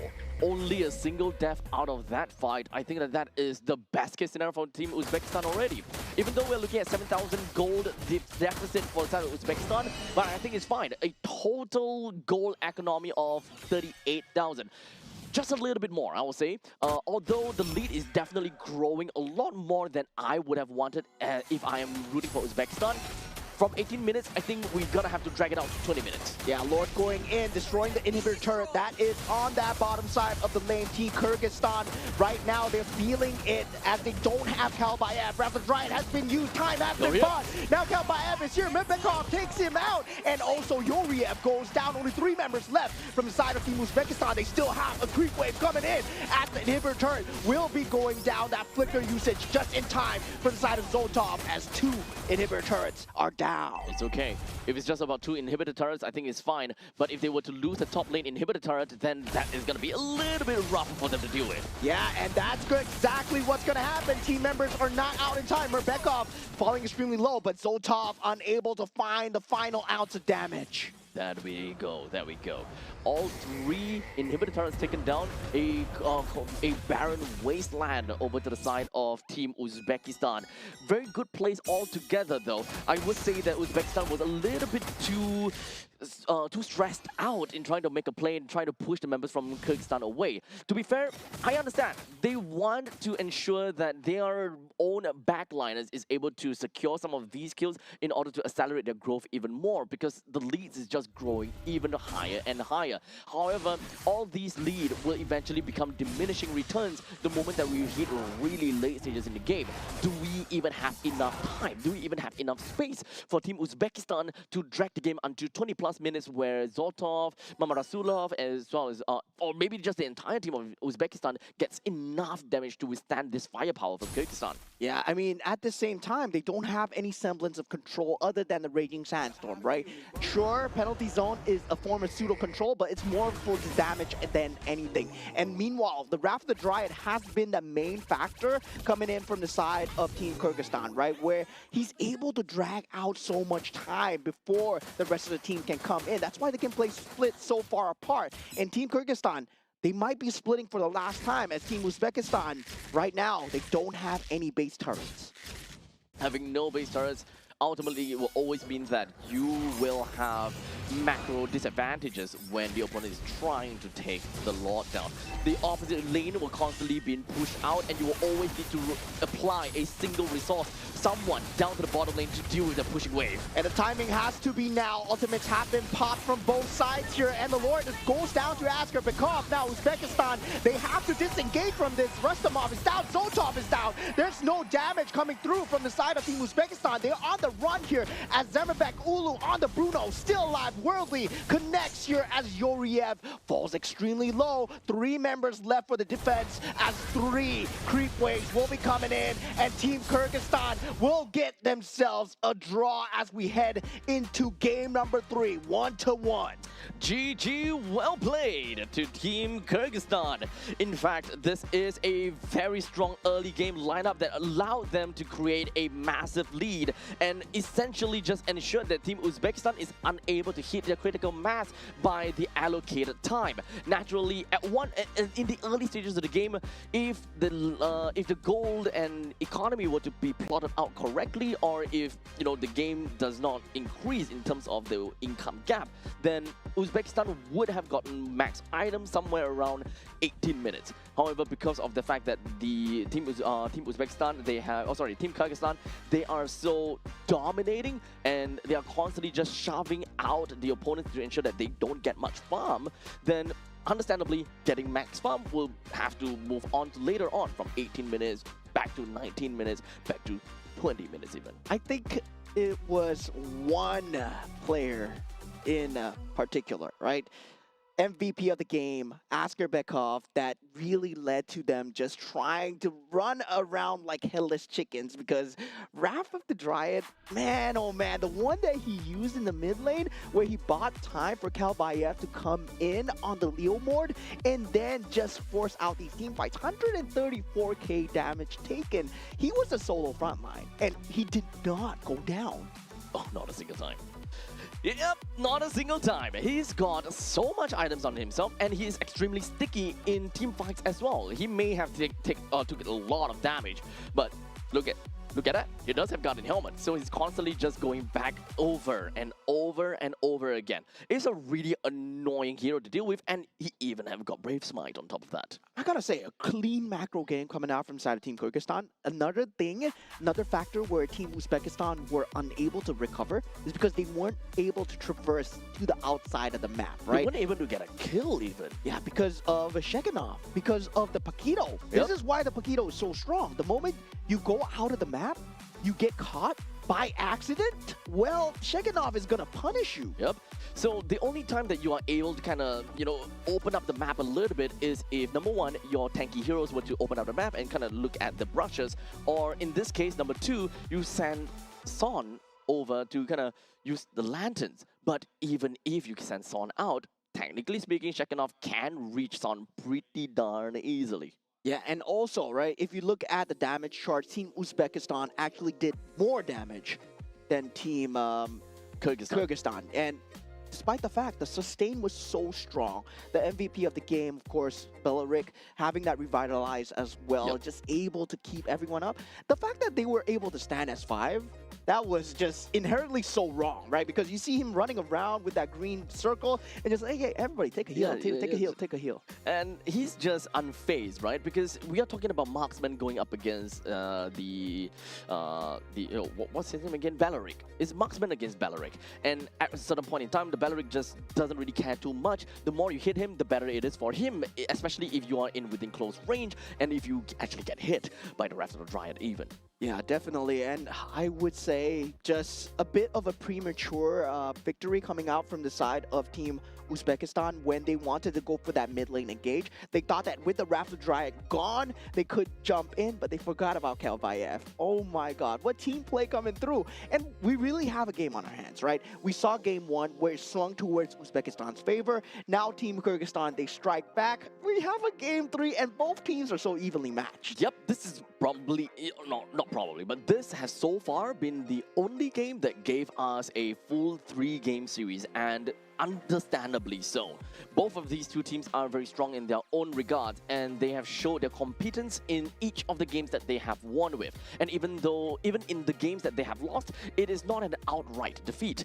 These are games that they definitely have got a chance to win, given the circumstances are right. Yeah, definitely. I would say both sides, draft-wise, there was no error. Execution, they were both so good. It's just that one team always outshines the other, and this has to be one of the peak MLBB that we've ever seen because it's always about two teams, right? One trying to get an edge over each other, trying to punish each other's mistakes, and when it doesn't become a draft error, I feel that, oh man, this is the best of the best. Yep, this is the power of the Central Asia region at this point. Even though they are less viewed and less popular, that doesn't mean that they are out of running and they are not that strong after all. You know, we still need kind of like a litmus test between the Central Asia region versus the Southeast Asia region, for example. It's kind of tough to kind of compare regions like that. But within of their own region, we can pretty much tell that everyone's power level is actually quite similar. Yeah, I would say if we put this central region in Group A, they will have Don't say Singapore. they will have a good chance. Not against you. Okay. They will have a good chance of making it the top 5, right? Really, they will have a good chance. Of course, I don't think they can take down the Titans that are to come. Team Indonesia, Team Malaysia, Team Philippines as well. They can't take down Titans, but they can get that top 5. Yeah, maybe they will be able to make some of the Southeast Asian teams, you know, kind of sweat a little bit. You know, Vietnam, Laos, Mongolia, Singapore. Singapore. Yeah, I'm sweating already, man. wait, is Mongolia even? Yeah, no. Mongolia is in it's not. Group D, right? Yeah, Team Yeah, Mongolia I is think Group so. D. Cambodia, sorry. Yeah, Yep. Team Cambodia, Team Laos as well. Yeah, definitely. Myanmar, Vietnam. Yeah, definitely. I feel that the way that they play, the way that they approach the game is very similar to how Team Philippines approach the game as well, right? In terms of that macro play style, they play for the resource control. We saw that was a very long game. It was close to maybe 18 minutes game. It is outright a 19 minutes game. Yeah, it was a 19 minutes game, but there were only 14 kills. It was 13-1. And so we did see that, yes, the macro gameplay is still going strong. It was still exciting to watch. You can see that for Team Philippines, they play the same play style, and I can see that rubbing it off in Central Asia here.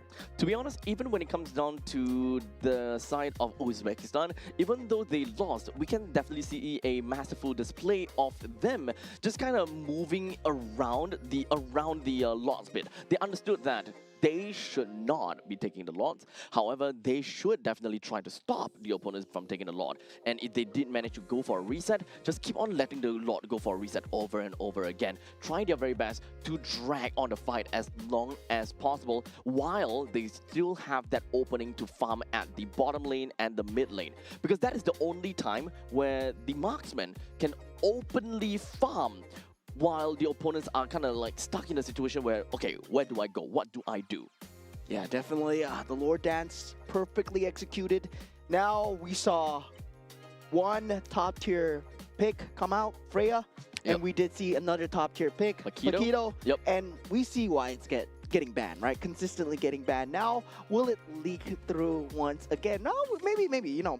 Honestly, Freya gone, we got Paquito gone. Maybe now leak the Marcel. Yeah, I don't know about that though, but honestly, I'm just at that spot where the only qualm I have about that previous game is they went for, I think the Harris ban. No, okay. Basically, the final ban was not either Paquito, it's not either Claude. Oh, the Claude. Okay, Yeah, they banned the Claude. So they opened up the Paquito and they also opened up the Freya. Freya, yeah. Just like that, it immediately signals to me that one team takes Paquito, other team takes the Freya. But in the end of the day, that did not happen. Which honestly, I find it kind of a very unfortunate situation because both of these two heroes can really shape how a team can draft and how a team would want to play the game. It would have been quite a scary game if we were to see Paquito on one side and Freya on the other.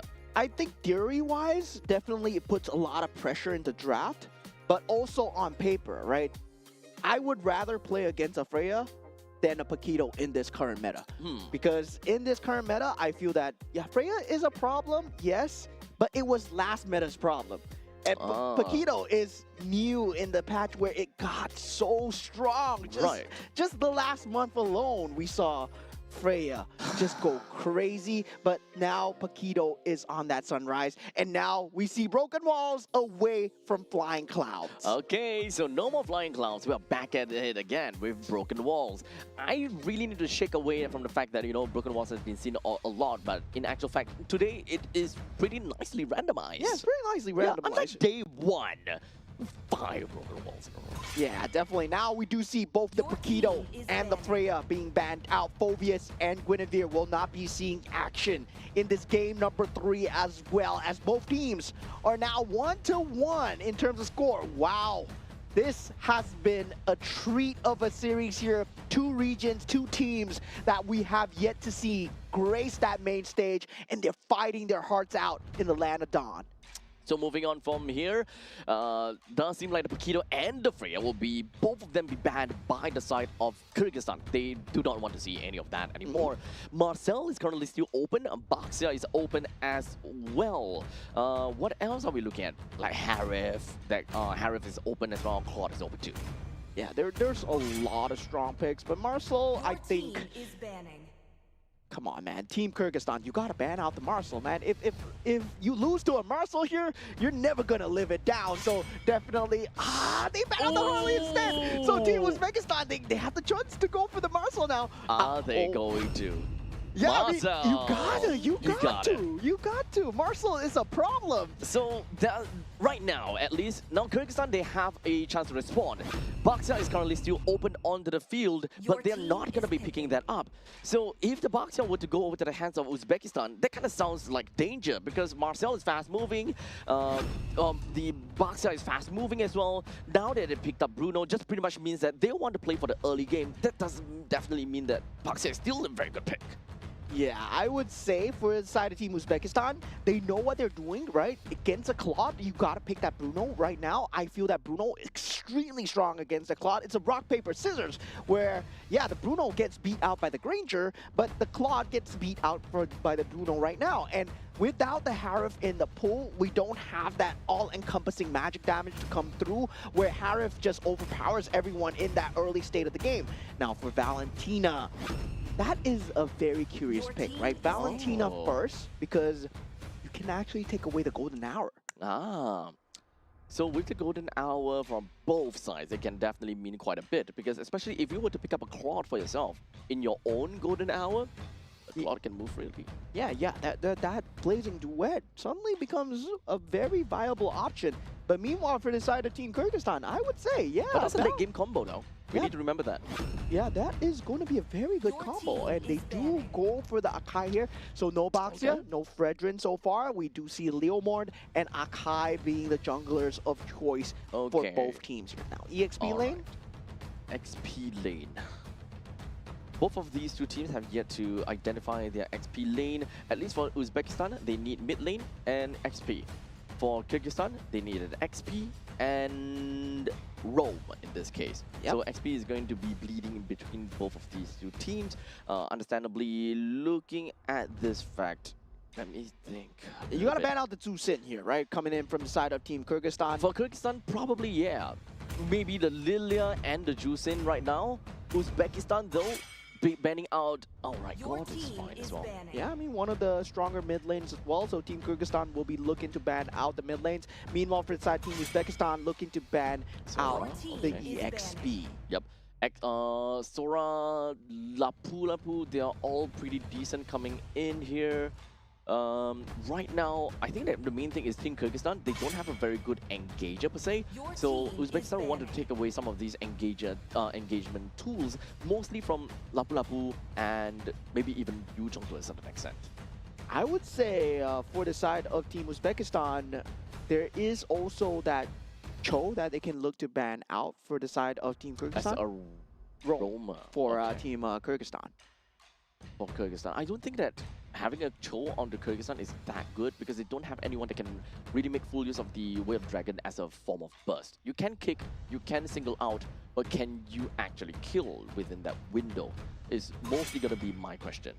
Okay, Your well done. team is Then, I mean, the Kalea as well. I mean, I'm just surprised we haven't seen my girl Kalea so much, so often, because it is still a very strong pick. and most of the teams, they have been just ignoring it. But meanwhile, for the other teams, like we see back in Group A, they do actually actively ban out the Kalea in that top 3 as well. So yeah, now right now, it's still open in the pool.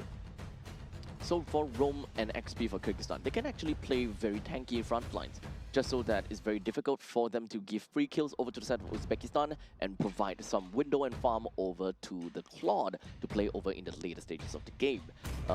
Heroes that are generally tanky, that doesn't require too much effort, Lapu Lapu are generally good, but if you can just Your team stick is down there, picking. have very good stats without having to duel, that would have been better. Yeah, so for Team Kyrgyzstan, they're going with what works, right?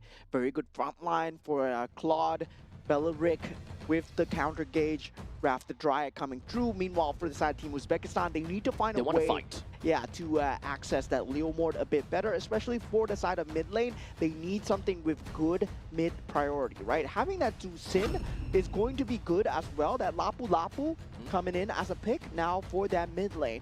They will Maybe have to Sertian. pick here, yeah. Maybe Sertian's not too bad here.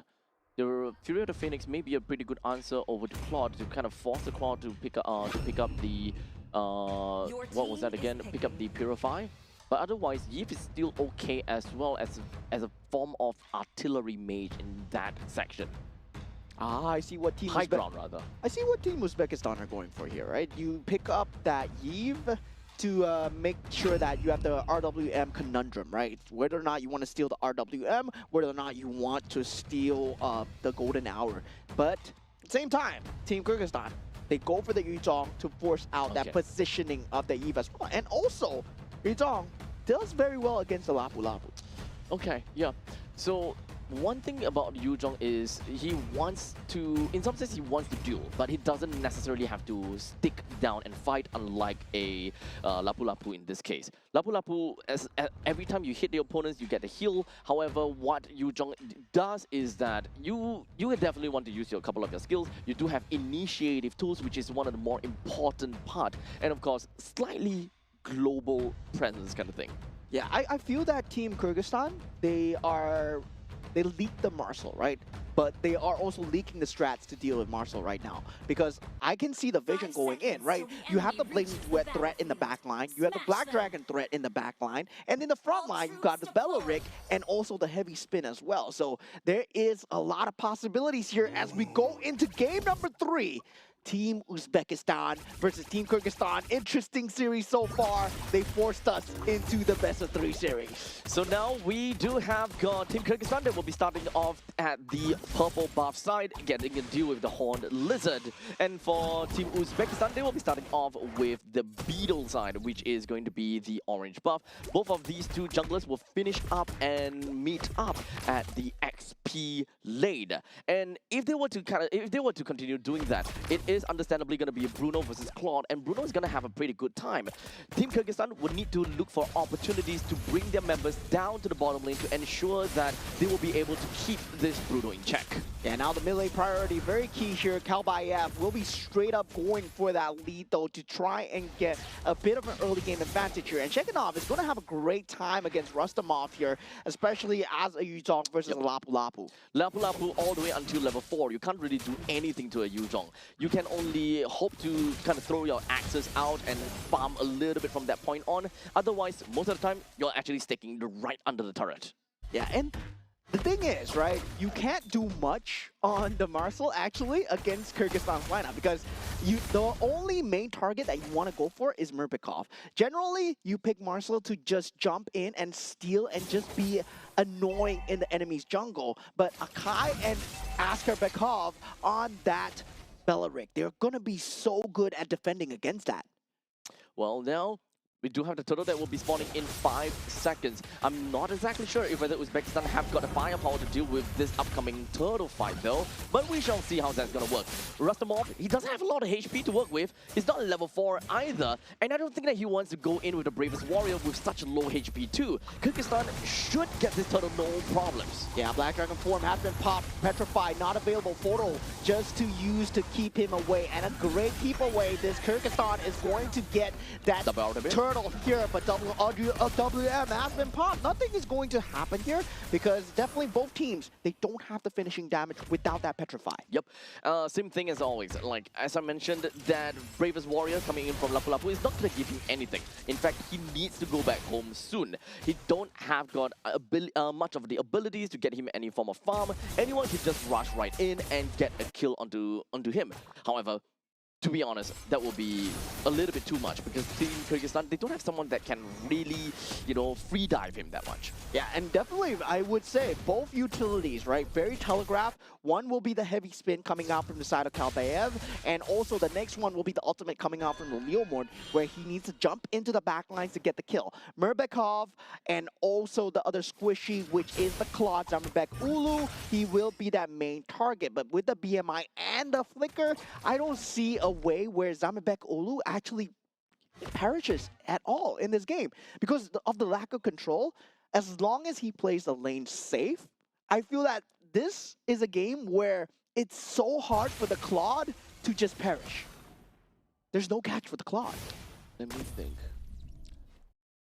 The only form of catch really is the golden hour, huh? Yeah. Practically speaking, this is the kind of situation as well where you kind of wait for the opponent to make a mistake.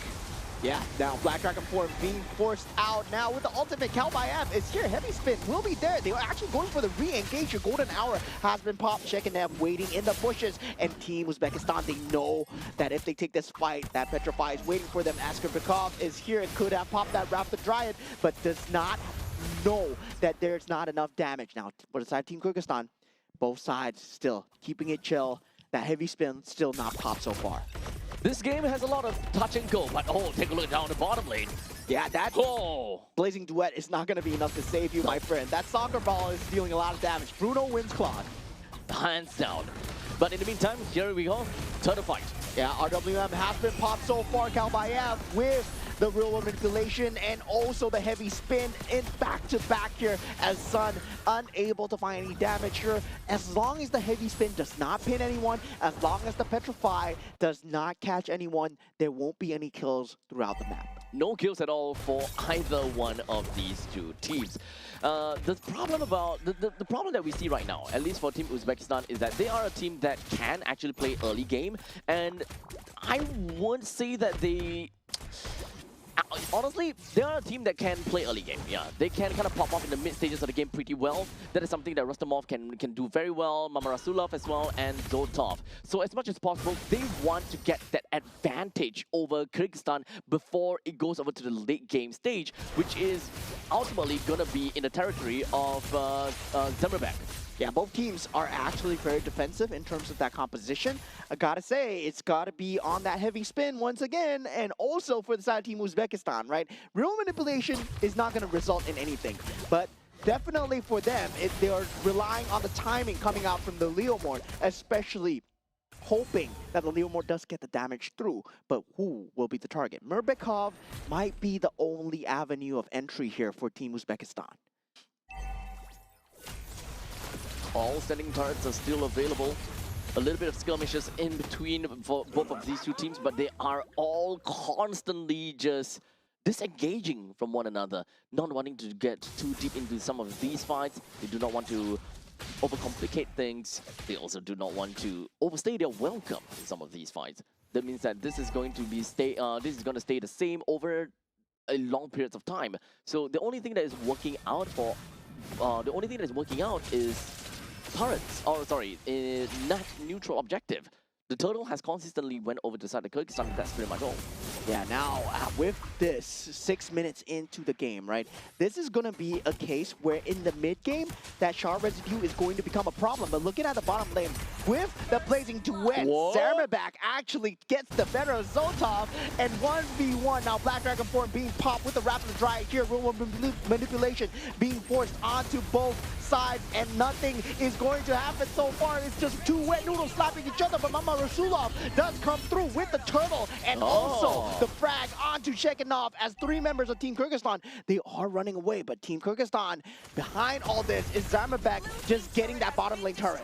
The whole 7 minutes that we have been watching was just a pressure cooker, just creating such a big pressure. And the moment that we see that fight happen, we also do have Zamerbek that manages to take a 1v1 fight against Zotov, which is honestly very surprising to see Zotov lose. But in the end of the day, we finally have managed to see a turtle taken by Uzbekistan.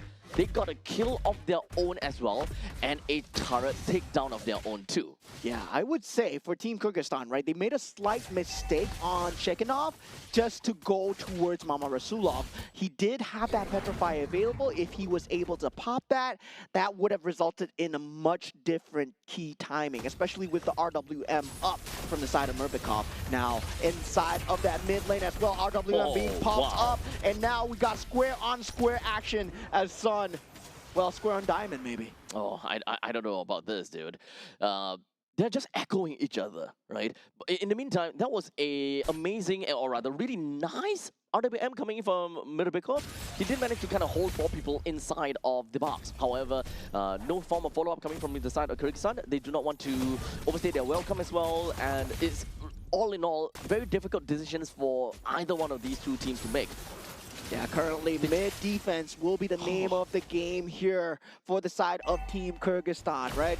They want to get the turrets as much as possible, but Zotov already pulling ahead in terms of that slight little macro. As they slowly move on from this point, Kyrgyzstan, they do have a slight push out from the side of the bottom lane. But they're just waiting for the perfect timing here in the middle lane. But here we go, Conceal.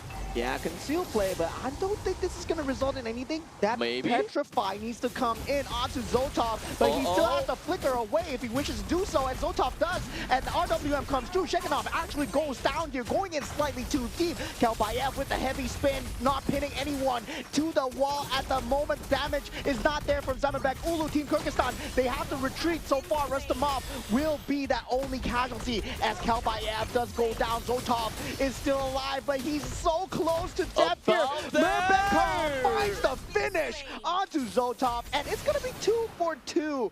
What a result here. It's still so even for both teams. After all that has happened, both teams only lost 2 members? Oh boy, this is all about min-maxing, isn't it? Okay, let's take a look at that, right? So, out of the entirety of the fight, Zotov went down, Rustamov went down as well. Okay, thank God we do have the instant replay. We have a pretty good idea. Shekinov for Rustamov. So, it's both of the XP laners that lost one another. However, Kalbayev did go down coming in from the side of Kyrgyzstan. So, at this point, kind of equal. Yeah, it's still very equal. Okay, I think the only problem is Zotov went down.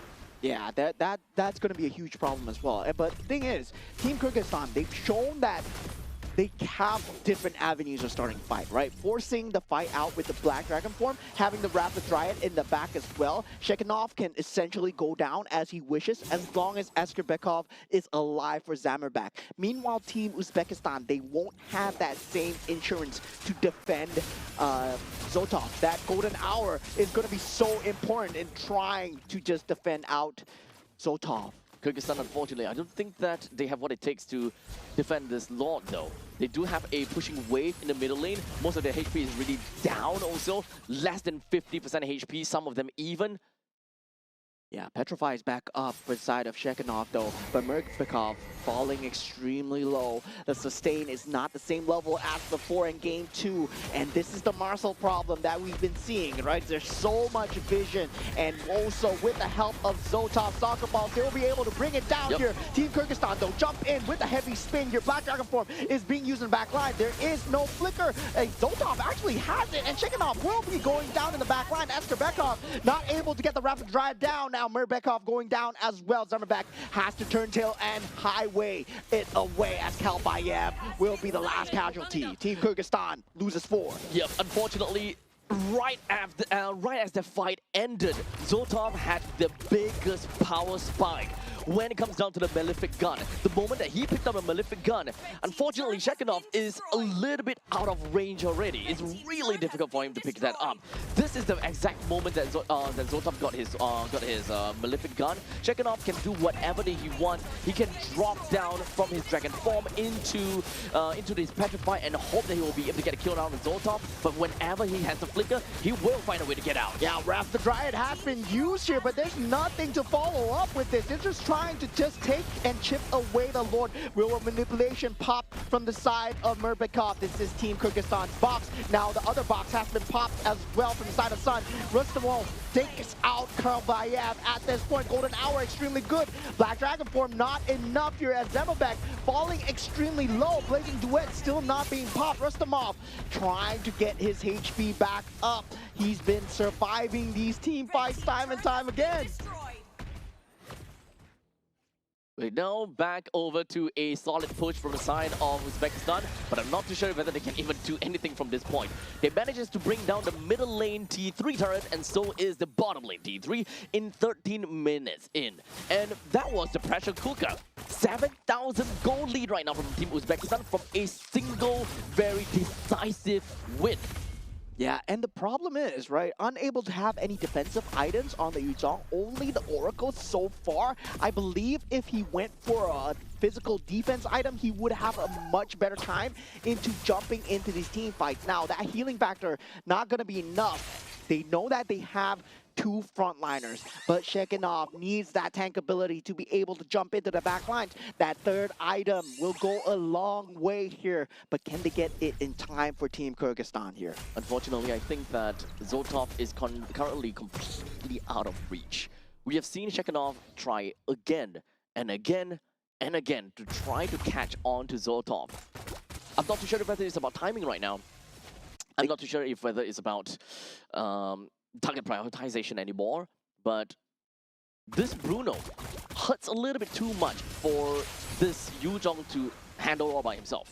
I think it's a problem of Yuriev, right? Where the Marshal is able to give them so much vision, they can see the flank coming. They can see the entire team fight before it even begins. And there's a disrupt with the photo coming through as well. So Team Kyrgyzstan, they don't have the plays coming through. Now with the conceal play, they want to go for this Lord. They want to fight outside their base. And this might potentially be the last year Black Dragon form has been used. You see the disengage coming through. And Team Uzbekistan are playing this so well. Now this push control has been taken by the side of Shekinov, and Karlbayev once again goes for that jump, but with the heavy spin, not pinning anyone down. He gets the Lord though. Team Kyrgyzstan, they're actually doing it, but Zoltov still alive, and Shekinov able to not get out as three members goes down, and triple kill for the side of Zoltov. So far, Murbekov will fall as the Maniac secure. Team Uzbekistan are doing it with the last creep wave. They will take the series 2-1. So what if you get the Lord? So what if you're playing as a Kai? So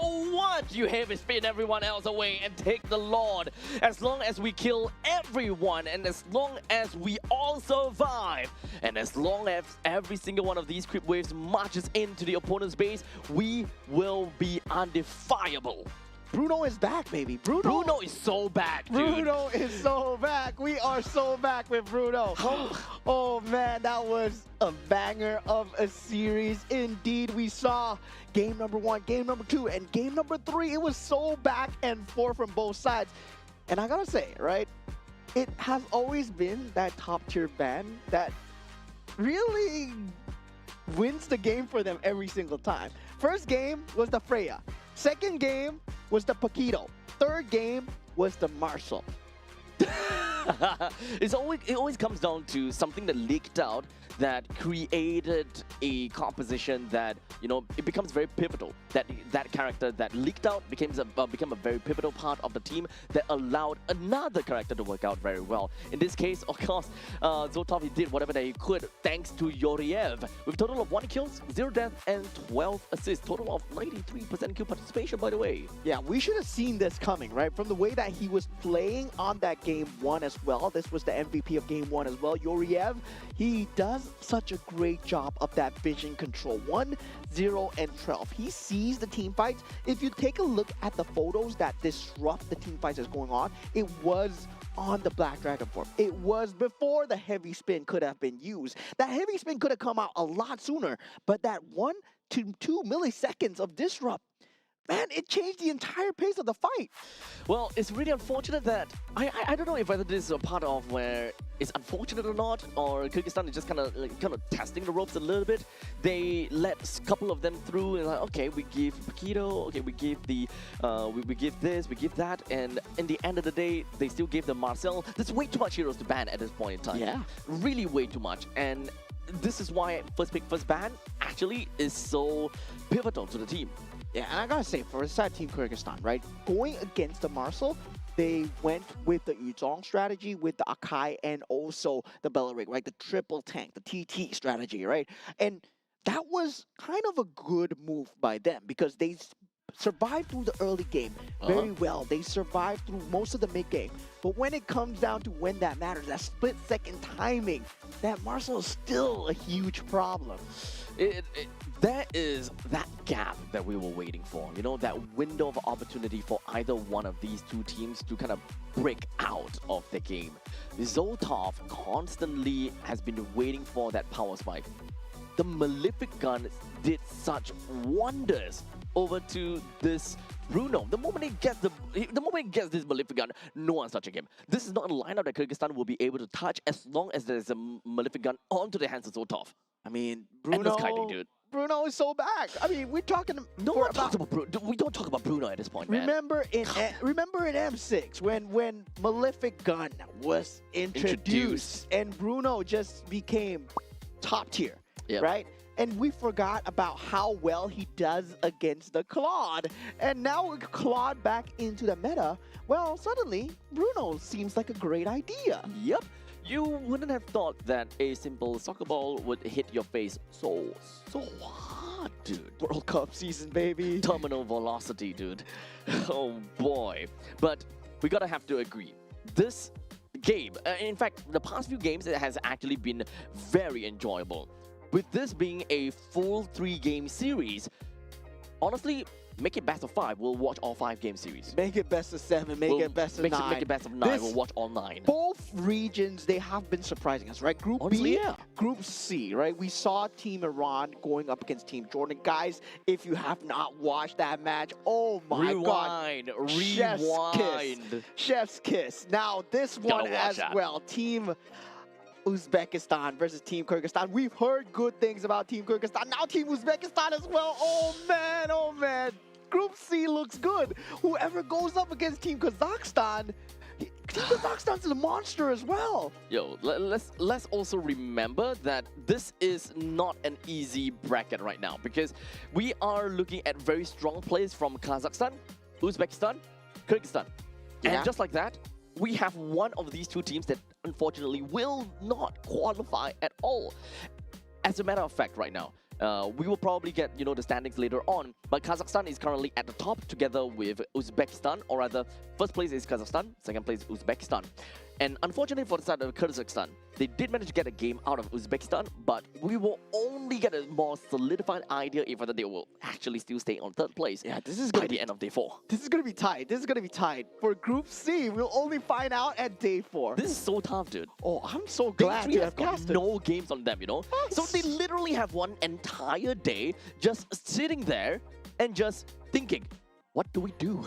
Oh my God, take a look at the bracket standings right here. Now Team Kazakhstan and Team Uzbekistan sitting at the top. I mean, for them, they don't have that last chance qualifier. So top 2 makes it through to the Asian Games in Japan, Nagoya. Yep. Oh. Super cutthroat, buddy. It's so cutthroat. Just by looking at the standings over here. You look at Kyrgyzstan, they got 0-1, and you'll be thinking, I think they won't be they won't make it. But hey, you never know because they have to go up against Kazakhstan. And at this point in time, even I have no idea how Kazakhstan is going to go up against Kyrgyzstan right now. At this point in time, I'm looking up airplane tickets to go to Central Asia just to host the MPL for them. Oh my God, these guys are insane, bro. Oh, And now God. looking at the side of Group D, right? Team Mongolia still standing at the top. Team Hong Kong, China now 2-1, putting themselves in the top 2. Team Pakistan going for that last chance qualifier slot. But this is not the last day yet, it's still day 2. So standings have not been decided as we have the bottom 2, Team Nepal and Team Sri Lanka. Yep. So at least for day number 2 games, I don't think that we have seen Pakistan going up against Team Hong Kong, China as of yet, because that will be mark their 3rd game of the day, I suppose. But regardless, it will take some time before we reach there. But unfortunately, we're not going to be watching on this stream. It will be happening on the other stage. Yeah, and today has been a day where we have lost a lot of marbles from Team Iran, Team Jordan, and now with Team Uzbekistan and Team Kyrgyzstan. But you want to see us losing more marbles? Because next match is going to be Team Singapore versus Team Indonesia. We're going to probably go crazy about that. So make sure you guys come back in and watch out how these 2 teams is going to fare.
Allow me to release your eternal bloom!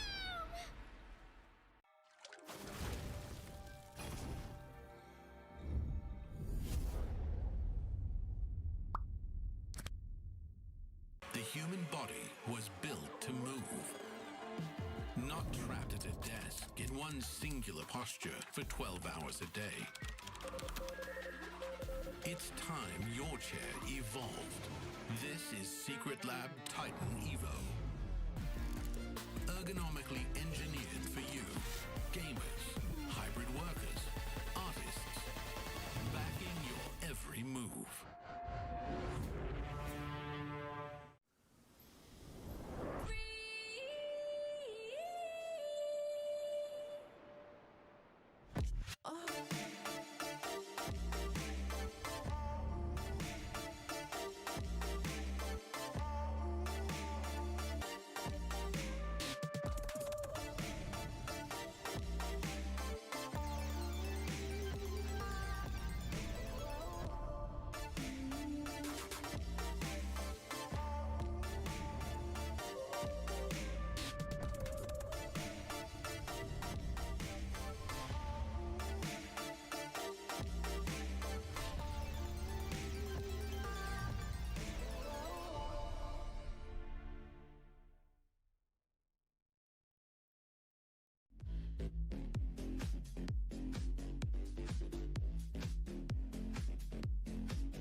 moment.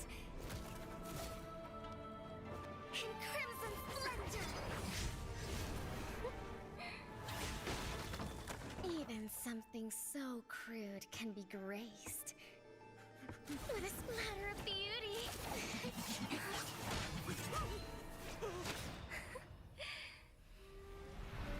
I'll get you out! You finally come to me, Hanabi-sama! This madness ends now. At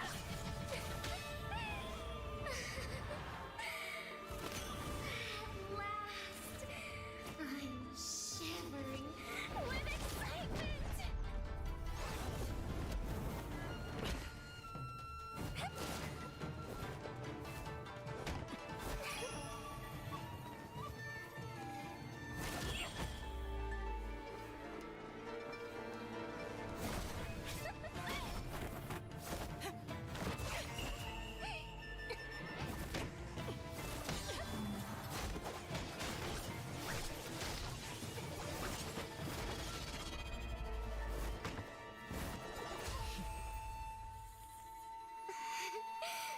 Such killing intent. Does this mean Hanabi-sama finally understands Kirara?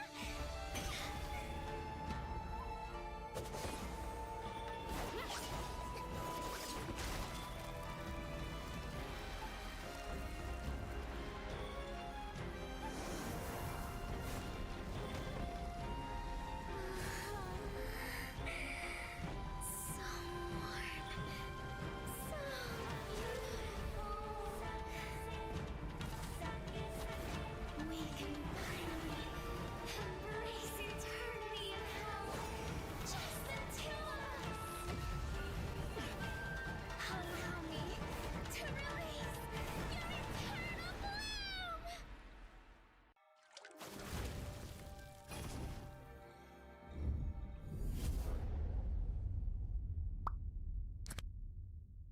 The human body was built to move.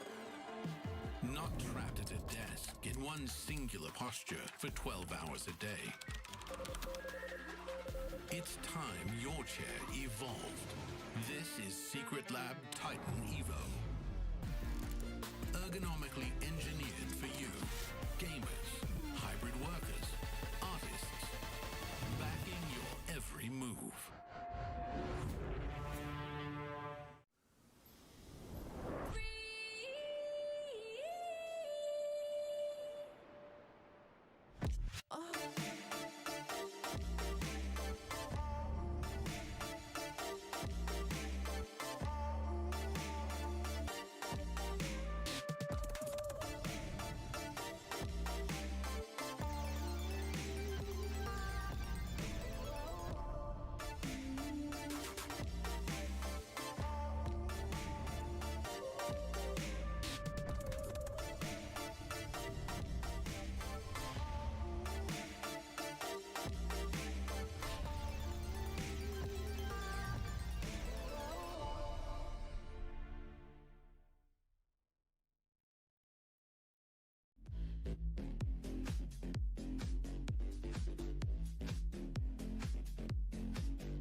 right, ladies and gentlemen, welcome back once again, of course, to the 2026 Asian Games Qualifiers for Mobile Legends Bang Bang. My name is Abstract. With me here is Moment. We are now down at it for Group A, where we will be shaking in our boots. I'm having Shiver me timbers. stress headache right now. Team Singapore going up against Team Indonesia. I mean, the statistics man says in me that, well, doesn't look good, but the patriotic side can't stop, right? Yes. But Copium. paper alone, Uh-huh. we've lost Yep. 0-2 to Team Vietnam. Yep. We've lost 0-2 to Team Laos. Yep. But against Team Indonesia, we're gonna have a chance. Oh yeah, we're definitely gonna two of them. Yeah, no issues. Definitely for sure. I mean, Manifestation. yeah, definitely for sure. Yes. If BTR can win, definitely Team Singapore can do the same as well. Right now, all at this point in time, throughout the entire game, I'm probably just gonna be looking at my show caller the whole damn time, as he's probably gonna give me, strike me a smirk after every game. Yes. Team Indonesia, man, oh man, what a team to have represented here at the Asia Games qualifier. We did see them have a great show yesterday. Very Amazing clean. show. Actually. Very clean, I gotta say. Yep. And we haven't seen Team Singapore on stage. Not so yet. this will be the first time on stage. These are names that we are very familiar with. And looking at the lineup for the side of Team Singapore on the gold lane, we got Keith, aka Vanix. And also on the roam, we got Bellamy, aka Lozi, and also Royvin on that mid lane.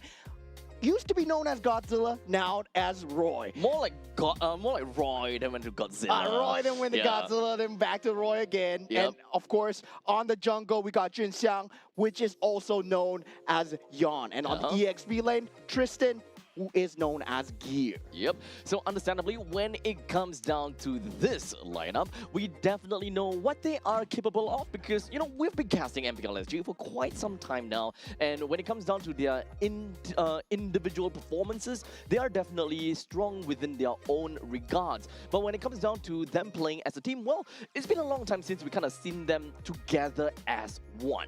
Oh man, the boys! KGP, man. The back. Eugene! Boys are back on stage, and now I'm so excited to be casting for them once again here at the Asia Games Qualifier, but not in this fashion, right? Not in this fashion, yeah. Because the team that they're going up against is going to be a huge mountain to climb. This is Team Indonesia.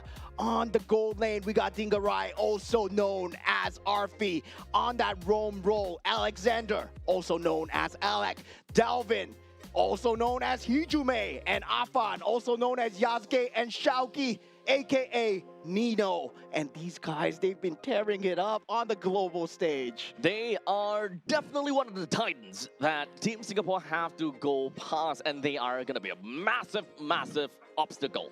Day number one has not been looking great for them. We gotta have to agree. So hopefully when it comes down to today's game, perhaps they went through the VODs a bit. They understood a little bit more about how to, go past the members here from Team Indonesia in order for them to get a nice finish. Hopefully be able to get at least one game. If they can get two games, even more perfect. But of course, no pressure, no pressure onto them. I just want to see them play the best MLBB that they can. Yeah, definitely. I would love to see the prime versions of themselves here today at this show match. I would say it's going to be a great show, right?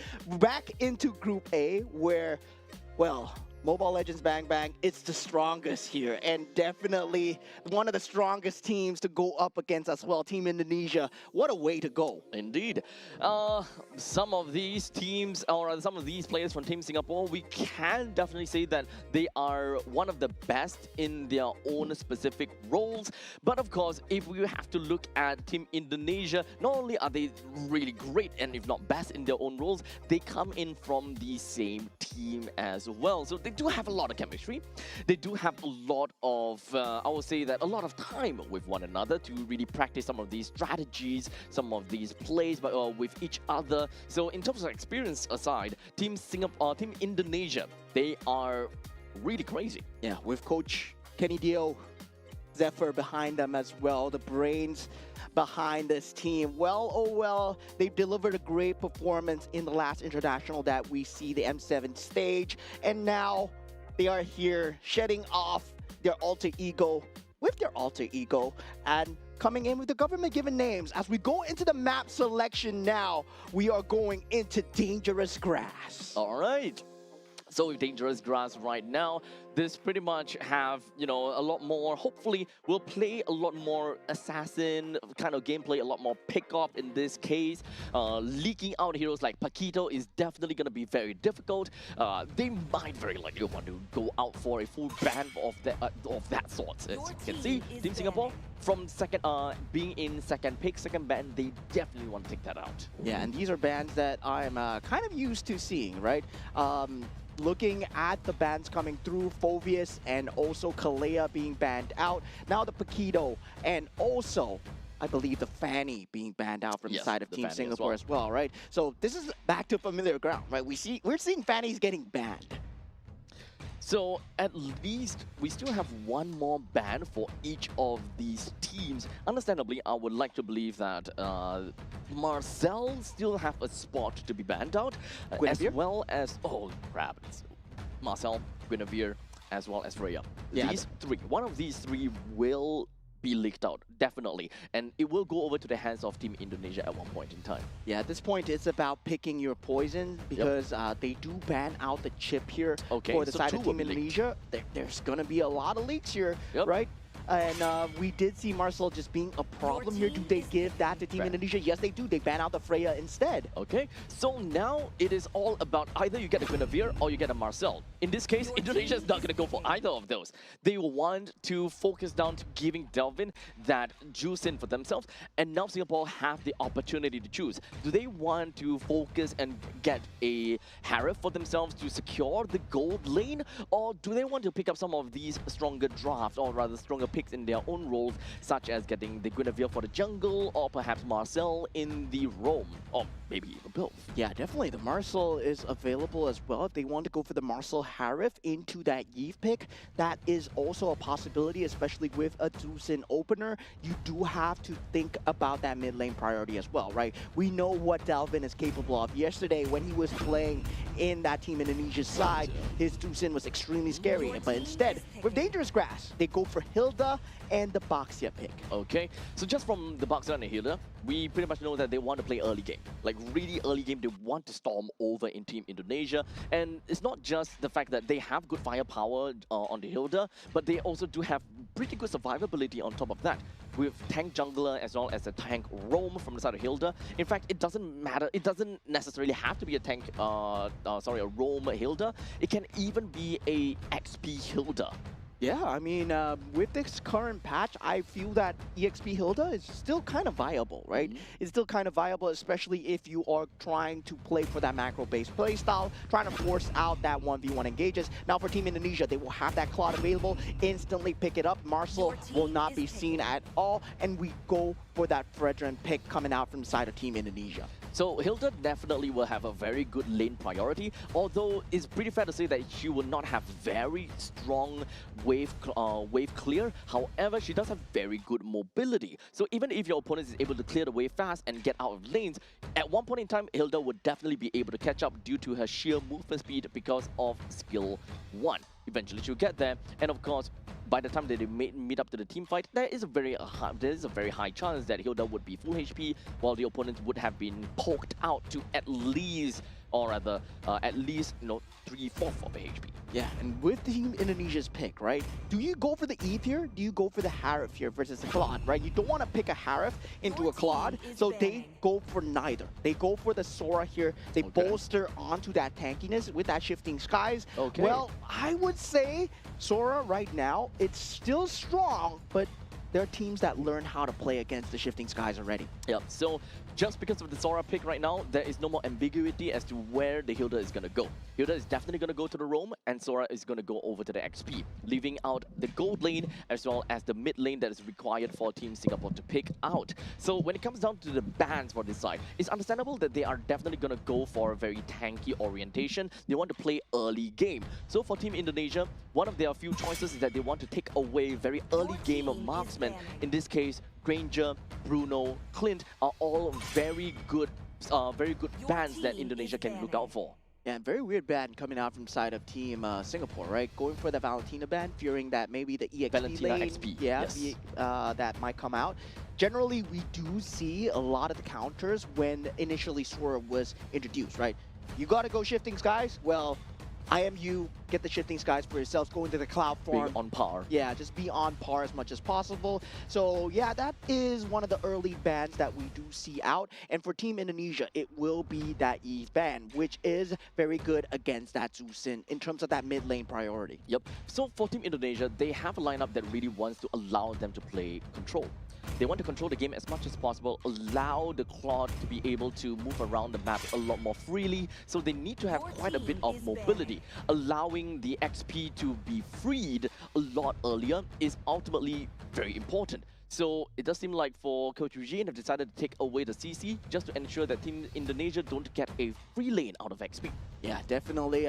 Sora giving him an easier time. Well, you do get that snowball going, and then you get to use more instances, right, where the Sora is not kept in lane, especially by the CC as well. That's one of the key factors that we do see the thought of CC going into that EXP lane as well. Now, meanwhile, for Team Indonesia, if they still want to secure a good priority mid lane, they can still ban out maybe the Zetian, and also there is that Gord available still in that pool as well. God, dude. Yep. Okay, so Lilia being taken away is also one of those heroes that is really good into a dive composition, which is what Team Singapore is trying to do. They want to do target prioritization, which is something we see a lot. They need to be able to call out some of these shots a lot faster and and very well. Hilda is very single target oriented. Baxia is going to be the same thing as well. Sora does have very strong power when he goes over to Storm form. If you do want an edge over the opponents in terms of firepower. Yeah, and going for the side of Team Singapore right now, they will have that choice of gold lane here. Not a lot of gold laners are being banned out. They can go for the Moskov, but they might not want to show their hand too early, right? They do need to get a semblance of late game versus the Claude. The Harith, I don't think they are going to go for it, but mid lane right now feels like it's going to be the Kimmy. So at least the Kimmy will be that part of the insurance policy that Team Singapore is trying to look out for, but that also means that there will be a small little lapse in the early stages of the game where they don't have that bursty firepower in the event they want to play a bit more burst. So right now, Team Singapore, they're a very common Team Com. The moment that they go in, they want to finish it right there and then. So this way, Team Singapore can play a very early game-oriented gold laner, which does mean that having a Kimi in mid lane, you are not limited to playing early game marksmen such as Clint, the Bruno or Granger. You can actually start to play gold lane fighters like Ruby, for example. Yeah, on the contrary though, you can still play the Bruno for that kind of bully against the Claude, but the Arlot does come out. I'm surprised that it wasn't banned out instead of the CC, right? Because the Arlot and also the Fredrin combo just very oppressive, especially in this current meta as well. Now, combined with that glue, Team Singapore, they have a lot to deal with. They do have a lot, but I can understand why they prefer to ban out the CC over the Arlot. They want to ensure that they take the tempo all the way from the start of the game and do not... Yeah, okay. We have the Leslie pick coming out from the side of Team Singapore, and well, oh well, Leslie, my favorite hero, but I'm not too sure what's going on here for the side of Team Singapore. And yeah, this might be a new strat coming in. We were talking about trying to bully the Claude out lane. Yes, Leslie good at bullying, but I would say in terms of survivability, not much there. But of course, you can see the Fredrin and the glue coming. So you gotta play such good positioning though. Yeah, okay, so right now, we talk about catch. When it comes down to Leslie, Leslie is great at escaping catch, only to a certain extent. Leslie can go invisible, so these kind of targeting spells will no longer be applicable. So it's technically a good answer over to Arlot, so that he's unable to be too sticky onto you, constantly just second skill right into your face. But my question is if whether glue can still attach to you as a Leslie when you're invisible. Yes, you can. Yes, you can. Okay, yes, you can. That the answer is yes. And now we are going into game number 1. Team Indonesia versus Team Singapore here. Team Singapore yet to find a win, and Team Indonesia sitting at the top of Group A so far. Yep. So this is a very unprecedented team comp. So far for Team Singapore, I don't mind all the way from the start to the 4th one. But the Leslie definitely threw me completely off guard. I do want to see what kind of hidden tech Team Singapore might have for themselves. Yeah, definitely. Going with the marksman emblem as well will not have that kind of sustain, but both have that quantum charge available. Now, in that mid lane, there's already an early game skirmish. Bellamy going for it at the start here as Junxiang in a bit of trouble as Afan is here. That taunt is available as well, and now Junxiang trying to get away, but Alexander finds the damage through and flickers away to safety along with Delvin. Team Indonesia, very clean use of the battle spells. That is a very long team fight in the middle lane, and it is really unfortunate that Baxia is the one that went down throughout the entire fight, and Team Indonesia was not able to find one onto Delvin, which had to expend a flicker in order to get herself out of the kill range. Yeah, at level 3 at that point, couldn't draw the Baxia towards him at that point, but they found the damage through, right? Delvin just laying down the law with that lantern, and now for Tristan versus Xiaoqi here, the Sora, once you reach that level 4, it becomes a huge problem to deal with, but the Arlet can potentially clear out the creep wave before it even starts. Now Taunt being found out by Afan. We have that brawl going as Team Singapore, they bring in Kimmy. Alexander falling extremely low, but still disengaging just in the nick of time here. Team Singapore will not get anything going for them. Yep, at least they didn't manage to bring Alexander's HP to all-time low, but they're not going to be stopping out the fight. Team Indonesia rushing in. Yeah, Bellamy unable to survive here despite being in that bush, and there's that shifting skies being played out, that cloud form being used onto Afan. Afan gets taken out. Retribution out for the count. Tristan still fighting into this as Junxiang still surviving through it all. This is a good fight for the side of Team Singapore. They do get the turtle, and Xiaoqi falling extremely low, and Roy does find the finish. Team Singapore actually doing it here. Yep, looks like they did manage to go pretty dead even against Team Indonesia as of now, being able to get 2 kills of their own and also taking the turtle for themselves. But the question is, where are all these kills going to?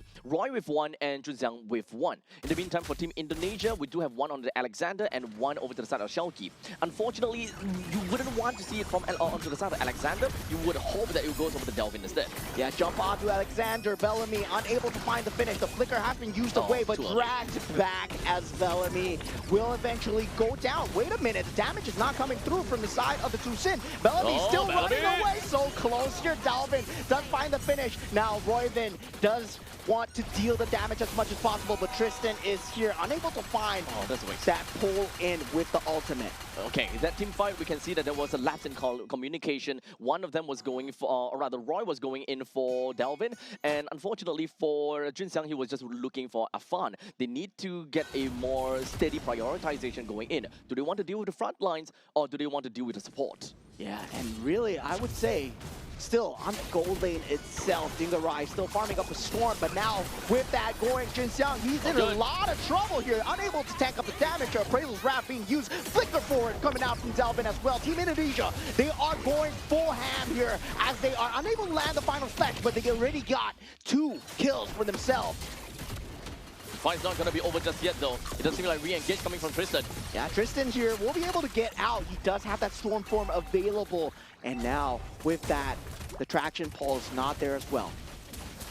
We're going back to even grounds. Even though Team Indonesia managed to get quite a lot of kills out of those fights, the gold advantage is only at 1,000 gold.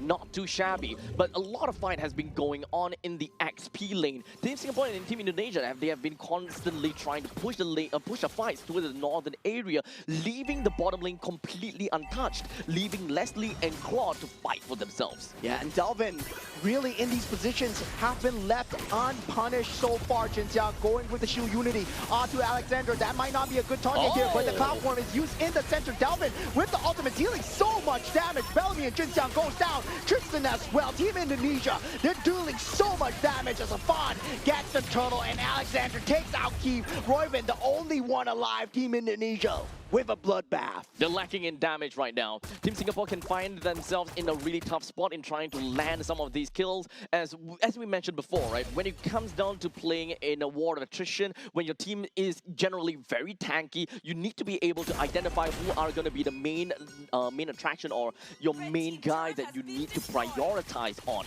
Right now, it's kind of still all over the place. At least for Tristan, he's trying to set up for the team. While in the meantime, the team from the side of Team Singapore, they don't necessarily have got what it takes to be able to melt down a composition like Team Indonesia in a three-man, I guess, if they're all grouped up in three-man, which is what Tristan managed to do. Yeah, 4,000 gold advantage so far coming in for the side of Team Indonesia, and they're not letting the pressure slip. Already the bottom lane tier turret is down, and they're looking for that tier 1 turret. And Delvin, in these positions, he's been so safe, still has that flicker, still has that ultimate, and Team Singapore has no way to initiate on him, despite Tristan always being in that forefront. I do really want to find out how this is going to work out now. And now, Tristan does go in. Shifting Skies has been found, but Afan, he's falling low, but he's not going to be low enough as Bellamy does not find the finish. Tristan so falling low as well. Team Indonesia, they're doing it. And now once again, Dalvin, he's pulling out so much damage as Dingarai comes in with a blazing duet, but Shauki with a triple kill. Unfortunately, it does seem like the Leslie coming in from the backside, at least he was able to escape from all of these deaths.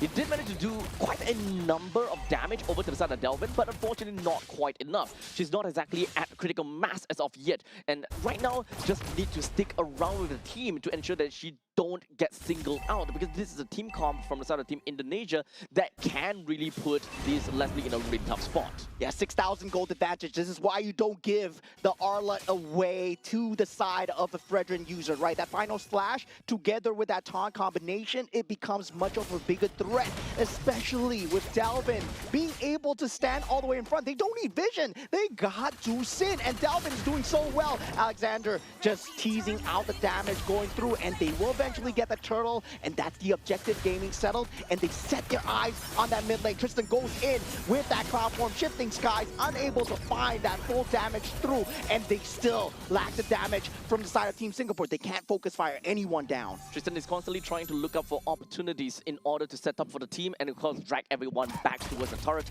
in order to get some of these damage being poked out over to the side of Team Indonesia. Unfortunately, we're looking at 8 minutes into the game and close to 7,000 gold lead. Final slash, that combo coming out from the side of Shauki. He's doing extremely well. Jin Xiao falling extremely low here, gets dragged back in from Dalvin as well. Afan still with the appraisals round, landing it down. No members going down as of yet. They're playing in between the turrets, but Dingarai coming in with the blazing duet. Finds the finish onto Bellamy and to Jin Xiang as well. Double kill as they want to go for more. Tristan falling extremely low as Shauki gets unstoppable streak with a triple kill onto Keith as well. Great final slash coming from the side of Shauki.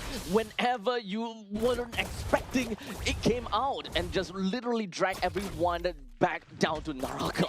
Just kill them as much as possible and just bring them down to the underworld. Team Singapore, they're having such a tough time. And with that all said and done, the instant replay gives us a massive idea, right? When it comes to Team Singapore, they thought that they're safe. They thought that everything is good and fine, but that stun plus that final slash really threw them completely off guard. Such an aggressive flicker coming out from the side of Dingarai as well, feeling the pressure, feeling the heat, sees the blood in the water, dealing so much towards the Baxia as well. Baxia falling extremely low, and Dingarai pops that blazing duet, and eventually that's a tag from Team Singapore gone. Team Indonesia, they're just tearing through those turrets as they are unable to stand within their own confines of their space. There is so much fights going on. And Team Indonesia, they're constantly just forcing these fights over the side of Team Singapore just so that they will make bad trades time and time again. And this is how Team Indonesia wants to create a lead for themselves. 9 minutes and 30 seconds, and we're looking at 10,000 goal lead. This lead will continuously grow higher and higher as long as Team Singapore constantly tries to defend outside of their base. The Lord will be the next site that they set their eyes on for the side of Team Indonesia right now. 3,000 gold ahead is that Claude, right? And once that snowball is going, it is a massive weight that cannot be stopped coming in from the side of Team Indonesia as well. Now, Alexander looking unkillable, getting so much map advantage. But I gotta say, Delvin, 2-0 and 14 right now. This man has been present in every fight and left unpunished. I've never seen him use that flicker yet. It's really unfortunate. Delvin has constantly been in the face of Team Singapore, and he's constantly being hit by Roy even. Roy has been putting a lot of emphasis onto Delvin, but she's just dealing really small little poke damages, and she's not anywhere at a point where Kimi is going to be strong enough. Yeah, it feels like a bubble gun that you're pointing towards the side of Team Indonesia right now as the Lord does go in, and Delvin aggressively goes in as well. Still has the flicker available. Tristan goes down, and Team Indonesia, they get the inhibitor turret. They drag back in the box here as well, and that's a double kill coming in from the side of Delvin. And look at the back here as Shauki is going on a hamstring as Dingarai and Delvin, they clean up the rest of Team Singapore. A clean 1-0 for Team Indonesia. That was way too much for Team Singapore to handle. This is a monstrous play from the side of Team Indonesia where they are just really ferocious at every corners of the map. The moment that they know, of course, then that they have big performance, or they literally have got anything that they can in order to get themselves a power spike, they just go right in. They don't care about anything at the point in time. If they were to lose some members, hey, they are definitely gonna get a more better trade, right? So Indonesia, the scrappy fights. In fact, actually, they imagine to be a scrappy fight, but it's not scrappy at all. It's not scrappy at all. Yeah. If Singapore is able to take fights, or rather take kills away, then yes, it's going to be scrappy back and forth, but at least the trades still go over to the side of Indonesia. But Singapore has got nothing in terms of damage to make it scrappier. I think they had the damage, they didn't have the control. Right, because of the lantern lifts up that was consistently there from Delvin.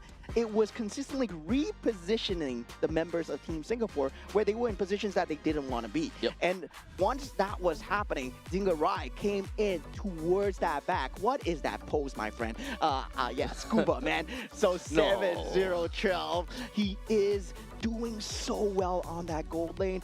Expected Leslie, well, 1v1 against a Claude. Well, Claude does way better right now. 7-0-12. Oh, bad.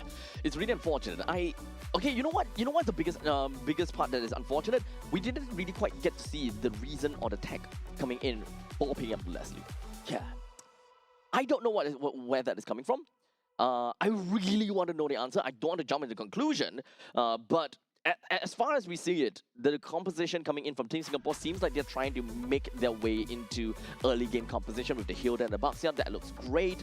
And then coming in with that Kimi, just be like, okay, that is going to be insurance policy, playing for marksman and still have decent amount of pressure in the early game as well. And then boom, Leslie. Okay, everything thrown out the window. Yeah, I mean, the early game skirmishes were fine for the side of Team Singapore, right? They went on to Alexander, which should have been the key target at level 1 to 2. And they did manage to get the first blood going towards their way as well. But they were unable to convert that objective and goal difference onto Delvin as well. So Delvin being left 5-0 and 14, Dingarai being left 7-0 and 12. And this is uncharacteristic, where you see the Baxia, he's unable to go towards that bottom side of the lane at all, because Team Indonesia, they were always presenting that pressure on the opposite side of the map. And this is what makes the Claude so good. When the pressure is off, he can solo farm for days.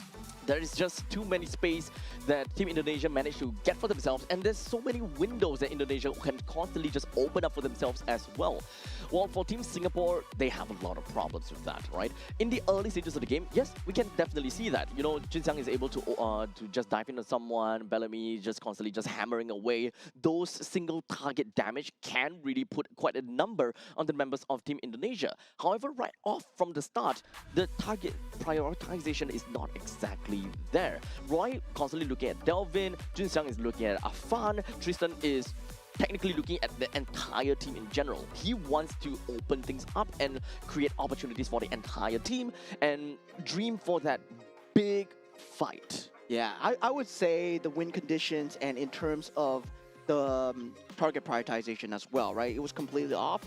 In basketball terms, I would say maybe they were man marking and they were going on their man.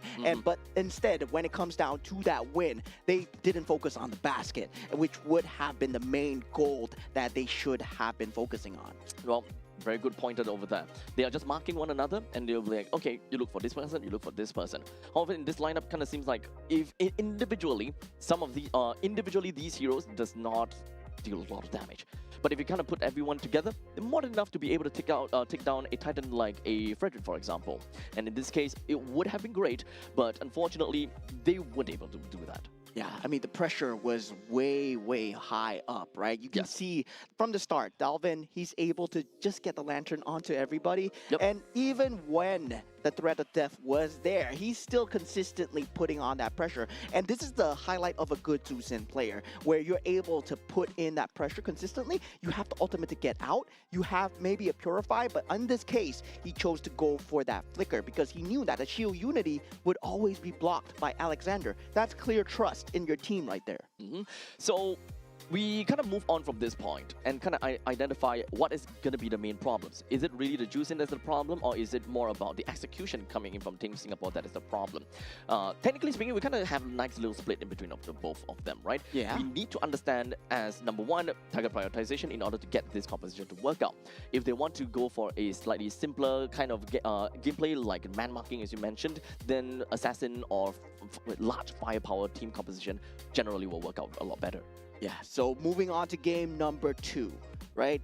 They need to think of a better way to deal with the Zusin. They thought of using the Kimi, which did work in terms of the damage factor. But that's why we see the Yve instead of the Zusin. I mean, the Yve instead of the Kimi being used to deal with the Zusin because he has that real-world manipulation, he has that box to control as well, just to go with that control factor that the Zusin brings into the game. Now, with that early game priority, I would say it was looking good. It was looking good for Singapore. I hope that they can keep this up. I hope that they can keep their spirits up as they go up against one of the best here, right? Team Indonesia are really one of the best. Indeed. So as much as possible, we did definitely see Indonesia literally storm over Team Singapore by, I guess, the mid-game mark. And technically speaking, Team Singapore, they were in a very difficult spot to begin with, right? When it comes down to macro and mechanically, there is definitely a experience difference as Team Indonesia, one of the best in the world, well, in terms of region, right? So it's gonna be difficult, but we do want to see the best from Team Singapore regardless. Yeah, and I believe the best is yet to be, right? For Team Singapore, there was moments where we saw them in their prime. I hope that they can achieve that prime level, especially here once they have the opportunity to go up against a Titan like Team Indonesia as well. And what spectacular gameplay coming through. We were saying, right, you were doubting the Claude. Well, yeah, you can't doubt the Claude, man. The Claude is good. In a winning composition. Nah, the losing composition is good as well. We'll see. We will get there. Here so far, if a Claude is in a losing composition, we haven't exactly seen a comeback mechanic as of yet.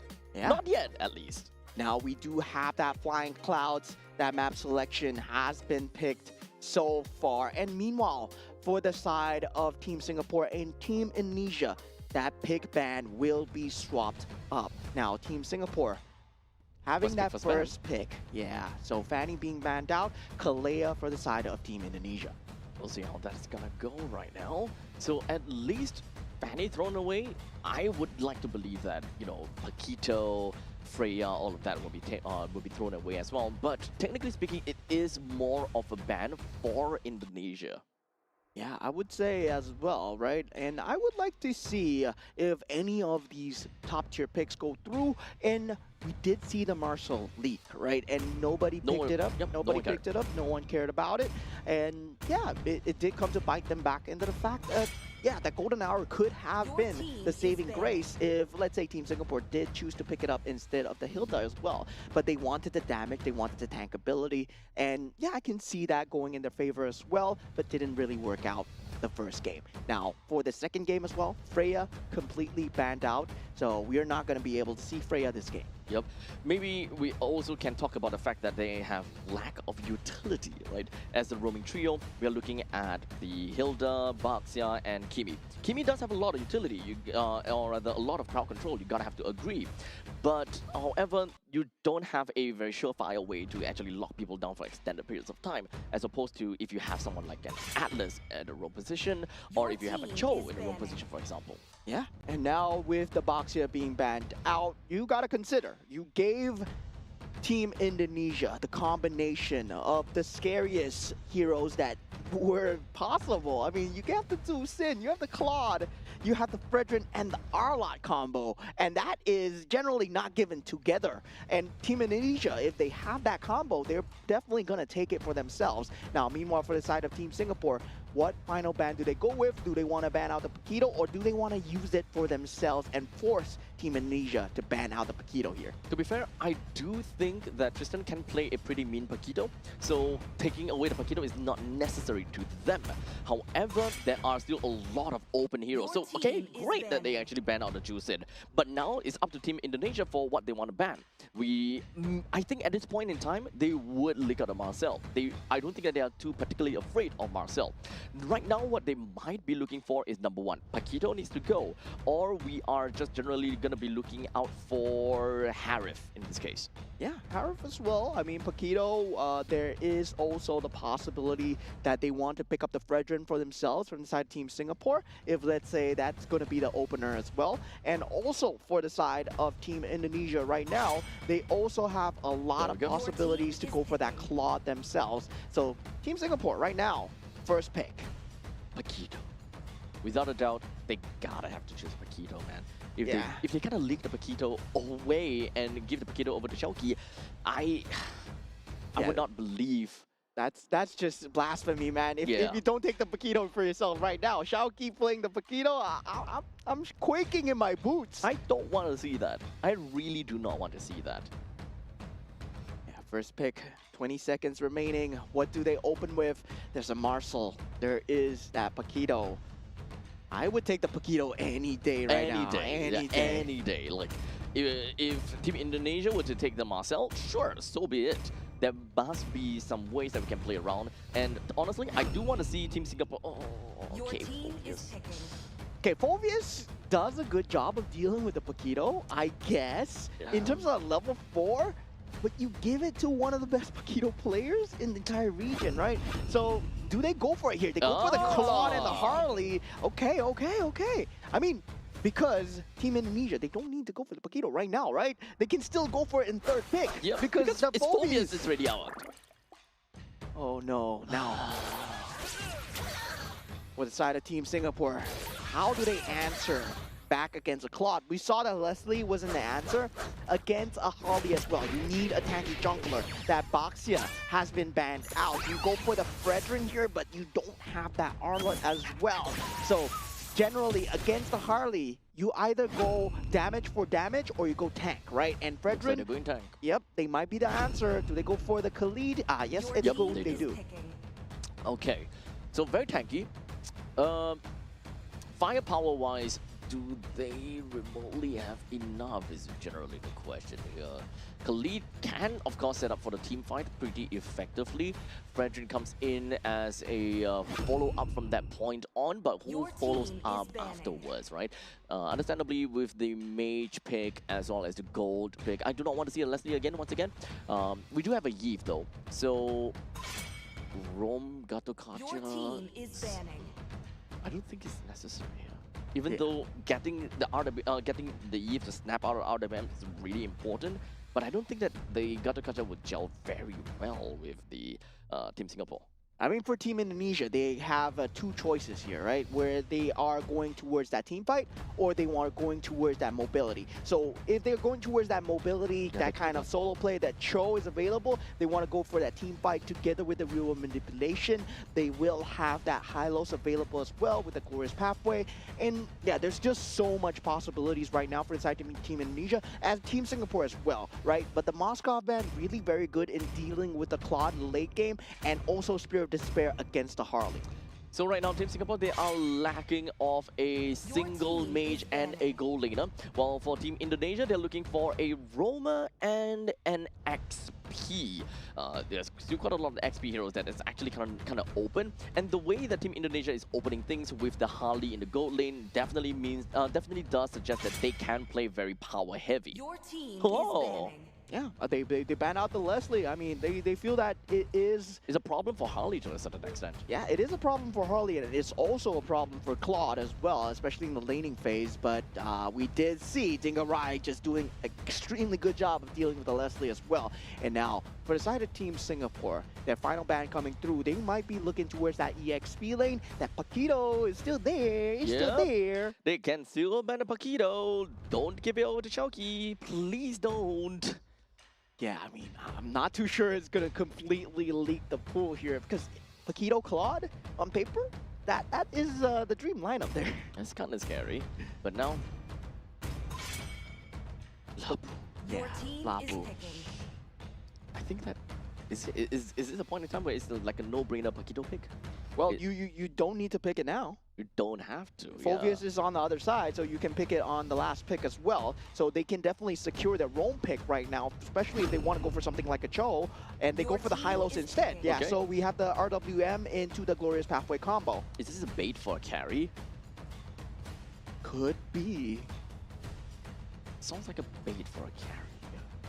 But if they don't pick out a carry, who else can they possibly go for? Because this does definitely seem, for the side of Team Singapore, they do want to play a little bit towards late stages of the game. There's no Harif to kind of go neck and neck together with Bruno. Phoveus. Bruno... I think Bruno would have too much problems dealing with Harley. If you get the Haas clause early, maybe you can kind of out-heal the Harley burst coming through. Yes, that's a possibility. The Harley needs to be very over-farmed here. They go for the Lilia and the Your team is Granger picking. instead. Okay, I like this out of Team Singapore way more than the previous draft. So, I mean, having a Granger better than Leslie, in my honest opinion here, sure. But that also means that Team Singapore, they are playing kind of a tempo-based game. Not necessarily, you know, super early or super late. As long as they're able to snag any form of, you know, tempo, they will try to ride with it. But this is the kind of situation where you kind of mentioned before, you know, jack of all trades kind of composition. They Yeah. want to go from front to back. Yeah, definitely front to back. It does work very well in terms of trying to hold on to the late game, but I don't see them having that entry point into that mid game as well, right? That taunt will be that only capability to go in, and Yuzhong. once, for the first time, right, Paquito completely left the pool. They go for the Yuzhong instead, and I mean, by all means, Phoveus, very good against the Paquito. That's why we see one ban or the other. And now with the Yuzhong as well, they secure that team fight. And also at the same time, I believe they're going to use Harley and Claw to secure that macro play. Well, we'll leave it up to the members of Team Indonesia to show us what they have got with this draft, and of course, Team Singapore with theirs. As we jump right in, let's take a look at the overall composition here and talk a little bit more about the gold lane and the XP lane, and eventually down to the middle. So for the XP lane between the Phoveus as well as the Yuzhong, Yuzhong definitely will have a very strong showing in the early stages, or rather the early laning phase, all the way until level 4. Phoveus does have pretty annoying kit coming in when it comes down to Demonic Force, but nothing too difficult for the Yuzhong to deal with. But in the meantime, gold lane between the Claude as well as the Granger, I definitely do prefer to see a I do definitely prefer to see a Granger due to the fact that he pops off a lot earlier in the pops off a lot earlier. Yeah, I see a problem in the objective team fights alone coming in from the side of Team Indonesia, right? Where they have the Harley, they're gonna have to find the flank. But meanwhile, Team Singapore have a vision problem where the Khalid will be the only main source of vision in front to try and source out where the Harley is. I believe in the Hylos versus Khalid battle, yes, they're going to be sticking onto each other, but at the same time, you won't know where the Harley is because there's no one providing that vision for Team Singapore. In the meantime, it's going to be good for Team Singapore as well because of the fact that they do have a very strong pushing lane in middle. They do have very strong priority because of the Lilia as well as the Khalid in this case. In fact, Team Singapore generally have a pretty good wave clear in general. So even if they are playing from behind, they should be able to do a decent amount towards all of these creep waves, should be able to hold out against Lord pushes all the way until the third Lord, hopefully. Yeah, and the ability to dive the back line also coming in from the side of Team Indonesia. That's going to be a problem as well, right? Black Dragon form, Harley himself, and even when it comes down to the Claude. This is a pretty dive-heavy matchup, and with the Glorious Pathway, it's really easy to get in and out. Yeah, so pretty much enhanced. And Team Singapore, they are going to be expecting to be playing from that position of defense. And for Team Singapore, yeah, looks like they don't really have a way to open up into the battle. But meanwhile, for the side of Team Indonesia, they will be able to do so. Now going into game number 2, Team Indonesia versus Team Singapore. Team Indonesia 1 game ahead as they want to secure a clean 2-0 victory. And Team Singapore look to tie things up. As we mentioned, and of course, take a look at the start of the game. Look at Alexander. I mentioned that they have a really strong pushing wave in the middle lane, but I was not expecting a very strong Hylos killing wave. Yeah, I mean, you gotta mention, right? Roy, one of the Lilia players of all time, and now him back on that Lilia, I gotta say, I'm impressed. And he still has it and takes down Alexander, does not have the capability to go out with the revitalization, and Bellamy with the support as well. I mean, it's a nice start for Team Singapore. That is definitely gonna up their morale a little bit. However, it's not gonna be that big of a deal to Team Indonesia for losing a roamer in this case. Yeah, definitely.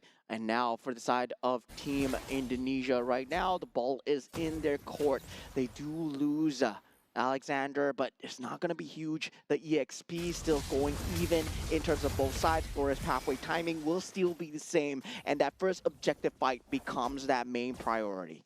Yep, so as long as they're able to wave clear the middle lane fast enough, they should be able to move and roam together with Junxiang as the Fredrin to kind of suss out exactly where Afan might potentially be, so they don't see anyone in the top lane. So Granger will have a very good idea that the Harley is somewhere around. Yeah, great jump in onto Alexander once again, but revitalization has been popped, and this is going to be a problem, right? In the later stages of the game, where he has that Glorious Pathway, that revitalization is going to do so much more. Unable to burst him down now, you're not going to be able to burst him down later. Still no information as to where Harley is, and this is the problem that you mentioned, right? Trying to open up the map well enough is ultimately going to be a big problem. Right now, Shelky.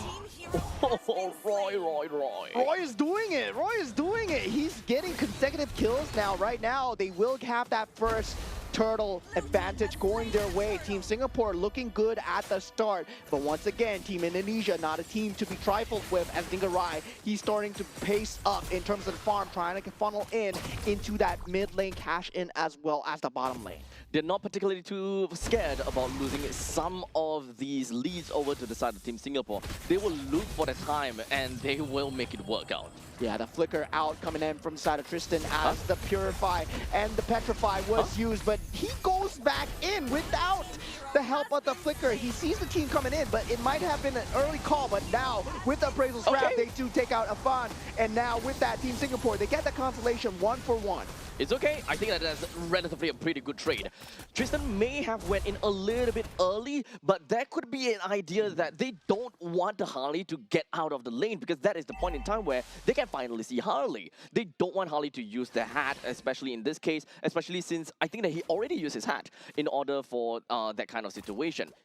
Okay, theory crafting, pure copium here. Team Singapore gives up the first game pulls out to Leslie. Oh, we're so bad, but now, oh, we're so good. We're so in. Yeah, We're so in. We are so back here, Team Singapore fans, as now Team Indonesia, they're down 2 kills, but still, that's just 1,000 gold here. This is just us joking around, and Team Indonesia, they're not out of this yet. Not out of it. Yeah, they will still have a lot of capabilities to come back into the game. They don't have that vision on that Harley at all times. It will be a problem once he's able to jump on to Keith or onto Roy.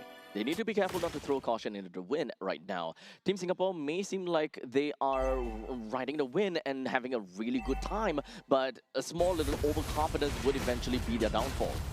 Yeah, definitely. And now Team Singapore, Tristan with that Infernal Pursuit, Breaking Sandstorm into that Flicker. Great combination to lock down a Fawn. And this is great defense coming in from the side of Team Indonesia as well. They do take out Bellamy, but that is a great trade for Team Singapore. Of course, that is also a really nice read coming from the side of Bellamy, preemptively flickering together with Afan. Yeah, now Glorious Pathway has been used together with Black Dragon form. Now with the debut of that Black Dragon form, Roy has to pop that Black Shoes Appraisal Scrap into Retribution as Keith comes into the battle, and Team Singapore, they clean up 3 kills ahead, but still the macro is not going their way. Singarai, he's been farming up a storm. 4 minutes and 58 seconds. He took down every single one of these energy shield and even brought down the turret at the bottom lane. This will be a permanent swap coming in from the side of that Granger, and he has to stick to the top lane now. Yeah, looking at the team fight going in, they were trying to force this no matter what, while Singarai is getting that macro advantage, right? We talked about Team Indonesia being a brawl team. They can play the macro as well, but now with the Appraisal Scrap coming through on Singarai, does BMI away. The main thing is he wants to get as much damage as possible over to the side of Dingarai due to the fact that he did manage to get a pretty nice taunt in, so might as well do whatever that you can. Yeah, and there is that availability of the macro, right? With the Black Dragon form being used as an escape tool, Afan being used as just pressure alone, Dingarai is still going to have that space to farm. So meanwhile, Team Singapore, they need to keep it in the back of the heads, but at the same time, they can't get pulled around like a dog on a leash. Slowly but surely, even though Team Singapore seems like they're having a good lead, but the lead is not that big. Yeah, Alexander going down here, not popping the revitalization, but still trying to make use of the macro map advantage. You see Afan and Dingarai just instantly jumping onto the creep waves, trying to keep the macro up. Despite the fact that we are 7-3 right now, still no gold lead to be mentioned of. So right now, with the way that we are looking at the Granger, currently he already has the Hunter Strike as well as the Sky Piercer. There is no lanes that this Granger is gonna belong unless Team Singapore have already opened up the certain parts of the river. So right now, as much as possible, Keith needs to follow in.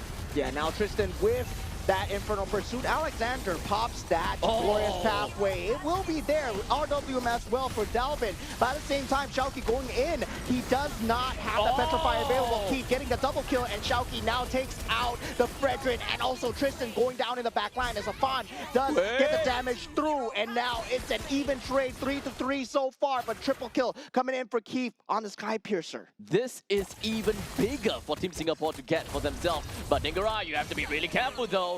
The BMI will essentially help him get away. And Keith, you can't overstay your welcome right now. You managed to get 4 kills for yourself, massive amount of Sky Piercer stacks. That is going to lead up to a really good upcoming fight.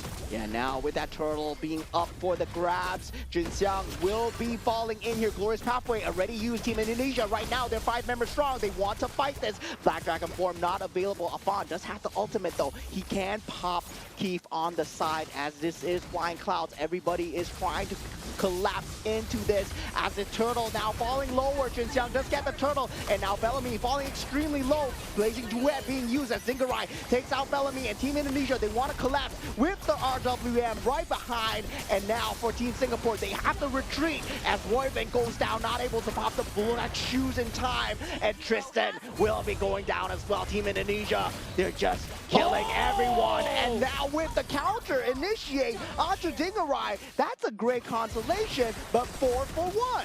That was a really big appraisals wrap, but unfortunately, all in all, Keith still went down, so the amount of Sky Piercer stacks is gonna get halved down.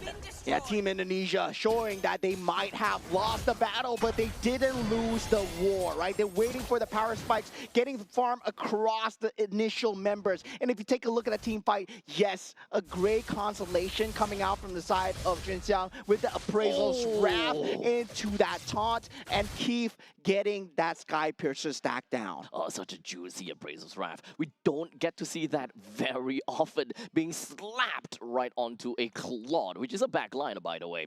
So right now, even though Team Singapore has got a lot of those Sky Piercer stacks go over to Keith, got halved in the end of the day, and now Team Indonesia, they have managed to reclaim control of the land of Dawn, getting themselves a total of 3,000 gold lead. And this is going to be the part where things start to get really difficult. Keith will now have a difficulty in surviving because of the presence of Afan, while Dingarai more or less have got really good farm already and will play for teamfight very effectively too. Yeah, I mean, for Team Singapore, it feels like they are forced to stick together. Meanwhile, for the Team Indonesian guys, right, they can play apart, right? They can play in a singular unit. They have so much survivability, and that is the highlight of their lineup so far. And this is the power of the Claude. You can leave Delvin with Alexander. Meanwhile, the other three, they can just roam around the map. As of now, the Lord is finally spawned, and Team Singapore, they're looking for an opportunity to eventually just ride with it. Yeah, right now they still need to be wary of the Granger. He's dealing decent damage onto the members, but of course he has to resource utility and just cycle that through. With the Glorious Pathway being popped from the side of Alexander, does not get the stun so far. And Team Indonesia, right now, they will be still dancing. Yep, they will have to regroup for now. Tristan has already used a flicker for himself, and right now Team Indonesia, they are releasing the Lord back over to the hands of Singapore in order to play and dance around the Lord. Yeah, with this control though, RWM has been popped. Jinxiang extremely low, appraisal craft not connecting, but Alexander goes down. But the jungler is gone from the side of Team Singapore. Team Indonesia, they know this, they pounce, they strike. Dingarai with the blazing duet, doing so much here. 3 members already down, and more to follow, as it will be a complete wipeout. Team Indonesia, double kill for Delvin. And now they'll try to do their absolute best to take down as much of the standing objective. But the mid-wave lanes will definitely crash in, and bottom lane as well. All of the outer turrets coming from Team Singapore will undoubtedly be taken away, while this Lord being taken by Dingarai will not be challenged at all. Yeah, definitely. It is going to be a clean take. We saw the moment the target prioritization was down onto Jinxiang, right? They knew that it was their opportunity to strike. There's nothing to protect them in that front lane at all. Yes, you have Raging Sandstorm. So what? We have Blazing Duet, and currently it's at critical mass. This is a very difficult fight for Team Singapore, as they all got scattered around like little ants the moment that they see that Bagon is just sprayed all over them. Team Singapore, they got themselves in a really difficult spot. They constantly want to get themselves the Lord and wants to be the one to be the main power holder.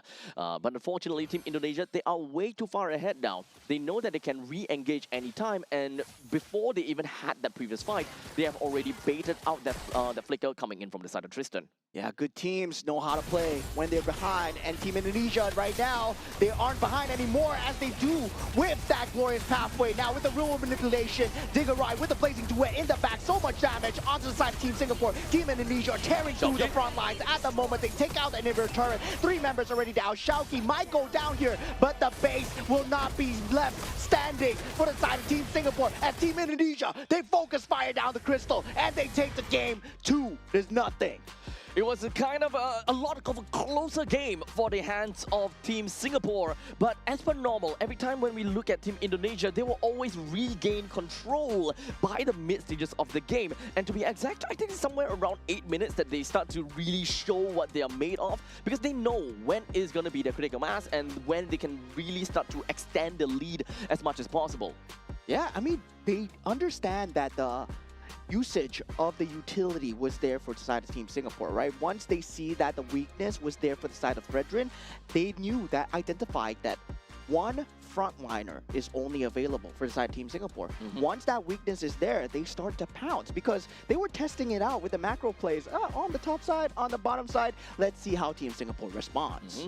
Now, of course, allowing, I'm not sure whether it's allowing, but it feels like it's mini conditioning onto Team Singapore. Like, okay, we're going to give you a little bit of this here, going to give you a little bit of this here, and in the end of the day, it's just allocating resource from the side of Singapore. There are 4-man dive onto one, 4-man dive onto one, but in the meantime, Harley's out there somewhere farming, they're split pushing. We've got Claude all the way down to the bottom lane, and in the early stages of the game, just as he reached 5 minutes, he already took down one full turret with a lot of that energy shield taken away as well. And Dalvin with the Eve, securing a 4-0-13 scoreline for himself. The RWM timings on this guy, just clean and amazing, right? We saw them trying to just dive in, trying to take out the RWM for themselves, but for Team Singapore, it felt like Delvin was out of reach. He is actually very out of reach, right? No death at all, and of course, being one of the important players, he don't wander alone in most of these cases. Yes, it definitely seems as though Team Indonesia gave a lot of free kills over to Team Singapore, but it honestly really didn't matter too much because that's the roamer, that's the XP laner, and a little bit of this and that condition, and they got themselves a lot of farm, especially for the side of Team, especially for the side of Delvin. Every time the box opens up, Team Singapore kind of scattered away like ants. Yeah, if you take a look at the win conditions coming through as well, Zingarai, of course, only one death, and that was greed on his part, right? Chasing a very low Fredrin into Appraisal's Wrath, and for the rest of the game itself, it feels like there was so much macro, despite the fact that they were behind. They played that Claude, they played that Harley extremely well, together combined with the Yuzhong as well. And feels like for Team Singapore, yes, they did win the 5-on-5s because they're innate team fight. They're meant to win the 5-on-5s. But afterwards, they're meant to convert the objectives. But it seems like they were being dragged towards those macro objectives. So the thing about Team Singapore's lineup is that they do want to play front to back, right? The main thing is front to back, and Team Indonesia, they have one hack of a big wall, and that is going to be the Hylos. At one point in time, Indonesia can keep running their faces right into Team Singapore, and understandably, Singapore have to slowly withdraw because they can't allow Keith as the marksman to end up being at the front row because their front line is always going to keep stepping back. They're giving some ways over to Team Indonesia, and at one point in time, the back will be up against the wall. And Alexander still have not died just yet. And that is when the execution from Team Indonesia as a dive comp starts to come in. Break up the entire team of Team Singapore. When they have no more way to go back, they have to go left and right, and that splits up the entire composition. Yeah, basic team fight timing as well coming in from side Team Indonesia. They always fight when the creeps are up there to take an objective as well. It feels like for Team Singapore, they are playing with that gaps in the timing very well. They did have the creeps to work with, but at the same time, very good wave clear coming out from Team Indonesia, right? They had that Eve, they used the box to try and just clear out the creep waves, and then suddenly, well, we can't take an objective. It's really hard to swallow at the fact that, you know, game number 2, Team Singapore seemed like they had it. You know, we are all looking at the game. Oh, Team Singapore is getting a kill there, everywhere, and even to the point that there is a lot of very good funneling of kills and farms over to the side of Keith. That really seemed as though we are starting to get a snowball out of that Granger, which is something that you really don't want to see, especially since it is a front-to-back strategy. The main part is to lock down onto the Granger so that he do not have enough firepower to just melt down that Hylos. Yeah, and that was a very, very ugly time bomb that they were keeping for Team Indonesia, right? The Claude was there. Man, oh man, if you're not convinced that Claude is good, they were behind, right? They were behind this time. They were behind this time. And Claude brought them back in front because they kept them on the back of the mines. Now, Group A, looking at the top, Team Indonesia, 3-0 with 6 points. And sadly for Team Singapore, 0-3 in the bottom so far. We'll be looking more towards Group A today, as I believe the next match is going to be Team Malaysia versus Team Myanmar. But looking at second place, Team Philippines, so far they have yet to play their third match. And Team Vietnam, Team Laos, Team Cambodia as followed. They are getting that top 5 seed so far, but this is only day 2 as we move further into the brackets. So, manifestation. They have to win every single game from this point on. It can happen, especially against Team Philippines, right? If we can, yeah, sure. Team Singapore loses to Team Indonesia, yeah, we grow better and we groom our talents, and yeah, we can fight Team Philippines. They will be going up against Team Philippines on the June 21st, which happens to be the final day. They will also go up against Team Myanmar on that day as well. So, we'll see how that goes. Yeah, we'll see how that We'll see goes, how that but goes. I'm also excited for the next match. It's going to be Team Malaysia versus Team Myanmar. So make sure you guys come back in on over to the stream to watch that game. Don't go anywhere too far, as we'll be right back with you in a jiffy.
If all that bloom are faded to wither,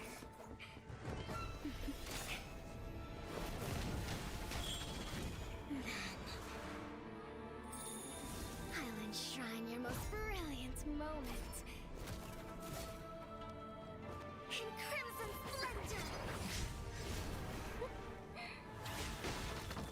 Even something so crude can be graced with a splatter of beauty.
Does this mean Hanabi-sama finally understands Kirara?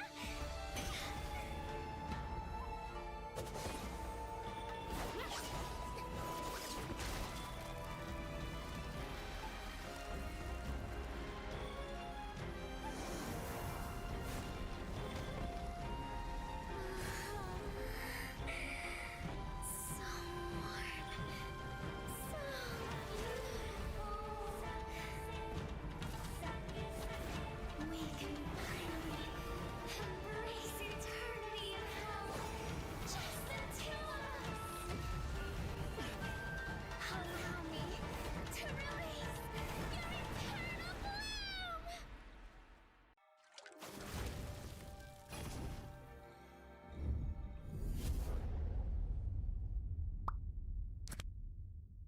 The human body was built to move. Not trapped at a desk in one singular posture for 12 hours a day. It's time your chair evolved. This is Secret Lab Titan Evo. Ergonomically engineered for you, gamers, hybrid workers, artists, backing your every move.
so crude can be graced with a splatter of beauty.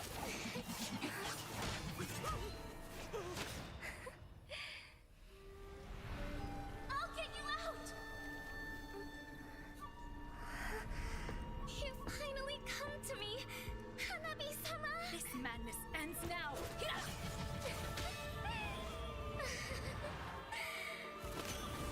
At last, I'm shivering with excitement!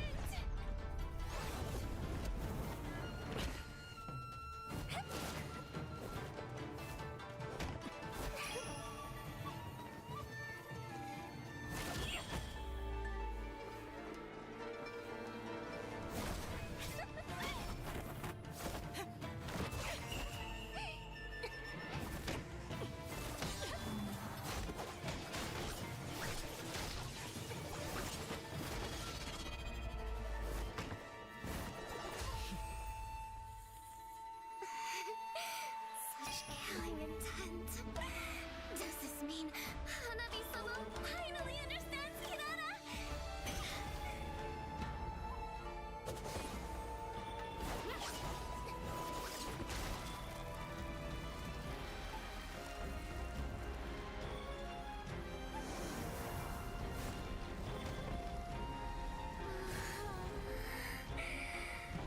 So warm. So beautiful. We can finally embrace eternity in hell. Just the two of us. Allow me to release your eternal bloom.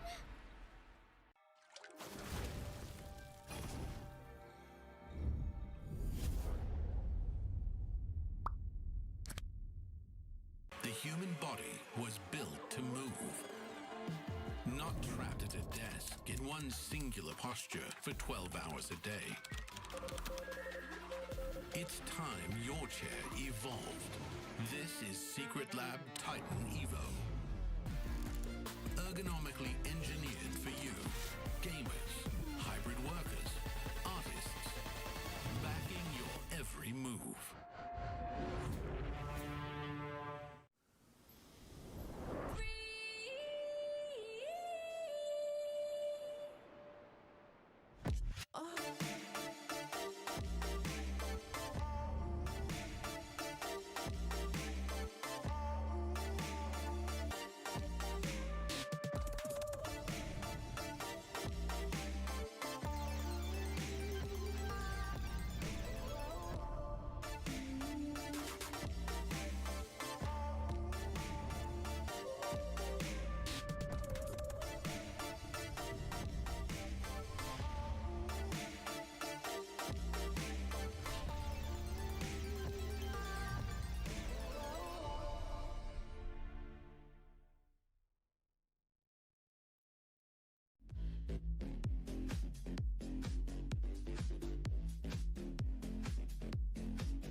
Something so crude can be graced with a splatter of beauty.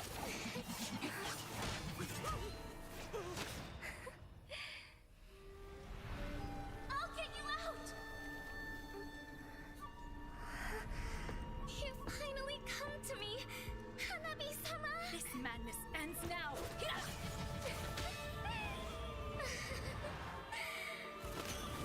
At last, I'm shivering with excitement!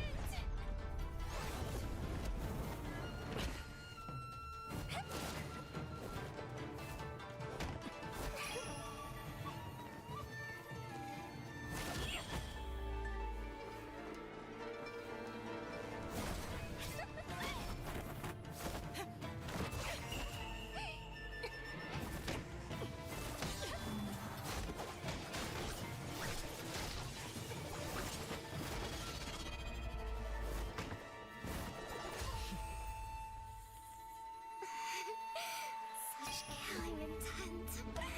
Does this mean Hanabi-sama finally understands Hinata?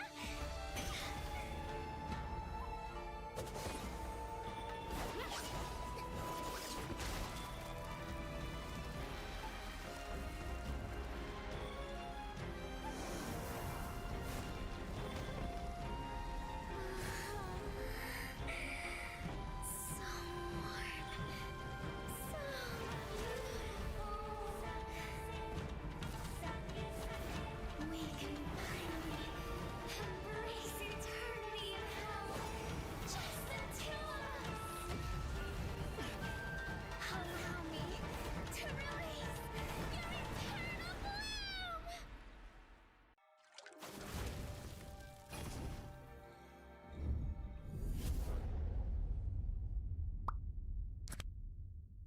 The human body was built to move.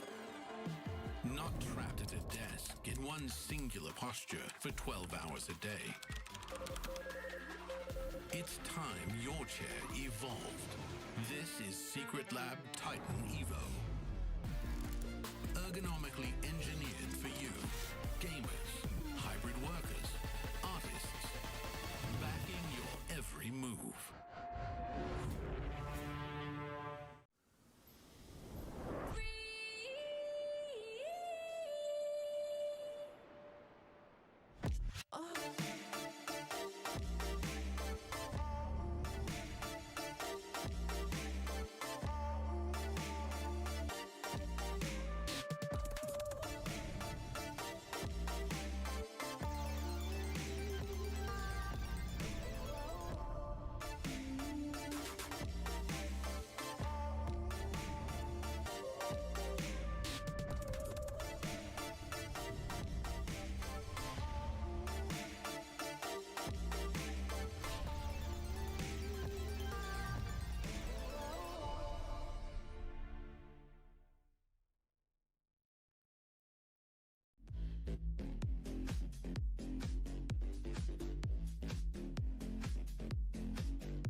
Something so crude can be graced with a splatter of beauty.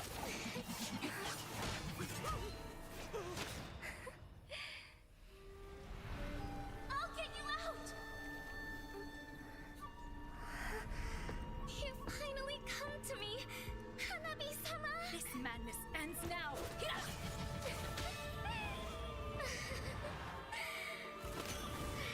last, I'm shivering with excitement!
right, ladies and gentlemen, welcome back once again. And we are back in for 2026 Asian Games. And of course, here we have for Mobile Legends Bang Bang Qualifiers. My name is Abstract. With me here is Bowman. We're going to be looking at the game that is most looking forward to. This is a game that's super close to my heart here as Team Myanmar are going up against Team Malaysia. And yeah, if you guys didn't know, I'm from Singapore, yes? Tell me more. But I'm originally from Myanmar. Oh, yes, Mr. Mosa Ong. Yes, exactly. So I am very keen to see my boys do well here, especially at the Asian Games qualifier. So, well, we already have that similar seed spots going up against Team Malaysia, and going up against Team Malaysia is Team Myanmar, right? Both teams, I would say, they would have similar levels of experience. And meanwhile, for the side of Team Myanmar, they've been playing together as five for a very long time. As five. Okay, so definitely when it comes down to going up against Team Malaysia, technically speaking, they do have a little bit of advantage. Because remember, when it comes down to Team Malaysia, we do have a little bit of nice mix coming in from them. 3 of them from Team Ray, 1 of them from BTR, and 1 of them from Monster Vicious. So a little bit of mixture here and there. It's fair to say that when it comes down to Team Myanmar, they might have a little bit more chemistry than Team Malaysia. Yeah, and this is a revenge match, right? Where I would say, like, during, okay, not M7, maybe M6, right? M6, yeah, okay. When we first introduced the Swiss brackets, we were able to go up against Team Malaysia at that time, which was SRG, and yeah, that was a bit of a tiffle, and we did take them out for that Swiss bracket, but they eventually made it through, and they took us back out during the playoffs. That's so sad. You know, the very fact that that Team Myanmar at one point in time definitely looked to be a very strong team, a force to be reckoned with. And of course, coming in here for the Asian Games, I'm pretty sure that they will do the same thing and make some of these teams really just shiver in their boots. Yeah, definitely. I'm just hoping that right now they are only 1 match down, right? I believe they played against Team Cambodia. They lost to them 2-1, now going up against Team Malaysia as well. And Team Malaysia with a chip on their shoulder as well, but they went against one of the best, which is Team Philippines. And that's what I'm so scared about. When you go up against Team Philippines, you're going up against a solid wall of just star-studded lineup of Team Philippines, right? And that experience, well, it can either temper you for the better or for the worse. So honestly, at this point in time, we kind of want to see how Myanmar would do, right? Would they kind of crack under pressure, or would they be reinforced at this point in time? I do hope that they will be able to, you know, kind of learn quite a bit from the entirety of this tournament and see how far they can eventually make it through. Because when it comes down to Group A, I think it's relatively fair to say that Team Myanmar can definitely look like one of the stronger teams to be one of the top 5. Yeah, and so far, now we see standings here for Group A. We did see them having Team Indonesia at the top and Team Philippines as well. But right now, Team Laos will be moving up in that bracket with a 1-0 victory right now. So now, they are secured that top 5 as we go into that day 2 as well. Team Malaysia and Team Myanmar. Right now, they will be playing for that 5th slot as well. Of course, they won't potentially get it here. They still have a lot more matches to play. This is only their 2nd match of these group stages. Now, I do want to take this moment to kind of take a look into this stage, because I do believe from what I've heard is that we do have all of this information are correct, except for, I believe, Team Laos. So we do have a bit of a change for that, but we will come back to that in a bit later on. But regardless, once we have come to the end of, I believe, Group A, we'll give you guys a little bit more information as to how that bracket eventually looks like. Yeah, this is by far one of the most interesting brackets to see, the most number of teams, the most number of matches. But looking at the boys coming in from the side of Team Malaysia, we got Ilton on that gold lane, Akif on that roam roll, Amar on that mid lane, Nazan on the jungle, and Razif on the EXP lane as well. Yep, when it comes down to Team Malaysia, the only opponent that they have fought so far was going up against Team Philippines, which we managed to witness yesterday, which went in a 2-0 fashion in favor for Team Philippines. Definitely, it's going to be a tough game for Team Malaysia, and I'm pretty sure that they will want to come back stronger from that game by going up against Team Myanmar. Perhaps they will want to use this game as a way to, pump up the morale. Yeah, second time on this stage here. They do have their in-game monikers, but of course now shedding their in-game monikers coming in as the government given names, and Team Malaysia as well. I mean, Team Myanmar as well, right? They will have their own monikers, I believe. All of these guys, they have international experience, but when we head into Asian Games qualifiers here, you wear a different jersey. You're no longer representing your organization. You're representing your region, and this is why it is so important for them. And of course, when it comes down to Team Myanmar, I'm not gonna try because I'm gonna just leave it over to my fellow Burmese friend here. All right, on that gold lane, we have Shine Lin Ao, and on the roam role, we have Cho Tu Ya, and on the mid role, we have Myo Min, and also on that jungle role, we have Han Tu Sui, and on the EXP role, we have Hein Te U. Yeah, so going by their in-game monikers, this is Sanji, Kai's, Han, Ying, and Blink, and these guys. Just say Sanji? Yeah. Not actual Sanji. The from other Sanji. The other Sanji. The Myanmar Sanji. Yeah, the Myanmar Sanji. Yeah, we did see a glimpse of him in an M7, right? Where they played for the qualifiers as well. But now we're going to be seeing him on the international stage. Okay, so I'm super excited to see what these two teams have got in store for us. And especially when it comes down to Team Myanmar, they definitely do have got a lot of game in their experience. And as you mentioned before, they played as 5. Now, of course, whenever I take a look at Team Myanmar's game before, it definitely comes down to a lot of mechanical play coming in from them. And it really comes down to, at least from what I remember, they do have got a very general strategy where they love to play 4-4-1, whereby they always group up together as 4, and the jungler just goes completely on the other side of the map and always force tough decisions onto the opponents. Do you want to go for a jungler, or do you want to force that fight? Yeah, generally we're a region that loves the Ling, loves the Fanny. We do have a playstyle of the Harley as well, but now with the meta shifting towards also having that tank jungle available, that Boxia becomes more of a focus as well. And I believe this is a team that has shifted their focus as well. They've been starting to try and hybridize as well.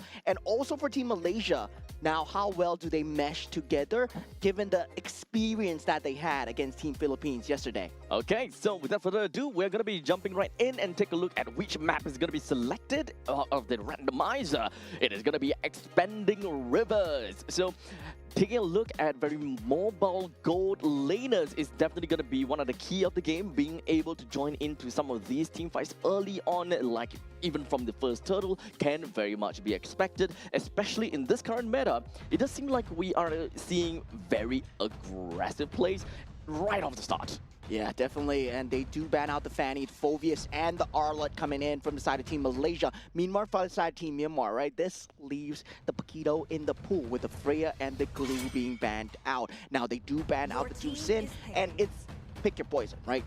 Both the Marcel and the Paquito still available. So meanwhile, for Team Malaysia, they instant snap pick up the Paquito. Yep, I think that is without a question. Without a question, you would want to pick up a Paquito for yourself, as Team Malaysia is understandably a very aggressive team. And playing a Paquito or having a Paquito in their team composition, they can't help but be happier. Yeah, now going for the Claude and the Gourd here, right? Generally, we do see a roam to follow up with that Gourd, but picking up that Claude will be a priority here for the side of Team Myanmar. And while for the side of Team Malaysia, right, having that Paquito, you really wanted to go for the Claude. That deny pick coming out from Team Myanmar would be very strong as well. Now, what kind of gold lane would you want to go for to match for the Claude? Picking up the Moskov here is actually not too bad of a choice, given that the Spear of Despair might be good, but they go for the Harif into the Claude with the Frederick. So, right off the bat, it does seem like we do have Team Malaysia that kind of want to play a little bit of the balanced role. They do have very good damage from Paquito, while in the meantime, they team is want to banning. control with a good amount of tempo coming in from the Fredrin itself. They do have got the mage as well as the roam that they would need to fill out, and eventually we'll get there. While Team Team Myanmar, in the other hand, they do pick up a Cho, so at least Cho and God can play for one another and go for pickoff.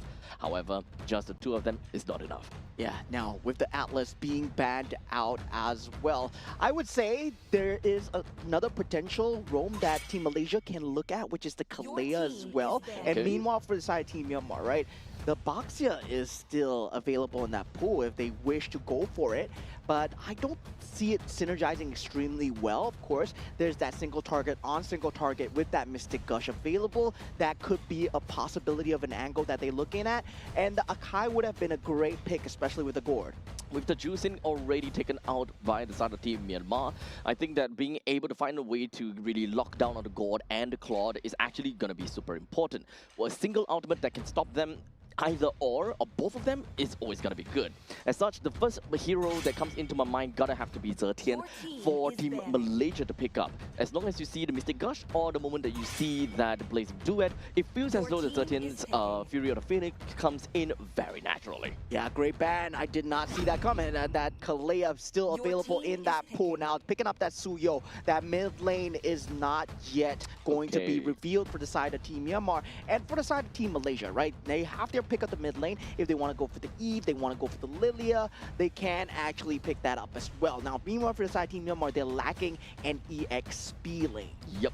So at this point, the information that they have from the side of Team Malaysia is it is going to be a Paquito XP. If they do want to play on that route, then the fact that they are looking at Harith versus Claude, right? So they will want to put some advances or put some resources down to over to the gold lane. So as much as possible, their XP laner needs to be someone that is either number one being able to hold its own against Paquito, or being able to have a decent amount of lane priority to clear wave together with Your Paquito and team then is picking. move out together. Yeah, Team Malaysia, they go for a very good front to back, I would say. Eve having that box available, and also that Khalid able to fight with that Raging Sandstorm. But the problem is, right, where is the catch coming from Team Malaysia, right? There is a very little form of catch where you can't exactly force out the team fight. Only the Fredrin with the taunt needs to be that first line of attack. And if Team Myanmar can identify that, they can play around it extremely well. So at least when it comes down to mobility, I think that Team Malaysia have got a decent mobility to catch up to the Khalid in the event he goes for Raging Sandstorm plus that Flicker. A little bit slow from Yi, but at least his box is relatively huge for him to be able to help out with a follow-up on top of that Khalid. And of course, Razif playing as the Paquito, we mostly want to see more of a bushwhack play and be very sly and assassin style going on. Yeah, definitely. I would say both sides 5 having seconds great till the drafts enemy when you reaches go the into the game, battlefield. and it'll Smash all them. go down in the land of Dawn here as we go into the first game of Team Malaysia versus Team Myanmar. Both equally seeded in terms of the group stages right now. So now we are looking at Malaysia as well as Myanmar. They're going to be starting off at the southeastern part of the map, and they will eventually end off at the northwestern part, which is going to be the XP lane. Now, understandably, between the Edith as well as the Paquito, at all the way until level 4, they can be relatively equal. However, Edith will have a problem in terms of sustainability, because when it comes to Paquito, he does have a jab that gives him the shields, while for Edith, he doesn't really quite have that kind of regenerating power. All he has is really good amount of crowd control. That's pretty much all. Yeah, really, that's a lot of crowd control, though, for the side Team Malaysia. Team Myanmar, they need to be wary of these team fight capabilities, right? For them, it's more of a burst and pick kind of play style. They do have that Primal Wrath coming out from the side of Edith, but it's not going to be too big of a factor without the farm that is needed. Now, already Akif on that job, able to feel out where the Suyo is. And for the side of Team Myanmar, now they're playing the defense side, they will be able to take out the orange buff. It does seem like very interesting that Shine is actually doing a pretty good job against Ilton. He managed to put him down to a low amount of HP. But speaking of which, right, talking about the gold laners, Shine is actually using Flicker. Yeah, so that is going to be a flicker coming in for the side of Claude. It is actually a very good skill, right? You know that there's no definite catch coming out from the side of Team Malaysia. You don't really need the Purify just for an RWM. Well, you can potentially just have a later timing for the Blazing Duet, but we are going to have to see how he positions himself. If he can move toward the back line and force out that RWM into that Blazing Duet, he's going to have a great time. It's going to be a very reactive gameplay for Shine. He believes that, okay, I don't need Purify, I can just either flicker away or I can just BMI out. And now with that first turtle being on that spot, Nazan does get that first pick. That Suyo not having that timing into that turtle fight. And Team Myanmar chooses not to take that and not getting a lot of macro going their way as well. Shine Lin Aon does manage to get a bit of damage on that bottom lane, but the first blood has been picked up with the RWM onto Myo Min on that mid roll. Really good layering coming in from Team Malaysia. Is just a matter of milliseconds for Team Myanmar to really want to react to that. Didn't even give any time for Myo Min to just kind of flicker away. Yeah, now with the Damon's Force being popped out as well, Blazing Duet is available here, but Shaolin Ao needs to play extremely safe here. Now, Tu Shui, he does have the ability to go in, but now being forced out from Akif as well. Mystic Gush does come through from Yomin. It's not going to be enough here as Team Malaysia. They just go for the clean disengage. Very nice. Team Malaysia at this point in time, they do have a slight bit of lead on top of Team Myanmar. Just a shy bit of 1,000 gold. Not going to be that big of a situation right now. But here we go. Take a look. Razif does come in, but clean reactions coming out from the side of the Suyo player as well. Now with the Damon's Force being popped on the bottom, does not matter too much here. Skirmish will be here at the orange buff here. The jump up from Akif into that raging sandstorm, and he does find that clean cut kills. Team Myanmar, 2 members down so far. Team Malaysia, they invade successfully. Very aggressive plays from Team Malaysia, and right now Tusue doesn't seem like he's able to do too much because currently only at level 5 as compared to Nazan right now level 7 as a Fredrin. So Team Malaysia, they do have a very good control over the map at this point in time. It's very likely due to the fact that, you know, Team Myanmar, they kind of seem like they are having a little bit of difficulty trying to control out the middle lane to a certain extent. Yeah, consistently popping out the Damon's Force to the bottom side as well, not giving the macro advantage while this is going on, right? They want to take the team fight and get the macro. No, you're not going to get the best of both worlds here. Team Malaysia just slamming their foot down. Now they will have that second turtle available, but this time that Way of the Dragon is available, and they gotta watch out for that. A lot of ultimates is currently still available, and in fact, Team Malaysia has just refreshed all of their cooldowns. Every single one of them can be part of this game. The ultimate economy so far looks pretty darn good for Team Malaysia, and if they ever want to jump right in, they absolutely can. And now we do see that bottom lane. Nobody's rotating in, and Hilton will be going in. But Akif does have that Raging Sandstorm towards the back. Myo Min in a lot of trouble here, but RWM in the back line, keeping the rest of Team Myanmar locked up as Team Malaysia. They get 2 for nothing and the turtle as well. Great early game start for them so far. Unfortunately, Akif did not manage to get a kill down on the Myo Min, but the main thing is being able to lock Myo Min out of that team fight due to the fact that it is a turtle fight after all.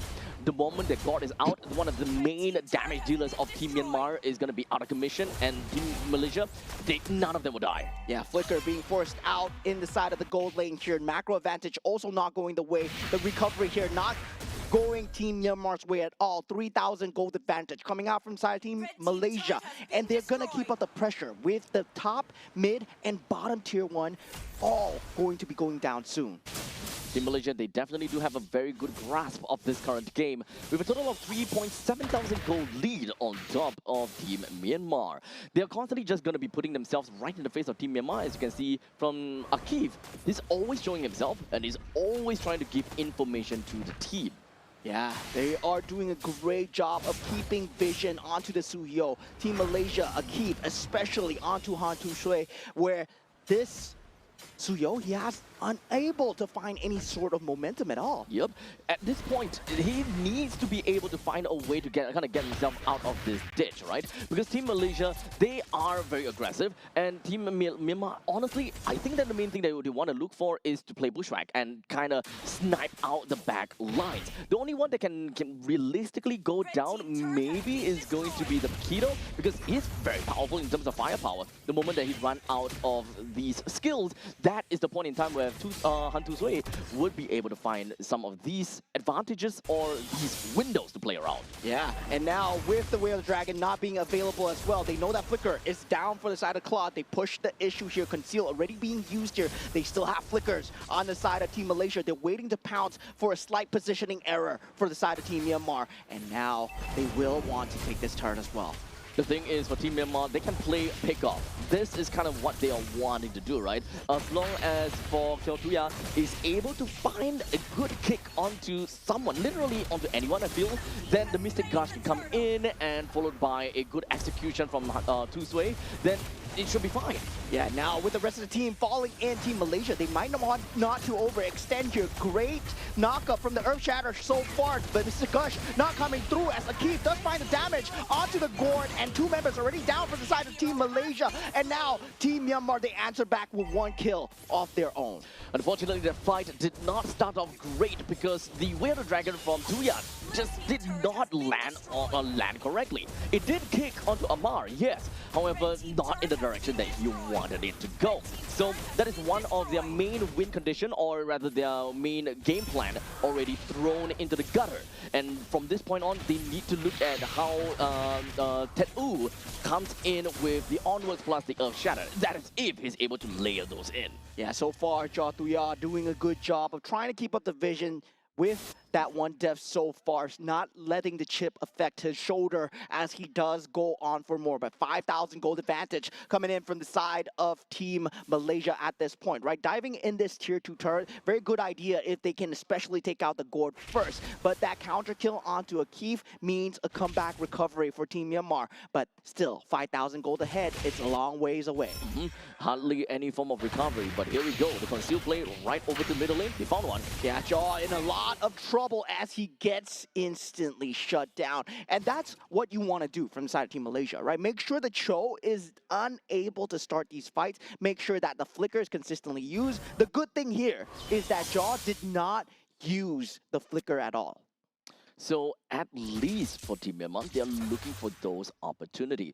The Lord is definitely going to be coming out. So at least for Tuya, he understands that, okay, we're just going to be playing it still. He may die a couple of times, in fact, 2 times only. So he'll want to open things up and wait for the prime opportunity to go in for a nice Way of the Dragon. As long as he gets one good one, there is a possibility the Team Myanmar will be able to take away with a good amount of trades. Yeah, Team Malaysia so far very dominant throughout the entire map. They will have that Zaman's Force available together with that taunt capability. This team fight for them is going strong. And Team Myanmar, they have not been able to find a pick-off so far. They need to pick and burst, right? That's their entire crucifixion of that lineup. And that fixation is not going to find them any opening at all. That all said, the Lord will go down and it will be marching down to the middle lane. Do take note that the only turret that is available is all the way up in the northern side. And as long as Team Malaysia is able to get more than that outer turret and being able to touch more of these inner turret, this is going to be great for Team Malaysia, and they will be able to get quite a lot of advantage just from a single Lord. Yeah, the lack of frontliners here as Edith will be that only source of damage. So coming in from the side of Team Myanmar, they have no one to frontline. They still have holy defenses available. But look at that, Han Tu-Sui getting caught here, but he is a Suyo, able to get out, and Amar, oh, very premature.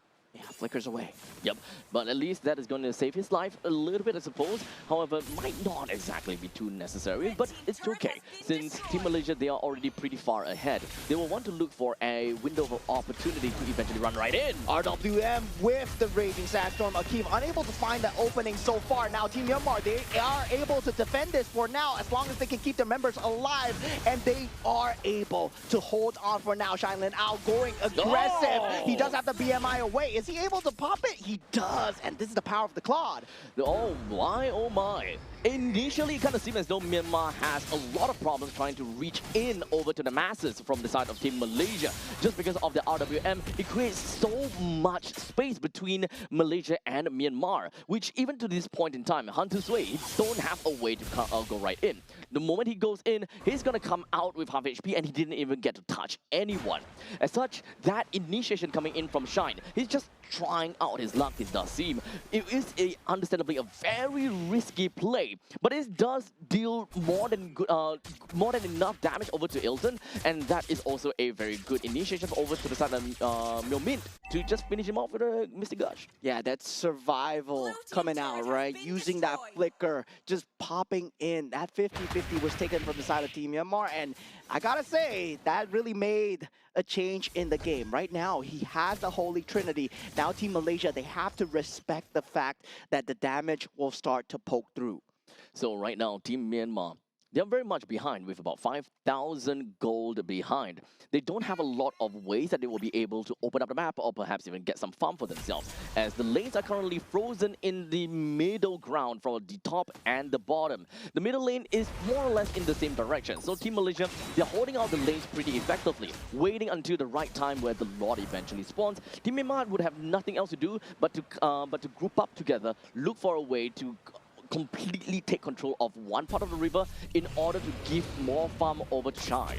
Yeah, the good news is no inhibitor turrets down from the side of Team Myanmar, and they can potentially turtle this through, right? Their split push capability is still very strong, but Team Malaysia very good at taking these objectives. Team Myanmar will have to fight for this Lord here, especially if they want to keep a grasp on that inhibitor turret. Now they are falling in. The Lord dance will be initiated here. Ilton doing his best to clear out the creep waves. The creep prio at the bottom side, not looking in Team Myanmar's favor at all. Just a quick dance around. For Team Myanmar, the main thing that they want to do is to try to reset this Lord as much as possible, while giving the opportunity for Shine to push in the middle lane and the top lane whenever there are any creep waves that are incoming. However, take a look at the Cho. He's looking for something. Jatuya not unable to find anything now. The creep wave slowly but surely pushing in. A slow push mounting at the bottom side. Team Malaysia, they're playing this macro extremely well, and also with a key being there on the job. This would put Shailin Aun onto creep defending duty, and now they know that they're the 4 and 5. Team Malaysia, they want to force it out right now, and they go for the Lord Rush. Now we do see Han Tu Shui. He's trying to go into that retreat battle. Now with that forwards, he's not able to get anyone, but Amar does go down. There will be no RWM this fight. This is looking good for the side of Team Myanmar, and Shine is here as well in the back line, and Myo Min, he does get the damage through, and the Lord goes the way of Team Myanmar, and now all 5 members as well as Team Malaysia goes down through a triple kill. That open play coming from Tech Ooh just went straight in with a flicker followed by an onwards. That gave a pretty amazing start coming in from for Tusui to just jump right in and being able to melt 2 of them at the same time. This rush down might actually be possible as long as they tank up the initial spot and allow the Ballista to stay alive, which they will. Team Myanmar get a clean 1-0 win, a lapse in concentration coming in for the side of Team Malaysia, and Team Myanmar, they strike. A single mistake, or I wouldn't say mistake, a single great play from Team Myanmar immediately led to all of that. And does it at that point in time, the moment that Tusui went straight in and being able to find 2 kills, that was the point in time he was able to get a nice snowball from that point in time, because there were no one that essentially is able to stop him. He did lose his life in the end of the day, but the main thing is being able to have a claw that still can rampage through the battlefield. Yeah, respecting the damage that needed to come out, right? During that point of time, that turtling, all that macro was for a reason. While all this was happening, you can see Tusui on that Suyo. He was trying to get the farm up on the Suyo, trying to get the damage through. Eventually, it came at the sacrifice of his own Edith, but it all worked out. It all worked out. To be fairly honest, Edith, the only job at that point in time is not about breaking out the phalanx or anything anymore. The point is to get an opening. The initiation is so important in order to pave a way for the team. Yeah, Mr. Shailin Aun, the man himself, 202, 727 GPM, MVP of the game. He held on extremely well. That little micro adjustment to put up that flicker, going for that flicker play into the Harith at that point was just so well done. Honestly, amazing job. Even though it's just 0-2 and Team Myanmar didn't even have a lot of kills, to be fair, it doesn't really quite matter because they won the game and that's what is important. Yeah, definitely. 10-8. You can see Team Malaysia leading in terms of that kill counter, right? Razif was a problem that they could not deal with, and they were like, yeah, let's leave it to a later date. Our problem now is to get the farm on the Claude as much as possible. And this is a situation, once again, the Claude from behind, right? This is a hero to be respected. This is something that only a Claude can do. And currently, I feel this is why he's so strong in the meta. So honestly, Team Myanmar, they did whatever that they could at best, and of course found the opportunity onto Yves. Having the Yves not having the box, the RWM, is such a big thing, right? Because we saw multiple times when Team Malaysia was literally knocking on the doors of Team Myanmar, a single box completely breaks away Team Myanmar's advancements, and they don't have a means, to just rush right in. And Tet-U saw the opportunity, went right in before Amar had the opportunity to just open up the box. And from that point on, the whole team just crumbles. Yeah, Tet-U, man, that man going in with the onwards during that period of time, that was the pure genius play coming through. If you look at paper, if you look on the stat board, Team Malaysia, they were all but set to take that Lord, but that wild card play, them taking the 50-50s, this is what makes Team Myanmar, I feel, right? They're willing to take these fights, they're willing to take these small little adjustments and push things into the favor, even when there's 6,000, 7,000 go down. There is so much things that happen within a very short span of time, right? This fight is essentially split into two all the way through, and they had their own specific jobs that they needed to fulfill in that short span of time. And this is actually a point in time where it actually worked out for Team Myanmar when they man-marked someone. And that marker worked out pretty amazingly, and by that point in time, they managed to burst down that Fredrin, they managed to burst down the Yves. Most of that front line plus the utility is already gone. You do have a damage dealer coming in from the side of Ilton, and at that point, he may have full HP.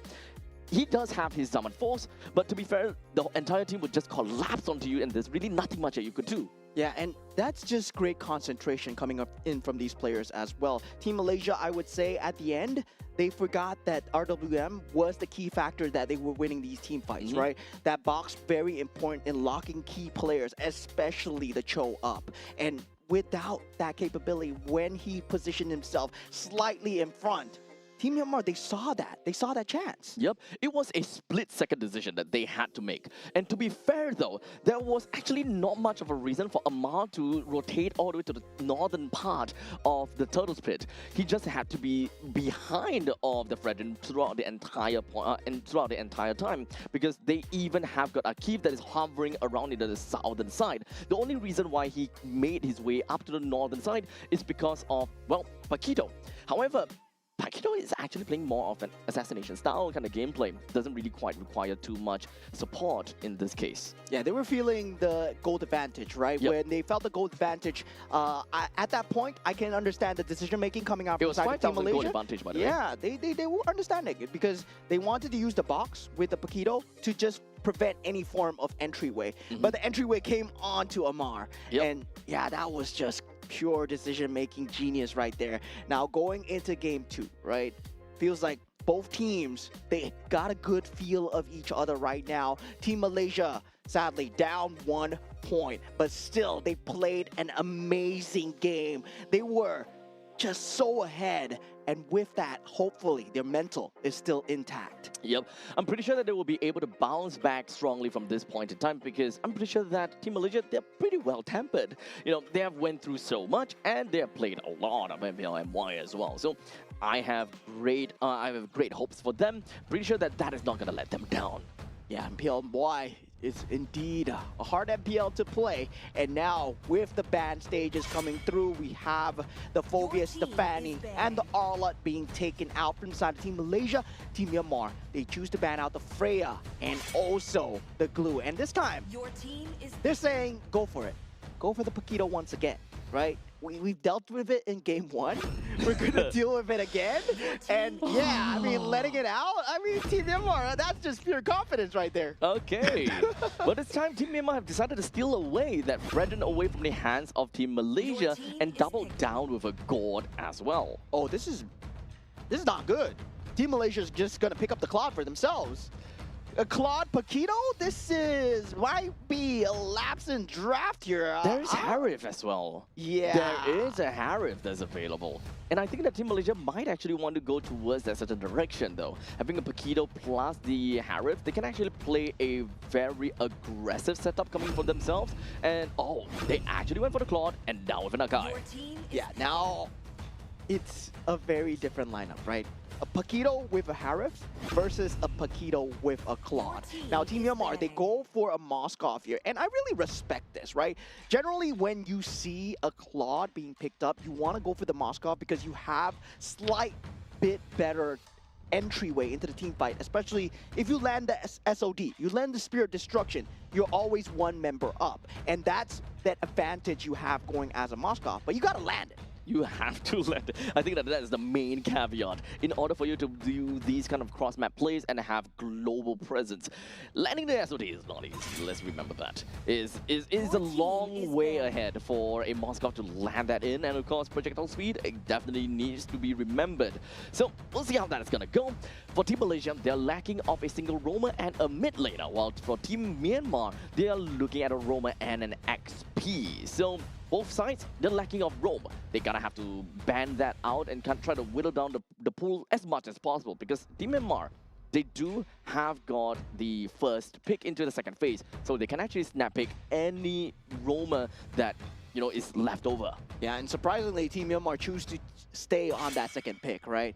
Because they did have that choice to jump over, they did not, and they are staying on that second pick as well. So now for the side of Team Malaysia, they do ban out the Yuzong, and the Eve will be the ban of choice coming out from the side of Team Myanmar. So both the Zusin and the Eve not available to deal with the Gord's lane pressure now. Lilia is still there. They can actually use it well though. Paquito, Claude, Lilia, that is a very, very good individualistic lineup. So now Myanmar, they're gonna have to accept that the god needs to be paired with someone that is, relatively decent when it comes down to clearing out the waves, or at least be strong enough to kind of force the members from Team Malaysia away. They have decided to pick up Uranus in this case, so a little bit of proxying work, which can definitely come out to be relatively strong if you think about it. Because right now, the only one that they can see is an Akai. Akai doesn't necessarily seem very strong in terms of rotational speed, but now the ball is onto the court of Malaysia. How do they want to deal with Uranus in order to ensure that this Uranus is always going to be kept in check? Put the Akai on the roam and pull out the Guinevere, right? Because the Guinevere is available. Yeah. I mean, that's what I would do. But now for the side of Team Malaysia, well, do they go for that pick here? No, they go for the Kalea, the Lilia. Okay. Indeed, that would be a good individualistic play. And Kalea, yes, very good at locking down the Gord. That's what you need. Generally, we see a Kaja, maybe a Cho, and the Kalea as well. Yep. So the Kalea's, at least when it comes down to Kalea, she will be able to catch on to frontliners very effectively and allow Lilia to burst them down. And it can also work very well with Paquito. So Team Malaysia, they have got good ways to burst, make full use of these pick-off strategies. And in the event that anything doesn't go well, it will be an Akai that will be heavy spinning the death of the rest. Okay, we got a Hellcurt coming out from the side of Team Myanmar. It's been a long time since I've seen this boy. And yeah, well, I mean, they're feeling it, right? They went Moskov, Uranus, and also Hellcurt. This is what they're known for. I mean, well, I'm just going to look forward to this. How does this work against the Paquito and Claude, right? Because you're playing individualistic, you are playing solo, but once you take away that map vision, the ability to help your teammates, yes, it becomes disenchanted when you have that communication available because all the players are talking. This is not a ranked game, but in that competitive spirit where Hellcurt is still able to shut people down 1 versus 1, that's just a lot of damage. So just like that, we are going to be looking at that Hellcurt in the roam position, being a very annoying hero that can be a very good harasser as well. So looking at this, With a great power in the roam section, you generally will be able to find your ways into the side lanes very effectively and to kind of help out whoever that would be in need. This puts the goal lane for the side of Team Malaysia in a really tough spot as the Claude, because you constantly have to look out. Is there going to be a health cut here? Oh my god, that was just so much damage. I have no idea what Myeonbin was doing standing beside there, and the flicker being used as well. Oh no, that's an early blunder. Yep, as I mentioned, Team Malaysia, they're not gonna find themselves in a demoralizing state. They will use that loss as a lesson. Yeah, definitely. And right now, already one member down so early, and that's a huge one as well. A lot of mid-prio loss, and mid-prio really decides the state of the game going into the middle stages as well. This first turtle not looking good as well. Now Razif will be the target of hate here as Jaw Tuya. He does manage to take out the Paquito, and this is why they picked up the Helker. Oh boy, great plays coming in. They did manage to get a very good lead on top of the Paquito right off the bat. Team Myanmar, they definitely know what they can do against Razif whenever he goes to play as this Paquito. So moving on forward here, that means that we can definitely expect that this Uranus will be able to do quite a number in the XP lane, and it should more or less be pretty open. We also need to remember that when it comes down to Team Malaysia, they don't have someone that have instant gratification to deal with this Uranus. You definitely can expect a heavy spin that pins this Uranus to the wall, but that is a lot of resources that will have to be wasted just to take a tank away. Yeah, very good usage of spacing now as Team Myanmar is starting to respect damage coming out from side of Team Malaysia. And with that, now having that first turtle up, they do get the recovery through with that kill onto the Hellkirk as well. But Kalea going into the backline, heavy spin. Azad does get the first turtle for himself. Appraisal's Wrath is there, but it's not enough. And Han Tu Shui, he will go down in tandem as well. Team Myanmar, they cannot fight this as they have to get out. Tsunami Slam onto Jaw Tuya as he's trying to escape here. Mystic Gush being used. Razif, he will not be going down here, I feel. He does have the flicker, and Spear of Destruction is there though. 2-1 current scoreline, and Team Malaysia, they did manage to get the turtle for themselves with a nice little heavy spin to ensure that Nazan definitely will get that turtle for himself. So from this point onwards, Team Malaysia, they do want to kind of take a look into their own win condition, and that is to play towards tempo, and also when it comes down to pick off, who is going to be the main contest, or who is going to be the main victim when it comes down to that. Yeah, so far very good vision game coming out from the side of Uranus, where you're able to feel out the rotates coming out from the side of Paquito. That's why Paquito hasn't been such a huge problem so far, and I believe Team Myanmar have done a great job of dealing with the Paquito as well in that first game. So definitely there's a reason why they leaked that pick through. Now, you can see that Wu is generally going to be at that spot where he wants to open up the XP lane as much as possible to kind of give information to the team. They already know that the Akai is down in the bottom lane, and it will take some time before he will eventually make it up to the top lane. So this is going to open up quite some opportunity for Tuya to find some ways to kind of play around with the top, especially since the turtle is eventually going to pop up in 30 seconds. If they do want to get any form of control or any form of control over the river lines, the time should be soon. Yeah, I mean, I just don't see how this Helker is going to have the damage. Sure, he's going to have that pick-off capability. Sure, he's going to have that threat of that map presence. But once that mid-game is reached, right, when Akai is going to be heavy spinning the rest of the team, I don't see how he comes into the team fight as well. There's also a lack of utility from Team Myanmar the moment that we advance over to the later parts of the game. Now, ultimate being popped from side of Jaw Tuya. The Hellkurt is there, Spirit of Destruction lands, but the turtle will just be given for free to the side of Team Malaysia. Now do note, even though we're looking at a Hellcut in the roam position, which can be very aggressive, however, we do have two heroes that are generally very greedy, that requires a lot of items in order to perform, that being the Moskov as well as the Uranus. So having a Hellcut really just allows Team Myanmar to breach themselves over to the later stages of the game. However, as you mentioned, the moment that we hit mid stages, this is when the team will have a very big drop in power, while Team Malaysia, they will have a massive raise in that due to the fact that they are a pick-off comp, having a Lilia onto their side, and Razif, they will go downtown. Yeah, traditional win conditions coming out inside of Team Malaysia. Very strong front to back here, but the proxy does come true from the Uranus all the way in that top side, already starting to begin his shenanigans here as both oracles have been picked up from both sides as well. Now, they need to start to deal with the macro pressure that has been mounting up from side Team Myanmar. If they do get the farm through, if they put themselves on the even footing, this Hellcurt is going to become a problem. The bottom lane tier 1 turret seems like it's about to go down, and Team Myanmar unfortunately will not be able to answer for that. Team Myanmar, one of the main problems is also when it comes down to initiation and execution. You don't really have a way to keep Team Malaysia in place, as you can't just hold them down right there. You need to slowly play around, you gotta feel it out a little bit, and technically speaking, harass the opponents. And this is where Tet-U comes into play. Yeah, the Kalea is also there for the side of Team Malaysia as well, right? So Tet-U with that just vision game, Razif will be having a hard time. Now going in on the Hellcurt as well, but that's not enough damage, man. You don't have enough farm.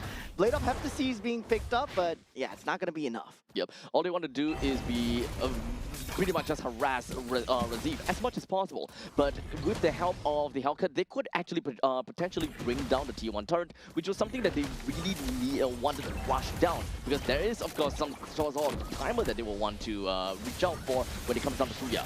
Yeah, now just putting a lot of utility onto Tet-U, and this is exactly what Team Myanmar want. As you fall into that Mystic Gush, Myomin takes out the Kalea at this point. Now with that heavy spin, Razif just takes out the turtle, but SOD is there, not able to jump in, but Tet-U still being a menace.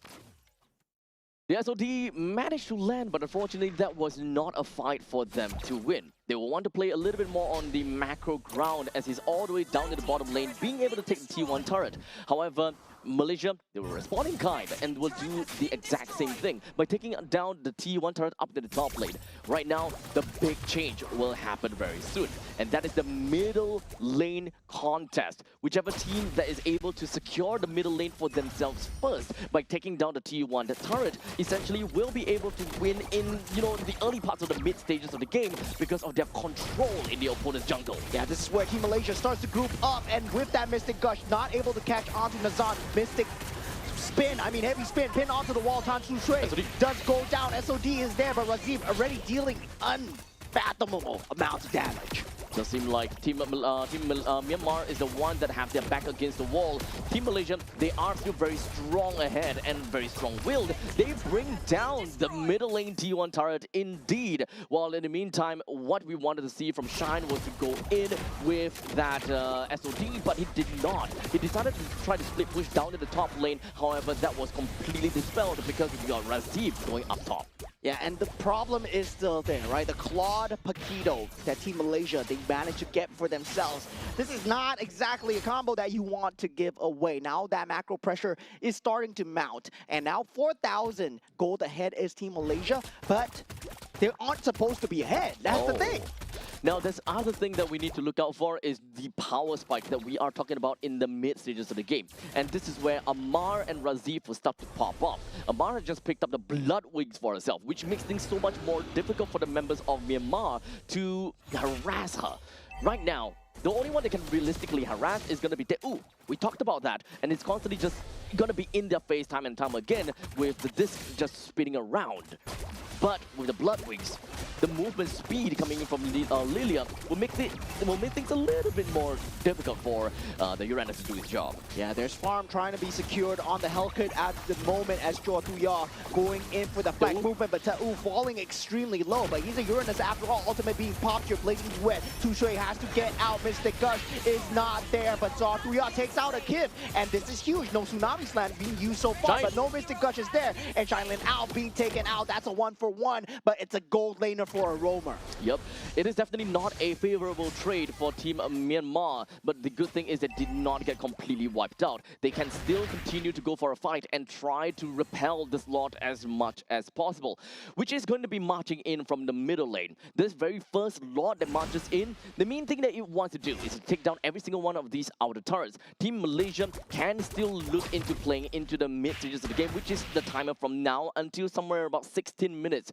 The moment that they have got a larger income gap between them and Myanmar, the longer that they can kind of drag the game out to 17 or to 18 minutes even. Yeah, they're playing an extremely dangerous game here. Team Myanmar getting tsunami slammed in the back line, and Tu Sui, he's falling extremely low. Mr. Gush used to defend here. Heavy spin comes through from the side of Nazan just to try and disengage. Now he does have that SOD to pop away, and very clean disengage coming out from side of Team Malaysia, despite being forced into that position. Now, with the holy defense being popped here, Team Malaysia, they were trying to go for inhibitor turret damage, and this looks very familiar, right? Team Myanmar holding on to the inhibitor turrets, but this time, the Claude is on the other foot. Not too big of a damage over to the side of Team Myanmar, to be fairly honest. The whole defense would have went down at the 12 minutes mark either way, which will be happening in, which will reach that within 1 minute mark. So right now, the main thing that we want to look out for is just how online are some of these players. So let's take a look so far. Ilton have already got a total of 41,000 damage dealt by from him alone. So it's relatively fair to say that he has got the 3 items that he needs in order to go absolutely ham. But speaking of items, there we go. The 3 items from the side of Claude. And of course, we talk about Lilia. And now with that, they want to go on to Ooh, and this is not exactly a prime target of the choice, right? Nope. You see the Paquito with the most amount of damage coming in. Yes, it's not going to be able to do anything to Uranus at all. And Team Myanmar, as long as they can keep this up, as long as they can make sure Ta'u is that first point of contact, they can essentially inch their way back. Now, our eyes definitely will be on to the side of Tuya. What is going to be his role in this fight? He will not be able to give any form of utility, so the best thing that he can do is to look out for any form of opportunities to go for quick kills or quick assassinations. At this current state, it does definitely seem like he is going to be looking out for Amar because of that Execute. Execute is undoubtedly very strong against a Lilia in the event that the Lilia just go ahead and Black Shoes trying to min-max the amount of damage she can receive throughout the entire time. So as long as Amar is constantly away from the main team fights and has to look out to be really careful, or he needs a lot of support coming in from either Nazan or Akif. Yeah, Lord is now up for the taking here, 12 minutes into the game. Now, with the creep priority going towards Myanmar's way on the bottom side, and also Jaw Thuya showing himself on that top side as well. But the farm is being funneled extremely well into the health cart. Then Team Malaysia bursted down before Jaw Thuya convenes and joins his team.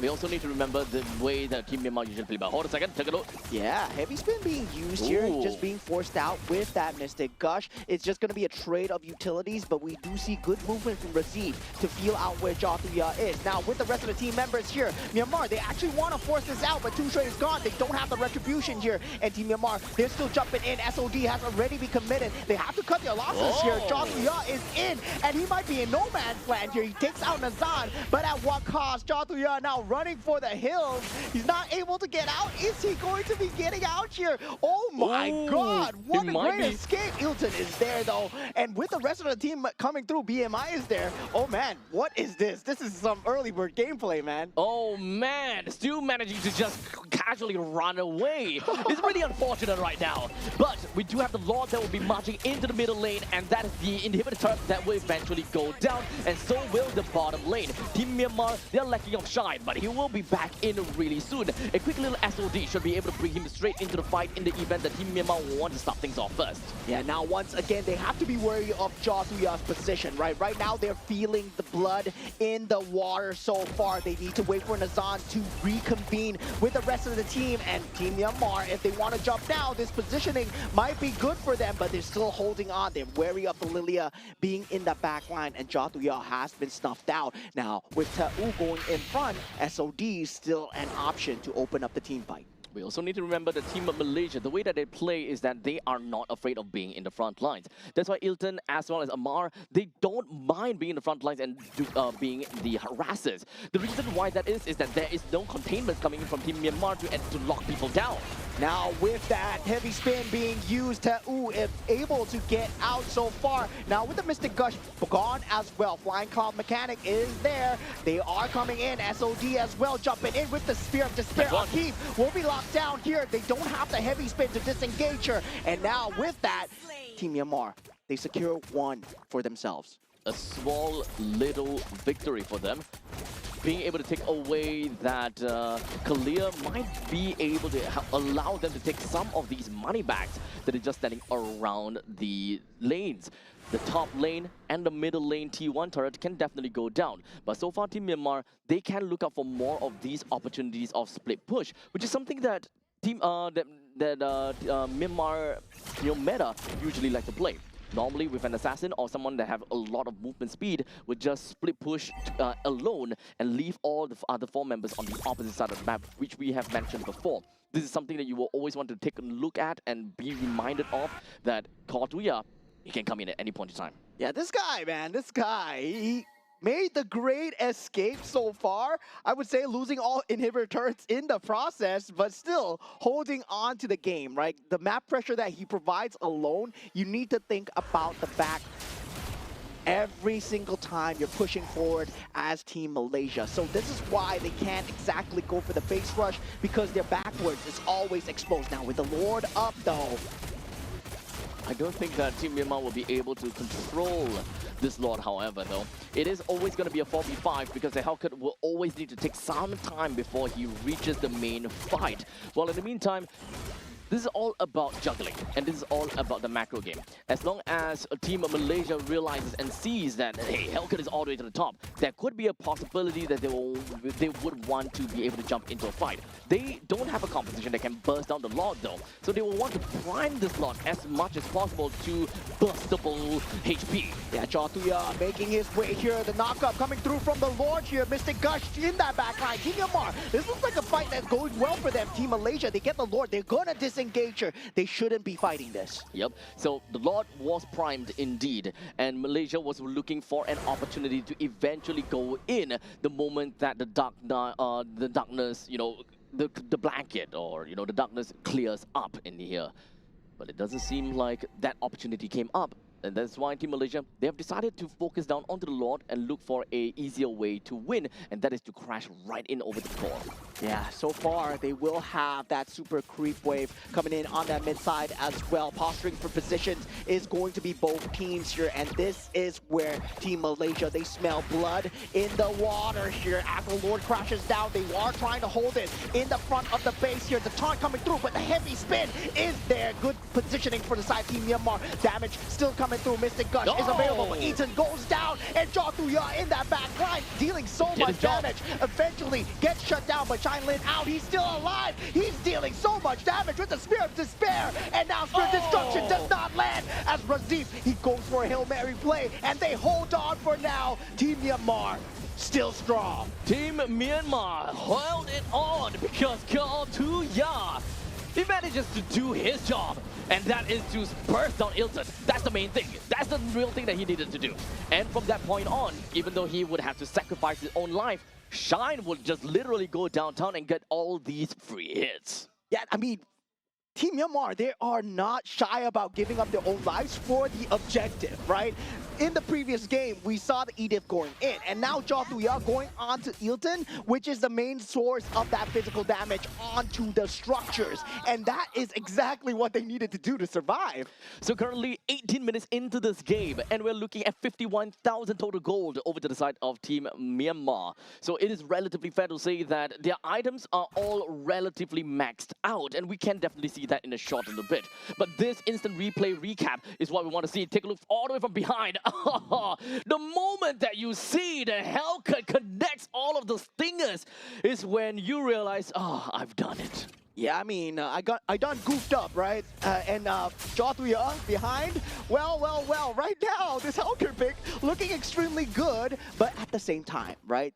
The pressure is mounting to the side where they don't have inhibitor turrets. There is going to be constant creep wave pressure. But now Team Myanmar, they have much more breathing space, knowing that they can take down a lot of the members, especially Razif. He needs to be wary. He does have that immortality, but that one life is only going to get him so far.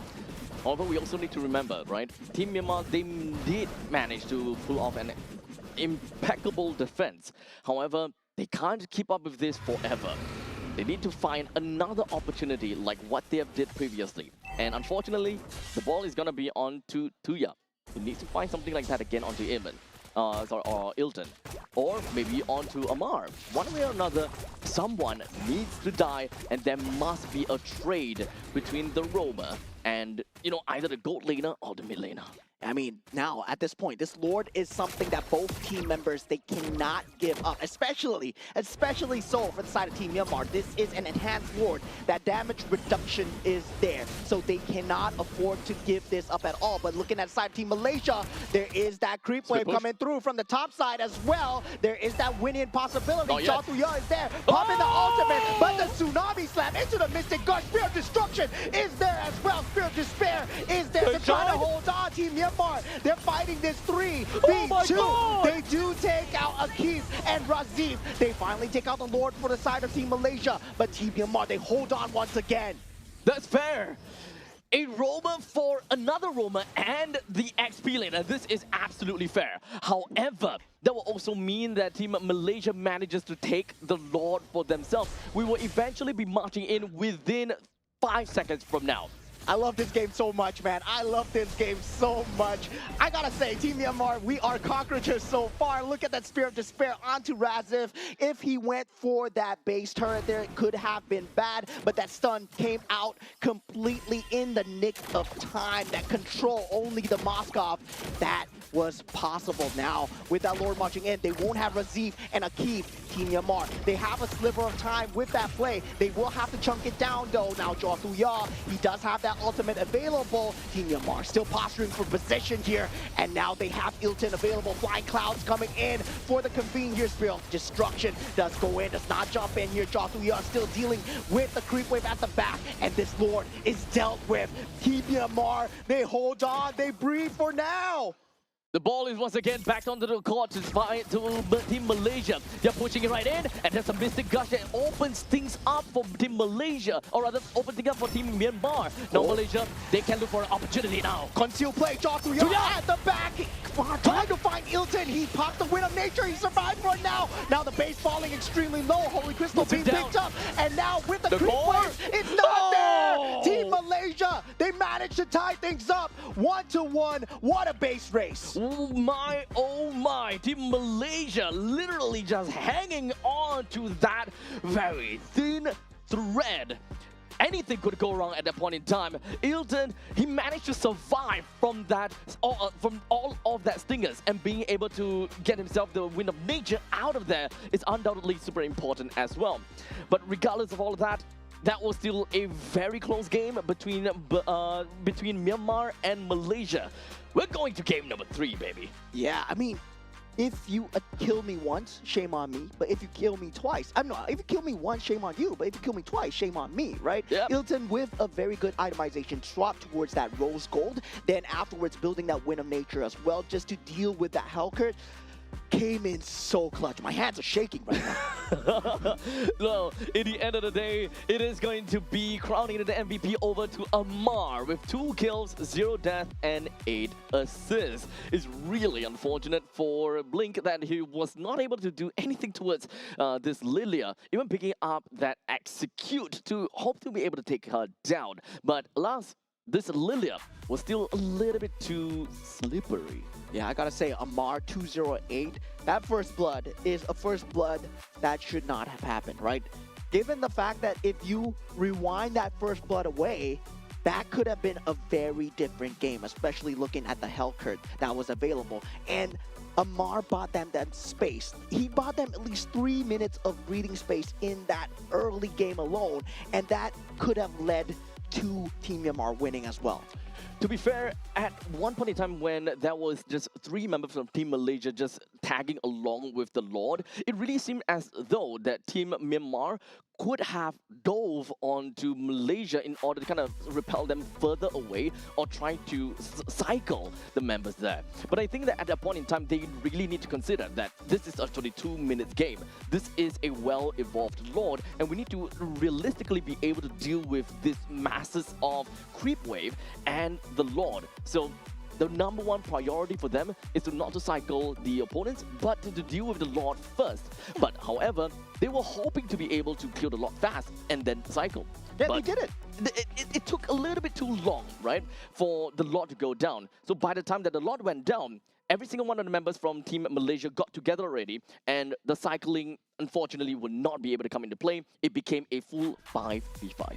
I think they were trying to go for something out of the ordinary in terms of that team fight, where they were waiting for Jaw to get that connection, right? That convene from the back line. And they already dealt with that Evolved Lord. It was already gone. It was the next creep wave that was coming through, and they could have dealt with that creep wave as well.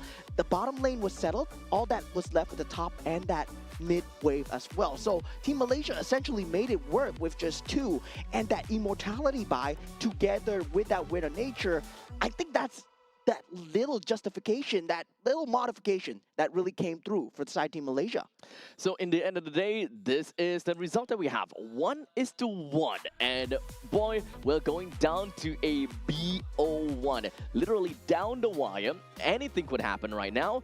And both games were relatively close for Myanmar to a certain extent, right? Game number 1, it was Team Myanmar that was on the back foot the entire time. They had one good fight, and they just rushed it down in the middle lane. That was just unfortunate for Team Malaysia. We're gonna have to agree to that. Game number 2, Team Malaysia did whatever that they can. They tried to get themselves a decent amount of lead, and they always have to keep a lookout for a random Hellcat. It worked out once, it worked out twice. However, finally, the Lord was just too much for them to handle. Yeah, definitely just having that a bit of the space, right, in that base where Team Malaysia was able to take up so much space. And I feel that if they took that fight a bit outside of their base, as you said, could have ended differently as well. And we were at a point in time where items didn't matter. Draft, it's all out the window, right? It's all about the full execution. Everybody is playing with the vibes, the execution, and also the decision making. And this is really top level MLBB when it comes down to these team fights alone. You see any lesser Claude would have perished right there. But Ilton, well, first time, okay. That's on me. That's on you. That's on you. Yep. But second time, it's not going to happen again. He did not crack under pressure. That's the main thing. Lolil, or rather Ilton, he made a very good play and ensured that, it will not happen again. Rest assured to his team, they can still continue to go on. They know that the lifeline is undoubtedly onto the Claude. That Blazing Duet and of course the passive auto attacks coming in from Claude makes a huge chunk of damage. After that, it will be on Amar that is playing as onto the Lilia. Lilia, MVP, 2 kills, 0 death. To be honest, it could just keep on going over for days and just keep on getting those glooms out over and over again.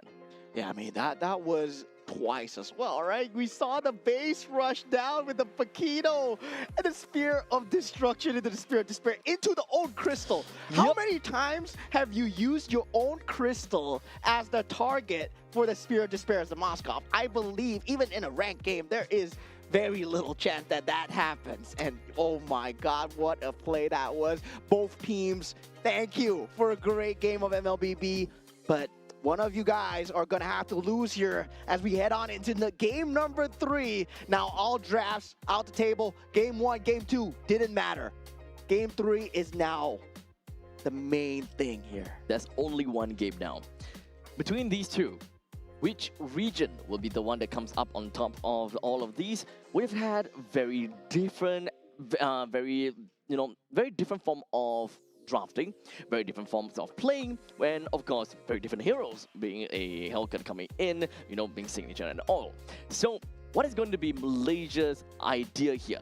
Technically speaking, game number 1 worked out great for them. They just made one single mistake. So, technically speaking, do they have to fix anything? That's kind of the question. What kind of things did they do wrong? Can they continue with the way that they have been constantly playing in order for them to get this game 3 in the bag? Yeah, I would say, all right, just don't give the Paquito and the Claude. You want to give one? Yeah, sure. That was game 1, right? But you give both the Paquito and the Claude? Well, yeah. That Hellcat, I gotta say, it's a wild card for now. But I'm pretty sure now, Team Malaysia, they know how to play against the Hellcat. It's not gonna happen twice in a row. Not at all. In fact, when it comes down to this kind of niche pick, or what we'll like to say an X Factor pick coming in from Team Myanmar, these kind of picks are supposed to win them the game. It's supposed to be that cheese pick that gives the opponent a run, just give the opponent such a big shock that they don't know how to deal with it. However, Team Malaysia, they dealt with it very nicely. They knew exactly what the Hellcat's role is, what does he need to do, and ultimately, they reacted accordingly. They positioned themselves differently, they itemized differently in order to ensure that they go to game number 3. Yeah, going into game number 3 as well, I don't know whether sides are going to swap once again, because I believe for the side of the second game, right, where Team Myanmar, I believe they chose to stay on that They second. chose to, Yeah, yes. so now the onus is on Team Malaysia, right? Will they want to be that first pick or that first ban? Actually, wait, maybe it was Team Malaysia that chose because they lost game 1. Oh, yeah. Yeah, Malaysia lost game 1, so they chose to be on first pick, second pick, first pick, first ban.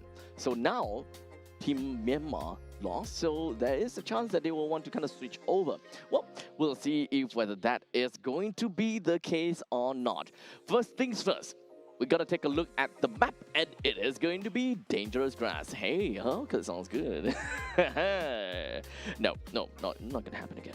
I would love to see it again. I would love it. I would love to see another 20-minute Hellcat game. But now with the sides Your team being is swapped here, banned. Fanny being banned out, Glue and Kalea. Now that respect coming through from the side of Team Myanmar, right? Kalea, I Your would team say, is like, banning. it doesn't get enough respect. Kalea is so good in terms of just forcing out these team fights. Of course, not the factor why they won, but definitely a lot of building moments there for the side of Team Malaysia. Now the Paquito being banned out for the side of Team Malaysia. For the first time here, we won't get the Paquito in the game. Now that Marcel, what both teams have been ignoring, right? Yep. The ugly elephant in the building. Not exactly ugly, but, you know, How dare you? it is what it is. It is what it is. Okay, so now we are looking at a Freya that is still unbanned. We haven't seen Freya. In fact, I think that Boxer hasn't been banned as well and not picked too. Yeah, so Okay. team is Guinevere banning. will be the ban of choice here. Team Malaysia, they can think about just banning out the Freya, banning out the they should. Marcel. I think giving away to Marcel at this point in time is pretty okay. I'm pretty sure that these teams are pretty well equipped to deal with a Marcel. But when it comes down to dealing with a Freya, it's a lot more annoying to deal with when there is so much firepower coming out from one person.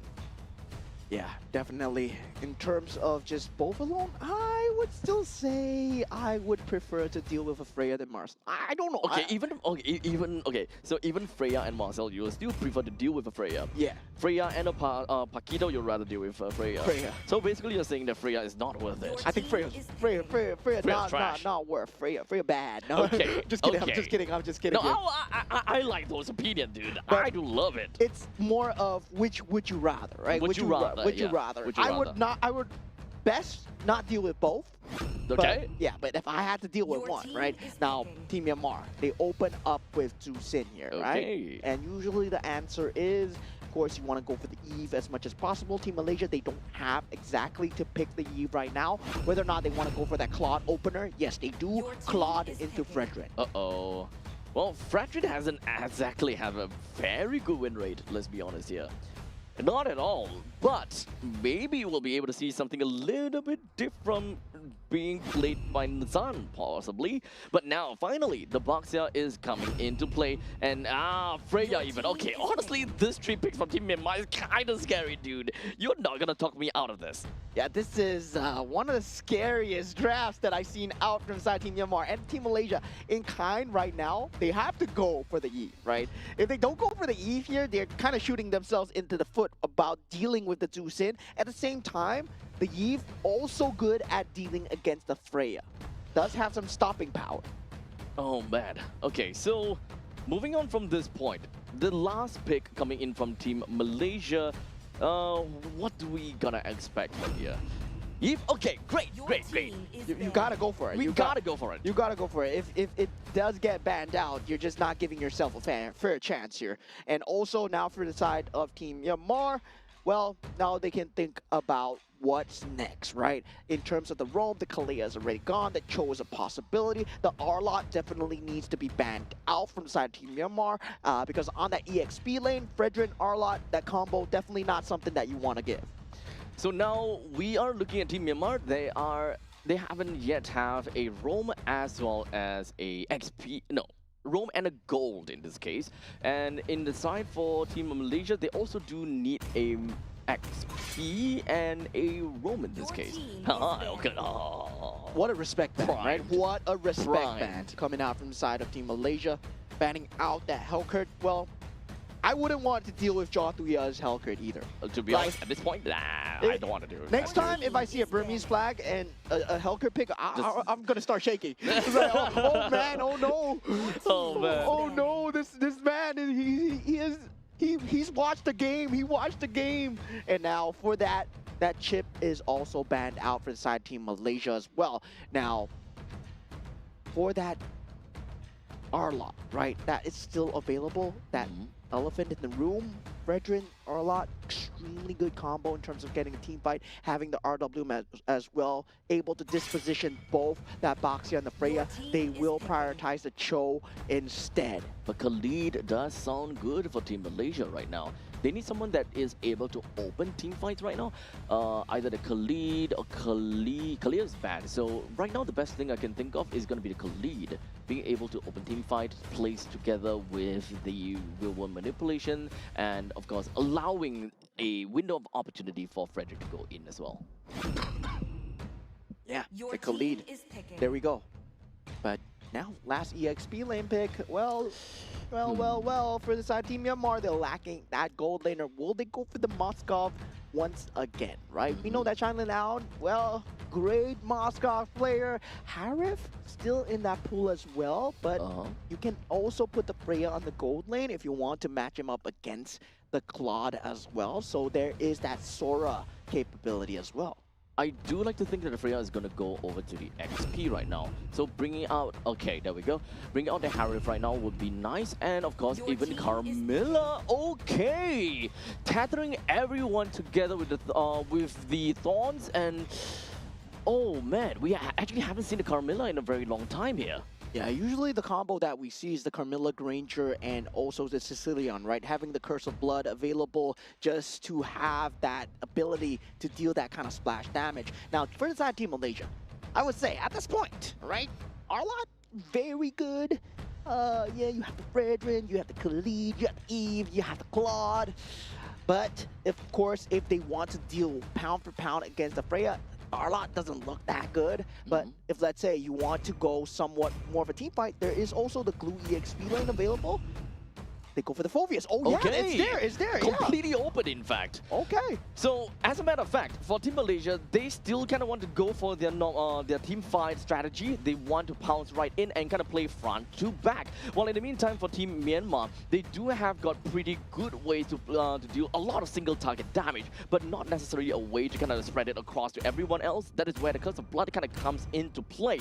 Baxia, Freya, and Camilla, they can play pretty early into the game and try to find a way to open some window of opportunity in order to break through in the mid stages of the game. Feel that 5-on-5, there's no way that Team Malaysia want to clash into Team Myanmar, right? Yep. They're trying to find out that pick off as much as possible, try to play the macro game, especially for the Claude. Yes, they will have the AoE damage where it matters, but Team Myanmar's AoE damage is just so oppressive. But heading into game number 3, we've had 1-1 right now for Team Myanmar versus Team Malaysia as the series is tied.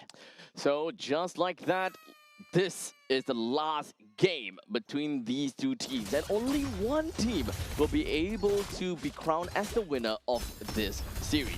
We start things off coming in for both of the junglers. They're starting up at the northwestern part, and they will end off at the southeastern, and that is where the turtle is going to be. So from this point, Team Malaysia starting to be a little bit more aggressive, immediately popping into the purple buff, trying to get a little bit more of an idea of what they are able to do. Yeah, definitely at this point, that lethal going to way of the side of Team Myanmar as well, right? Getting that slight mid roaming advantage. Now, for the side of Team Myanmar, it's really to the point where are you able to keep the Claude down? You want to take up the 5-on-5 fights, but at the same time, you're very reliant on that ultimate, especially the Curse of Blood coming in for the Camilla. You do have that stun available, but you need that level 4.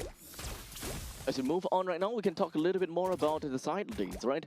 Shine versus Ilton, when it comes down to the Harif, he always do have got the presence of a lane bully to really do quite a lot of numbers over to the side of Claude. But in the meantime, down in the bottom, it is understandable that Freya is a lane bully too. So right now, Team Myanmar, they have very strong side lane control. How about the mid lane though? Having the Jusin and the Carmilla, generally they can be quite a bit of a harassers, and I think that is the main game plan that Team Myanmar is trying to do. Yeah, mid lane looking like a water for now, and now with that turtle spawning up really soon, we are trying to see whether Razif can get that level 4 in time for this turtle fight here. Having that Infernal Pursuit is going to go a huge way here as they go for the last EXP catapult. Both EXP laners hit that level 4, and they will start to collapse here right now. Shu Unity collapses as well. Real world manipulation is there. Nazar takes out Jothuya with the Appraisal's Wrath, but he goes down as well. They get a turtle, but they lose. The jungler team fight still goes on. Razif now has that Infernal Pursuit, has to flicker away though, does not want to jump into too far. The Jusin is still a problem, and Myomit dealing so much damage, being alive the entire time, pulling off a Delvin cosplay here. Look, that is just the doing Freya things, man. Right off the bat, 2 kills. Didn't even use Vengeance, by the way. He didn't even have to use the Vengeance, and he survived throughout that entire fight.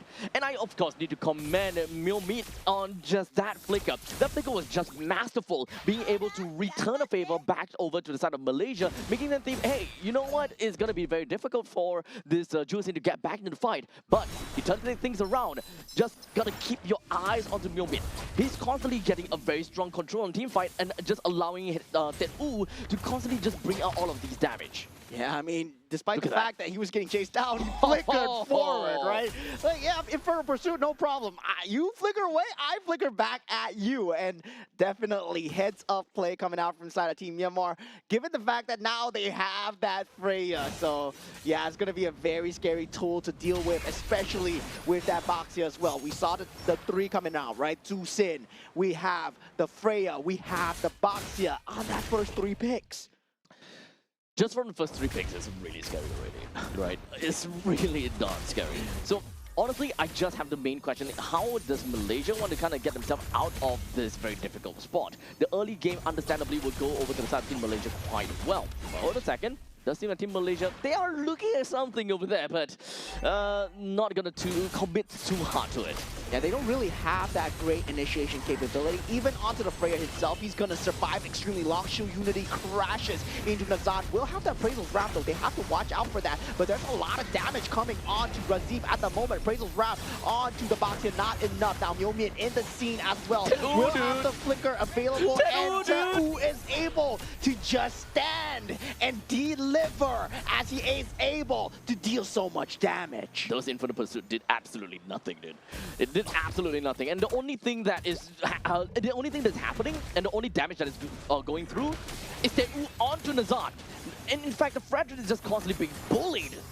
Yeah, Appraisal's Wrath not landing on the Freya. Key moment there as Shinlin out. Does take out the turtle. Still very handed advantage. We talked about this team fight going out for side Team Myanmar. It's extremely strong. Now the Curse of Blood coming through. That's a good connection. Team Myanmar, they want to take this, but Ilton takes out the Boxia so far. But Shinlin out with the Zamon's Force. He is now around. Double kill is there as well. Amar will not be long for life as triple kill. And the mid lane turret are secured for Team Myanmar.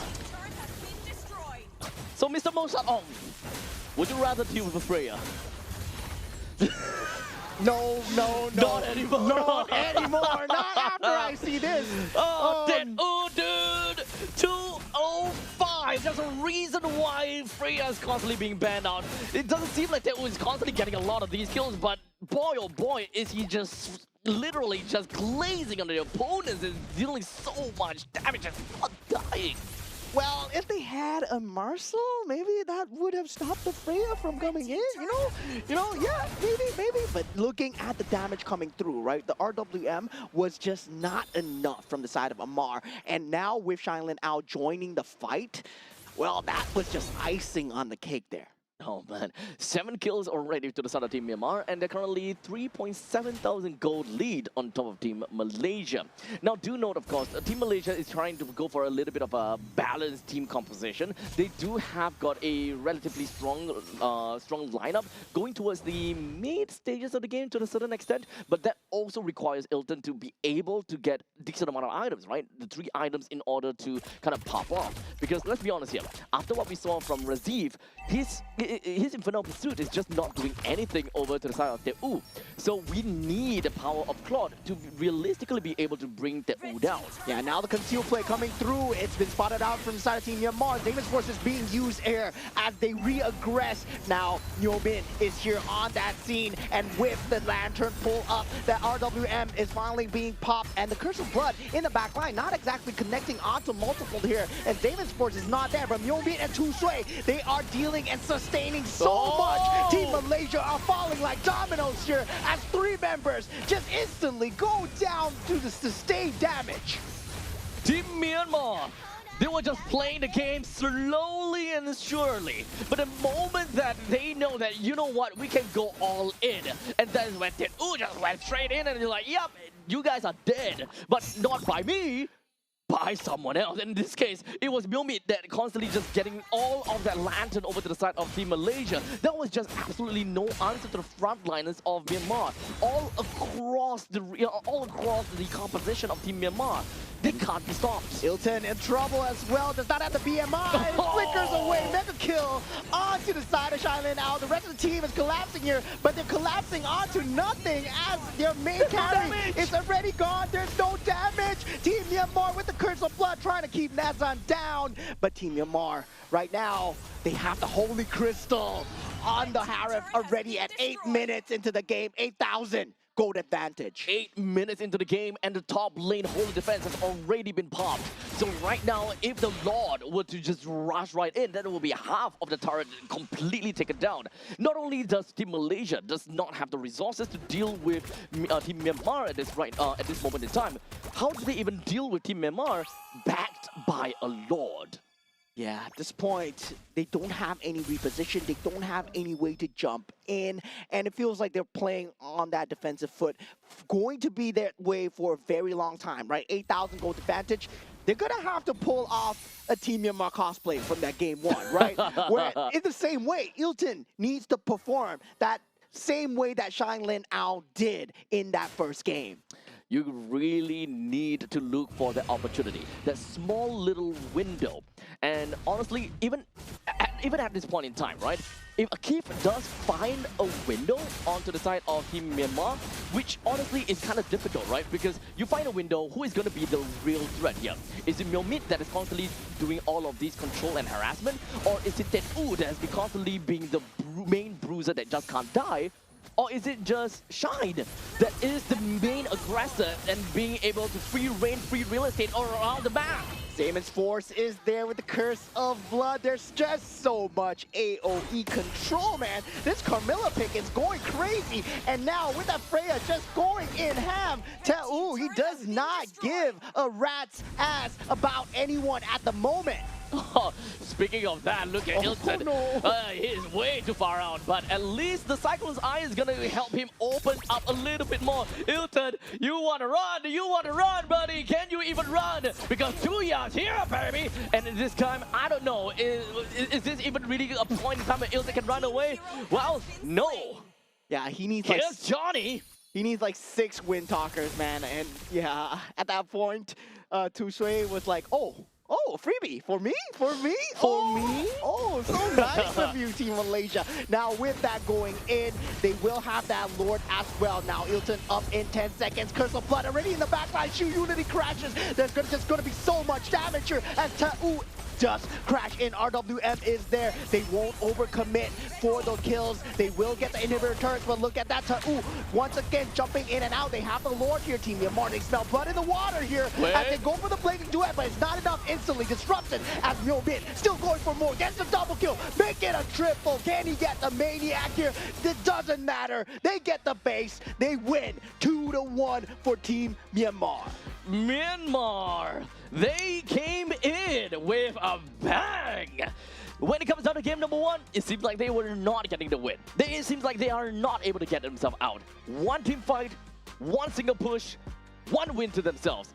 Game number 2, it's definitely a close game. We saw the base rush coming in from Team Malaysia. They were getting desperate. They were doing whatever that they can in order to close the game out. Eventually, they did. Game number 3, the moment that we kind of see the first 3 picks out coming in from Team Myanmar, honestly, I was shivering already. I know what kind of things that a Freya could do. And the game pretty much explains itself. Yeah, I mean, we got the drafts. We were just messing around here too. You know, we wanted to play the Hellcurt.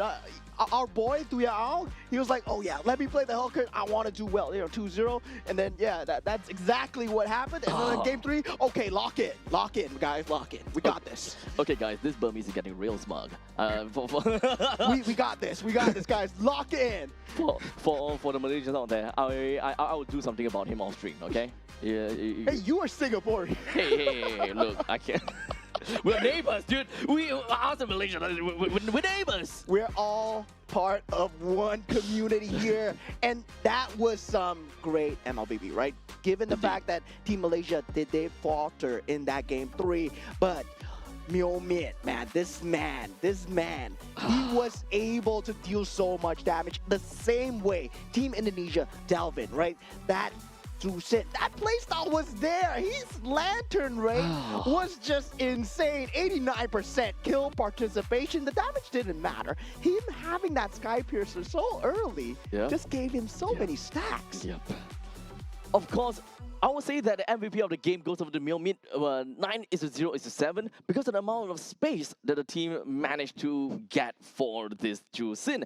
In my honest opinion, Ju-Sin is a scary hero, and the moment that you give her the opportunity, she will run. She will get a home run with it. But my heart goes out to Tedu, playing as that Freya. Without the Freya, this is not going to be the result they will be expecting. They will not be able to destroy the XP lane like that. He will not be able to get free reigns all across. He will not be able to just dive the turret and do whatever that he wants. Yeah, it was a great start coming in from side of Team Malaysia. They did have very good picks of themselves as well. Going for that Eve, they were having a great time, right?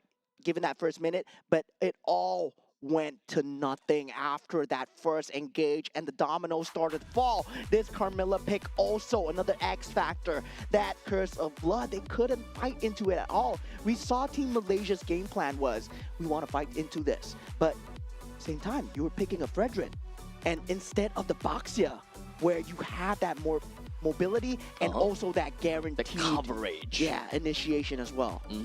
It's really difficult at one point in time, the moment that Team Malaysia realizes, hey, we don't have damage. The whole idea of this composition is that they want to crash onto one person, or rather they want to crash into a team fight. They have Amar as a Yve that is able to control everyone within of the box. They do have a Keith that is able to initiate with a great Raging Sandstorm, and hoping that Razif as well as Nazan can just take everyone downtown and just be the main bruisers for the team. However, the moment that we have someone on the opposite side who is willing to stand their ground, fight it out, and have so much mobility, by the way, being able to just escape all of the dives coming in from the phobias right there, then it meant absolutely nothing. There was no damage. Even if you throw everything over to Freya, she don't care. She have heals. Whenever she's in Valkyrie form, she has so much shields, she splash damage, and Curse of Blood.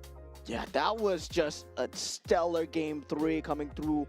The amount of stamina that you need to pull off a 3-game series like this. Team Myanmar technically could have lost 2-0, right? That first game didn't go in their favor at all. That second game, they did lose. And now that third game, they pull off a rise from the ashes move. And Team Myanmar now 1-1, putting themselves ahead of Team Malaysia, currently still at that 6th seed. They will have to go against more teams, as the teams ahead of them, they have played 3 matches so far. Team Vietnam, Team Laos, Team Cambodia, Team Philippines, and Team Indonesia. And speaking of Team Philippines, well, we got a little Wow. game lined up for you guys later.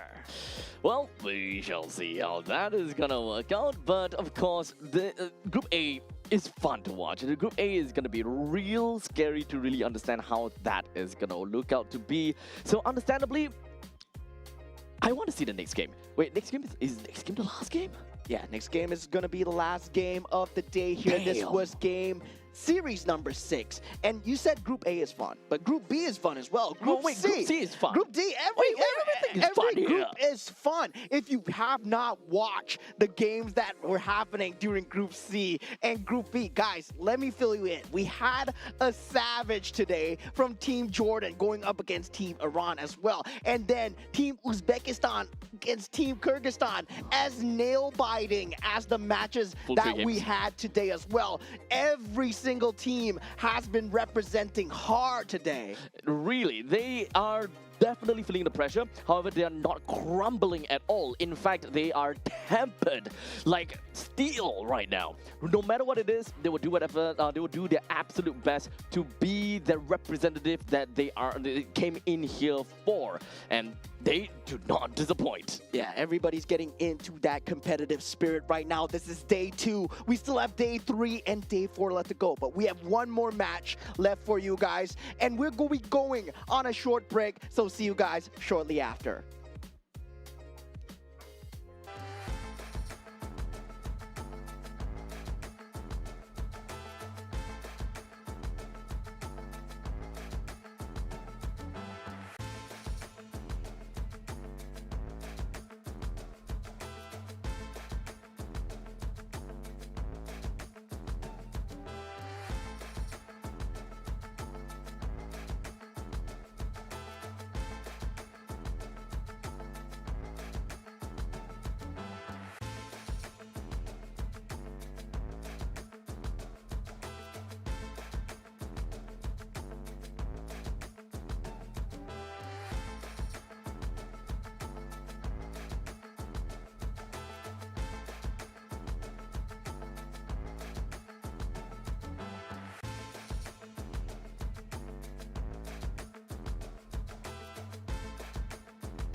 Allow me to release your eternal bloom!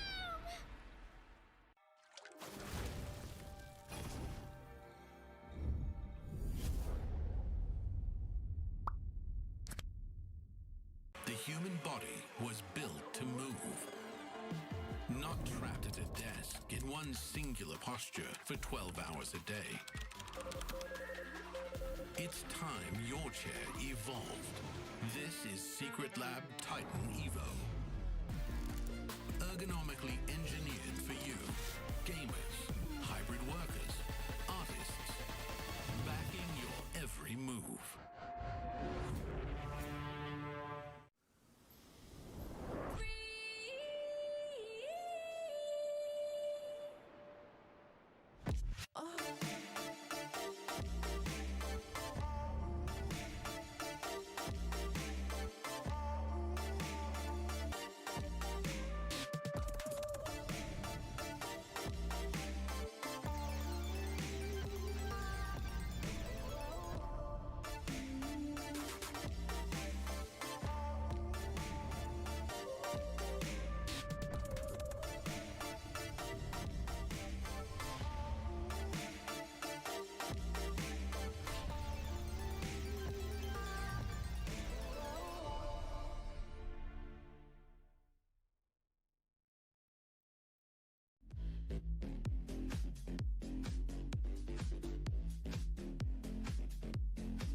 mood can be graced with a splatter of beauty.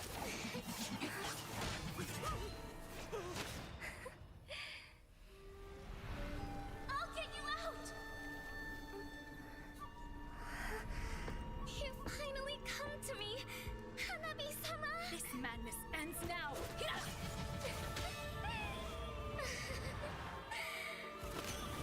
At last, I'm shivering with excitement!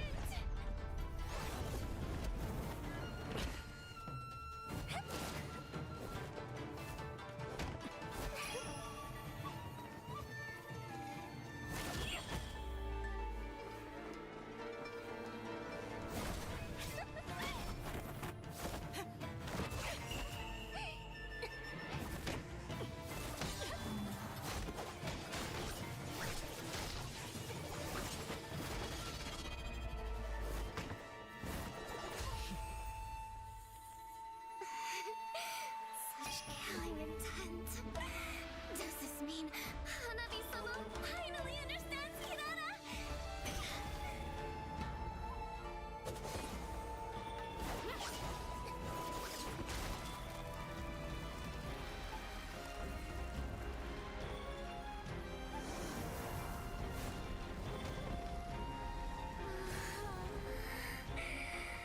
So warm. So beautiful. We can finally embrace eternity in hell. Just the two of us. Allow me to release your eternal bloom.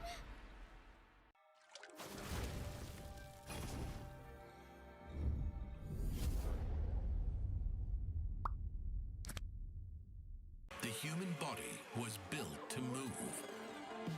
Not trapped at a desk in one singular posture for 12 hours a day. It's time your chair evolved. This is Secret Lab Titan Evo.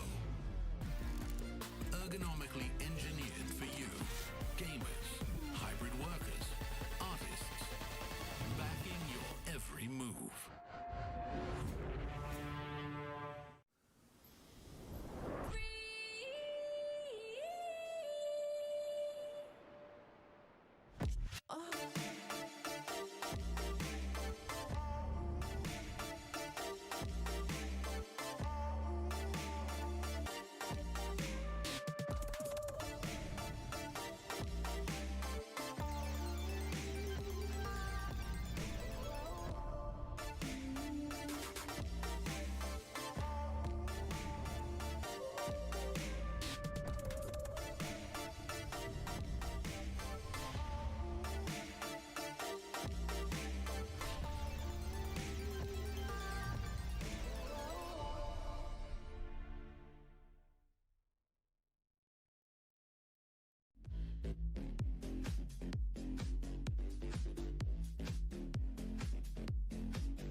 All right, ladies and gentlemen, welcome back to the final series of the day here for the 2026 Asian Games qualifiers for Mobile Legends Bang Bang. Now, we're coming into the final game, and this is going to be a star-studded match, as we have talked about before many times. Whenever we see Team Philippines, we know that this is going to be a great game. Yeah, I mean, Team Philippines, I would say they are the top tier. They are the top team after all here.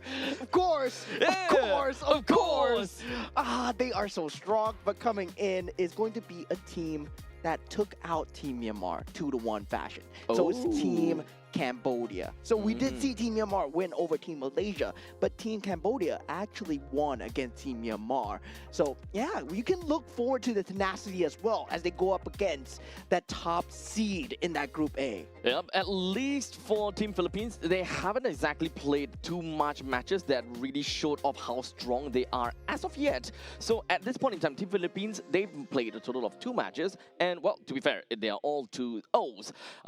Indonesia is at the top now because they got a total of 3 games played. Yeah, and Team Philippines, once again, the boys in blue coming in. From the side of the goal lane, we are going to have Viana, also known as Teddy QT, De La Cruz on the roam, also known as JP Pabico in that mid lane, aka Sanji, and Nepomuceno on that jungle, also known as Mr. Carl, and Vinuya on the EXP lane, also known as Sanford.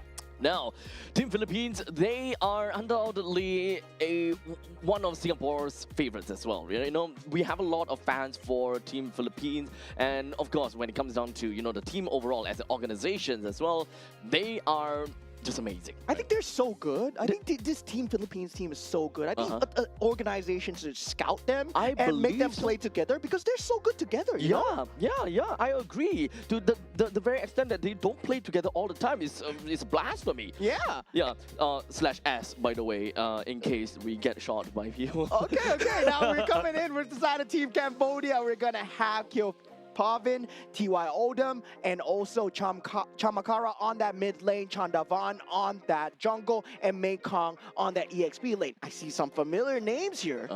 In fact, familiar faces. So at this point in time, when it comes down for Team Cambodia, they are primarily made up of members from Vigor Apex, which have already completed their game in MPL Cambodia. So one of the 2 teams that will make it all the way to the upcoming, or rather have managed to make their way over to the M series and all that kind of jazz. Now, understandably, for some of you guys probably have recognized the name D7 and Ra, for example. At least for me, I kind of remember them very well, right? Odom is D7, and of course Chamakara being Ra. Mekong is named by Shadow, and of course Chandavan is Detective, and he's the only one out of the 5-man that is not from Vigor Apex. In fact, he is from CFU Gaming.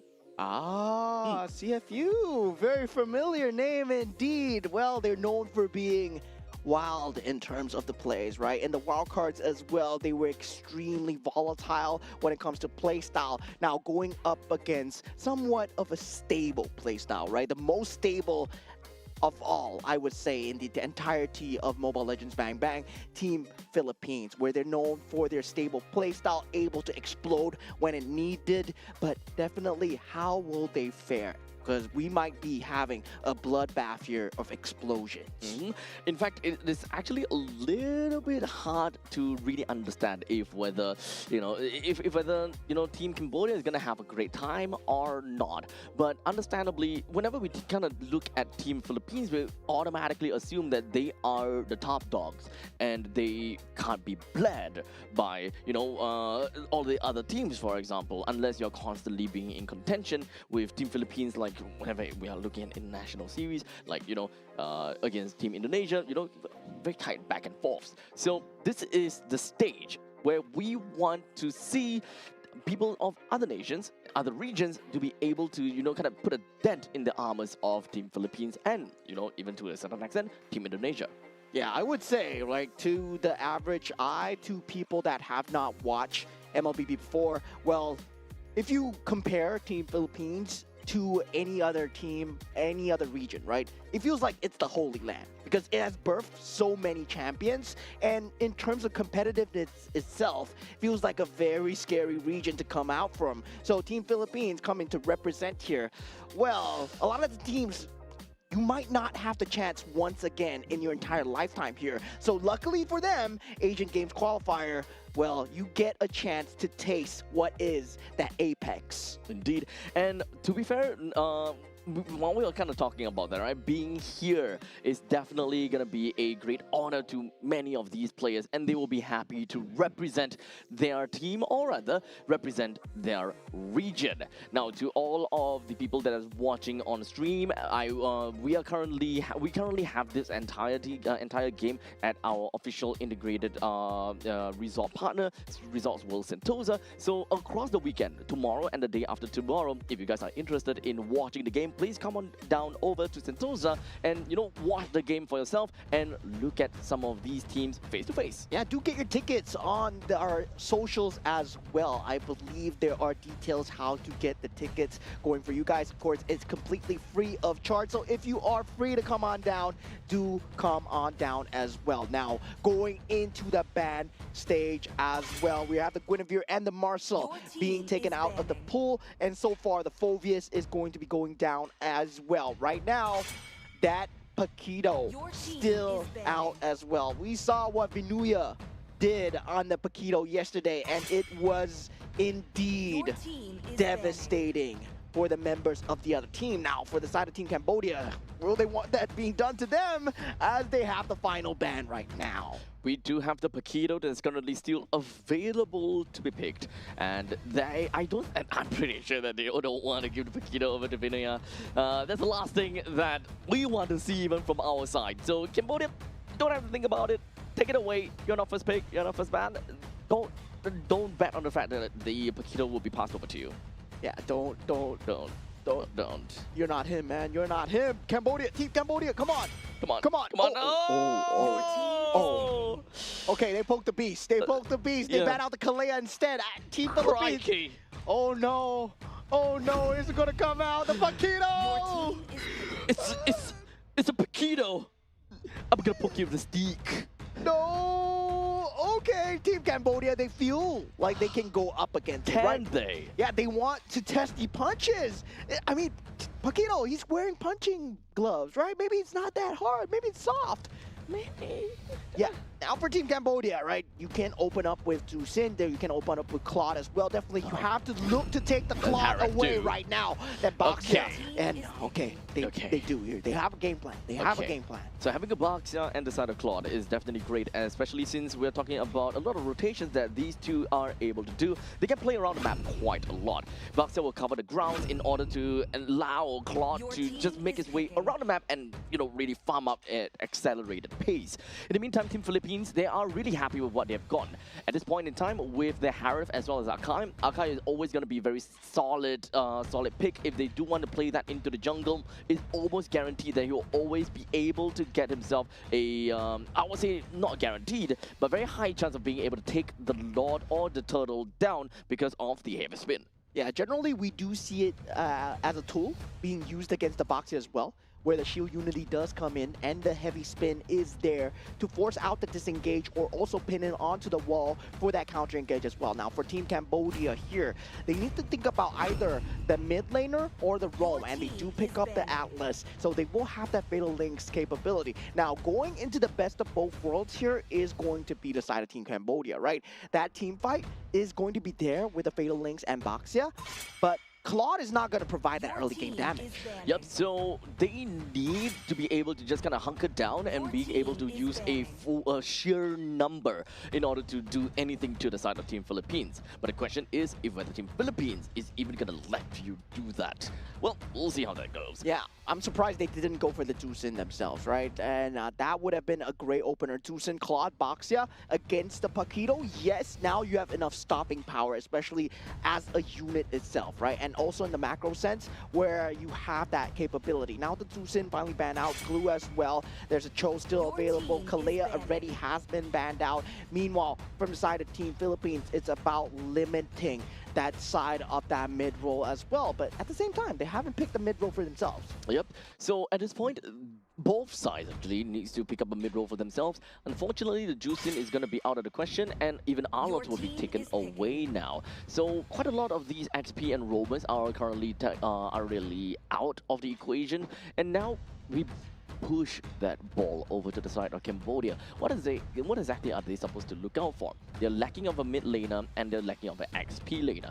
As of now, Atlas and Baxia, they're all super tanky. They will probably want to look for something a lot more on the hybrid sense for the XP laner in order to, you know, deal good enough damage. Without glue, I would say that having a Lapu on your team would generally be really great since it's currently taken away. It's either going to be Lapu, I don't think it will be, Lapu, Yuzhong, they are generally going to be good Your answers. team is Yeah, they do snap up the Eve for themselves, but now from the side of Team Philippines, thinking of what they want to go for the mid, they have the Gord available with the Akai heavy spin as well, and now Matilda. with the Matilda as well. Matilda Paquito, Very right? early game. Oh my God, this is such a classic coming out from the side of Team Philippines. Such an early game comp from the side of Team Philippines.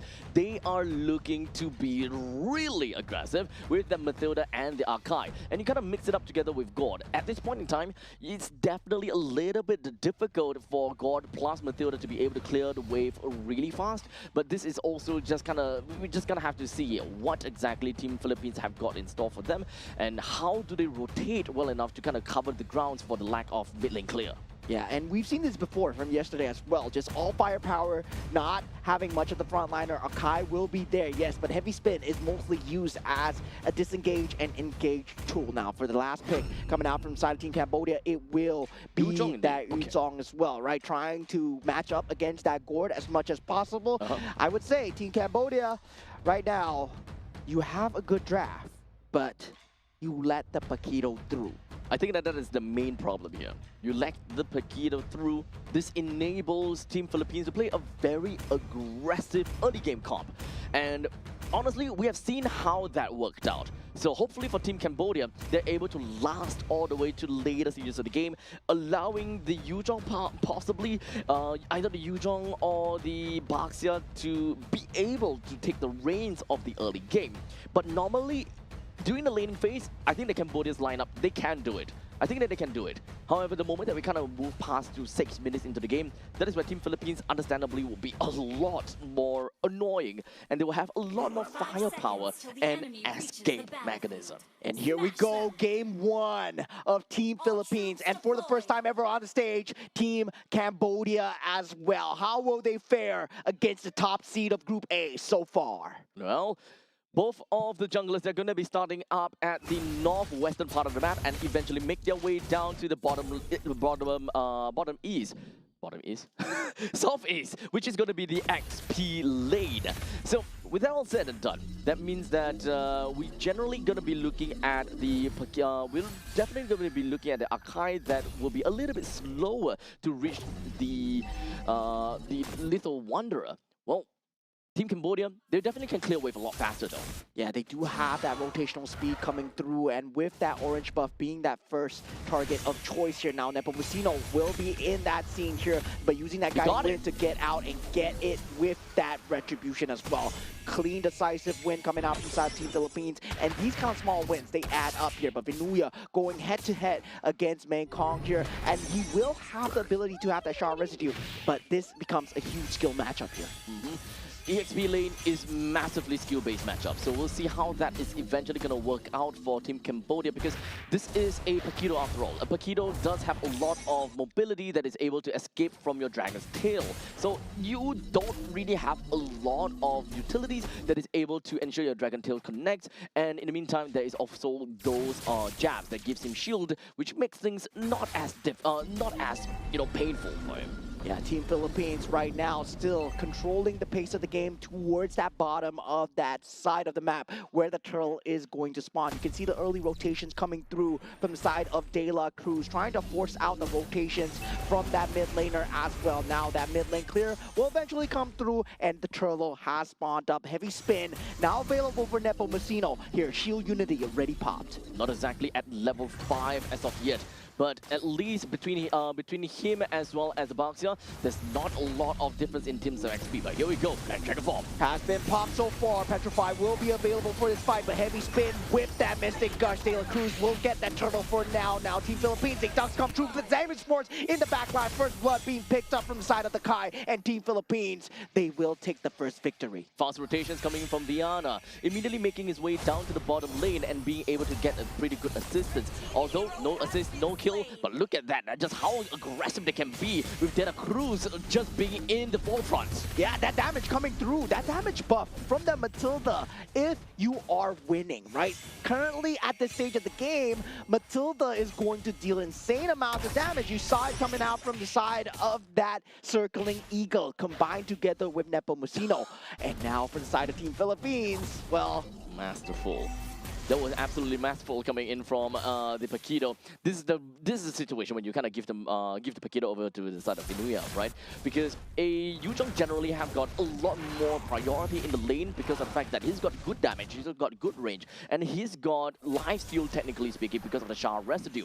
However, if you are really good at Paquito, you will naturally be able to use your dashes to get away from the Dragon Tail, number one, and you will be able to use your jabs to ensure that you don't lose any health, and the only thing that you lose is going to be shields. And throughout this entire time, Vinuya hardly lost any form of HP at all. yeah, at this point, Team Cambodia still 2,000 gold behind, 4 minutes into the game here. Team Philippines, you know them as a very strong macro team as well. You sometimes don't even feel you're losing, but right now, they're 2,000 gold behind already. Team Philippines just working the map, getting that shield value on that mid, and also the proxies on the bottom as well. This is something that only Team Philippines could do. I mean, I wouldn't say only, but they'll definitely be able to do that. The proxy, and ensuring that, you know, this Yuzhong is not going to have a great time as well. I don't think that even for Team Philippines, they can kill the Yuzhong that easily, but at least we'll be able to kind of keep him in check. And Team Cambodia, right now, they wanted to find that top lane re-engage, and that was a good force coming out from the side of Team Philippines, forcing out the flicker from the side of Pavin as well. Now, with this second turtle being up as well, Chandavan now up in that scene, Nepomuceno will have that heavy spin, and this second turtle tank. Let's also remember about the quality of Retribution. Nepomuceno is currently at level 8 versus the fact that the Baxia, oh, hold a second. What a reaction speed coming through from the side of Vinuya as he reacts just in time, and that flicker will not find that fatal links combination. Nothing connects coming out from the side of Team Cambodia, and real manipulation not enough. Nepomuceno eventually taken down with the help of the Black Dragon form here, and that's just Team Cambodia responding. But Vinuya, man, the moves coming out so far, and now with that turtle being up for the taking, having that circling eagle taking out Baxia. It's dealing so much damage. There's no retribution on either side, but with that blazing duet, Claude eventually gets it for Team Cambodia. And Team Philippines, for the first time, they will be on a slightly even ground. Very close fight between the two of the team, but however, mid lane is not over. Esports together with the Mystic Gush, and now they don't have that fatal links, no flicker available. Team Philippines, they know their timings perfectly as they push onwards with the timing. And just like that, Team Philippines, they still have got themselves a pretty good lead on top of Team Cambodia with a total of 2.6 thousand gold lead. And the gold is pretty well distributed to the entire team here, with the most amount of gold lead going over to the hands of that Harry, about 800 gold lead, followed by, for some reason, we do have Matilda having pretty good gold on top as well. But you can pretty much get the idea. Very well distribution coming in from the entirety of Team Philippines. This ought to allow them to have a very good movement going forward. Yeah, this is De La Cruz just being able to be in that front line consistently, right? And now with that Mystic Gush, Vinuya, well, lane priority, we don't care about that. We have a Mystic Gush and Vinuya's boxing. And now with that, Chandavan, he is in a slightly bit of trouble. This turret is going to go down. He will have the Shield Unity to get out. There is no Mystic Gush, but the stun control coming through from the side of Team Philippines and keeping him there. Team Philippines are doing such a great job on the EXP lane. They do fall in that mid lane as well, but this is the segmented team fight that comes through. Now, Esports is there. They're not letting up the pressure. Viana not able to find a single pressure, as now he is able to get out, but that's just a bit more breathing space for Team Philippines. They're not going to let let them breathe at all. Mystic Gush is still there, and they just want the turret. They just want the turret. All the way down to the bottom lane, it was just sheer confidence coming in from Chandavan, hoping that he will be able to do a little bit of something down to the bottom lane. However, the turret still went down. He was not able to clear it fast enough. And such, what Papico as well as Ivinia did, they just focused down onto the turret. They don't even bother getting a kill or a hit down on the Chandavan, so they do not get the enmity of the turret. And shortly after that, with the amount of control that they have, they will bring him down. And of course, from that point on, they were just styling onto the middle lane. Yeah, the turtle does go the way of Team Cambodia, and with that heavy spin being used already, Circling Eagle used to disengage. They know they don't have that Zamon's Force for now, and a clean disengage coming out so far. Fatal Links coming out from the Day side onto the De La Cruz, and Team Cambodia, they respond back, but the macro damage has been done. Well, there we go. At least when it comes down to Team Cambodia, they managed to get a little bit of a small victory on top of Team Philippines. They have managed to get themselves 2 total turtles, which is a huge win in my honest opinion, trying to balance out as well as get a good amount of distribution. But hold on a second, Mystic Gush and RWM. RWM used to just disrupt that Mystic Gush. Pabico has that flicker just to get away. Now Nepomuceno will have that heavy spin available if he wants to commit it. Vinuya forces out that flicker coming out from the side of Odom as well. Won't have it for that flicker into the Fatal Links. With all of the tier 1 turrets in the top, middle, and bottom lane already destroyed, Team Philippines have got a really good reign and control in the opponent's jungle. At this point in time, Cambodia, they are definitely choking out quite a bit, and they will have a lot of difficulty trying to go for any form of farm as a matter of fact. But looks like Team Cambodia, they're not gonna be sitting idly and waiting for something to be delivered to them. They will want to take things to their own hands, especially since they still do have got a relatively good fighting chance. Some of these heroes that they have, such as the Yves as well as the Yu Zhong, they still do very decent amount of damage. And when it comes down to utility, coming from the RWM as well as the Fatal Links, you do have got catch potential. Yeah, Shu Unity in that back line onto Pabico. This is a great engage coming in from Team Cambodia. That Mystic Gush won't be available. Vinuya has to get out. They don't have a front line available, and he is able to disengage so far. Now Team Philippines, they need to get a clean disengage. Now Team Cambodia, they get that breathing space so far, but now the Lord is coming back up. De La Cruz still has that vision available. Team Philippines, they do have a slight priority over the Lord. But right now, the main thing is they do have De La Cruz that does have a little bit of that information gathering coming in to know where Cambodia is. Well, in the meantime, the Chill Unity coming in from Chandavan, he crashes down on the Paquito, but that's pretty much all. Yeah, Circling Eagle has been spotted out. He does have the Fatal Links, not going to pop in now. Just knows that he does not have the flicker. It's 2 seconds from being popped up. Team Philippines make full use of the timing, gets that top lane priority going their way. Preparation coming in for this Lord. Better Spell economy is undoubtedly going to go over to the hands of Team Philippines for now. Almost every single one of them have got their Battle Spell, inclusive of Viana and De La Cruz, which is very importantly, they have their Purify. Widia does not have that, but that is completely fine, because they did manage to take one out of Chamakara, which is playing as a Eve. Fatal Links pops through, not on the key target there. Mistake coming in from side Team Cambodia and a punish from Team Philippines. They will not be able to fight for this Lord. And Favin, he's coming down with that Blazing Duet, but without the Roamer, without that huge Fatal Links, it's gonna be a mistake from Team Cambodia to go in. Shu Unity with a Blazing Duet does not connect on anything, and in the back line, your Zamon's Force and Vinuya just coming through. Magic and boxing as the Black Dragon has to run away. That's Petrify is not enough.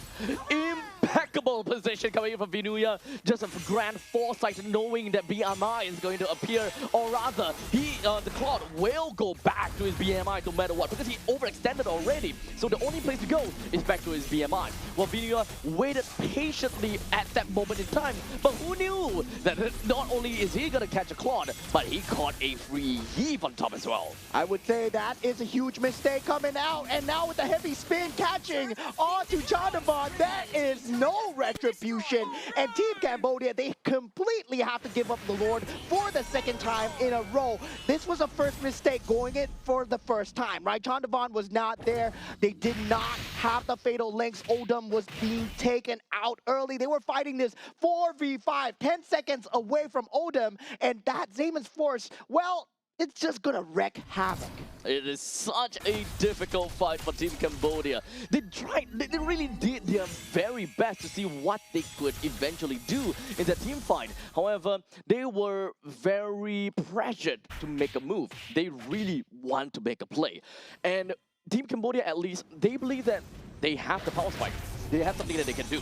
Now all 5 members gathered onto Vinuya. Finally a shutdown from the side of Team Cambodia here as they respond towards that Lord pressure. But that means that they won't have the capability to jump in with a shield unity once again for the next few seconds. But they will have that Fatal Links with a flicker available. Right now they already lost that inhibitor turret on that top lane. And Team Philippines playing it safe know that they don't have that backline penetration.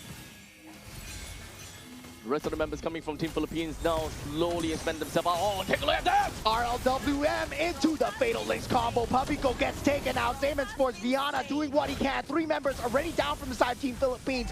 And now Team Cambodia, they answer back. They might have lost an inhibitor, but they fight back. And this is the wild card as we talk about. Team Cambodia is wild when it comes to this. Constantly just cracking down onto these turrets. Team Philippines manages to crack open the top lane T3 turret and almost there for the middle turret as well. The Lord will of course spawn in 80 seconds and throughout the entire fight we can even have the instant replay to really show us what happened over there. Cambodia did a very good job when it comes down to a flawless defense. In fact, I wouldn't call it flawless, but a really good defense altogether. The fact that they did not lose more than 1 inhibitor turret is already pretty darn good, despite the fact that Team Philippines, at one point in time, they had, what, 8,000 goal lead? They managed to kind of square it down a little bit to 5,000 lead. And honestly, if you ask me, they're back to the point where they originally started. Yeah, this is the same situation that Team Myanmar were in. Now Black Dragon for being popped just to be on the defense here. Circling Eagle finds its mark onto Odin. Mystic Gush still not there in time. Team Philippines, now it's your turn to disengage here, right? They have to watch out for the Fatal Links, but little they didn't know that that Flicker is not available for the side of Team Cambodia. As such, they are going to be grouping up once again. And definitely don't want to force things out too much over here. Especially since the Lord is going to be opening in 15 seconds. Once it spawns, that is where the priority will want to go over to the side of Team Philippines. Team Cambodia, they will want to look for an opportunity. Odom, he does have Flicker, he does have got his Fatal Links as well. But unfortunately, they are not capable or they are not equipped to be able to do a full-out team fight. Yeah, now Team Cambodia, they know that Zingler Sports is not worth fighting into, yet they go into it anyway. This might be the human stake here as the Underboom is there. So Vaughn takes out De La Cruz. That Mystic Gush is there as Viana gets taken out from the side of Team Cambodia. But Vinuya is still there, laying waste in that back line, and Famin finally puts an end to it. And this is huge for the side of Team Cambodia. And they finally fight back. Papico, the only one left to deal damage. And now Papico, he's currently being choked out and being a little bit too greedy. Cambodia strikes back, and now they have the priority over the Lord. What a game! We have a game on our hands here, ladies and gentlemen. It is the timing. 15 minutes have been fulfilled. 3,000 gold advantage coming in from side Team Philippines. But Cambodia, they have a Claude. And now Nepomuceno, heavy spin, forced out. That's going to be huge for the next team fight as well. Team Cambodia know that they have a sliver of timing. Yep.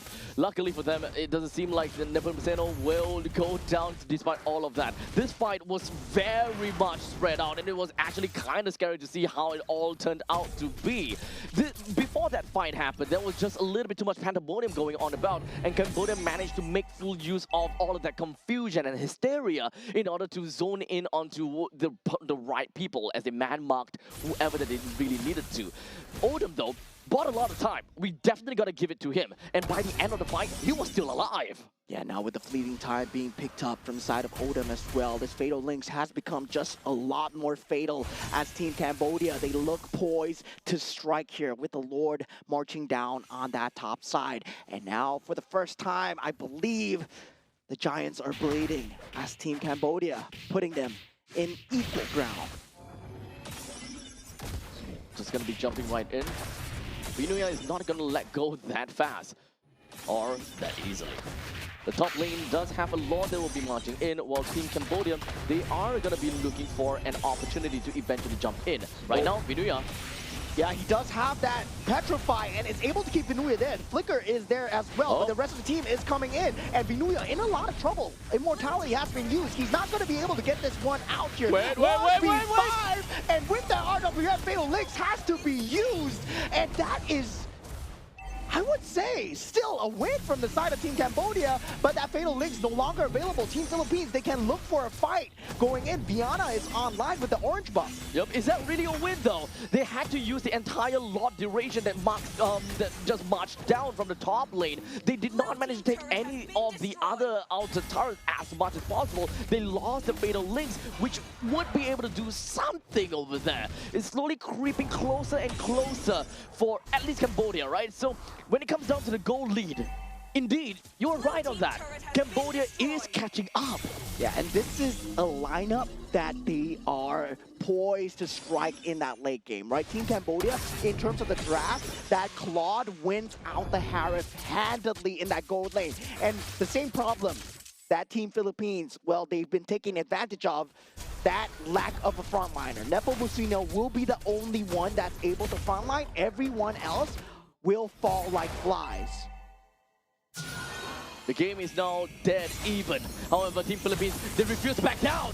And now with that Damon Sports being popped up as well, Viana going into safety. RWF catching him out here, and Maycom actually takes out the magic damage here. And now Team Philippines, they scramble for their lives here as Team Cambodia. They're doing it. Pabico takes out Odem at this point. Sharp Residue not enough onto De La Cruz. He's taking him on a walk here. And Team Cambodia, they don't have the shield unity to crash back in. They're unable to get any form of macro damage. Team Philippines might have bought themselves enough time to fight for this Lord. But however, do know that it was a roam for a gold lane. I'm not too sure if whether Team Philippines can even try to contest this without Viana, which is playing as the Harif right now. Team Cambodia, they're taking their own sweet time though. I'm not too sure if whether they actually do have the opportunity or rather they have that window to do that. In the meantime, sneaky beaky like, but it doesn't seem like the Tuna Unity managed to do too much. Vinuya all the way down to the bottom lane manages to clear a path in. Forces out the recall coming in from the side of Team Cambodia. Now two lanes are exposed with that mid lane at a sliver of HP. Man, the cuts are adding up for the side of Team Cambodia so far. The team fight might not be going their way, but the macro stays true for Team Philippines. That move from Vinuya single-handedly allowed Team Philippines to have a way higher chance to secure this evolved Lord. With a Mega Creep that eventually marches down from the bottom lane, this pretty much allows Team Philippines to play things a little bit slowly by around the Lord's Pit. This way, whenever there will be a slow push down to the bottom lane, Team Cambodia cannot go too far in because Vinuya could just push it any time. Yeah, this is going to be a case where they need to think about the base. Circling Eagle is there. Vinuya slowly inching towards the Team Cambodia's base, and now he will call off the assault, but definitely bringing the members back. See it now. Pavin, he's over there with the BMI placed up, but Vinuya, he continues to stand his ground. But unfortunately, it does seem like the creep wave did appear, and that is going to halt that push down in the bottom lane. But the rest still stays the same.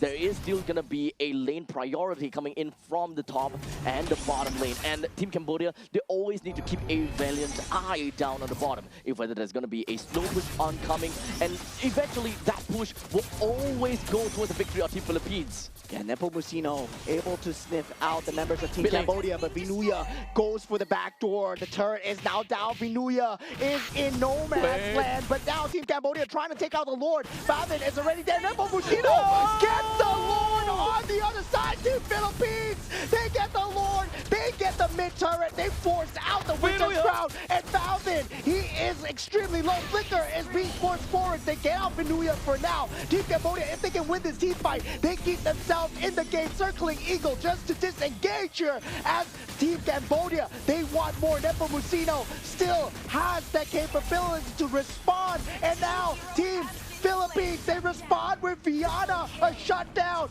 double kill, and the Lord marching down the mid lane. All of these immortalities are constantly being popped. Great thing that we do have Fabian that managed to outplay against Vinuya. However, we are already looking at 4v3. This is an impossible push for Kempo to defend. Yes, there is nothing they can do here, especially with the heavy spin coming out from the side of Neville Buccino. Team Philippines are going at the crystal and they take it down. A 1-0 lead, but what a fight from Team Cambodia. That was way too close for comfort for Team Philippines. But this also gladly shows to all of the people in Cambodia that their team, their representative is out here and they mean business. Yeah, I would say Team Cambodia, well, they put on quite a show indeed, Team Philippines. They did win it out in the end, right? You see the superior decision-making in terms of just trusting Vinuya in that bottom lane as well. And this is why you don't want to give out the Paquito to Team Philippines. Indeed, the Paquito ultimately had made very difficult decisions over to the opponent's side. You had to concede your Claude in a global team fight by the Lord's Pit, and you had to recall that to really deal with that the Paquito in the middle lane, and he was even almost losing. He even had to get himself a good amount of item cycling. Honestly, great over to the Claude. Really outplayed against Vinuya, but ultimately that was still a very difficult game that Vinuya displayed to Cambodia. Great decision making in terms of he didn't win the game by ending the enemies. He won the game by forcing the errors, right? He forced out so many errors from the side of Team Cambodia. They consistently had to keep him at the back of the heads. At one point, Vinuya, he was just soaking up 3 creep waves. And this man, Vinuya, Sanford, whatever you might want to call him, this Paquito, still 100% win rate here. And teams are still giving it to him. This is a very difficult part where Team Cambodia, I think that they're constantly questioning themselves if whether they can take a fight or whether they need to focus on the Lord. Do they go back? And if they were to go back, who needs to go back, right? There is so many fights that even for the side of Mengkong, to be honest, as a Yuzhong, he did an amazing job. He had so much threat looming all over, constantly being able to just give a lot of chase over to De La Cruz, that's playing as a Matilda who has great amount of mobility, but yet he still can catch up time and time again. Team Cambodia really outplayed themselves throughout this entire game. Yeah, I mean, they did pick up the Claude as well. That was a great late game too that they had. And I really like the decision to just have the disrespect, right? Coming out from inside of Team Cambodia. Yeah, it's time to stop respecting Vinuya's damage. It's time to collapse and time to do something about it. And finally, we see an end to his reign of terror. But still, he kept the echoes going where he kept on the creep waves. If I can't kill your heroes, I'm going to take out your turrets and eventually your base. Vinuya single-handedly just brought down 2 of the inhibitor turret just due to pure macro and of course map understanding. They had enough information to say, okay, there is no way that they are going to rotate over to Vinuya despite the fact that there is a Baxia, by the way. We need to remember that there is a Baxia to the side of Team Cambodia. However, the Baxia is required to be in the Lord's Pit or at least dancing around the Lord because there is that threat of Nepomuceno to just take the Lord away, and that is just a big Lord that will march down in middle lane. And unfortunately for Team Cambodia, they have to face an inevitable. Yeah, now game 1. What a nail biter of a game, right? Team Cambodia show impressive mettle, especially against that top 1 team. And yeah, Team Philippines, for the first time ever, I felt threatened for them. I really did feel threatened for them. But still, that impressive decision making, a W is a W so far. Man, oh man. Now going into game 2, I believe Team Cambodia, they won't let out that Paquito ever again. I don't think so. Especially even for the side of Team Philippines, they won by the skin of their teeth. And right here, I think that they have something that they're gonna have to change about because that was way too close for comfort. And for a team like Team Philippines, naturally they are a team that can play really aggressive and they can be really good in the early stages. For them to be able to allow Team Cambodia to play such a late game all the way down to 22 minutes and to threaten so many different kinds of options or strategies that Team Liquid have to, Team Philippines have to kind of take out. This is a very difficult spot. Yeah, if I had to choose an MVP for the side of Team Cambodia, it's the Yves, right? Where the RWM timing was just so immaculate, always catching the members of Team Philippines off guard, especially when they're trying to retreat and disengage, and then finally follow through with that fatal links. And everybody was playing as if they are one heart, one mind, one spirit, right? And this is the amazing thing about MLBB, where all 5 members, they look like, well, a singular unit being controlled. To be honest, that game will not be forgotten by any one of us here. And this is just game number 2. The pressure is mounting up, and of course, the pressure cooker right now is just so much pressure. However, this is game number 1. We're moving on to game number 2. Team Philippines, they managed to just... They did not have a great time here. But game number 2, I'm pretty sure that they will want to do something about this, and they will want to end the game faster. They want to do things a lot more convincingly, because they don't want to concede any of these past mistakes in order for Team Cambodia to capitalize on. Yeah, definitely. I would say it was going to be a statement piece coming out from the side of Team Cambodia. But at the same time, well, Team Philippines, they keep their 100% win streak, right? Results are results, and definitely when it comes down to doing business, to getting the objectives done, to winning the game that is MLBB, Team Philippines have proved it once again. And yeah, this is what happens when you give out the Paquito. And once again, I'm very happy to see the Matilda and Viana as well, especially on the Harif. He was able to deal out so much damage in that 4v4 situation towards the end. Yep. Now, if you guys kind of take a look into the entirety of Team Philippines lineup, you also need to really remember that this lineup coming in from Team Philippines, they are ultimately a draft that can do very well in the early stages of the game. Not particularly amazing in the late stages. They can still play a very good game. However, it requires them to be really macro intensive, which is exactly what we saw coming in from Team Philippines. They did whatever that they could to make full use of this lineup. And for Team Cambodia, they did whatever that they could with this lineup, and they are the one that actually do have a slight bit of an advantage coming into the late stages with that Claude in tow. It could end up really badly for Team Philippines the moment that Claude were to win against Vinuya in the middle lane, and the fact that Team Philippines, they lost Vinuya, and Team Cambodia, they could actually just play it a little bit safer.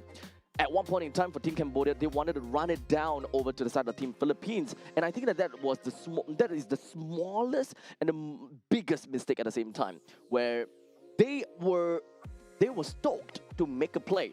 They really wanted to make something to work out. They ran all the way down to the side of Team Philippines. They tried to make a play only to find themselves in such a difficult spot where they were unable to disarm Team Philippines. By the time that they wanted to back off, they were slowly losing in health, and they were unable to get themselves out of the death grip of Team Philippines. Yeah, I would say just that small little decision makings really influenced the state of the game there, right? And for all the team members involved here, I would say, wow, that stamina needed, especially as a pro player, not an easy thing at all, right? Given the fact, if you were in a similar situation, I believe any lesser player would have crumbled under that pressure. And right now, Team Cambodia are showing that they can withstand that pressure. Now, when we take a look at Group A, we always think about who's going to be that top 5. And right now, Team Cambodia, I think that they deserve a spot in there. yeah, they really look like they deserve a spot here. I'm now curious to see how Team Cambodia are going to do up against Team Indonesia as well. But that's looking forward. That's looking to day 3. We're gonna chill. That's looking day 4. Now, we still have game